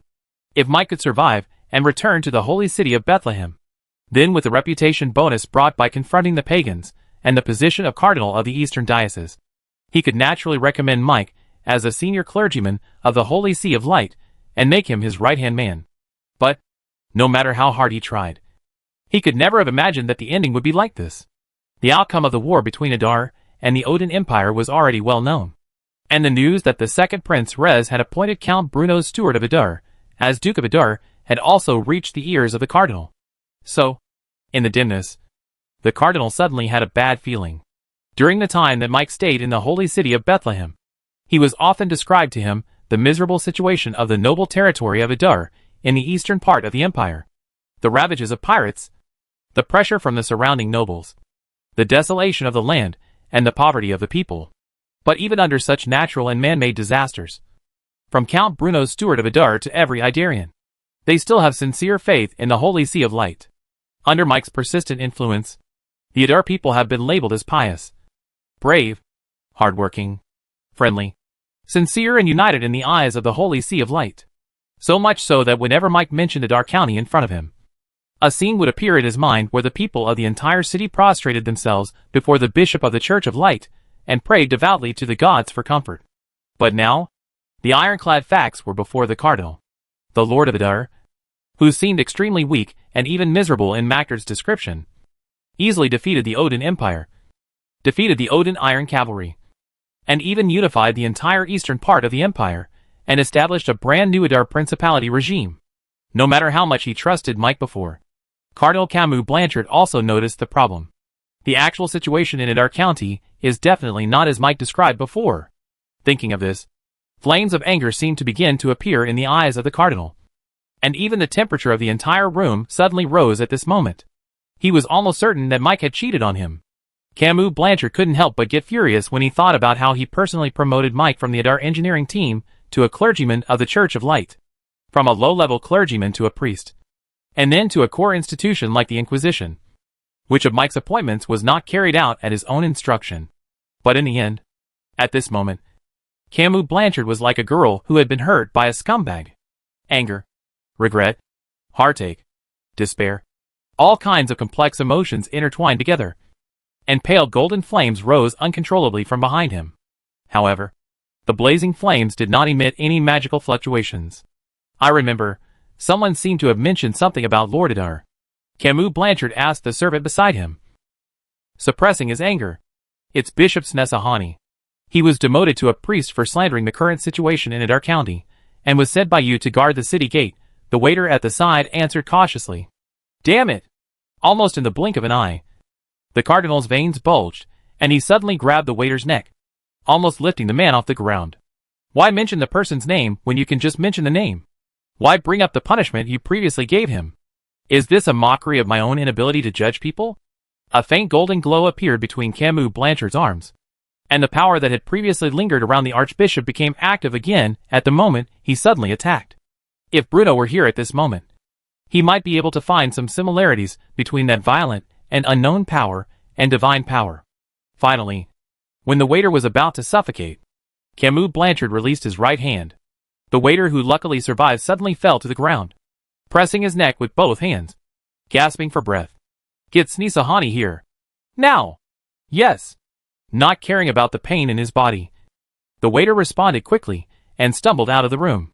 When Snesahani came before the cardinal, he fell to his knees.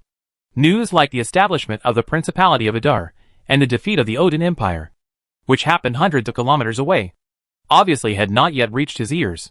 Therefore, when he thought that Mike, who had pleaded for him, had gone to the eastern part of the empire, and that the Odin people were still eyeing the eastern territory of the empire, and that the eastern diocese was at risk of being destroyed at any time, Snesahani felt particularly nervous, especially when he saw the cardinal's gloomy face. His heart almost jumped into his throat. Could it be that he was going to settle the score with him? When the Order of St. George was presented to the current Duke of Adar. Bruno's steward, you were there. Right? The Cardinal said. Hearing this, Snai Sahani shuddered. I deserve to die. I have been talking nonsense before. The Adar territory is in ruins, and the people are living in extreme hardship. Thinking of the situation in which he had spoken the truth before, Snai Sahani immediately said firmly, looking at the fear on Snai Sahani's face. Camus Blanchard felt as if Snai Sahani was slapping him in the face. And it made a slapping sound. As a believer of the God of Light, you should always have a pious creed. And honesty is an essential quality for a clergyman. The Cardinal paused and said in a cold voice, hit him. Hit him until he tells the truth. Although he knew that Snai Sahani's current behavior was related to his previous punishment. He was the Cardinal. Countless eyes in the church were staring at him. So how could he make such a low-level mistake? It must be that Snai Sahani's statement at the time had some omissions, which led to the current result. At this time, Snai Sahani was completely confused. Previously, I revealed the situation of Adar territory truthfully, and was stripped of my title of bishop. But this time, I just followed the Cardinal's words. So how come I took action directly? After bursts of screams were heard in the room, Camus Blanchard successfully obtained complete information about the Adar territory from Snai Sahani. Then, he finally heard an Adar territory that was completely different from what Mike had described. The road is paved with some special material. The hanging gardens at the foot of the mountain are a wonder in the history of human architecture. Due to the frequent provocations from Lord Soren, the Adar people directly attacked the Lord's castle of Earl Soren and occupied all the land north of the Soren River. As for the pirates, who had landed in Adar territory and caused countless civilians to become homeless, they were beaten to a pulp by the Adar people and knelt down crying, calling them daddy. Damn it! At this moment, it is self-evident who is describing the true appearance of Adar territory. The Principality of Adar has already been built. What else is there to say? Someone, come here. Take all the Adar people working on the construction site to the dungeon. Get all the information you can. The Cardinal was furious. Yes. After receiving the order, the waiter who was waiting on the side immediately withdrew. Because after the previous incident, he had already seen that the Cardinal in front of him was already on the verge of exploding. The Principality of Adar. Camus Blanchard tightly grasped the armrests of the chair. His eyes solemn. Camus Blanchard has always presented an unfathomable and ordinary image to others. But this time, Mike acted like a scumbag who cheated on sex and tricked the Cardinal. Apart from the engineering team composed of Adar people, who provided a little help in the construction of the Colossus, Mike and the Adar Lord behind him got all the benefits from the Church of Light for free. Bruno became the owner of the Order of St. George, and Mike suddenly became the Cardinal of the Eastern Diocese. At this moment, in the eastern part of the Norman Empire, it can be said that the Stuart family completely controls the religious interpretation rights of the scriptures of the Church of Light, allowing Bruno Stuart, Duke of Adar, to combine divine power and secular power in one person. And the most important thing is, Camus Blanchard has no idea what kind of agreement was reached between the Principality of Adar and the Odin Empire. And has the inside story of the transaction between the Church of Light and the Odin Empire been known to the Principality of Adar? It's fine if you don't know. But if you do know, if he took drastic action such as revoking the Order of St. George and abolishing the Eastern Diocese, would it cause a backlash from the Principality of Adar and expose the deal between the Church of Light and the Odin people? Although the Church of Light had been prepared for its secret to be exposed since the moment it made the deal with the Odinites, it was obvious that this was not the right time. Camus Blanchard sighed, suppressed his anger, and muttered to himself in the empty room, now is the critical time to advance the plan. I plan to put the matter in the eastern part of the empire on hold for the time being and solve the problems in the western part of the empire first. I will report truthfully to His Holiness the Pope about what happened in the eastern part of the empire. In the empty room, a slightly hoarse whisper came from behind the Cardinal, causing Blanchard to tremble all over. Chapter 314: A New Religion. That night, there was chaos at the construction site outside Bethlehem. All the Crusaders stationed in the city went out to arrest and detain all the workers from Adar territory. And those poor little hooligans were once again thrown into the familiar prison. Although Camus Blanchard will not make any extreme reaction to the Principality of Adar in the short term, this does not prevent him from torturing the information he wants to know from the mouths of these Adar people. But what the Cardinal didn't know was that, for these Adar people before him, Going to jail was like going home. After all, before coming to the holy city of Bethlehem, this group of thugs spent a long time in the prison of our Lord. During that time, they deeply understood what true faith and true piety were, and prayed to dedicate their entire lives to the Church of Light. So in a sense, these gangsters are the truly devout believers.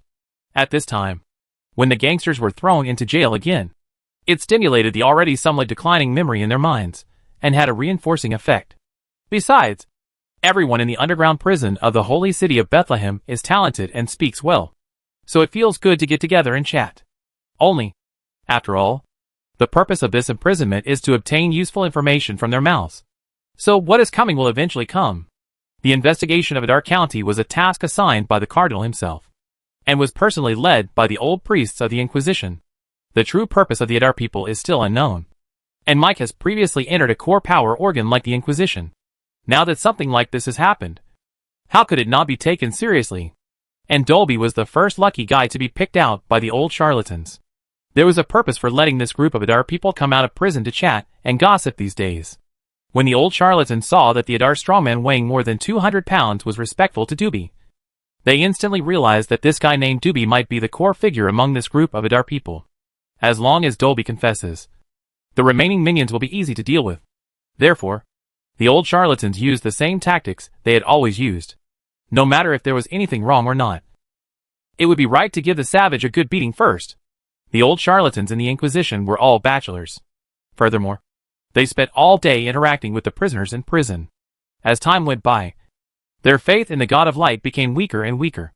Their daily work consists of beating and scolding people, as well as hacking them. They fall asleep at night listening to the screams of the prisoners, so their mentality is more or less distorted. So, having finally got the chance to vent their anger, these old charlatans lined up one by one, holding up their sticks with ferocious faces, and ravaged Dubby's body wildly, venting their anger. You know, because of Mike's identity, the entire Inquisition was reprimanded by the Cardinal. Now that Mike has fled far away, they can only vent their anger on the Adar people in Bethlehem. Ah! Dubé let out a shrill cry.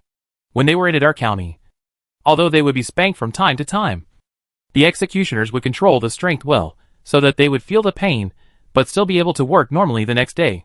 But these damn old charlatans obviously didn't hold back when they attacked him, causing Dolby to faint several times. Only, the harder they were beaten, the clearer the situation that Shabby had described to them in the dungeon became. According to Shabby at the time, as a sinner, I should atone for my sins through labor. But, why did I get beaten while I was working so hard? Of course, Dolby didn't know the reason behind this, and he didn't know that Mike had already left. So, while being beaten with a stick, he had to imagine the possibilities behind it until the old charlatans asked a question: what is Adar territory like? Almost the moment he asked the question, Dolby understood. Yes, labor can reduce one's sins, but bearing punishment can also atone one's sins. Therefore, Dolby naturally sorted out a clear idea. The reason why these old charlatans beat themselves was because their sins were so serious that they could only atone for their sins as quickly as possible through this kind of human help.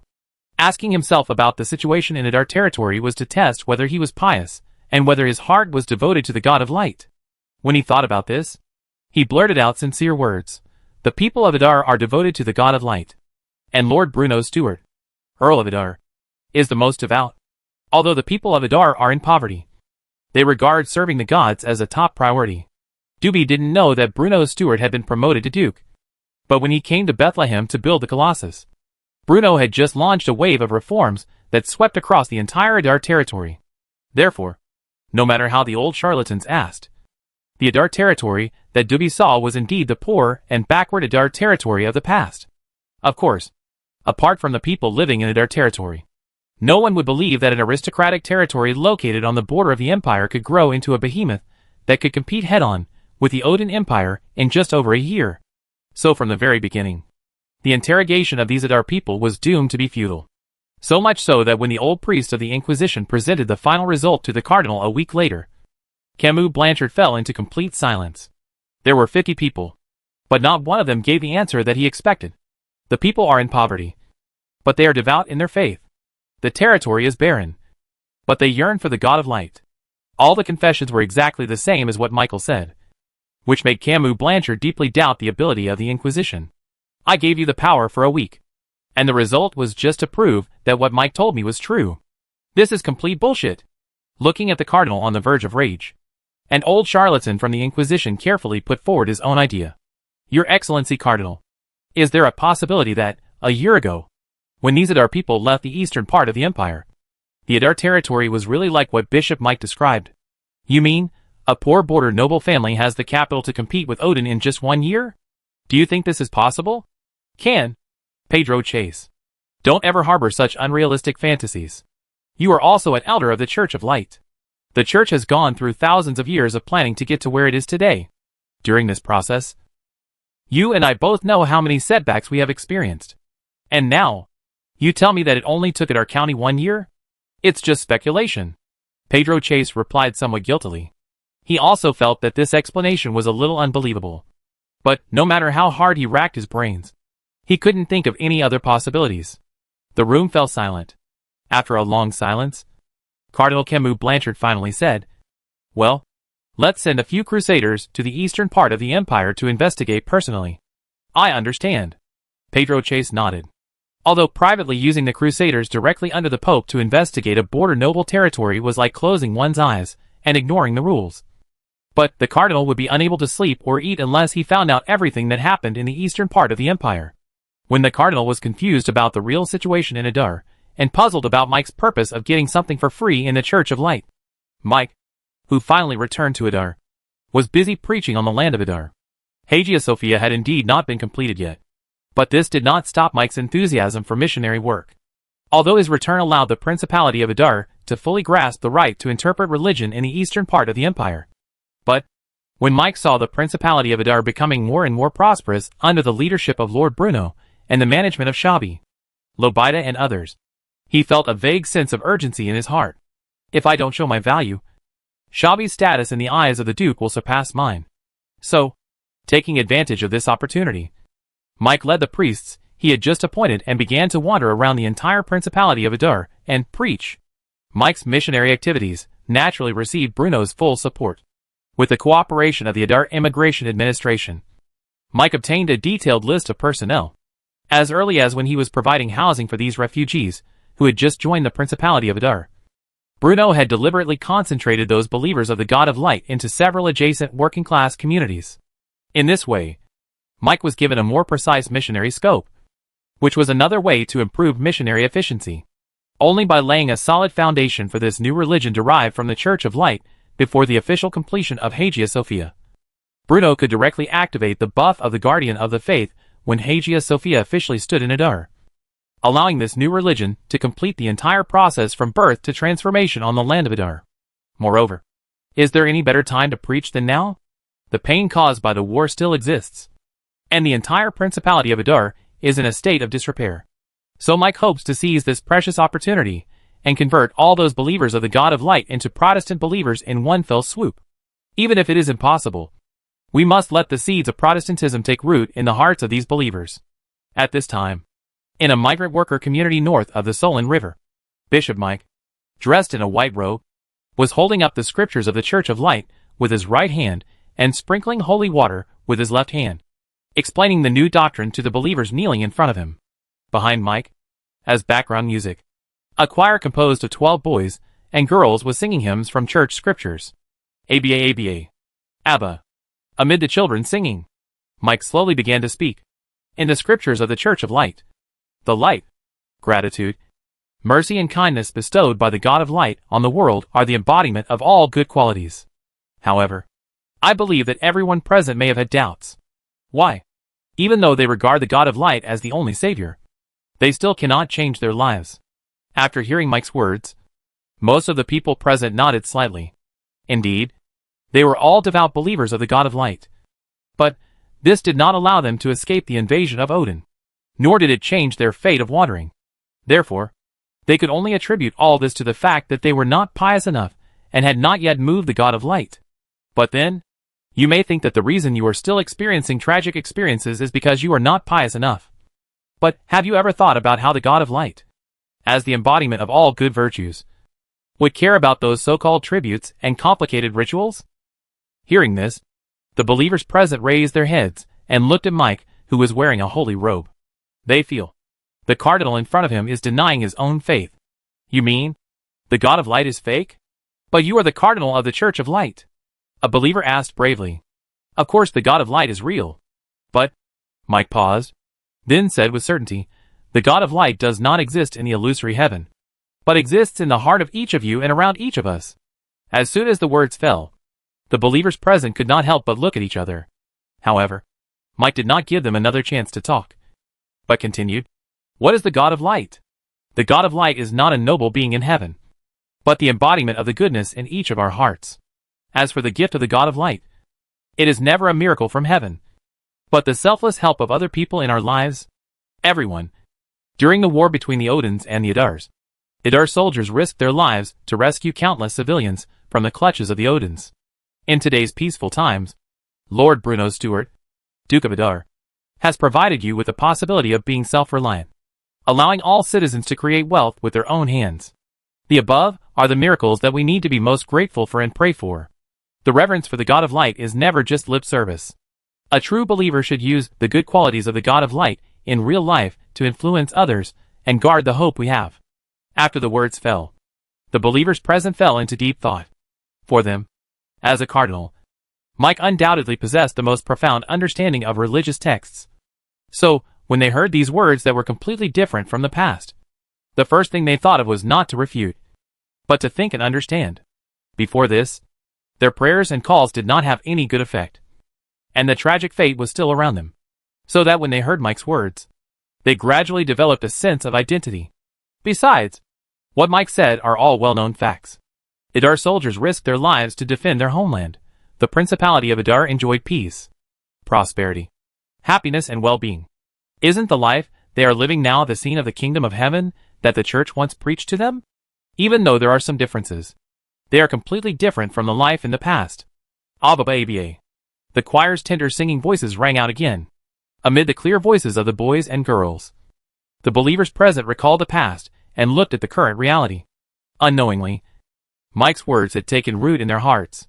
Chapter 3:15 Football Club. Looking at the expressions on the believers' faces, Mike knew that his missionary work today had achieved the desired effect. Preaching and whitewashing is extremely time-consuming and energy-consuming. No matter how convincing your words are, it still requires a gradual transition, bit by bit.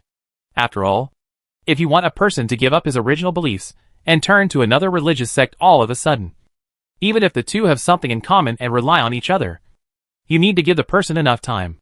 Seeing this, Mike quickly exchanged glances with the priests beside him, and the group began to pack up the props for missionary work. After all, there is only one cardinal, so his missionary and whitewashing business is extremely busy. He has to travel back and forth on Adar Avenue every day, visiting different working-class communities. But there is no way around it. Bruno's supervision of this new religion is extremely strict. Newly recruited priests must undergo training before they can obtain a certificate to take up their posts. Therefore, Mike will probably be busy for a long time. And missionary work and whitewashing the world is just one of Mike's many businesses. The Principality of Adar provided jobs and material security for the refugees in the eastern part of the empire. As the cardinal of the eastern diocese, Mike naturally had to cooperate with Bruno's series of operations to meet the spiritual needs of the people. Although social order has basically stabilized, there are still many people who are separated from their families. If the irritability, worry and despair in their hearts cannot be soothed and diverted in time, these refugees will inevitably take extreme actions. This all requires psychological counseling from Bishop Mike. Of course, not everyone needs the help of a charlatan to relieve the negative emotions in their hearts. For many Adar people, exercise can also help relieve anxiety. Long before the war with the Odinites broke out, football had already become the most common entertainment activity among Adar's army. Adar soldiers like to play football and watch football, because it is undoubtedly a very comfortable thing to have time to completely relax their body and mind during the intense daily training. After losing 3 referees who were beaten black and blue, the Adar people gradually accepted the rules and referees' decisions on the football field and stopped treating football matches like rugby games. Offside, penalty kick, free kick. Various penalties will still cause uproar, but the situation where athletes beat up the referee will no longer happen. Of course, This is also inseparable from the fairness and impartiality of the Adar referees. Even though the equipment is simple, there will not be any blind referees on the Adar football field, and it is temporarily impossible to provide jobs for people with disabilities. So Bruno also likes to watch football in the military camp outside the city of Adar. As a fan of half of the Chinese national football team, Bruno had to marvel at the football level of the Adar soldiers. Both their passing and shooting were far beyond Bruno's expectations, and there were new surprises every time he watched the game. Watching the Adar soldiers in brightly colored jerseys running on the football field is one of the rare entertainment activities in this era. It's not just Bruno. The football field was built on the west side of the Adar military camp. During the weekends when they were free, many people from Adar would come to the stadium, either cheering loudly as spectators or playing a few games. In short, under Bruno's leadership, the development of Adar's football career has progressed rapidly. At the edge of the court, Pele Orlando changed into a brand new team uniform. He is an orphan from Chidian Orphanage. More than half a year ago, he was adopted by Chidian Orphanage when he was already in his teens and became the oldest child in Chidian Orphanage. By chance, he saw this new thing, football, for the first time in Adar. Ever since he saw the Adar players running on the green field, football has become an indelible concern in his mind. On weekdays, Bailey Orlando and his friends would hunch over their desks for daily schoolwork and study tasks. Pele Orlando only had the chance to play football on weekends and in his own hard-earned free time. The change in Bailey Orlando's life trajectory happened 3 months ago. In a football match 3 months ago, Bailey Orlando accidentally got a chance to play. And then, this young man who had never touched football before showed an amazing football talent. Whether it was his running speed or his footwork, he made those athletes who had been playing football for half a year feel ashamed of themselves. From then on, he became famous in the football field in Adar. And this weekend, Bailey Orlando got another chance to play. Today is the game between the Cannonball team and the strongest team in the army. And Bailey Orlando has become a temporary player for the Cannonball team. In the audience, Bailey Orlando's agile figure also attracted Bruno's attention. Although he is not tall, he is particularly good at controlling the ball and passing the ball. When the player's technical level is relatively unfamiliar, Bailey Orlando almost becomes the core of the entire Cannonball team, connecting the players in every position of the team together. "Who's that?" Bruno asked. "Pele Orlando." Mundell on the side quickly replied. It turned out to be him. Bruno had heard of this name a long time ago. After all, he was a child from the Chidian Orphanage, and there would be someone specifically reporting to Bruno on many matters.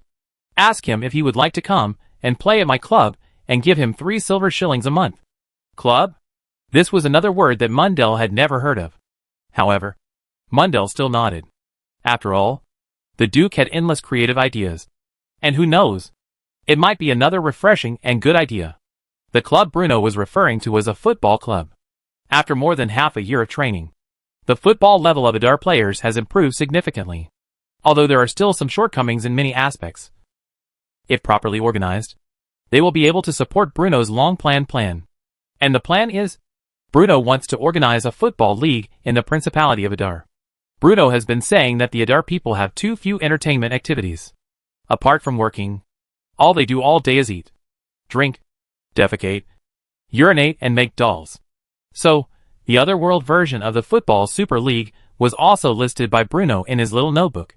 Chapter 316 New Source of Income. As a noble lord with lofty ideals and noble moral sentiments, Bruno had long since departed from the vulgar tastes commonly found among the noble lords of the Norman Empire. No way.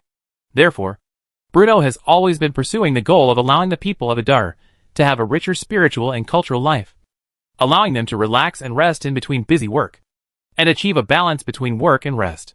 The ball goes in. The ball goes in. Suddenly, the people of Adar in the audience became excited.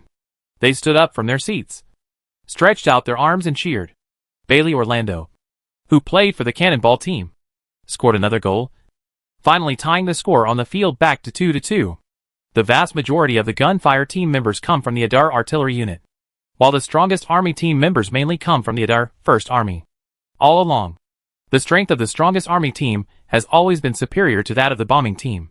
But this time, the temporary joining of Bailey Orlando has greatly increased the strength of the bombing team, adding a lot of suspense to the game. Hack! All you little bastards from the cannonball team. Cheer up. If you can win today's match, I'll personally take you to the bedside chat after you retire.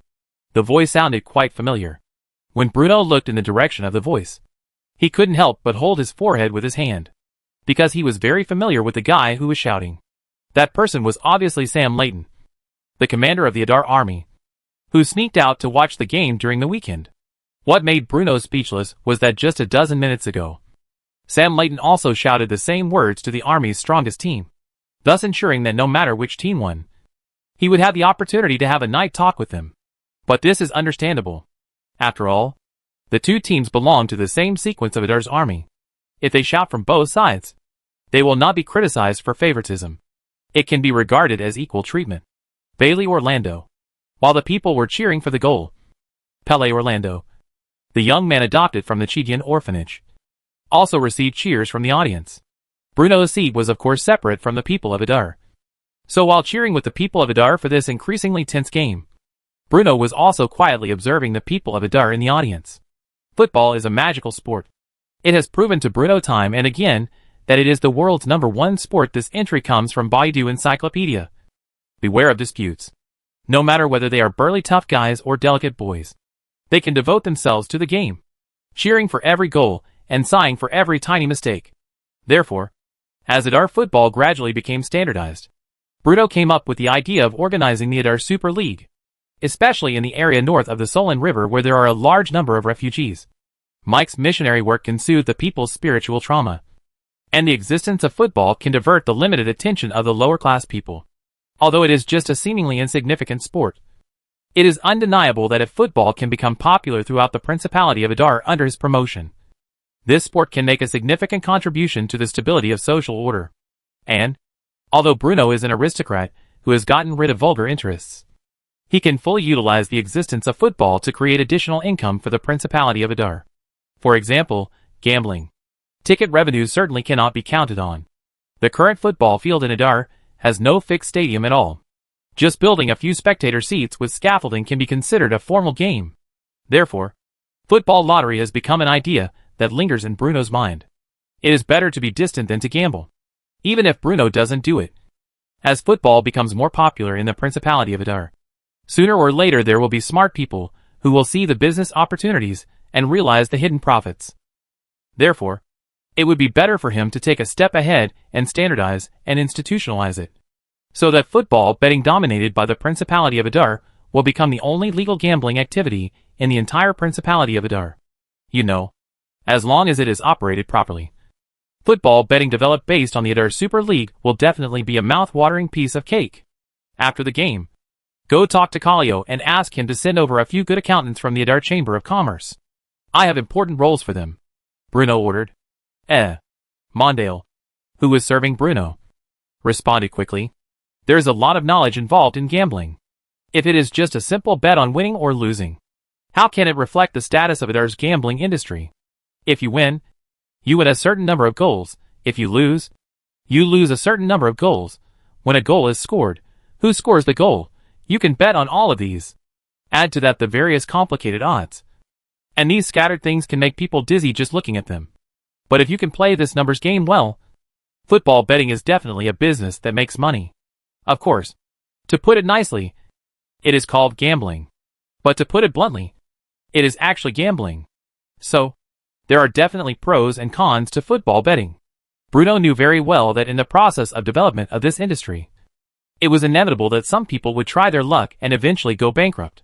Therefore, once the decision was made to liberalize football betting activities, restrictions on civilian participation would have to be formulated as soon as possible. For example, according to Bruno's idea, civilians must provide valid identification when participating in gambling, and the monthly betting amount cannot exceed 5 copper coins. If it is discovered that someone is placing a bet on someone else's behalf, the Adar Public Security Bureau will directly expel the bettor's entire family from the Principality of Adar. Only by taking strong measures can the negative effects of football betting be minimized. And to be honest, Bruno really looked down upon the meager contributions of the common people. Therefore, this restriction on the amount of bets is only applicable to civilians. Noble gentlemen have privileges, as the nobility of the Norman Empire. How can they abide by the same laws as commoners? Therefore, nobles can naturally participate in any legal gambling activity. This not only maintains the privileges and dignity of the nobles, but also allows the Principality of Adar to gain a little bit of profit. It is simply perfect. Bruno was so absorbed in thinking about football betting that the game ended in the blink of an eye. With the help of Bailey Orlando, the Cannonball team secured the victory with a 3-2 advantage, causing the people in the audience to cheer loudly. "Your Excellency the Duke, Bailey Orlando is here." After the game, Mundell immediately brought Bailey Orlando to Bruno. "Wow! What a handsome young man." From a distance, he seemed to be in good shape. But when I got closer, he was actually half as handsome as me. "Duke, Lord Bruno." Bailey Orlando looked quite nervous as he met the supreme ruler of the land for the first time. "Lord Mundell has already told me that I am willing to join your club." Although he was quite nervous, Bailey Orlando still said firmly, "Pele Orlando loves football, and the Duke in front of him obviously hopes that he can continue running on the green field. Not to mention that there is money to be made. Therefore, he had no reason to refuse. I'm optimistic about you." Patting Orlando on the shoulder, Bruno said affirmatively. In Bruno's opinion, cultivating a football superstar may help football become more integrated into the lives of Adar residents. Chapter 317 Eastern Highlands. If it were in the past, Bruno would definitely not have the intention to organize a football league. However, the signing of the Treaty of Valens meant that the expansion of Adar territory into the interior came to an end, and the eastern part of the empire officially entered a period of peace under the rule of the Stuart family, at least for a long period of time in the future. Before the situation in the interior of the empire becomes clearer, the Principality of Adar will escape from the quagmire of war and become one of the few forces in the Norman Empire that can be completely independent of war. After all, after gaining the reputation bonus from beating up the Odin people, no more talented people would dare to seek a place in the Principality of Adar. There shouldn't be, but peace in the eastern part of the empire does not mean that the Principality of Adar can relax its vigilance in military construction. The Adar army needs to be expanded, and the Adar navy must also be expanded. The southern Man Fortress and the Stranglethorn Vale region adjacent to Connie territory are easy to deal with. These are strategic locations that are easy to defend but difficult to attack. However, the long border line on the Valence Plain has increased the defense pressure of the Principality of Adar. Fortunately, Sam Layton was reliable. In addition to watching a game occasionally to relax, he and Sarah Corin also paid special attention to the recruitment of new army soldiers and personally organized rounds of screening. Under the propaganda of the Adar Daily, the Principality of Adar once again launched a recruitment boom to defend the country and join the army. But this time, compared to the army, the Navy's recruitment is more popular. Adar's foreign policy is now very clear. The homeland of the Principality of Adar will pursue a military policy centered on defense. Therefore, for the vast majority of Adar people, if they want to gain military merit and want to improve their identity and status by joining the army, the Navy is undoubtedly the first choice. Although limited by the current human and material resources of the Principality of Adar, wonders such as the Venetian arsenal that have an important bonus effect on the construction of naval ships have not yet begun to be built. But the shipyard in the Merlin district has already begun to build 3-masted warships. Time does not wait. The Friend Islands would not be the first overseas island group discovered by the Adar people, and the Coral Islands located in Basil's territorial waters would not always be the overseas islands farthest from Adar's mainland. Therefore, in the eyes of many Adar citizens who signed up to join the army, only by joining the Navy can they have the opportunity to expand the territory for the Principality of Adar and have more possibilities. Only, with more wolves than meat. The Navy's stringent screening standards are undoubtedly daunting. As more and more information was disclosed, experts and scholars of the Principality of Adar began to interpret the latest conscription policies and the opportunities and possibilities of each branch of the military in the Adar Daily. And the Adar army once again returned to the public eye. The eastern highlands of the Odin Empire and the port of Dorne, located southeast of the Forest of Beasts, are both the locations of the Adar concession stipulated in the Treaty of Valens, and will also become important military bases of the Adar army outside the mainland of the Principality of Adar. Therefore, when the people realized that even if they became soldiers of the army, they would have the opportunity to be stationed outside the Principality of Adar, those young and strong Adar people who were not selected by the Navy swarmed to the door of the Adar army's camp. The Adar people are not afraid of war. The added effect of abundant martial virtues brought about by the quality concept is only part of the reason. As the Principality of Adar won victory after victory in foreign wars, the self-esteem of the Adar people continued to rise. It took almost no time for them to change from being forced to go to the battlefield by the nobles in the beginning to voluntarily joining the army to fight. Because war can not only bring them honor, but also make their families live better.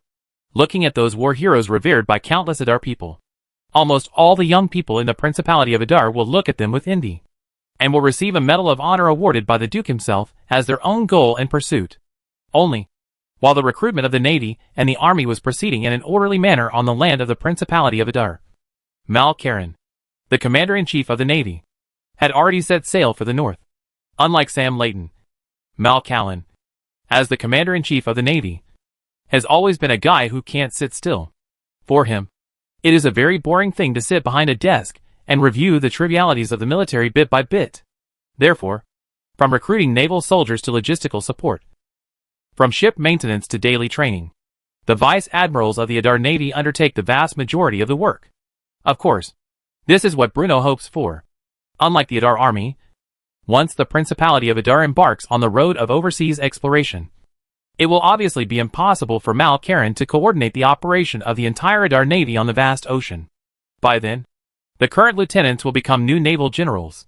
They will command warships independently, conquer new lands for the Principality of Adar, and explore the unknown overseas. Therefore, Bruno is also intentionally cultivating new naval backbones. And ability and loyalty are undoubtedly the two aspects that Bruno values most. As for Mal-Karen, after the signing of the Treaty of Valence, under Bruno's instructions, he took his soldiers to the eastern highlands of the Odin Empire to explore resources and to market concessions for the Principality of Adar. Boom! A dull explosion sounded in the mountain stream, and the flying debris hit the rock wall on the side, making crisp crackling sounds. These are the Adar people surveying for mineral deposits. Since they acquired the magic crystal bomb, the Adar people no longer had to wield the extremely crude mining tools of that era. We blast wherever there are mines, saving a lot of time and manpower costs. Although it is spring, the cold wind in the early morning still makes people shiver on the eastern plateau located northeast of the Odin Empire. As the smoke and dust from the explosion gradually dissipated, Mal-Karen tightened his cotton coat and said to the soldier beside him, "You too.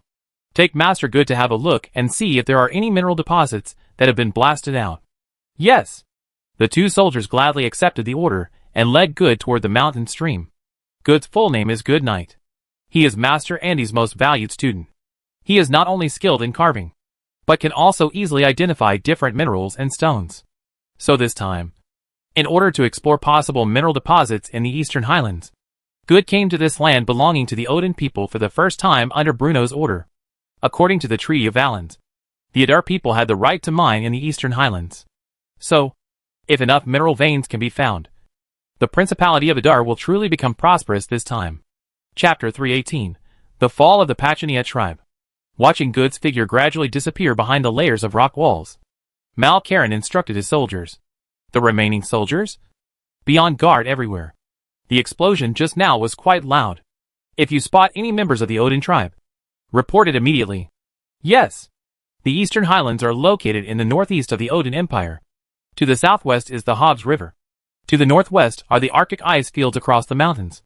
And the other three sides are all surrounded by the ocean. Because of its high altitude and proximity to the Arctic ice field, the climate here is humid and cold. The terrain is mainly alpine grassland, and there is almost no arable land on the vast land. It is one of the main nomadic areas of the Odin Empire. Its position in the Odin Empire is similar to that of the eastern part of the Principality of Adar in the Norman Empire. This is indeed the territory of the Odin Empire, but due to its geographical location and climatic conditions, it has almost never attracted the attention of the Odin royal family, and most of the people living in this land are small nomadic tribes.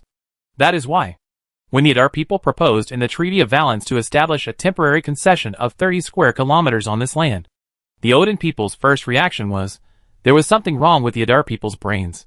Odin's monarch Ariel O'Sullivan has summoned his subjects many times to discuss the deeper reasons why the Adar people want to set up a concession in the eastern highlands. But he has never been able to figure out the Adar people's intentions.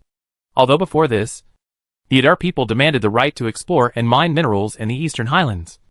But No one thought that the Adar people were really planning to start mining. It has always been a consensus among the people of Odin Empire that there are no mineral deposits in the eastern highlands of the empire. Just as the whole world had asserted during World War II that there was no oil in the land of the flower-growing country. The Odin people were very sure that there were no minerals in the eastern highlands. And even if there is, can the Adar people really find it? You know, the eastern highlands have always been the territory of the Odin Empire. Even as the master of this land, I can't find the mineral veins. How can the Adar people who have just arrived find them? How can this be? Even if the Adar people can really find mineral veins in the eastern highlands, how can they transport the minerals they have dug out? Therefore, the monarchs and subjects of the Odin Empire all agreed that mining was just a cover. And the real purpose of the Adar people was actually the Nordic horses on the eastern highlands. The eastern highlands is one of the few important northern horse-producing areas besides the Arctic ice field, and provides a large number of war horses for Odin's cavalry every year. After all, the Odin Empire had fought several direct battles with the Adar people. Therefore, Ariel O'Sullivan, the monarch of Odin, had already learned about the strength of the Adar cavalry from the defeated Odin soldiers. The weapons of the Adar people are indeed powerful, and they are good at defense. But the Adar army's disadvantages in mobility and flexibility are obvious. Therefore, it is reasonable for the young Duke of Adar to hope to improve the strength of the cavalry by taming the northern horses. Ariel O'Sullivan felt that he had seen through the deeper meaning behind the Adar people's actions. But most of these Nordic horse tribes were controlled by Odin's tribe in the eastern highlands. So, he agreed to the Adar people's conditions when signing the Treaty of Valens without much thought. The Adar people's idea of plundering horses from the highly mobile nomadic tribes was a bit far-fetched. In fact, it is very reasonable for the young Lord Odin to have such an idea, because the Nordic horse is indeed what Bruno has always dreamed of. But what he didn't know was that the Duke of Adar, Bruno's steward, whom he was about to face, was not just a handsome and elegant noble lord. He was also a hacking idiot.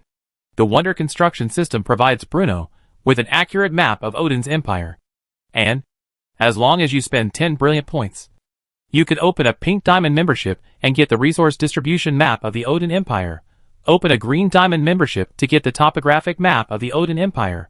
Open a blue diamond membership to get the dynamic climate change map of the Odin Empire. Open a red diamond membership too. Although he hated the Wonder construction system that split a map into multiple copies for sale, which reminded him of the fear of being dominated by massive DLCs, Bruno still succumbed to the system's power before the negotiations began. Then, he happily spent 10 brilliant points in exchange for a resource distribution map of the Odin Empire. Then, Bruno roughly drew the map in his mind and handed it to Malkarin. The rugged rocks were a little cold, but Malkarin still sat down and took out the map given to him by the Duke from his arms. In fact, Malkarin felt that this map was a bit doesn't look very reliable, regardless of the authenticity of this map. If there really are mines in the Eastern Highlands, why didn't the Odin people discover them in these hundreds of years? If it is buried deep beneath the surface, how did the Duke know about it? No matter how you look at it, this is a bit unreasonable. Therefore, Malkarin had actually prepared to return empty-handed. He even secretly vowed that if he could really find a vein of minerals, he would clean his butt the way the Odins did, with a thick hemp rope. Then, almost at the same time, found it. Found it. Lord Malkarin, there is indeed a mineral vein here. Suddenly, good surprised cheers came from the mountain stream. Good, who had just entered, came out excitedly and said to Malkarin, "Sir, there really is a mineral vein in there." Upon hearing this, Malkarin was horrified. How is this possible? Then why have the Odins never discovered the mineral veins here? Reporting to the Lord, the Eastern Highlands are vast and sparsely populated, and the mineral vein is hidden beneath the surface. After the blast with the magic crystal bomb just now, the mineral deposits under the surface were revealed first. Good replied quickly, "There really is a mine." Hearing this, Malkarin was so shocked that he couldn't help but tightly grasp the resource distribution map in his hand. Malkarin didn't know what the mineral deposits were inside, and he was too lazy to ask. But the appearance of the mineral vein undoubtedly proved the authenticity of the map in his hand. This map is definitely a treasure. A treasure that is enough to make the Odin Empire jealous or even turn against it. Apart from Bruno, Malkarin was the only person who had seen this map, so he knew clearly what it meant. Almost all of these mineral deposits are distributed east of the Hobbs River and in the southwest corner of the Eastern Highlands. the variety of their species, and the rich reserves will definitely make everyone jealous. What happens today must be kept strictly confidential. No one can leak it before mining officially begins. Malkaran gave the order with a serious look. Yes. The soldiers present answered in unison. The soldiers present were all young and strong men born and raised in Adar. In addition to the Navy under Malkaran, there were also Adar CIA agents working under Krell. Although they hold different positions, they have one thing in common, which is their loyalty to the Principality of Adar and the Stewart family, and they regard the interests of the Principality of Adar as everything. Therefore, they naturally knew how important the mineral vein in front of them was to the Principality of Adar. These are all raw materials that drive the development of magic industrialization, and can also be made into advanced war weapons. But at this moment, the sentry who was originally sent out to guard everywhere hurried over. Lord Malkaran, we have discovered traces of the Odinites. A group of Odin cavalrymen are heading in our direction. Odin people? Which tribe are they from? It's too far away to see clearly. But there are not many people. Probably only about 20 to 30. They must have been attracted here by the explosion just now. The sentry replied quickly. The resource distribution map provided by Bruno certainly could not be specific to a certain location, but could only lock down an approximate range. Therefore, before carrying out this explosion, the Adar people had actually carried out dozens of consecutive large-scale explosions in this area. However, this is unavoidable because this undeveloped land is so vast that if we really have to dig with simple tools in order to hide our tracks, it will take an unpredictable amount of time. Besides, Malkaran didn't think he needed to hide his identity. The Principality of Adar owns the mineral mining rights in the Eastern Highlands, which is stipulated in the Treaty of Valence. Once the mineral deposits are officially mined, the transportation of large quantities of minerals will certainly not be concealed.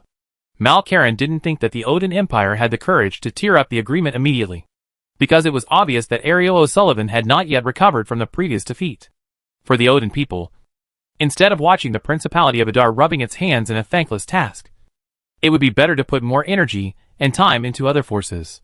The reason why he is paying special attention to Odin's cavalry, who are coming not far away, is mainly because Malkaran has not yet figured out the situation in the Eastern Highlands. Under the rule of the Norman Empire, the Adar territory and the Solon territory were able to fight back and forth, and the nobles in the western part of the empire could unite, so that the decrees of the Norman royal family could only reach the administrative units at the provincial level. So in the Eastern Highlands, a land that the Odin royal family paid little attention to, Malkaran felt that, instead of using the Treaty of Valence in his hand to reason with the nomadic tribes active in this land, it would be more satisfying to use weapons to beat them up. In this way, not only can he practice the moral code of the Principality of Adar of convincing people with reason, but he can also gather enough labor for the mining of the mineral veins. The only thing he is worried about now is the manpower under his command, since it was just an exploration, and they didn't think they could actually find a mineral vein. There weren't actually many Adar soldiers gathered around Malkaran, including the little losers in the exploration team like Good. There are only about 40 or 50 people in total. The vast majority of Adar's naval soldiers were concentrated near the mouth of the Hobbs River to build a camp, where they were busy creating a port pier for the naval ships of the Principality of Adar to dock. As the saying goes, it is easy to invite a god, but difficult to send him away.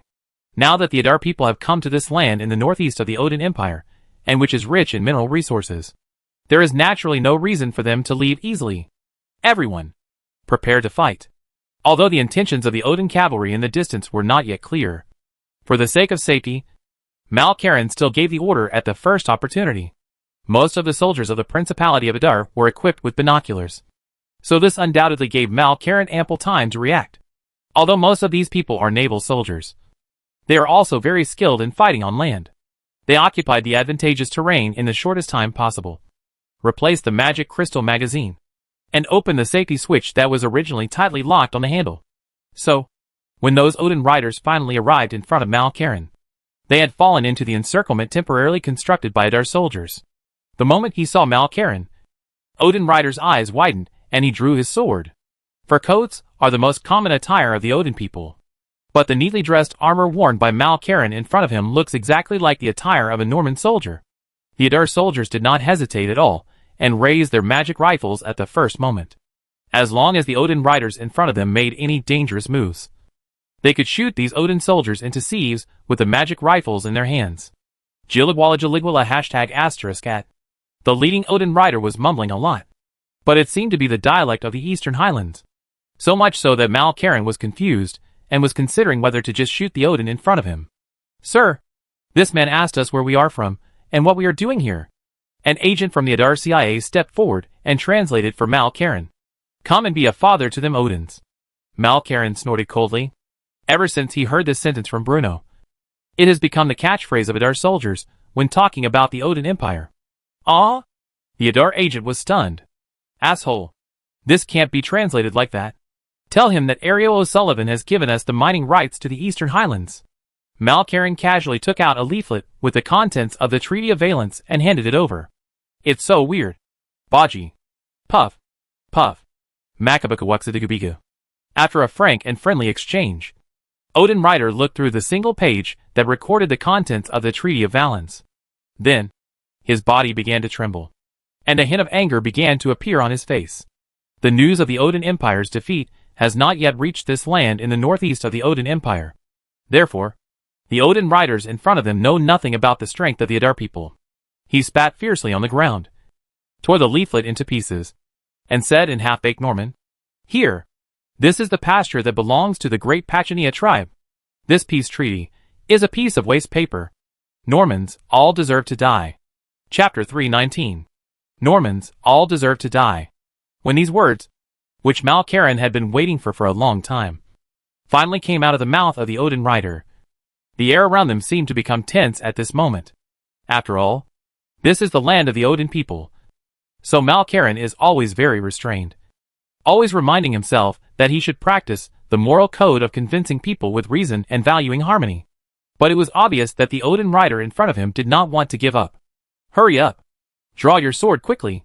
As the Odin man's provocative words fell, Mal Karen's gaze gradually turned to the scabbard of the Odin rider. "As long as the enemy in front of you dares to make any dangerous move, then you have a reason to take action. But before that," he pretended to be angry and said, "the Adar people have the right to explore and mine minerals on this land. As a defeated country, the Odin Empire should abide by the promises they made." Defeated country? Almost at the moment when this word came out of the translator's mouth, the Odin riders in front of them almost exploded instantly. As we all know, the Odins are fierce and brave. They are either fighting or on their way to fight all day long. They have always been hostile to the Norman Empire, their neighbor in the south. Therefore, the word defeated country was like an extremely sharp dagger, which immediately stabbed the most vulnerable part of the Odin people's hearts. They had no way of verifying the authenticity of the Treaty of Valence. But for these Odin riders, the reaction of the Normans before them was absolutely an insult to themselves and a contempt for the Pachania tribe. This was simply unbearable for him. Good was standing at the end of the team. He was not a soldier belonging to Adar's army, but a member of the exploration team. However, when he saw the gradually distorted faces of the Odin people, he couldn't help but reveal a trace of pity. It was obvious that the Odin in front of him was on the verge of rage. However, when they were outnumbered and surrounded by Adar soldiers, attacking the Adar soldiers equipped with magic rifles was absolutely courting death. However, the leading Odin cavalryman did not seem to realize that he was frantically testing the edge of death. He drew the sword from his waist. And then, in a flash, Mal Karen suddenly pulled out the pistol from his waist and pulled the trigger without any hesitation. I only heard 2 gunshots. At such a close distance, 2 holes filled with crimson blood appeared on Odin's rider's body almost instantly. Magic pistol.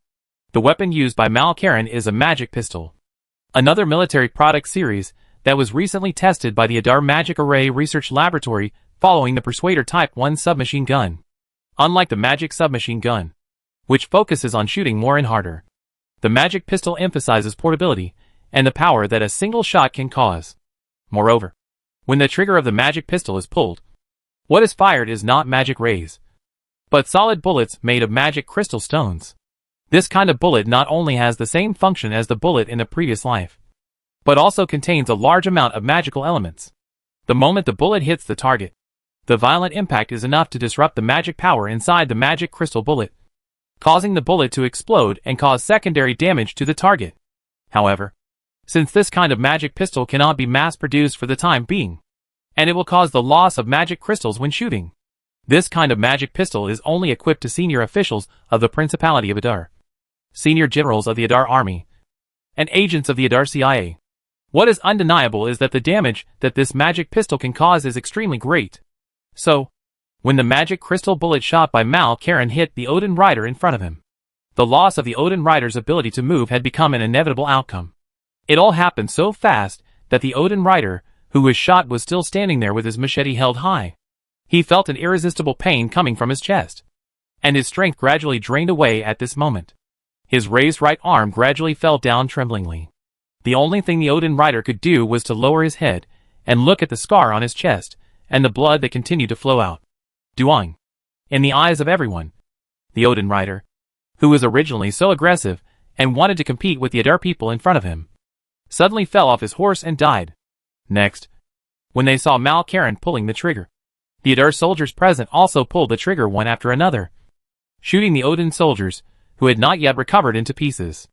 After the dense gunfire, all that was left were Odin soldiers lying in a pool of blood, and the northern horses that fell to their knees, neighing and groaning after being shot. I didn't start it. It was all because Mal Karen scratched his head, and then immediately defended himself. This is entirely because the Pachania tribe of the Odin Empire refused to recognize the legitimacy of the Treaty of Valens. Originally, Mal Karen was still troubled by how to establish prestige for the Adar people in the Eastern Highlands. But unexpectedly, just when he wanted to doze off, someone would come to offer him a pillow. The cavalry of the Pachania tribe came here on their own initiative and offered their heads to him, providing the Adar people with a valuable opportunity to establish their authority. After all, the signing of the Treaty of Valens was a compromise between the Odin Empire and the Principality of Adar. But it did not mean that these nomadic tribes living in the Eastern Highlands would comply with the treaty 100%. The vassal of my vassal is not my vassal. Although the Odin royal family has far more control over this great empire than the Norman royal family, this universally existing rule has never changed. Moreover, the example of the Principality of Adar itself is right before our eyes. Even though Second Prince Rez had signed an armistice agreement and ceded the vast land in the eastern part of the empire, the Adar people still turned this piece of fat meat that seemed to be within reach into a hedgehog hidden in their crotch, making it extremely difficult for them to deal with it. So, the constraints of the Treaty of Valence alone are not enough.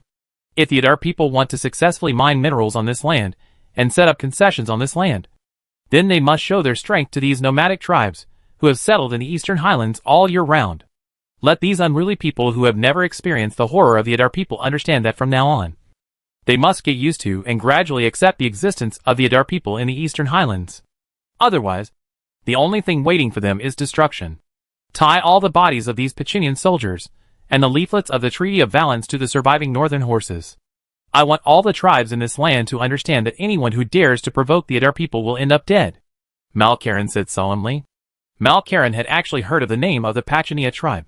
This is a medium-sized tribe located in the Eastern Highlands.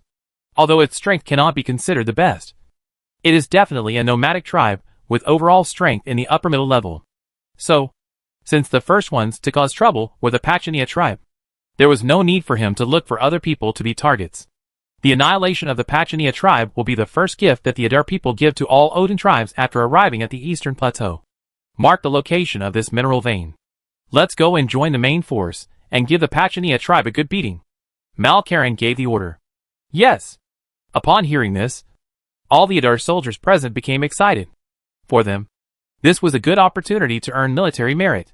Moreover, if the Adar people give a lesson to the little bastards jumping up and down in the Eastern Highlands, it will not only defend the dignity of the Principality of Adar, but also the authority of the Treaty of Valens signed by the Odin royal family. And it will not affect the peace treaty between the two sides. What's more, these tribes that are making trouble everywhere are just vassals of the vassals of Odin's royal family. If they can be properly disciplined, it can consolidate the rule of Odin's royal family to some extent. Eastern Highlands, estuary of the Hobbs River. A week is neither short nor long. Thanks to the hard work of the Adar people, the outline of a simple giant port has gradually been built. Port Hobbs. This is the name given by the Adar people to this new port that is about to be built.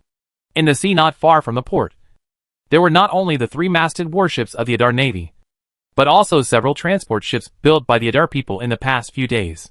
In addition to the Adar soldiers who arrived on board, these ships also brought a large amount of timber, craftsmen and refugees, who began to set up camps along the Hobbs River and demarcate concessions for the Principality of Adar. According to Bruno's idea, this concession belonging to the Principality of Adar must be set up at the mouth of the Hobbs River. After all, this is a rare deepwater port, and it is adjacent to the mineral veins on the Eastern Highlands, making it convenient for transporting ore and raw materials between the Principality of Adar and the Eastern Highlands.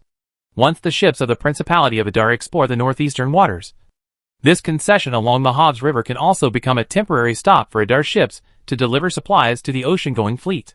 When Malkaran finally returned here in the afternoon of the next day, the Adar soldiers who had already heard the news had already gathered together, waiting for orders from Malkaran at any time.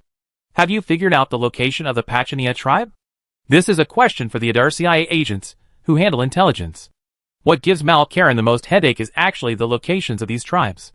The locations of these nomadic tribes often change, sometimes even changing 4 or 5 locations in a month. And it takes a lot of effort to lock them down. We've found it. And according to the distribution of the surrounding grasslands, the Pachania tribe should not change their location within 3 days. The person who spoke was Bridger, the head of the 7th group of the Adar CIA. Due to his outstanding performance in the northern border of the empire, Bridger was now sent to the Eastern Highlands to collect intelligence for the establishment of the Hobbs Port concession. After all, strictly speaking, Port Hobbs can be regarded as the first concession established by the Adar Principality abroad, which has extraordinary significance. Where? Bridger didn't answer, but handed over a map and pointed to a location on it. How sure are you? More than 90%. And there are still Adar agents there monitoring the movements of the Pachania tribe, Bridger said with certainty. Hearing this, Malkaran couldn't help but fall into deep thought. A bold plan was gradually forming in his mind. This is an insult to the great Pachania tribe. It's a disrespect to all the warriors of the Pachania tribe. A sturdy middle-aged man wearing a short animal skin coat and at least 2 meters tall was pacing back and forth in the tent. The ground was littered with the remains of tables and chairs that had been chopped apart by the angry chief.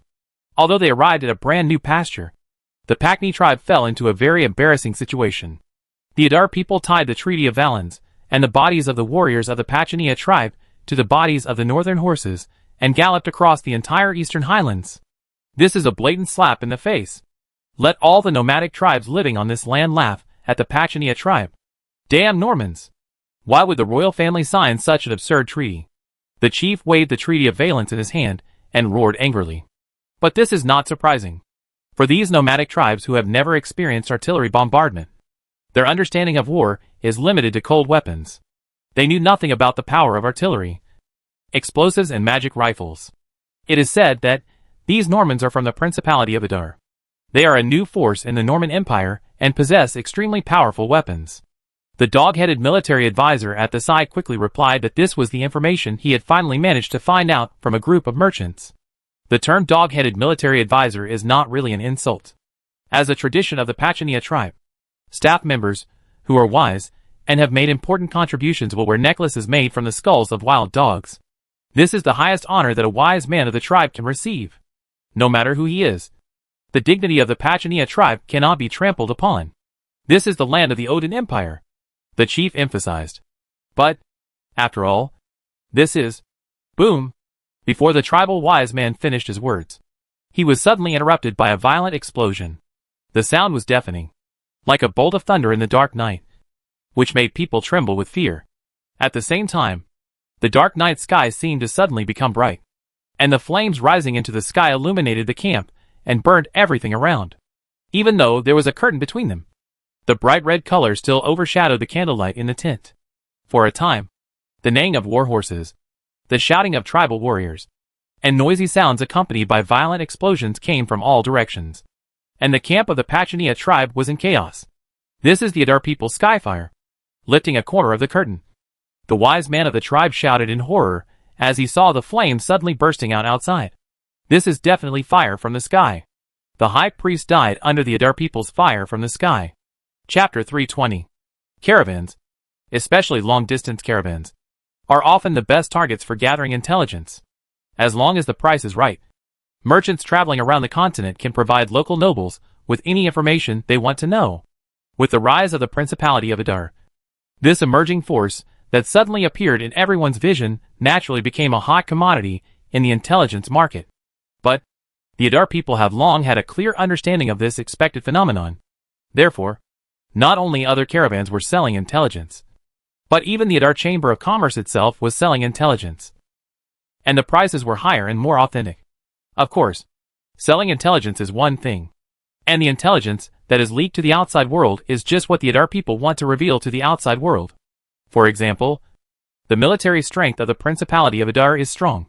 For example, a small part of the Peace of Valens that can be made public. These are things Bruno wants to show to the outside world. And being able to exchange them for money is naturally a good choice. The real core secrets have long been strictly guarded by the Adar CIA, and no possibility of leakage is allowed. Although the Eastern Highlands are remote, and the Odin people are barbaric and warlike, as long as there is profit, there will be bold caravans stopping by to provide goods from the south to the tribes living in this land. The wise man of the Pachania tribe was lucky enough to encounter a caravan that had traveled through the land of the Principality of Adar. So, after paying a considerable amount of gold coins, the wise man finally got a small part of the information about the Principality of Adar. Not only did he know about the defeat of the Odin Empire and the signing of the Treaty of Valens, he also knew that Plamenhyman, the high priest of the Odin Empire, had died under the Adar people's skyfire. Before this, he didn't know what the so-called heavenly fire was. But now, looking at the raging fire burning outside the tent and personally experiencing the attacks that came from the sky accompanied by violent explosions and roars, he couldn't help but tremble all over and break out in a cold sweat. This scene, which seemed like a divine punishment, was completely beyond his comprehension and completely destroyed the inherent cognition of the warriors of the Pachania tribe. Not only him. The chief of the Pachania tribe also seemed a little overwhelmed when he saw the chaos before him. He was extremely angry. But the continuous explosions also made him feel frightened. Night raid? This is a night raid. Everyone calm down. The generals of the Pachania tribe roared with all their might, trying every possible means to quell the turmoil in the camp, so as to face the hand-to-hand combat that might come at any time. There was no doubt that this was a surprise attack launched by the Adar people at midnight. Malkaran has always been a decisive and never delayed man. Since the Adar CIA has figured out the location of the Pachania tribe, he must strangle this tribe as soon as possible. And there is only one purpose for this proactive attack, and that is to establish authority. The faster the Adar people react, the heavier the blow to the Pachania tribe, and the greater the deterrent effect on other tribes. Perhaps such a hasty action would inevitably lead to omissions, and fighting immediately after a long march might also make it difficult for Adar soldiers to perform at their best, causing unexpected losses. But quick victory. This is what Malkaran must do. Today, the entire Principality of Adar is waiting for the establishment of the Hobbs Port concession and the exploitation of the mineral veins on the Eastern Highlands. If you want to enter the Forest of Monsters and build the Port of Dorn, you need cryolite from the Arctic ice field, and the ore produced in the Eastern Highlands will also provide important support for the development of the magic industrialization of the Principality of Adar. Therefore, the Adar people need to make their presence felt in the Eastern Highlands in the shortest possible time without touching the sensitive nerves of the Odin royal family. The Adar people could only destroy one tribe at most, and this tribe must not be close to the royal tribe. This was the tacit understanding reached privately by both parties at the beginning of the signing of the peace treaty. After all, these nomadic tribes were vassals of the Odin Empire. It was still within the scope of the Odin royal family's permission to annihilate a tribe. But if they attacked the Odin tribe without restraint, it would no longer be about setting up concessions and mining, but the invasion of the Odin Empire, which would mean the complete invalidation of the Treaty of Valens. So, Malkaran has this, and only this one chance. He needed to strangle the Pachania tribe in the shortest possible time, and at all costs to establish the Adar people's great reputation. Night attacks are undoubtedly the most advantageous way of fighting for the Adar people. After all, this land is an away game. There are no concrete fortresses, no air support, and not even enough northern war horses. Therefore, all the Adar people can rely on is the quality of their soldiers, the advanced weapons, and nighttime combat capability. Adar soldiers do not suffer from night blindness, and they receive special night marching training on weekdays. Given their lack of mobility, they can only offset the threat posed by Odin's cavalry to Adar's army by launching surprise attacks under the cover of night. Kill! As Malkaran gave the order for the entire army to charge, the magic cannon finally stopped firing and hid in the dark night. The Adar soldiers, holding magic rifles, wearing standard sabers, and wearing standard light armor, rushed forward and rushed towards the chaotic tribal tents not far away.